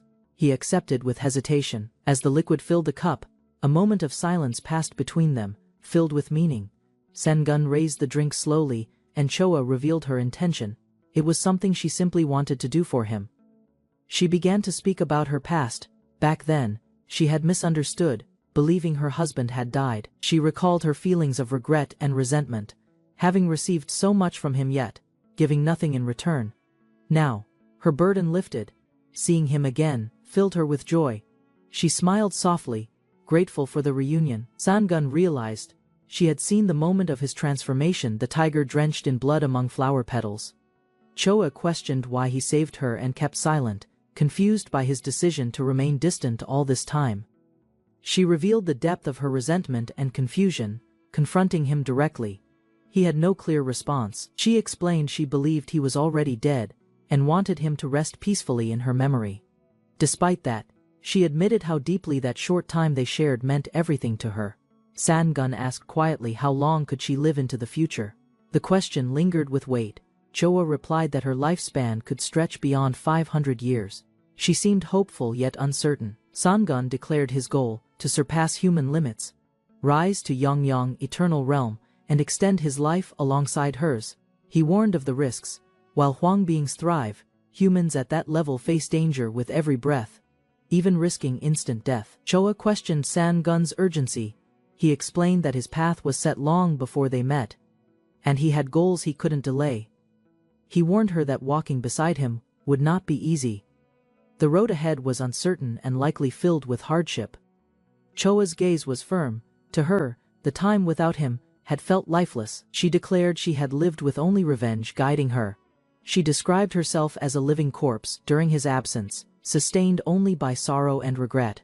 Now that they were reunited, she vowed never to lose him again, no matter the trials they faced. Fully awakened as a cultivator, she committed to follow him, believing the journey with him would be a blessing. San-gun reflected on how fate binds without warning. Once entwined, it allows no retreat. He paused, looking at the wine, noting its sweetness, as if time had softened the moment. Together, they sat by the water's edge. At peace for now, he requested another drink. She poured without hesitation. The mountain stood silent beneath a clear sky, veiled by drifting clouds. It guarded the secrets of the ancient spirits resting within its cliffs. Inside a secluded chamber, Sangun and Chowa lay close together. Her silver hair flowed across his chest. The stillness held more than peace, it masked uncertain danger. Sangun opened his crimson eyes. He gazed at her face, alert yet calm. Though no threat stirred, a sense of watchfulness never left him. Rising alone, Sangun stepped into the early light. The wind whispered of a summons beyond the forested ridge. He met a dark-haired figure who had awaited him. Without hesitation, the man declared he had something to deliver. A small object was tossed through the air. Sangun caught it carefully, his gaze narrowing in confusion. In his hand was a blackened shard, cold and dense. He questioned its nature with silent suspicion. The man explained it was the petrified poison left by a consuming remnant. It would act as a guide. Sangun frowned. The idea of a poison leading the way unsettled him. Yet the man insisted it had purpose. A crimson aura surged from the poison. It pulsed like a living being, filled with intent and spirit. Sangun understood, it would not be an easy journey. The threat was deeper than he imagined. The man turned. Without further words, he led the way. Sangun followed, knowing it was no longer chance. They arrived at a vast underground space, walls crawling with chains and sealed beasts. This was where corrupted creatures were confined, spirits too dangerous to roam free. Among the prisoners were beings of terror, massacred in legend. Sangun now faced the birthplace of nightmares. Sangun followed the silent guide deep into the chamber, surrounded by eerie stillness. The atmosphere darkened as they approached their destination. Chains descended from above, suspending a figure with angelic wings trapped and unmoving. "Here we are," the guide said, standing still beside Sangun. As Sangun observed the prisoner, the figure stirred slightly. Blood-red eyes opened, and the weight of past betrayal filled the air. A strained voice broke the silence. The chained being laughed darkly. Recognition flashed in their gaze as they spotted Sangun. They questioned why they alone survived, once believing it to be luck or punishment. But now, realization dawned, it was all connected to Sangun. Sangun, unmoved, pressed for answers. He demanded to know why he had been chosen, gifted, and deceived all at once. The chained one deflected. If Sangun survived, it might be due to divine intervention, not intention. Still, a mission had to be fulfilled. With lowered eyes, the prisoner spoke of ancestry, creatures with wings and horns now reduced by time and dilution of bloodline. Sangun's existence contradicted this decay. He alone retained horns. That uniqueness explained the gifts. He was more than ordinary. But suspicion lingered. Sangun questioned a different gift, the Jiangcheng, Jihai, which risked destroying his cultivation if mishandled. The captive admitted guilt. Though a chief, he bowed to pressure from the elders, choosing compromise over clarity. He confessed he hoped to redeem himself if Sangun survived. But seeing him alive now only deepened the weight of his failures. Sangun remained silent, eyes sharp. The pain of betrayal cut deeper than any chain or flame. His companion, watching from the shadows, commented coldly. "You are lucky," he muttered, breaking the tension with harsh finality. A flare of light sparked in his hand. The next step was near, and luck alone would not carry them further. The golden chains shattered as the winged prisoner broke free, wings flaring wide in defiance. Dust and light scattered into the cavern's shadows. Landing heavily, the freed being faced the others. Though his form remained regal, his silence was heavier than before. Sangun announced the truth. With the Gungbo clan annihilated and the covenant void, the prisoner was no longer bound by purpose or oath. Turning away, Sangun raised a deeper matter. He mentioned the 6 Great Lakes, a path that demanded resolve. The freed one calmly spoke of responsibility and tradition. He referenced punishment, duty, and a planned bond between them. Sangun froze, confused, as the captive declared an arranged marriage existed to revive the bloodline through their union. The red-haired being pressed forward. He hadn't abandoned hope. The clan's secrets, techniques, and legacy remained viable. He offered them all as dowry. In return, he made a blunt request. He needed Sangun's seed to rebuild. Sangun stood stunned. His mind echoed with disbelief as he processed what had just been said. From the side, another commented on the absurdity. She questioned the motive behind such bold claims. The red-haired being remained unfazed.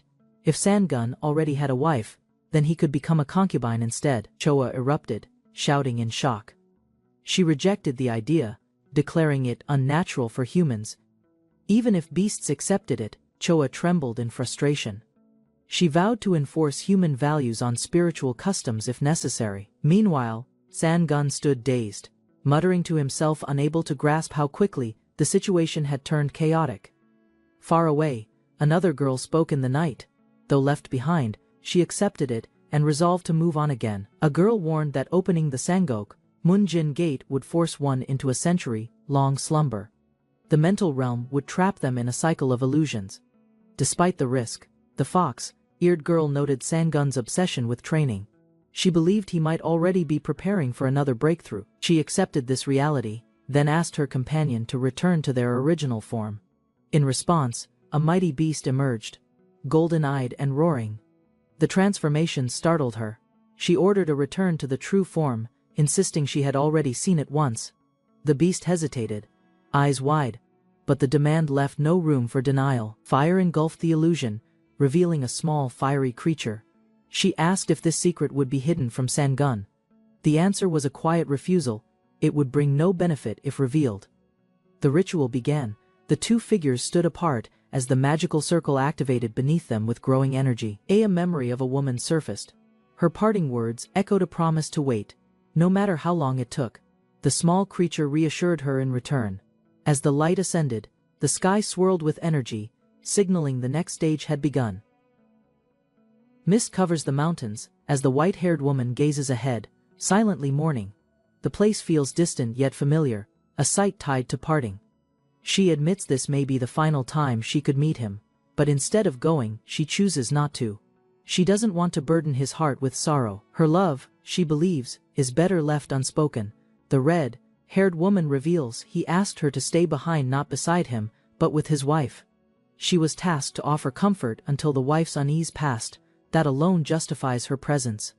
Though painful, the white-haired woman admits the other is more dependable in his eyes. The red-haired woman says he already knows they wait. That's why he will return. Together they watch the mountains in silence. Their presence is his anchor. Below, a dark figure runs swiftly, heading toward his next destination. He's greeted at the gate. The clan reveres him as their benefactor. The ritual space is prepared. Everything is in place for what's to come. A young woman warns no guarantee exists, even with borrowed power. He calmly agrees. It's time. The ritual ignites. Symbols swirl, light surges. Far off, wolves howl, under a glowing sky. The climb has begun. As the ritual intensifies, energy symbols swirl around him. Beastly spirits emerge, encircling the glowing formation as power builds. He closes his eyes, focusing his mind. Amid the chaos, he centers himself and recalls the purpose behind the trial. With the storm raging around him, his body lifts into the air. He realizes he can now sense the threshold of the next realm. Far below, the white-haired woman gazes quietly at the mountain, shrouded in fog and mystery. Two warriors approach and greet her. She responds calmly, masking concern with grace. They reassure her not to worry, he is in good hands. Still, they permit her to see him if she chooses. As she begins climbing, the warriors reflect on her persistence. For years, she has walked this path daily. She continues upward, unaffected by time or fatigue.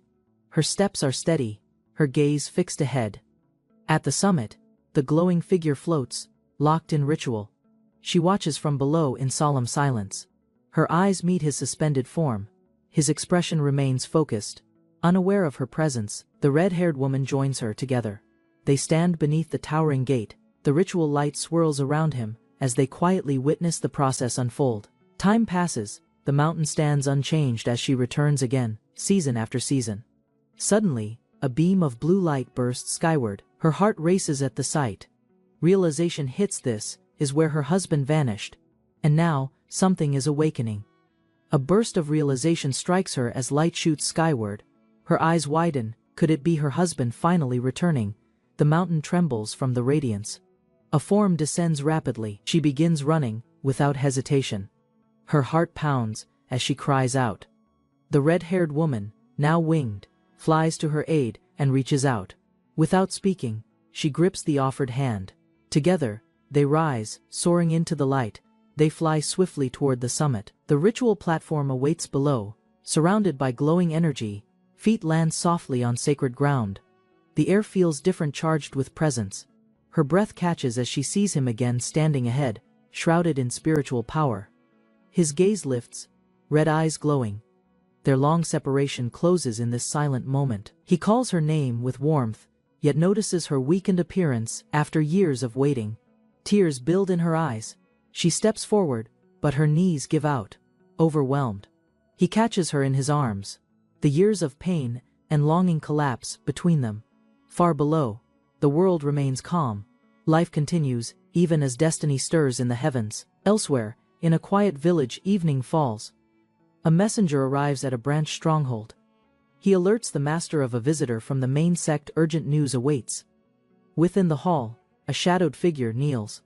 The master has returned and awaits orders. The documents are laid out, revealing the name of the Taoist Nakbang. The woman calmly prepares for what's next. She asks about the whereabouts of the White Lotus. The masked man explains she vanished once again, fleeing with Bakerion. He adds that White Lotus was branded a fugitive. Meanwhile, a violent clash erupts in the darkened hall. A man is struck, and pinned. Accusations follow, blaming him for 2 decades of failure and wasted time. The woman taunts him. Despite the years, he's achieved little, and she scorns his usefulness. She reveals that White Lotus was entrusted to the master for protection, but now she knows an elixir is being created using her. Even if the girl is harmed, the old woman sees her only as an unfinished elixir. Before the potion is made, she plans to use White Lotus for her own amusement and ambition. Driven by greed and power, she vows to take White Lotus for herself, and declares her rise will begin soon. At the edge of a vast cliff, a group spots a familiar silhouette in the distance. Their expressions brighten with recognition and anticipation as they confirm his return. They rush forward, calling out to Sangun. A woman with red eyes steps forward, voice raised as she spots him ahead of the others. Sangun pauses in surprise. From the group, 2 figures approach, calmly Myong, Ho and Yang, Ho formally welcoming him to the young Myong realm with respectful acknowledgement. Sam greets Sangun with a smile, confident that he would return safely. His tone is relaxed, reflecting deep trust. The woman with red eyes acknowledges Sangun's transformation. His growth has clearly influenced them all, elevating their strength. Sam credits their rise to Sangun's leadership. They now feel ready to stand beside him in any future challenge. Despite their readiness, Sangun explains they won't proceed further just yet. Instead, he suggests a return home. The lush scenery of Baeksan Mountain appears in the distance. The decision is clear, they will go back. That night, Sangun meets an elder waiting quietly under the moonlight in a secluded clearing. Sangun's aura radiates beyond the young Myong realm. The elder senses power that exceeds known limits. They sit together. The elder offers a drink, honoring tradition and presence more than formality. Sangun accepts the offer. A jug is passed to him without words. The elder explains the drink's origin, made from a tree nourished by cremated remains. Its fruit called bariju. The glowing drink is prepared. Sangun takes a sip, calmly absorbing the legacy it holds. As he drinks, the elder asks if he plans to leave again. A moment of silence follows. Sangun firmly places his cup down and announces his departure. He reveals that his mission was assigned by the master of the masked men. With a calm but firm expression, he speaks of the journey ahead like a spear chasing the wind, bound to thorny paths that stretch beyond the horizon. The fox-eared girl lowers her eyes, accepting his decision. She understands it is fate, and they share one last drink beneath the silent trees. As dawn breaks, the landscape blurs beneath a flying vessel. Its sharp silhouette cuts across mist-covered peaks. The ship speeds through the sky, propelled by powerful forces. It pierces the clouds with a howl of momentum. Riding aboard, Sam marvels at the speed. He wonders aloud if they'll reach Baeksan Mountain even faster than expected. Inside the ship, Yang Ho reflects on their departure from Baeksan due to Udon's forces.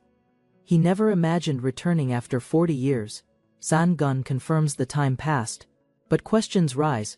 Why are they following him again? After all this time, one follower nervously explains they're under direct orders. Sangun, annoyed, demands whether they plan to disobey their master. Sangun suspects he's being watched. He believes the master sees him as a thorny spear needing control. The others remain silent, unsure of the master's true intentions. Sangun tells them to act like he's not present. He warns them coldly, if they cross a line, he might lose control and kill them without hesitation. His threatening words are followed by a dark laugh. Tension fills the space between them. Choa arrives and is shocked by the tension. Sangun questions her sudden appearance. He explains Baeksan is not particularly special, just a quiet, secluded place. Good for peace, but not without its dangers. Sangun listens quietly as the white-haired woman mentions Baeksan is where she met her husband. Her words carry warmth, grounding the moment in shared memory. The red-haired woman reacts silently, emotion flickering in her eyes. She seems unsure how to respond. Her thoughts unreadable. They approach their destination. Sangun glances ahead, calm but alert. One disciple asks what he meant by calling someone his master. Far away, two elder sages walk above a river of golden light. One questions the wisdom of assigning someone to observe a beast, like Sangun. The older sage reflects on uncertainty, questioning whether instability arises from power, instinct, or something deeper still within Sangun. He explains that even a beast capable of great destruction could become a saint, just as saints can fall into ruin. The future is undecided. Sangun walks alongside a tiger spirit under a dim sky. Despite his origin, he is seen as deeply humane by his master. Another disciple reacts in disbelief, stunned by the master's trust in someone like him. The elder remains firm. The elder warns that Sangun's recent impact means closer observation is needed. Moving forward, Sangun quietly notes that the one assigned to watch him may offer a fairer, unbiased judgment. The flying vessel speeds across the mountain ridges again, carrying its passengers toward their next destination. The red-haired woman stares skyward, her long hair swaying gently. Something stirs in her expression. She turns slowly, catching a view of distant rooftops between trees. The scenery is still and quiet. The buildings of Baeksan reveal themselves towers nestled in fog and forest, untouched by time or turmoil. The group gazes at the peaceful settlement ahead. A quiet voice wonders aloud. Isn't it a quiet place? Sam stares in disbelief at the landscape before him. The terrain seems unfamiliar, altered from what he once remembered. Myung-ho steps forward, his voice uncertain. He questions whether this place, though familiar, is still truly Baeksan. The white-haired woman scans the area, her expression troubled. She senses that something significant has changed during their absence. Sangun turns. His aura darkening, he hears someone mention husband and feels instantly provoked. He reflects on how he marked Baeksan as his territory. Any challenge to that feels like a direct insult. His eyes flare red. He demands to know who dared to claim Baeksan, ready to confront the intruder. Baeksan Mountain pulsed with extraordinary spiritual energy. Though long overlooked, its power now revealed a force unlike any seen before. Two figures stood beneath the open sky. The man recognized that in his absence, others likely sought to claim this land for themselves. His mind drifted to a battle from 4 decades ago. On that day, he had absorbed the phoenix evil flame that once threatened to consume Baeksan's aura, facing the revived mountain. He questioned if this was its original form. The corrupted land had finally healed. The white sea flag fluttered before him. 40 years had passed, and a clan had risen in his absence. Her name returned to him, Yuna. Once entrusted with Baeksan, she had become its protector and symbol of life. He led a group into the mountain's territory, determined to identify the current rulers of the White Sea region. Nearby, slavers shouted at helpless prisoners.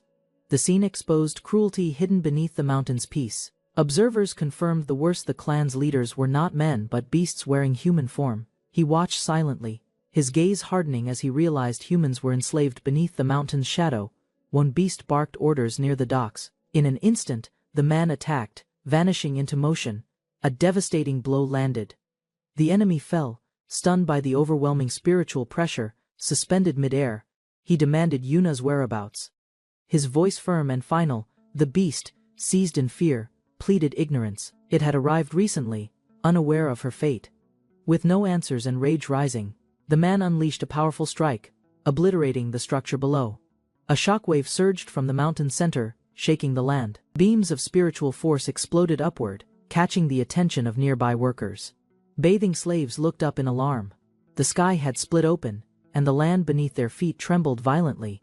Warning drums echoed through the compound. Guards scrambled, shouting orders as the alarm for intruders rang out across the mountain.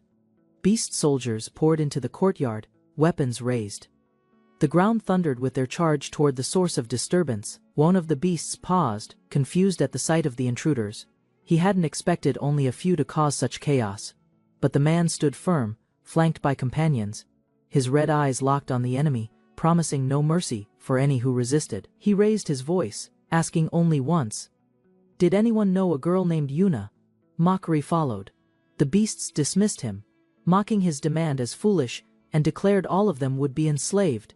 But the man's gaze grew colder. Since they refused to answer, he decided he would extract the truth his own way. Lightning pulsed around his body. He vowed to find the truth himself, without waiting for cooperation. One beast recognized the energy, a terrifying spiritual force from the past. Dread gripped him instantly. Cowering in a dark cell, another figure muttered, the one they feared had truly returned. The man moved. Bodies flew through the air, torn by invisible power as the ground cracked beneath him. In the aftermath, he stood alone as the dust settled. The enemies reeled from the raw pressure surging around him. Even the bravest beasts staggered back. One cried out in fear, calling him a monster, realizing resistance was hopeless. As the remaining enemies attempted to flee, fear overtook their discipline. Their formation broke under the pressure of Sangun's advance. A beast with metal limbs tried to retreat, but froze when Sangun appeared in front of him, his red eyes unblinking. In a single instant, Sangun struck. His power sent multiple foes crashing through the air, unable to mount any defense. From the shadows, a towering figure emerged. Tentacles dragged across the ground as it mocked the fallen guards. The beast commander, Yurin, stood surrounded by soldiers. Recognizing him, Sangun demanded to know Yuna's whereabouts. Yurin answered with eerie familiarity. He had not forgotten Sangun's face, even after all this time. Sangun was puzzled, unable to recall the man before him. Yurin smiled coldly, claiming knowledge would come soon. With sinister delight, Yurin confirmed that Yuna, the girl with the old sword, was indeed the one Sangun sought. His tone shifted to hatred. He blamed Sangun for his clan's downfall, and hinted at vengeance taken upon the girl. Sangun realized Yurin was a descendant of Mount Udun. The beast confirmed it, proudly declaring his lineage. Yurin unleashed a storm of twisted spiritual energy, revealing corrupted power embedded into his body. From afar, observers questioned the unnatural enhancements. Yuna's eyes narrowed at the inhuman strength he possessed. Yurin's attack surged forward, driven by obsession. His madness spilled through each strike. Sangun barely evaded. The force shattered the ground, where he once stood, shaking the battlefield. Hovering above, Yurin shouted in frustration. Despite decades of hate, he couldn't overpower Sangun, who only grew stronger. Sangun assessed the battlefield. With the intensity of the fight escalating, he feared Baeksan Mountain itself might collapse under the clash of spiritual forces. Activating a powerful spatial technique, he distorted the surroundings, shifting the battlefield into a separate dimension to avoid collateral damage. As the realm changed, his opponent recognized the advanced skill. The dark figure questioned if Sangun had truly ascended into higher spiritual territory. The shadow attacked first, but Sangun countered with overwhelming force, injuring the beast in a single blow. The enemy screamed in agony. Despite believing all his kin were destroyed, Sangun's survival left him in shock. Sangun stepped forward through the swirling energy.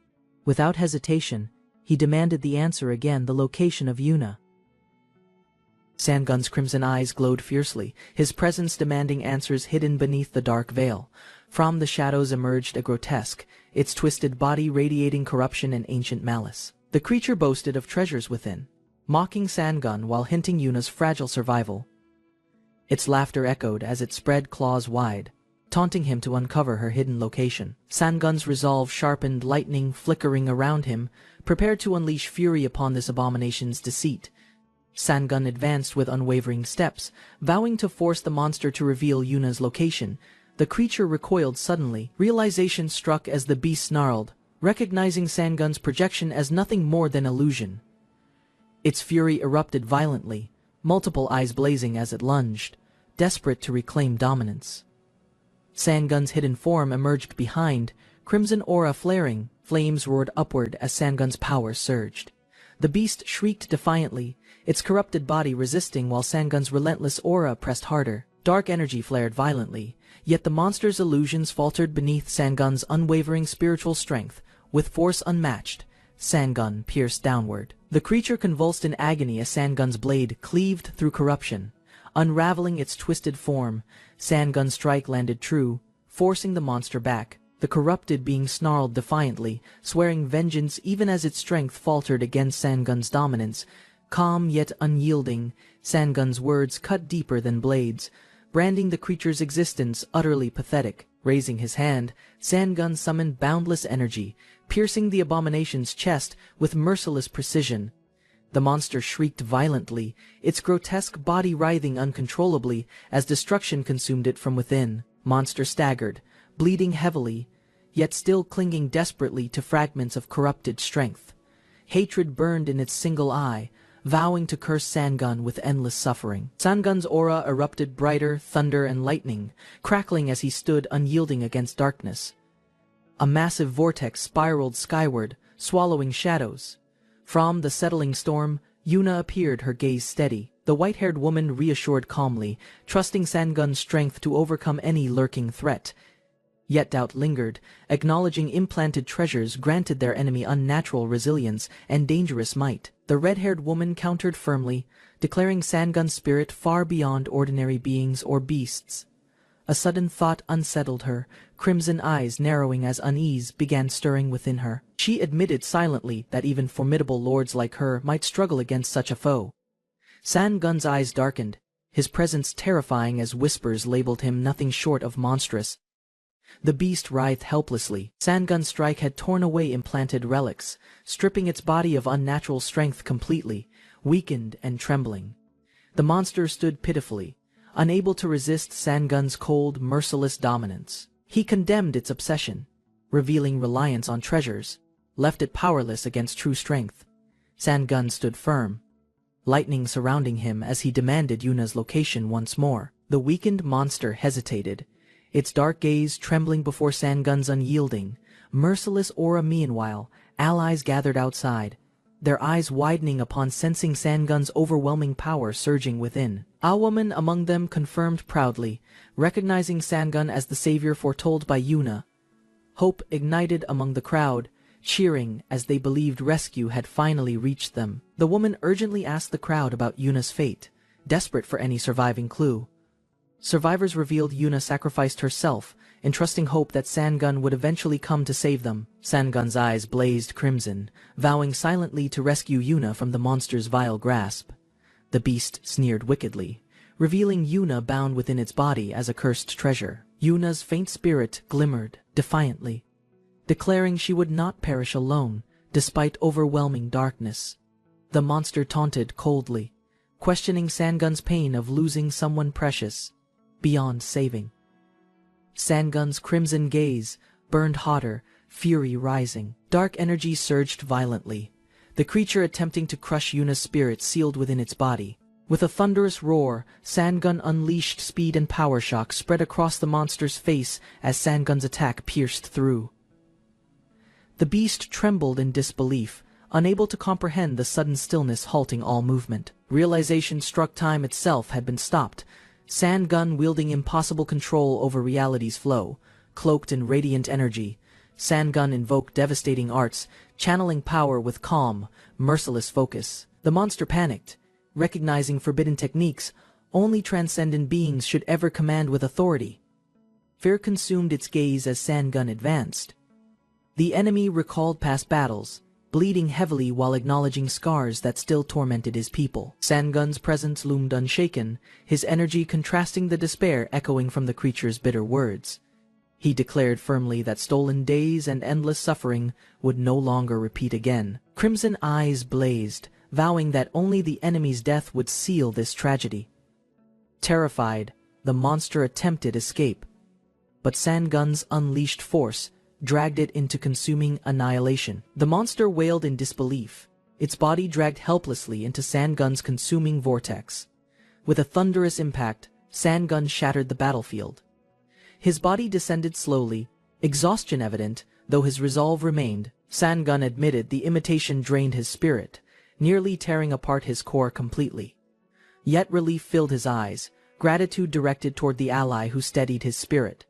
The crowd erupted in awe, cheering as Yuna stood safely beside the victorious Sangun. Survivors cried out in disbelief, realizing Sangun had truly saved her from certain death. Yet nearby, whispers spread uneasily as enemies sensed their leader's energy had completely vanished. Panic overtook them, fear rising when the truth dawned. Sangun's gaze darkened, and before they could flee, enemies screamed as retribution struck swiftly. The beastly warrior's eyes widened, desperation twisting into a sudden, reckless declaration of loyalty. With thunderous voices, enemies who once threatened Sangun dropped low, begging desperately for acceptance.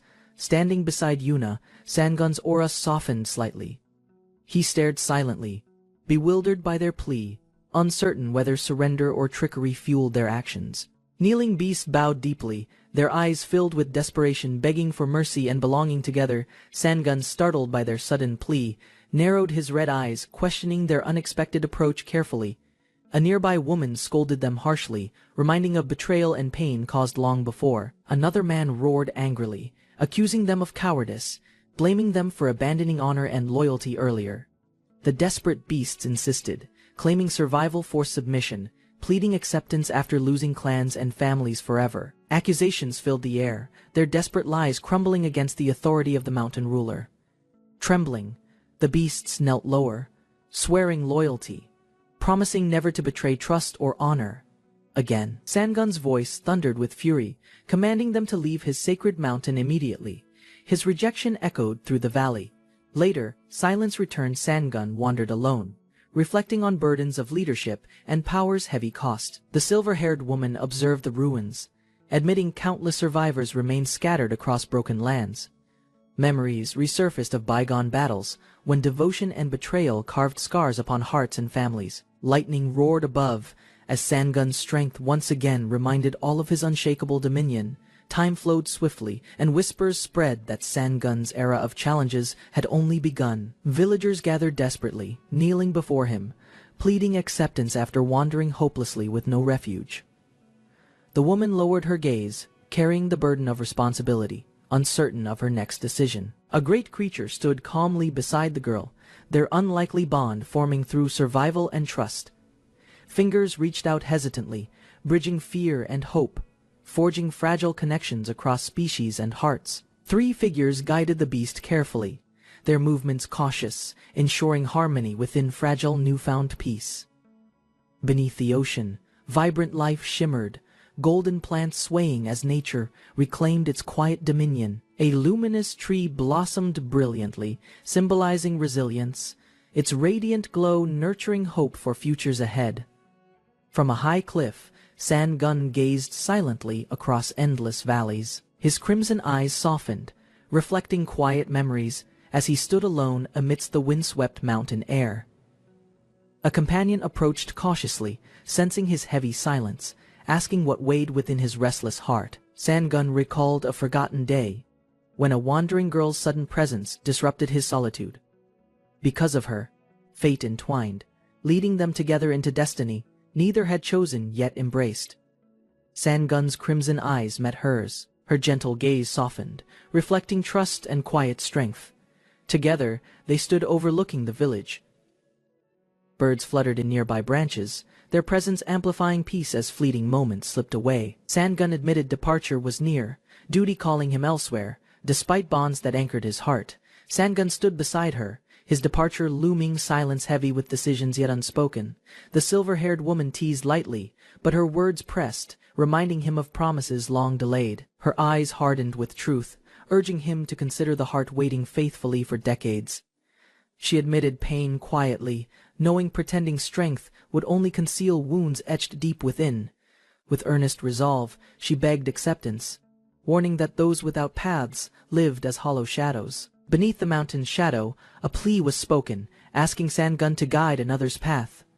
Suddenly, chaos erupted, countless spears rained down. Amidst blood and steel, a dark emerged. His glowing eyes burned with sorrow and fury, whispering regret through a cold, haunting presence. The declared vengeance. Addressing San-gun as brother, unleashing power that shook heaven and earth. Her crimson eyes widened, trembling with fear and disbelief. Breathing heavily, she whispered faintly. Tears welled as her voice faltered. Calling out brother, observers murmured quietly, surprised by her words, questioning whether bonds of closeness had truly formed. San-gun walked onward silently, his presence steady, while Choa's companionship freed him from unnecessary explanations. San-gun turned sharply, crimson eyes narrowing, sensing a disturbance stirring within the silent night. From the shadows, a presence emerged, its awakening marked by unsettling energy radiating with menace. Recognition struck instantly, her gaze trembling. A violent surge erupted, shattering stone and wood, as overwhelming power exploded without restraint. Onlookers recoiled in terror, hearts frozen, their voices trembling as darkness unveiled its terrifying form. San-gun faced his enraged brother, crimson aura flaring violently, words drowned beneath spiraling chaos. Grief consumed him, lamenting family lost, clinging desperately to San-gun as his only blood. Their clash shattered the ground, blades of power colliding, San-gun struggling against overwhelming sorrow. The brother's voice broke, confessing endless waiting, bitterness festering from abandonment and unfulfilled bonds. With madness rising, he vowed to claim Baeksan, turning it into their clan's twisted home. Madness glimmered in her crimson eyes, leaving onlookers shaken by the unstable, dangerous intensity. San-gun's thoughts wavered, doubting his path, questioning if fate intended him to endure this burden. He calmed her fury, promising a satisfying answer when the day of return arrived. She smiled faintly, vowing to wait again, her obsession anchoring her fragile hope. San-gun turned away, responsibilities binding him, yet Baeksan's safety lingered heavy upon his guarded heart. With resolve, she agreed to guard the mountain, her crimson gaze firm with determination. Yet beneath her promise lingered warning: if left idle, her power might consume everything. She declared intent to return, claiming the mountain as rightful home when time arrived. Silence followed. San-gun accepted. His heart steady though, shadows of doubt whispered within. Watching her depart, his companion questioned why he stayed, choosing instead to remain beside him. With solemn devotion, she prayed to heaven and earth, entrusting divine care over him. Her whispered plea asked protection for her husband, her faith steady despite looming uncertainties ahead. Nearby unease lingered. Someone shivered, sensing fate stirring, their instincts whispering of inevitable trials. San-gun turned sharply, crimson gaze fixed, declaring their journey eastward, beginning with immediate purpose. His companion echoed the words, questioning for now, uncertain of destiny's true direction. San-gun reassured his companion, promising to fulfill his vow after completing urgent duties first together. They soared faster across the night sky, streaking like comets toward destiny awaiting them. Mist curled around the mountain path, concealing secrets within its ancient rocks and silent air. San-gun's crimson eyes sharpened, realizing the emptiness was false, a veil hiding something restless beneath. His thoughts confirmed danger, a presence stirring deep within, preparing to awaken with dreadful force.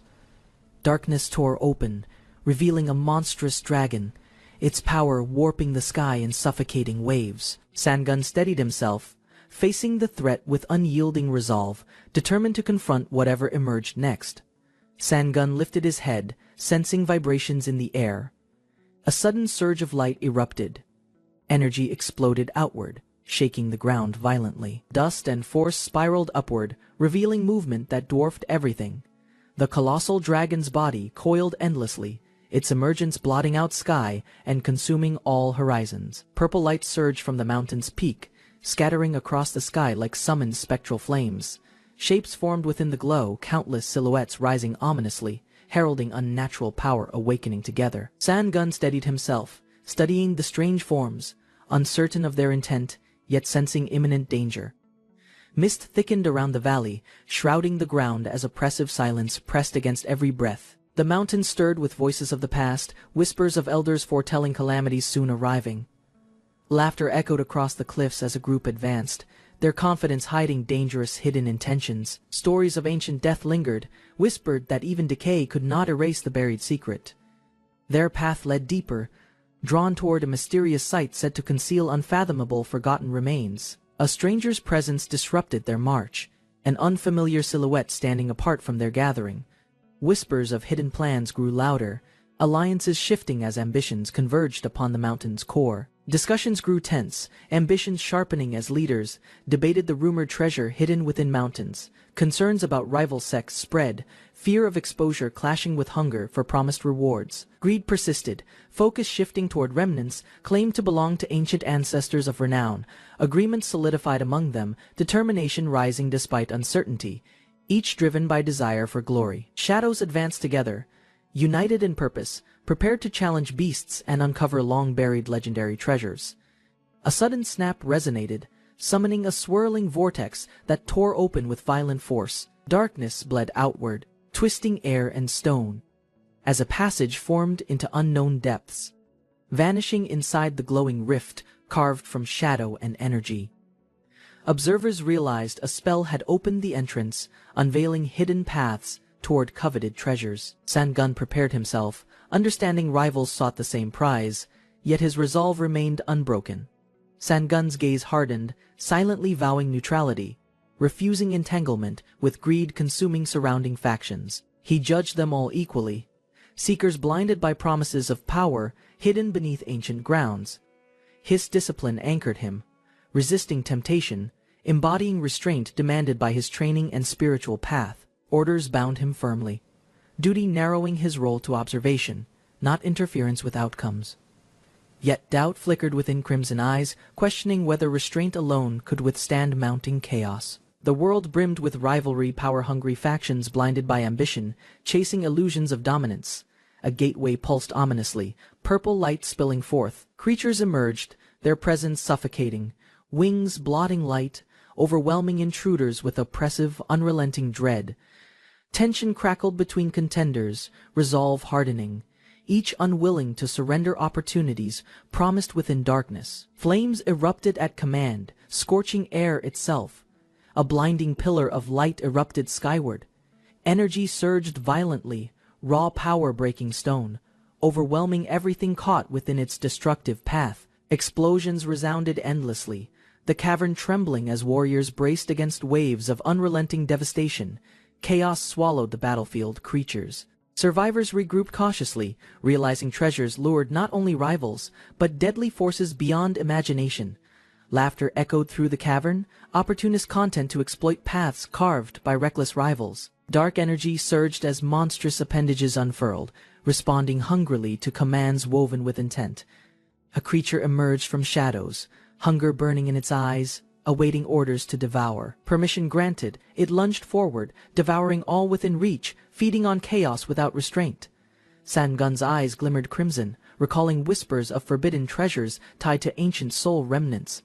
Explosions ripped through the cavern ceiling. Survivors steadied themselves amidst chaos, realizing the unfolding battle threatened both treasure and survival. Whispers spread of hidden power, rumors promising secrets beyond imagination, tempting ambition stronger than fear. The cavern deepened, its heart pulsing with sinister energy, luring intruders toward inevitable confrontation. From shadows, a new presence stirred, unveiling itself slowly, radiating malice stronger than before. Exhausted pushed forward, believing relief was near as they neared the cavern's ominous end. Suddenly, powers faltered, leaving them vulnerable. Panic erupted as bodies lost balance, falling helplessly into the glowing abyss below. Cries of terror echoed, their descent swallowed by liquid energy that twisted reality mercilessly. Screams pierced the void, helpless voices begging for aid as corruption consumed their failing forms. A rescuer descended swiftly, summoning radiant power to shield the falling victims from corruption. With a single strike, the barrier split open, breaking their uncontrolled plunge into darkness. Awe filled the cavern as rivals recognized the strength. Realizing survival depended on unexpected intervention, ancient materials forged protective tools, golden relics resisting corruption that consumed ordinary weapons with ease. Eyes widened with revelation, true treasures lay not in greed, but artifacts resisting the mountain's curse. Questions arose about the seal's barrier, doubts clouding paths forward in the perilous cavern. Knowledge proved scarce. The seal's origin tied to ancient masters from Manhwa's legendary past. Uncertainty deepened, whispers acknowledging only the strongest could ever hope to bypass such wards. Suspicion fell on hidden methods, eyes narrowing, waiting for secret plans to finally emerge. Caution tempered ambition. Their words guarded as rivals lingered close, listening for vulnerabilities revealed. Darkness rippled across the cavern walls, concealing hidden movements that unsettled even the most composed. Whispers urged caution, suggesting departure before danger revealed itself fully within the oppressive silence. Tension rose, disguises maintained as watchers monitored, uncertain if concealment could last much longer. A commanding voice shattered stillness, demanding intruders emerge. From the gloom, silhouettes advanced slowly. Their presence heavy, emerging from swirling mist, 2 arrivals stepped forward. Presence unsettling the cavern with deceptive calm. A group of strangers appeared, their sudden presence unsettling the tense atmosphere already forming. The intruder raised his hand calmly, assuring he meant no immediate harm to anyone present. His smile concealed intentions, claiming he had only passed by without interfering their serious conversation. Suspicion sharpened. Their leader demanded answers, angered by vague excuses that sounded like dangerous deception. Realizing threats loomed, the intruder revealed strange energy, preparing to prove his identity through force. Yu Zhong introduced himself confidently, presenting the emblem that signified authority of his prestigious sect. Recognition spread quickly, whispers confirming the emblem's connection. Doubt turned into unease as they realized his group hunted treasures far beyond expected boundaries. The revelation unsettled them further, questioning how outsiders discovered this hidden place of sacred importance. Tension grew, realizing the danger. They feared escape might become impossible against overwhelming martial strength. Another figure stepped forward, introduced as Jiangshan, a formidable toastmaster skilled in martial arts. His presence commanded caution. The group, realizing their situation carried unexpected danger with such experts gathered. Observers questioned the purpose of assembling renowned masters, suspecting intentions connected to hidden ancient treasures. Rumors surfaced about powerful relics sealed within, their dormant energy obstructing pathways deep inside caverns. Suddenly, the ground trembled violently. Purple energy erupted violently, tearing the ground apart. The group froze, their eyes wide, shocked by the sudden destructive surge of uncontrollable force. Rippling waves spread outward, shaking walls violently, forcing everyone to brace themselves against collapsing debris. From within the seething vortex, a massive centipede emerged. The creature lashed forward, scattering water and energy, filling the cavern with chaos and dread. The monstrous centipede shrieked furiously, its body thrashing wildly as darkness spread around. Calm words followed, dismissing the chaos while acknowledging the unpredictable hunger driving the beast. Observers whispered about Wukong's greed, recalling rumors of his dominance within the underground world. A sudden barrier emerged, shimmering with strange energy. Explanation revealed the shield's origin, its hardness rivaling diamond, impervious even against venomous destructive bile. The monstrous centipede thrashed violently, restrained only by the shimmering shield forged from spectral energy. Observers marveled at Wukong's control, his shield perfectly countering the creature's venomous power and strength. The current's force subsided, revealing how easily the barrier allowed passage through overwhelming chaotic waters. Acknowledging possession of rare treasures only the Heavenly Generation Gate could secure successfully. Suspicion rising about how such artifacts were obtained amidst dangerous hidden realms. A firm step echoed across the cavern. The defeated centipede's body sank into the abyss. Attention shifted forward, the group preparing to advance deeper, focused on uncovering hidden dangerous secrets. A commanding voice called out, reminding Manhwa that restraint was now necessary to preserve balance. The atmosphere tightened again. Crimson eyes glowed with intensity, his calm demeanor masking intentions beneath the rising tension. Thoughts lingered, weighing whether Manhwa's persistence would strengthen the struggle within the chaotic battlefield. Silent contemplation turned into calculation. The creature's massive frame loomed forward, golden eyes glaring fiercely at its unexpected, determined challenger. With a thunderous roar, the beast charged. Fiery energy surged upward, engulfing the cavern as the monstrous centipede roared with renewed strength. Shock spread through the observers, their disbelief mounting as the terrifying transformation unfolded before their eyes. A golden core appeared, radiating brilliance, marking the creature's evolution into something greater than beast. From shifting flames emerged a new humanoid form, its silhouette brimming with intelligence and menace. The transformed entity spoke ominously, questioning existence itself, leaving everyone trembling before this unprecedented threat. Flames coiled upward, the monstrous core absorbing vast energy, unable yet to stabilize its form. Concerns spread quickly, uncertainty growing as no one knew how long the transformation might continue. Allies regrouped, questioning hesitation, reminding Yujiang others had already advanced deeper into the cavern. Reflection settled in, realizing strange safety existed within the creature's stomach compared to outside chaos. Decision made, determination hardened, and together they pressed forward. Following the glowing path deeper, the group entered a strange forest, shadowed by eerie whispers surrounding the imprisoned corpses tree. Comparisons arose, describing the ominous journey as moving endlessly from one treacherous mountain into another. Discussion revealed the tree's presence indicated nearing the deadly peak, where countless spirits lingered. Questions emerged about Yujiang's delay, suspicion rising that secret actions occurred unnoticed behind. At last, he appeared calmly, suggesting separation ahead, his hidden artifact glowing with mystery. The necrotic energy thickened, spreading dread across the forest as death's presence grew stronger. Volunteers stepped forward, preparing to lead, their movements careful against the oppressive crimson mist. Protective shields were drawn, glowing faintly, warding against corruption saturating the suffocating air. Others advanced cautiously, promising to wait ahead, leaving a tense silence between separated groups. Observers scoffed angrily, mocking reckless bravery, condemning them as filthy creatures unworthy of survival. The group advanced steadily, determination firm, despite the suffocating aura pressing against them. Confidence radiated as assurance was given, energy firmly stabilized within. Rendering corruption powerless inside, a radiant artifact was drawn forth, glowing brilliantly. Light erupted fiercely, piercing through the forest malevolence. Observers acknowledged the display, recognizing mastery befitting a skilled spear wielder destined for greatness. With shadows stretching long, they advanced into the cursed forest, prepared for trials awaiting ahead. The forest trembled under chilling winds, branches creaking, while two figures advanced cautiously beneath shadows. A cloaked woman and her beast companion moved carefully, wary of dangers hidden within shifting darkness. Golden relic shimmered mysteriously, its aura tempting them forward, despite unspoken fears buried deep inside.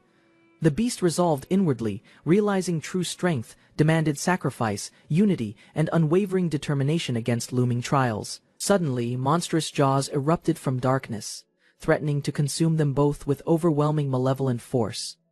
The beast steadied himself, vowing silently to resist fear, while darkness pressed heavily around them. Shadows writhed, then purple maws emerged, revealing monstrous entities that circled closer with predatory intent. The companions braced themselves, realizing their mission demanded sacrifice, and that retreat was no longer possible. From the forest edge, hidden revealed themselves, their sudden presence complicating an already dire encounter.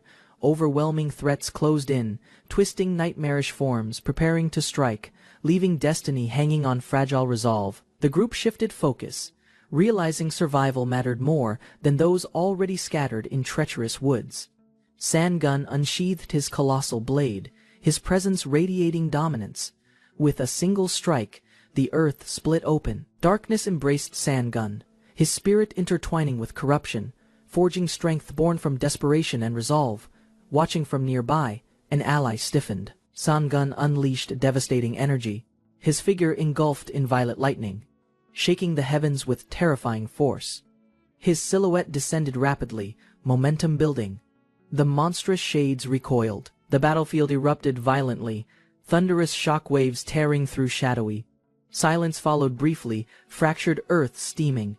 Sangun's crimson eyes burned fiercely. He reflected coldly, realizing this newfound strength allowed him to rival the essence of martial spirits.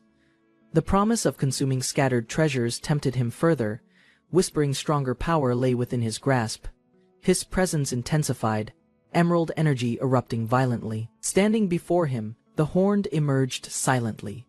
Sangun struck fiercely, forcing the horned figure down, refusing to allow their resurgence or dominance.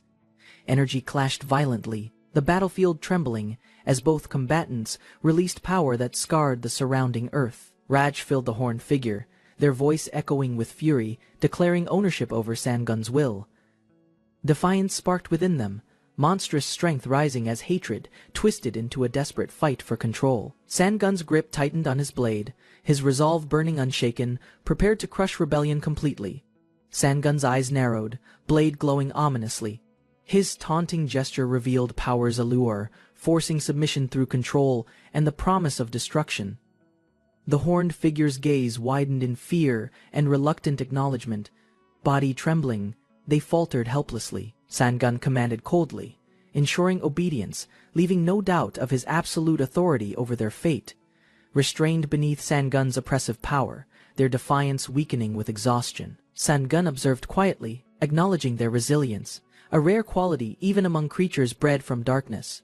He recalled their unnatural birth, forged during forbidden rituals within the Three Ghost Destroyer sect. Despite their stubborn rebellion, he recognized potential, a dangerous ally hidden beneath chaotic, disobedient instincts. With calm authority, Sangun turned decisively, signaling continuation of their journey, despite lingering threats around. Across the battlefield, another warrior contemplated silently, contrasting his leader's methods with his own. He recalled teachings of harmony, yet realized survival demanded choices beyond righteousness or evil. His thoughts sharpened power, meant responsibility, and responsibility often carried the weight of corruption. The ground quaked suddenly, light splitting the earth. Observers watched in awe, realizing the legendary Heavenly Shadow Earth treasure was stirring before them. The companions identified the artifact, recognizing undoubtedly it was the fabled Heavenly Shadow Earth treasure. Yet unease spread, for such immense power always demanded heavy restrictions few could ever bear. Suspicion grew, questions emerging about who leaked knowledge of this sacred treasure's hidden existence. Tension thickened, fears rising that the artifact might fall into unworthy, dangerous hands nearby. One warrior noticed strangely, everyone was unharmed. But ominously, Death Mountain itself was absent completely. Survivors regrouped, recalling how demonic forces from the imprisoned corpse tree scattered them dangerously apart. Lone warrior admitted ignorance, refusing to answer questions. Silence hung heavy as unease deepened. Determined, Elder Sunday advanced toward the radiant artifact. Alarm rose quickly, others shouted warnings. Realizing forbidden techniques surrounded the treasure, masking hidden lethal traps, Elder Sunday reassured them calmly, lifting a glowing gem infused with immense sealing power. The beast's sealing gem shimmered, a relic coveted even by the strongest sects across lands. Its legend spoke clearly: whoever claimed it first would command mastery over sealed beasts. Confidently, Elder Sunday revealed hidden strength. With a surge of energy, the gem's power erupted violently. Elder Sunday rejoiced triumphantly, believing the legendary Heavenly Shadow Earth treasure was finally his to command. Yet, ominous light erupted. Crimson energy spreading violently across the cavern, distorting reality with chaotic force. Confusion spread as monstrous figures multiplied, rising from the treasure's seal in terrifying endless numbers. Shock filled the companions. What was once two creatures had now become countless horrifying abominations. Shadows stirred restlessly, wings unfolding. Elder Luo was struck violently, disbelief clouding his thoughts as monstrous force tore through him. His companions watched horrified, questioning how such a powerful master fell so quickly against abominations. From the shadows, grotesque creatures multiplied endlessly, their glowing red eyes radiating death and madness. Sangun's gaze hardened, crimson eyes blazing with resolve. A monstrous with glowing eyes descended swiftly. A fierce energy beam erupted, its force pushing back dust. The warrior braced against the overwhelming light. Smoke cleared as the monstrous entity re-emerged. Shocked, the warrior steadied himself. From the shadows, a surge of red energy burst forth. The monstrous entity lunged violently, forcing both sides backward. A piercing gaze from glowing eyes radiated pressure, demanding immediate focus amid the chaos. Energy crackled violently in the air, forcing movement as survival instincts took control without hesitation. Darkness thickened. Countless red orbs floated ominously, signaling an overwhelming power gathering to strike. Panic rose as realization struck.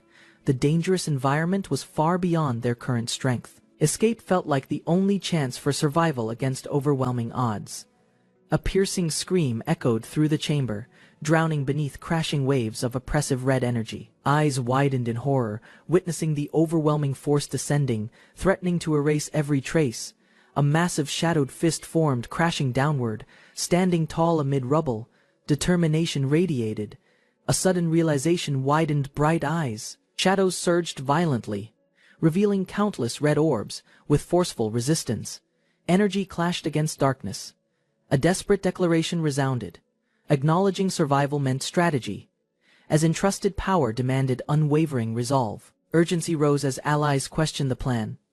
Uncertainty pressing against the overwhelming hostile force ahead. Determination sharpened within narrowed eyes.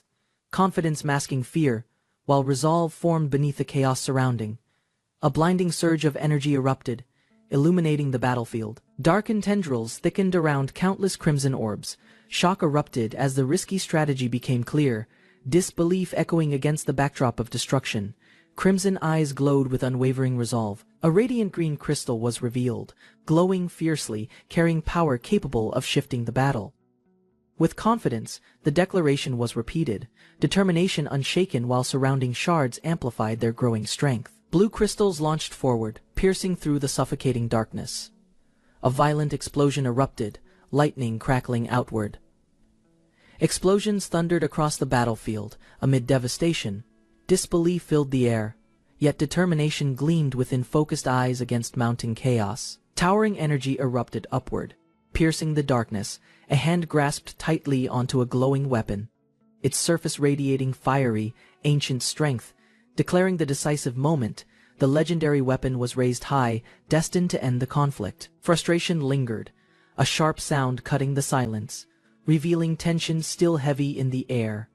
A faint memory surfaced, recalling survival from catastrophe, aided by mystical power in desperate times. The weapon glowed, wielded firmly, as recognition sparked between long-separated forces, now standing opposed. A familiar presence emerged, cloaked in ominous energy, stepping forward with unsettling composure and authority. Accusations rang out, bitterness unmasked as past deeds resurfaced, reigniting grudges once buried in silence. Suspicion grew, recognizing hidden knowledge, actions revealing deeper familiarity with the cursed battlefield itself. Accusations of concealed strength surfaced, linking preparedness and adaptability to weapons forged for survival. Ancient power stirred, awakening within a vessel thought weakened, now regaining terrifying, forgotten presence. Blue eyes gleamed fiercely, acknowledging change, struggling to accept transformation forced by twisted fate. Empowered by radiant treasure, defiance solidified, promising to sever darkness and reclaim balance once lost. A radiant harp unleashed golden energy, its resonant sound shaking the battlefield with overwhelming force. Shockwaves exploded outward, each note striking violently. Blazing light surged continuously, colliding with crimson energy. Silence followed briefly, tension thick as eyes locked, awaiting the next devastating movement ahead. Confidence rang clear, declaring dominance, as speed of sound sealed fate beyond mortal reaction. Speed clashed with precision, agility overwhelming defenses, forcing reactions too slow to keep pace. Golden resonance burst again, harp's energy clashing violently. Shadows loomed, mocking strength displayed, questioning whether true potential remained suppressed within fractured form. Realization struck, doubts rising, uncertainty clouding resolve, as questions about weakened state grew louder. A sudden chase began, crimson eyes locked on target, ensuring no escape from pursuit. A violent strike pierced through defenses, painful cries echoed as golden energy faltered, leaving vulnerability exposed amidst collapsing resistance. Shock-widened eyes, disbelief rising at transformation. Once underestimated, now impossibly dominant and unrelenting. History resurfaced, 50 years of change revealed. Roles reversed within the battlefield's merciless confrontation. Declaration followed, fate tied to this cursed ground, vengeance ready to finally claim justice. Memories resurfaced of near death, vowing to repay debts owed from past battles completely. Desperation rose, a frantic plea echoed, invoking hidden status and power as leverage for survival. The title revealed, a ruler of seas, commanding respect and fear across the waters. Legendary authority proclaimed, Supreme Sea King, one of 3 sovereigns dominating the vast Eastern Sea. Recognition dawned sharply, confirming this body once belonged to the feared descendant of the Sea King. Realization struck hard, acknowledging the grave mistake of turning the Sea Dragon Lord into enemy. A sudden movement drew attention. Weapon raised high. The technique was named, delivering absolute destruction, harnessing the forbidden heavenly Shadow Earth treasure's might. Golden flames consumed the weapon, radiating unbearable heat, ensuring no chance of survival remained. With one final strike, the command was given, declaring inevitable death through merciless judgment. Flames dimmed upon the golden blade. A sigh of relief followed, exhaustion mixing with grim satisfaction as victory seemed finally secured. Doubt lingered, questioning whether the devastating clash had truly ended the relentless struggle completely. Suddenly, a new voice resonated. Shocking realization struck the weapon itself had begun speaking aloud. Eyes widened in disbelief, acknowledging the sword possessed will, revealing secrets long buried in silence. The golden blade pulsed, flames rising higher. Suddenly, brilliance erupted, forming an outline. From the light emerged an ancient presence. A radiant seal broke open, releasing Elder Muhan's ethereal form after centuries of imprisonment. Light surrounded his ancient body as power flowed back into weakened limbs, restoring his long-lost strength. He floated upward, realizing time had passed differently, his senses adjusting to the changed world outside. From afar, Sangun observed cautiously, his red eyes reflecting curiosity toward the reawakening spiritual being. Muhan descended toward him, aura flaring violently as the ground trembled under his re-emerging divine presence. Rage burst from Muhan's spirit form, his fury igniting as ancient memories resurfaced painfully. Energy crackled through the air, shaking the ground as centuries of resentment violently erupted outward. Observing quietly, Sangun assessed his unstable aura, realizing hostility stemmed from deep personal betrayal. A faint smirk touched his lips, his mind piecing together Muhan's defeat and long confinement. Insults masked as curiosity provoked the spirit further. Golden eyes narrowing beneath waves of burning indignation, calm confidence replaced his earlier restraint, his words cutting through tension like a sharpened blade. Muhan's expression twisted, disbelief flooding his ancient eyes as he processed the impossible revelation spoken.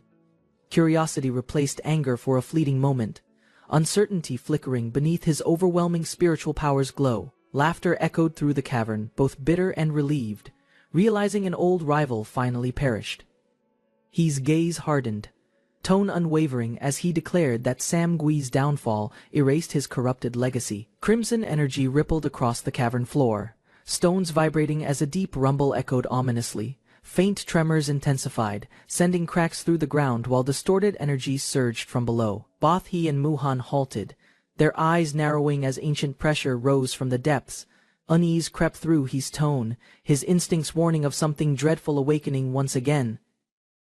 Muhan's face stiffened, realization dawning as he shouted urgently for everyone to escape the area. Confusion spread among the group as unsettling light swirled, signaling another hidden scheme awakening beneath.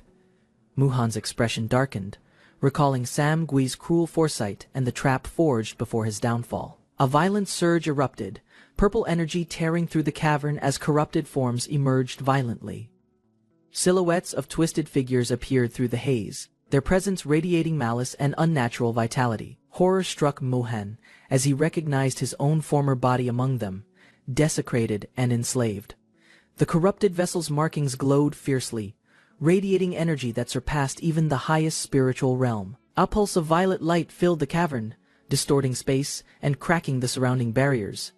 The shockwave hurled debris everywhere as Muhan's spirit and the warriors braced against immense pressure. He shouted through the chaos, his movement sharp, trying to shield others from the overwhelming surge. Determination hardened in his gaze. Defeat wasn't an option. Sealing the entity was the only path. Chaos intensified as he clashed with the corrupted force, energy flaring wildly around their collision. His sharp command cut through the turmoil, urging others to escape, while he held the front.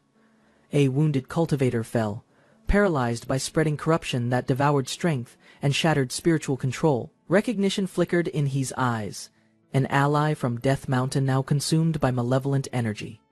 Gritting his teeth, he lunged forward, pulling the fallen man aside before another surge exploded. He steadied his breathing, crimson eyes narrowing as the corrupted entity's immense energy closed in. Memories of past battles flickered briefly, his mentor's voice echoing about restraint and unshakable resolve. Frustration surged, logic fading, as he realized hesitation could cost everyone their lives in moments. Power gathered around him, crimson aura flaring violently as he shouted, channeling everything into one strike. Light erupted, slicing through corruption's heart, shaking the ground as his figure vanished into the blast. Dust settled as he knelt beside the injured cultivator, ensuring his wounds were stable enough. Relief flickered briefly before another tremor surged, forcing everyone to brace as energy distorted violently. A swirling vortex materialized midair, pulling debris and spiritual residue toward its expanding core. Without hesitation, he launched upward, orbs of azure light circling him in rapid motion. Determination blazed within his crimson eyes, balancing control over power once shared only with fallen allies. A blinding surge of energy erupted from the vortex, splitting the ground with deafening force. He shielded his eyes, struggling against the shockwave that hurled fragments of stone and light. Far above, the corrupted entity screamed, its form fracturing under the combined spiritual pressure unleashed.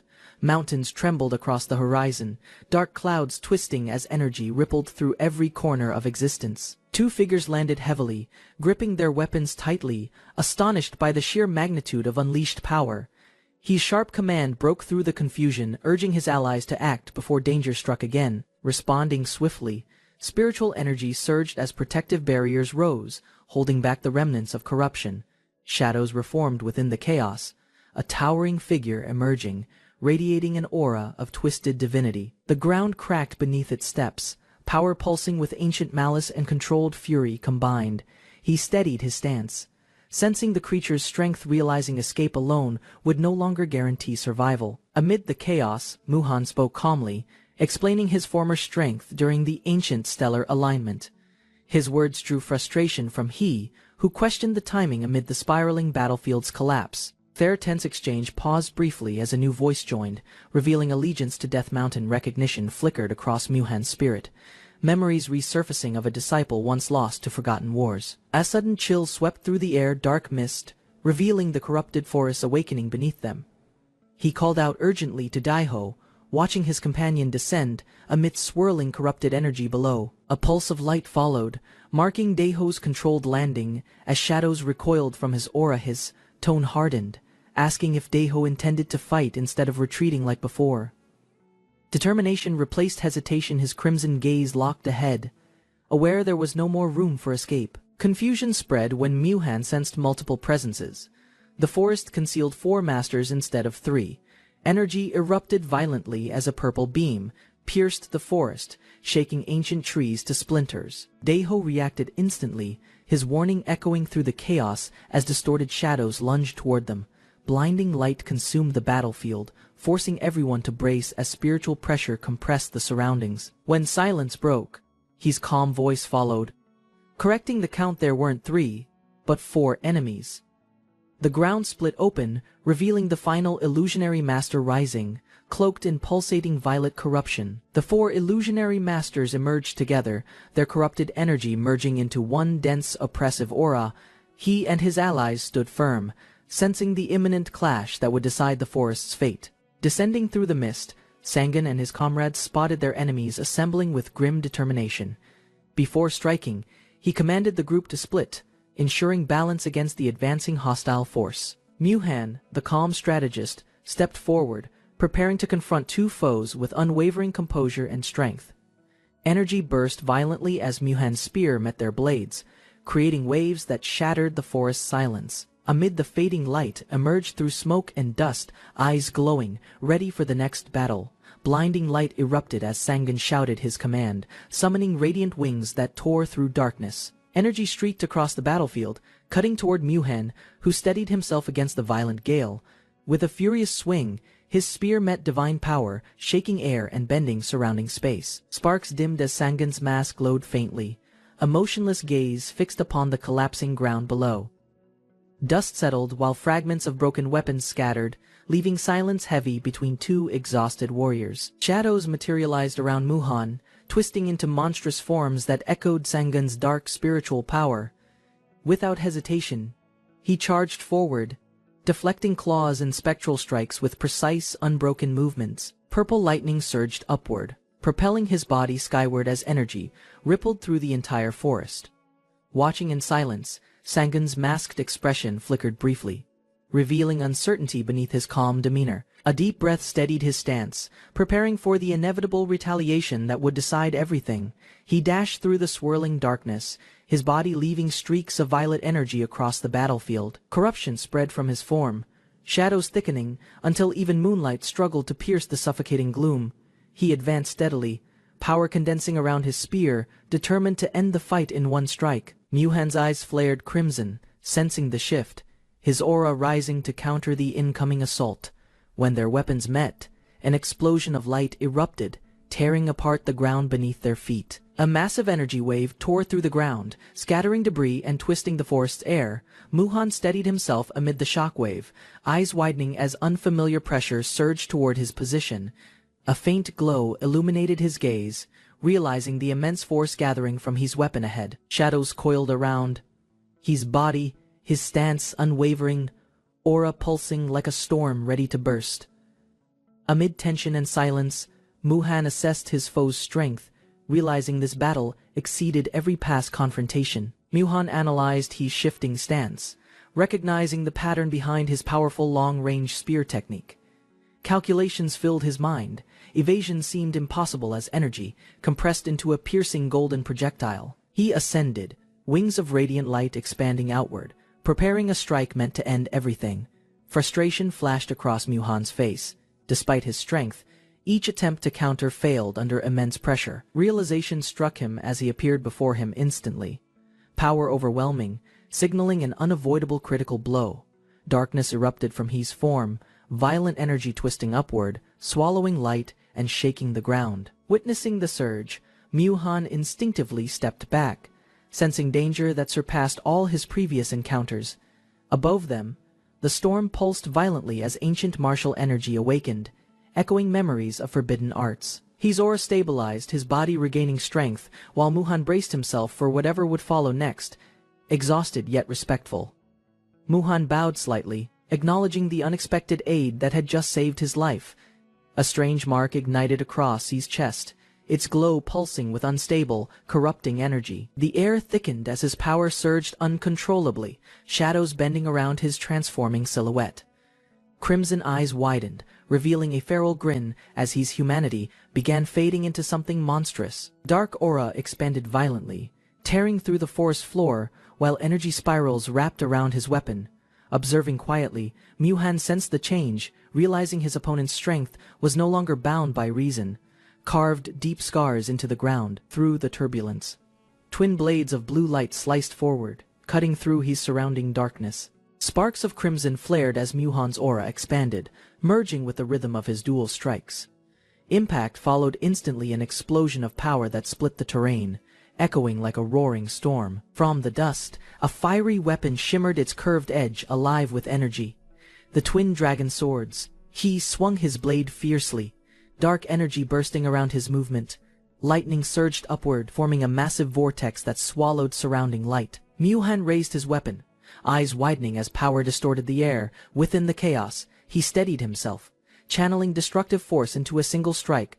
Their blades collided violently, releasing an explosion that tore through the battlefield center. A massive energy blast tore through the forest, scattering debris and breaking the ground beneath. Muhan sprinted through the chaos, calling out as he sensed a familiar presence amid the destruction. From within the fading smoke, a dark silhouette emerged, its movement slow yet deliberate and focused. Dust settled, revealing Muhan kneeling beside an unconscious ally, exhaustion etched deep into his expression. Raising his head, he studied the figure before him, realization dawning as he recognized his savior. His breathing steadied, his body weak but alive, faint traces of battle energy fading slowly away.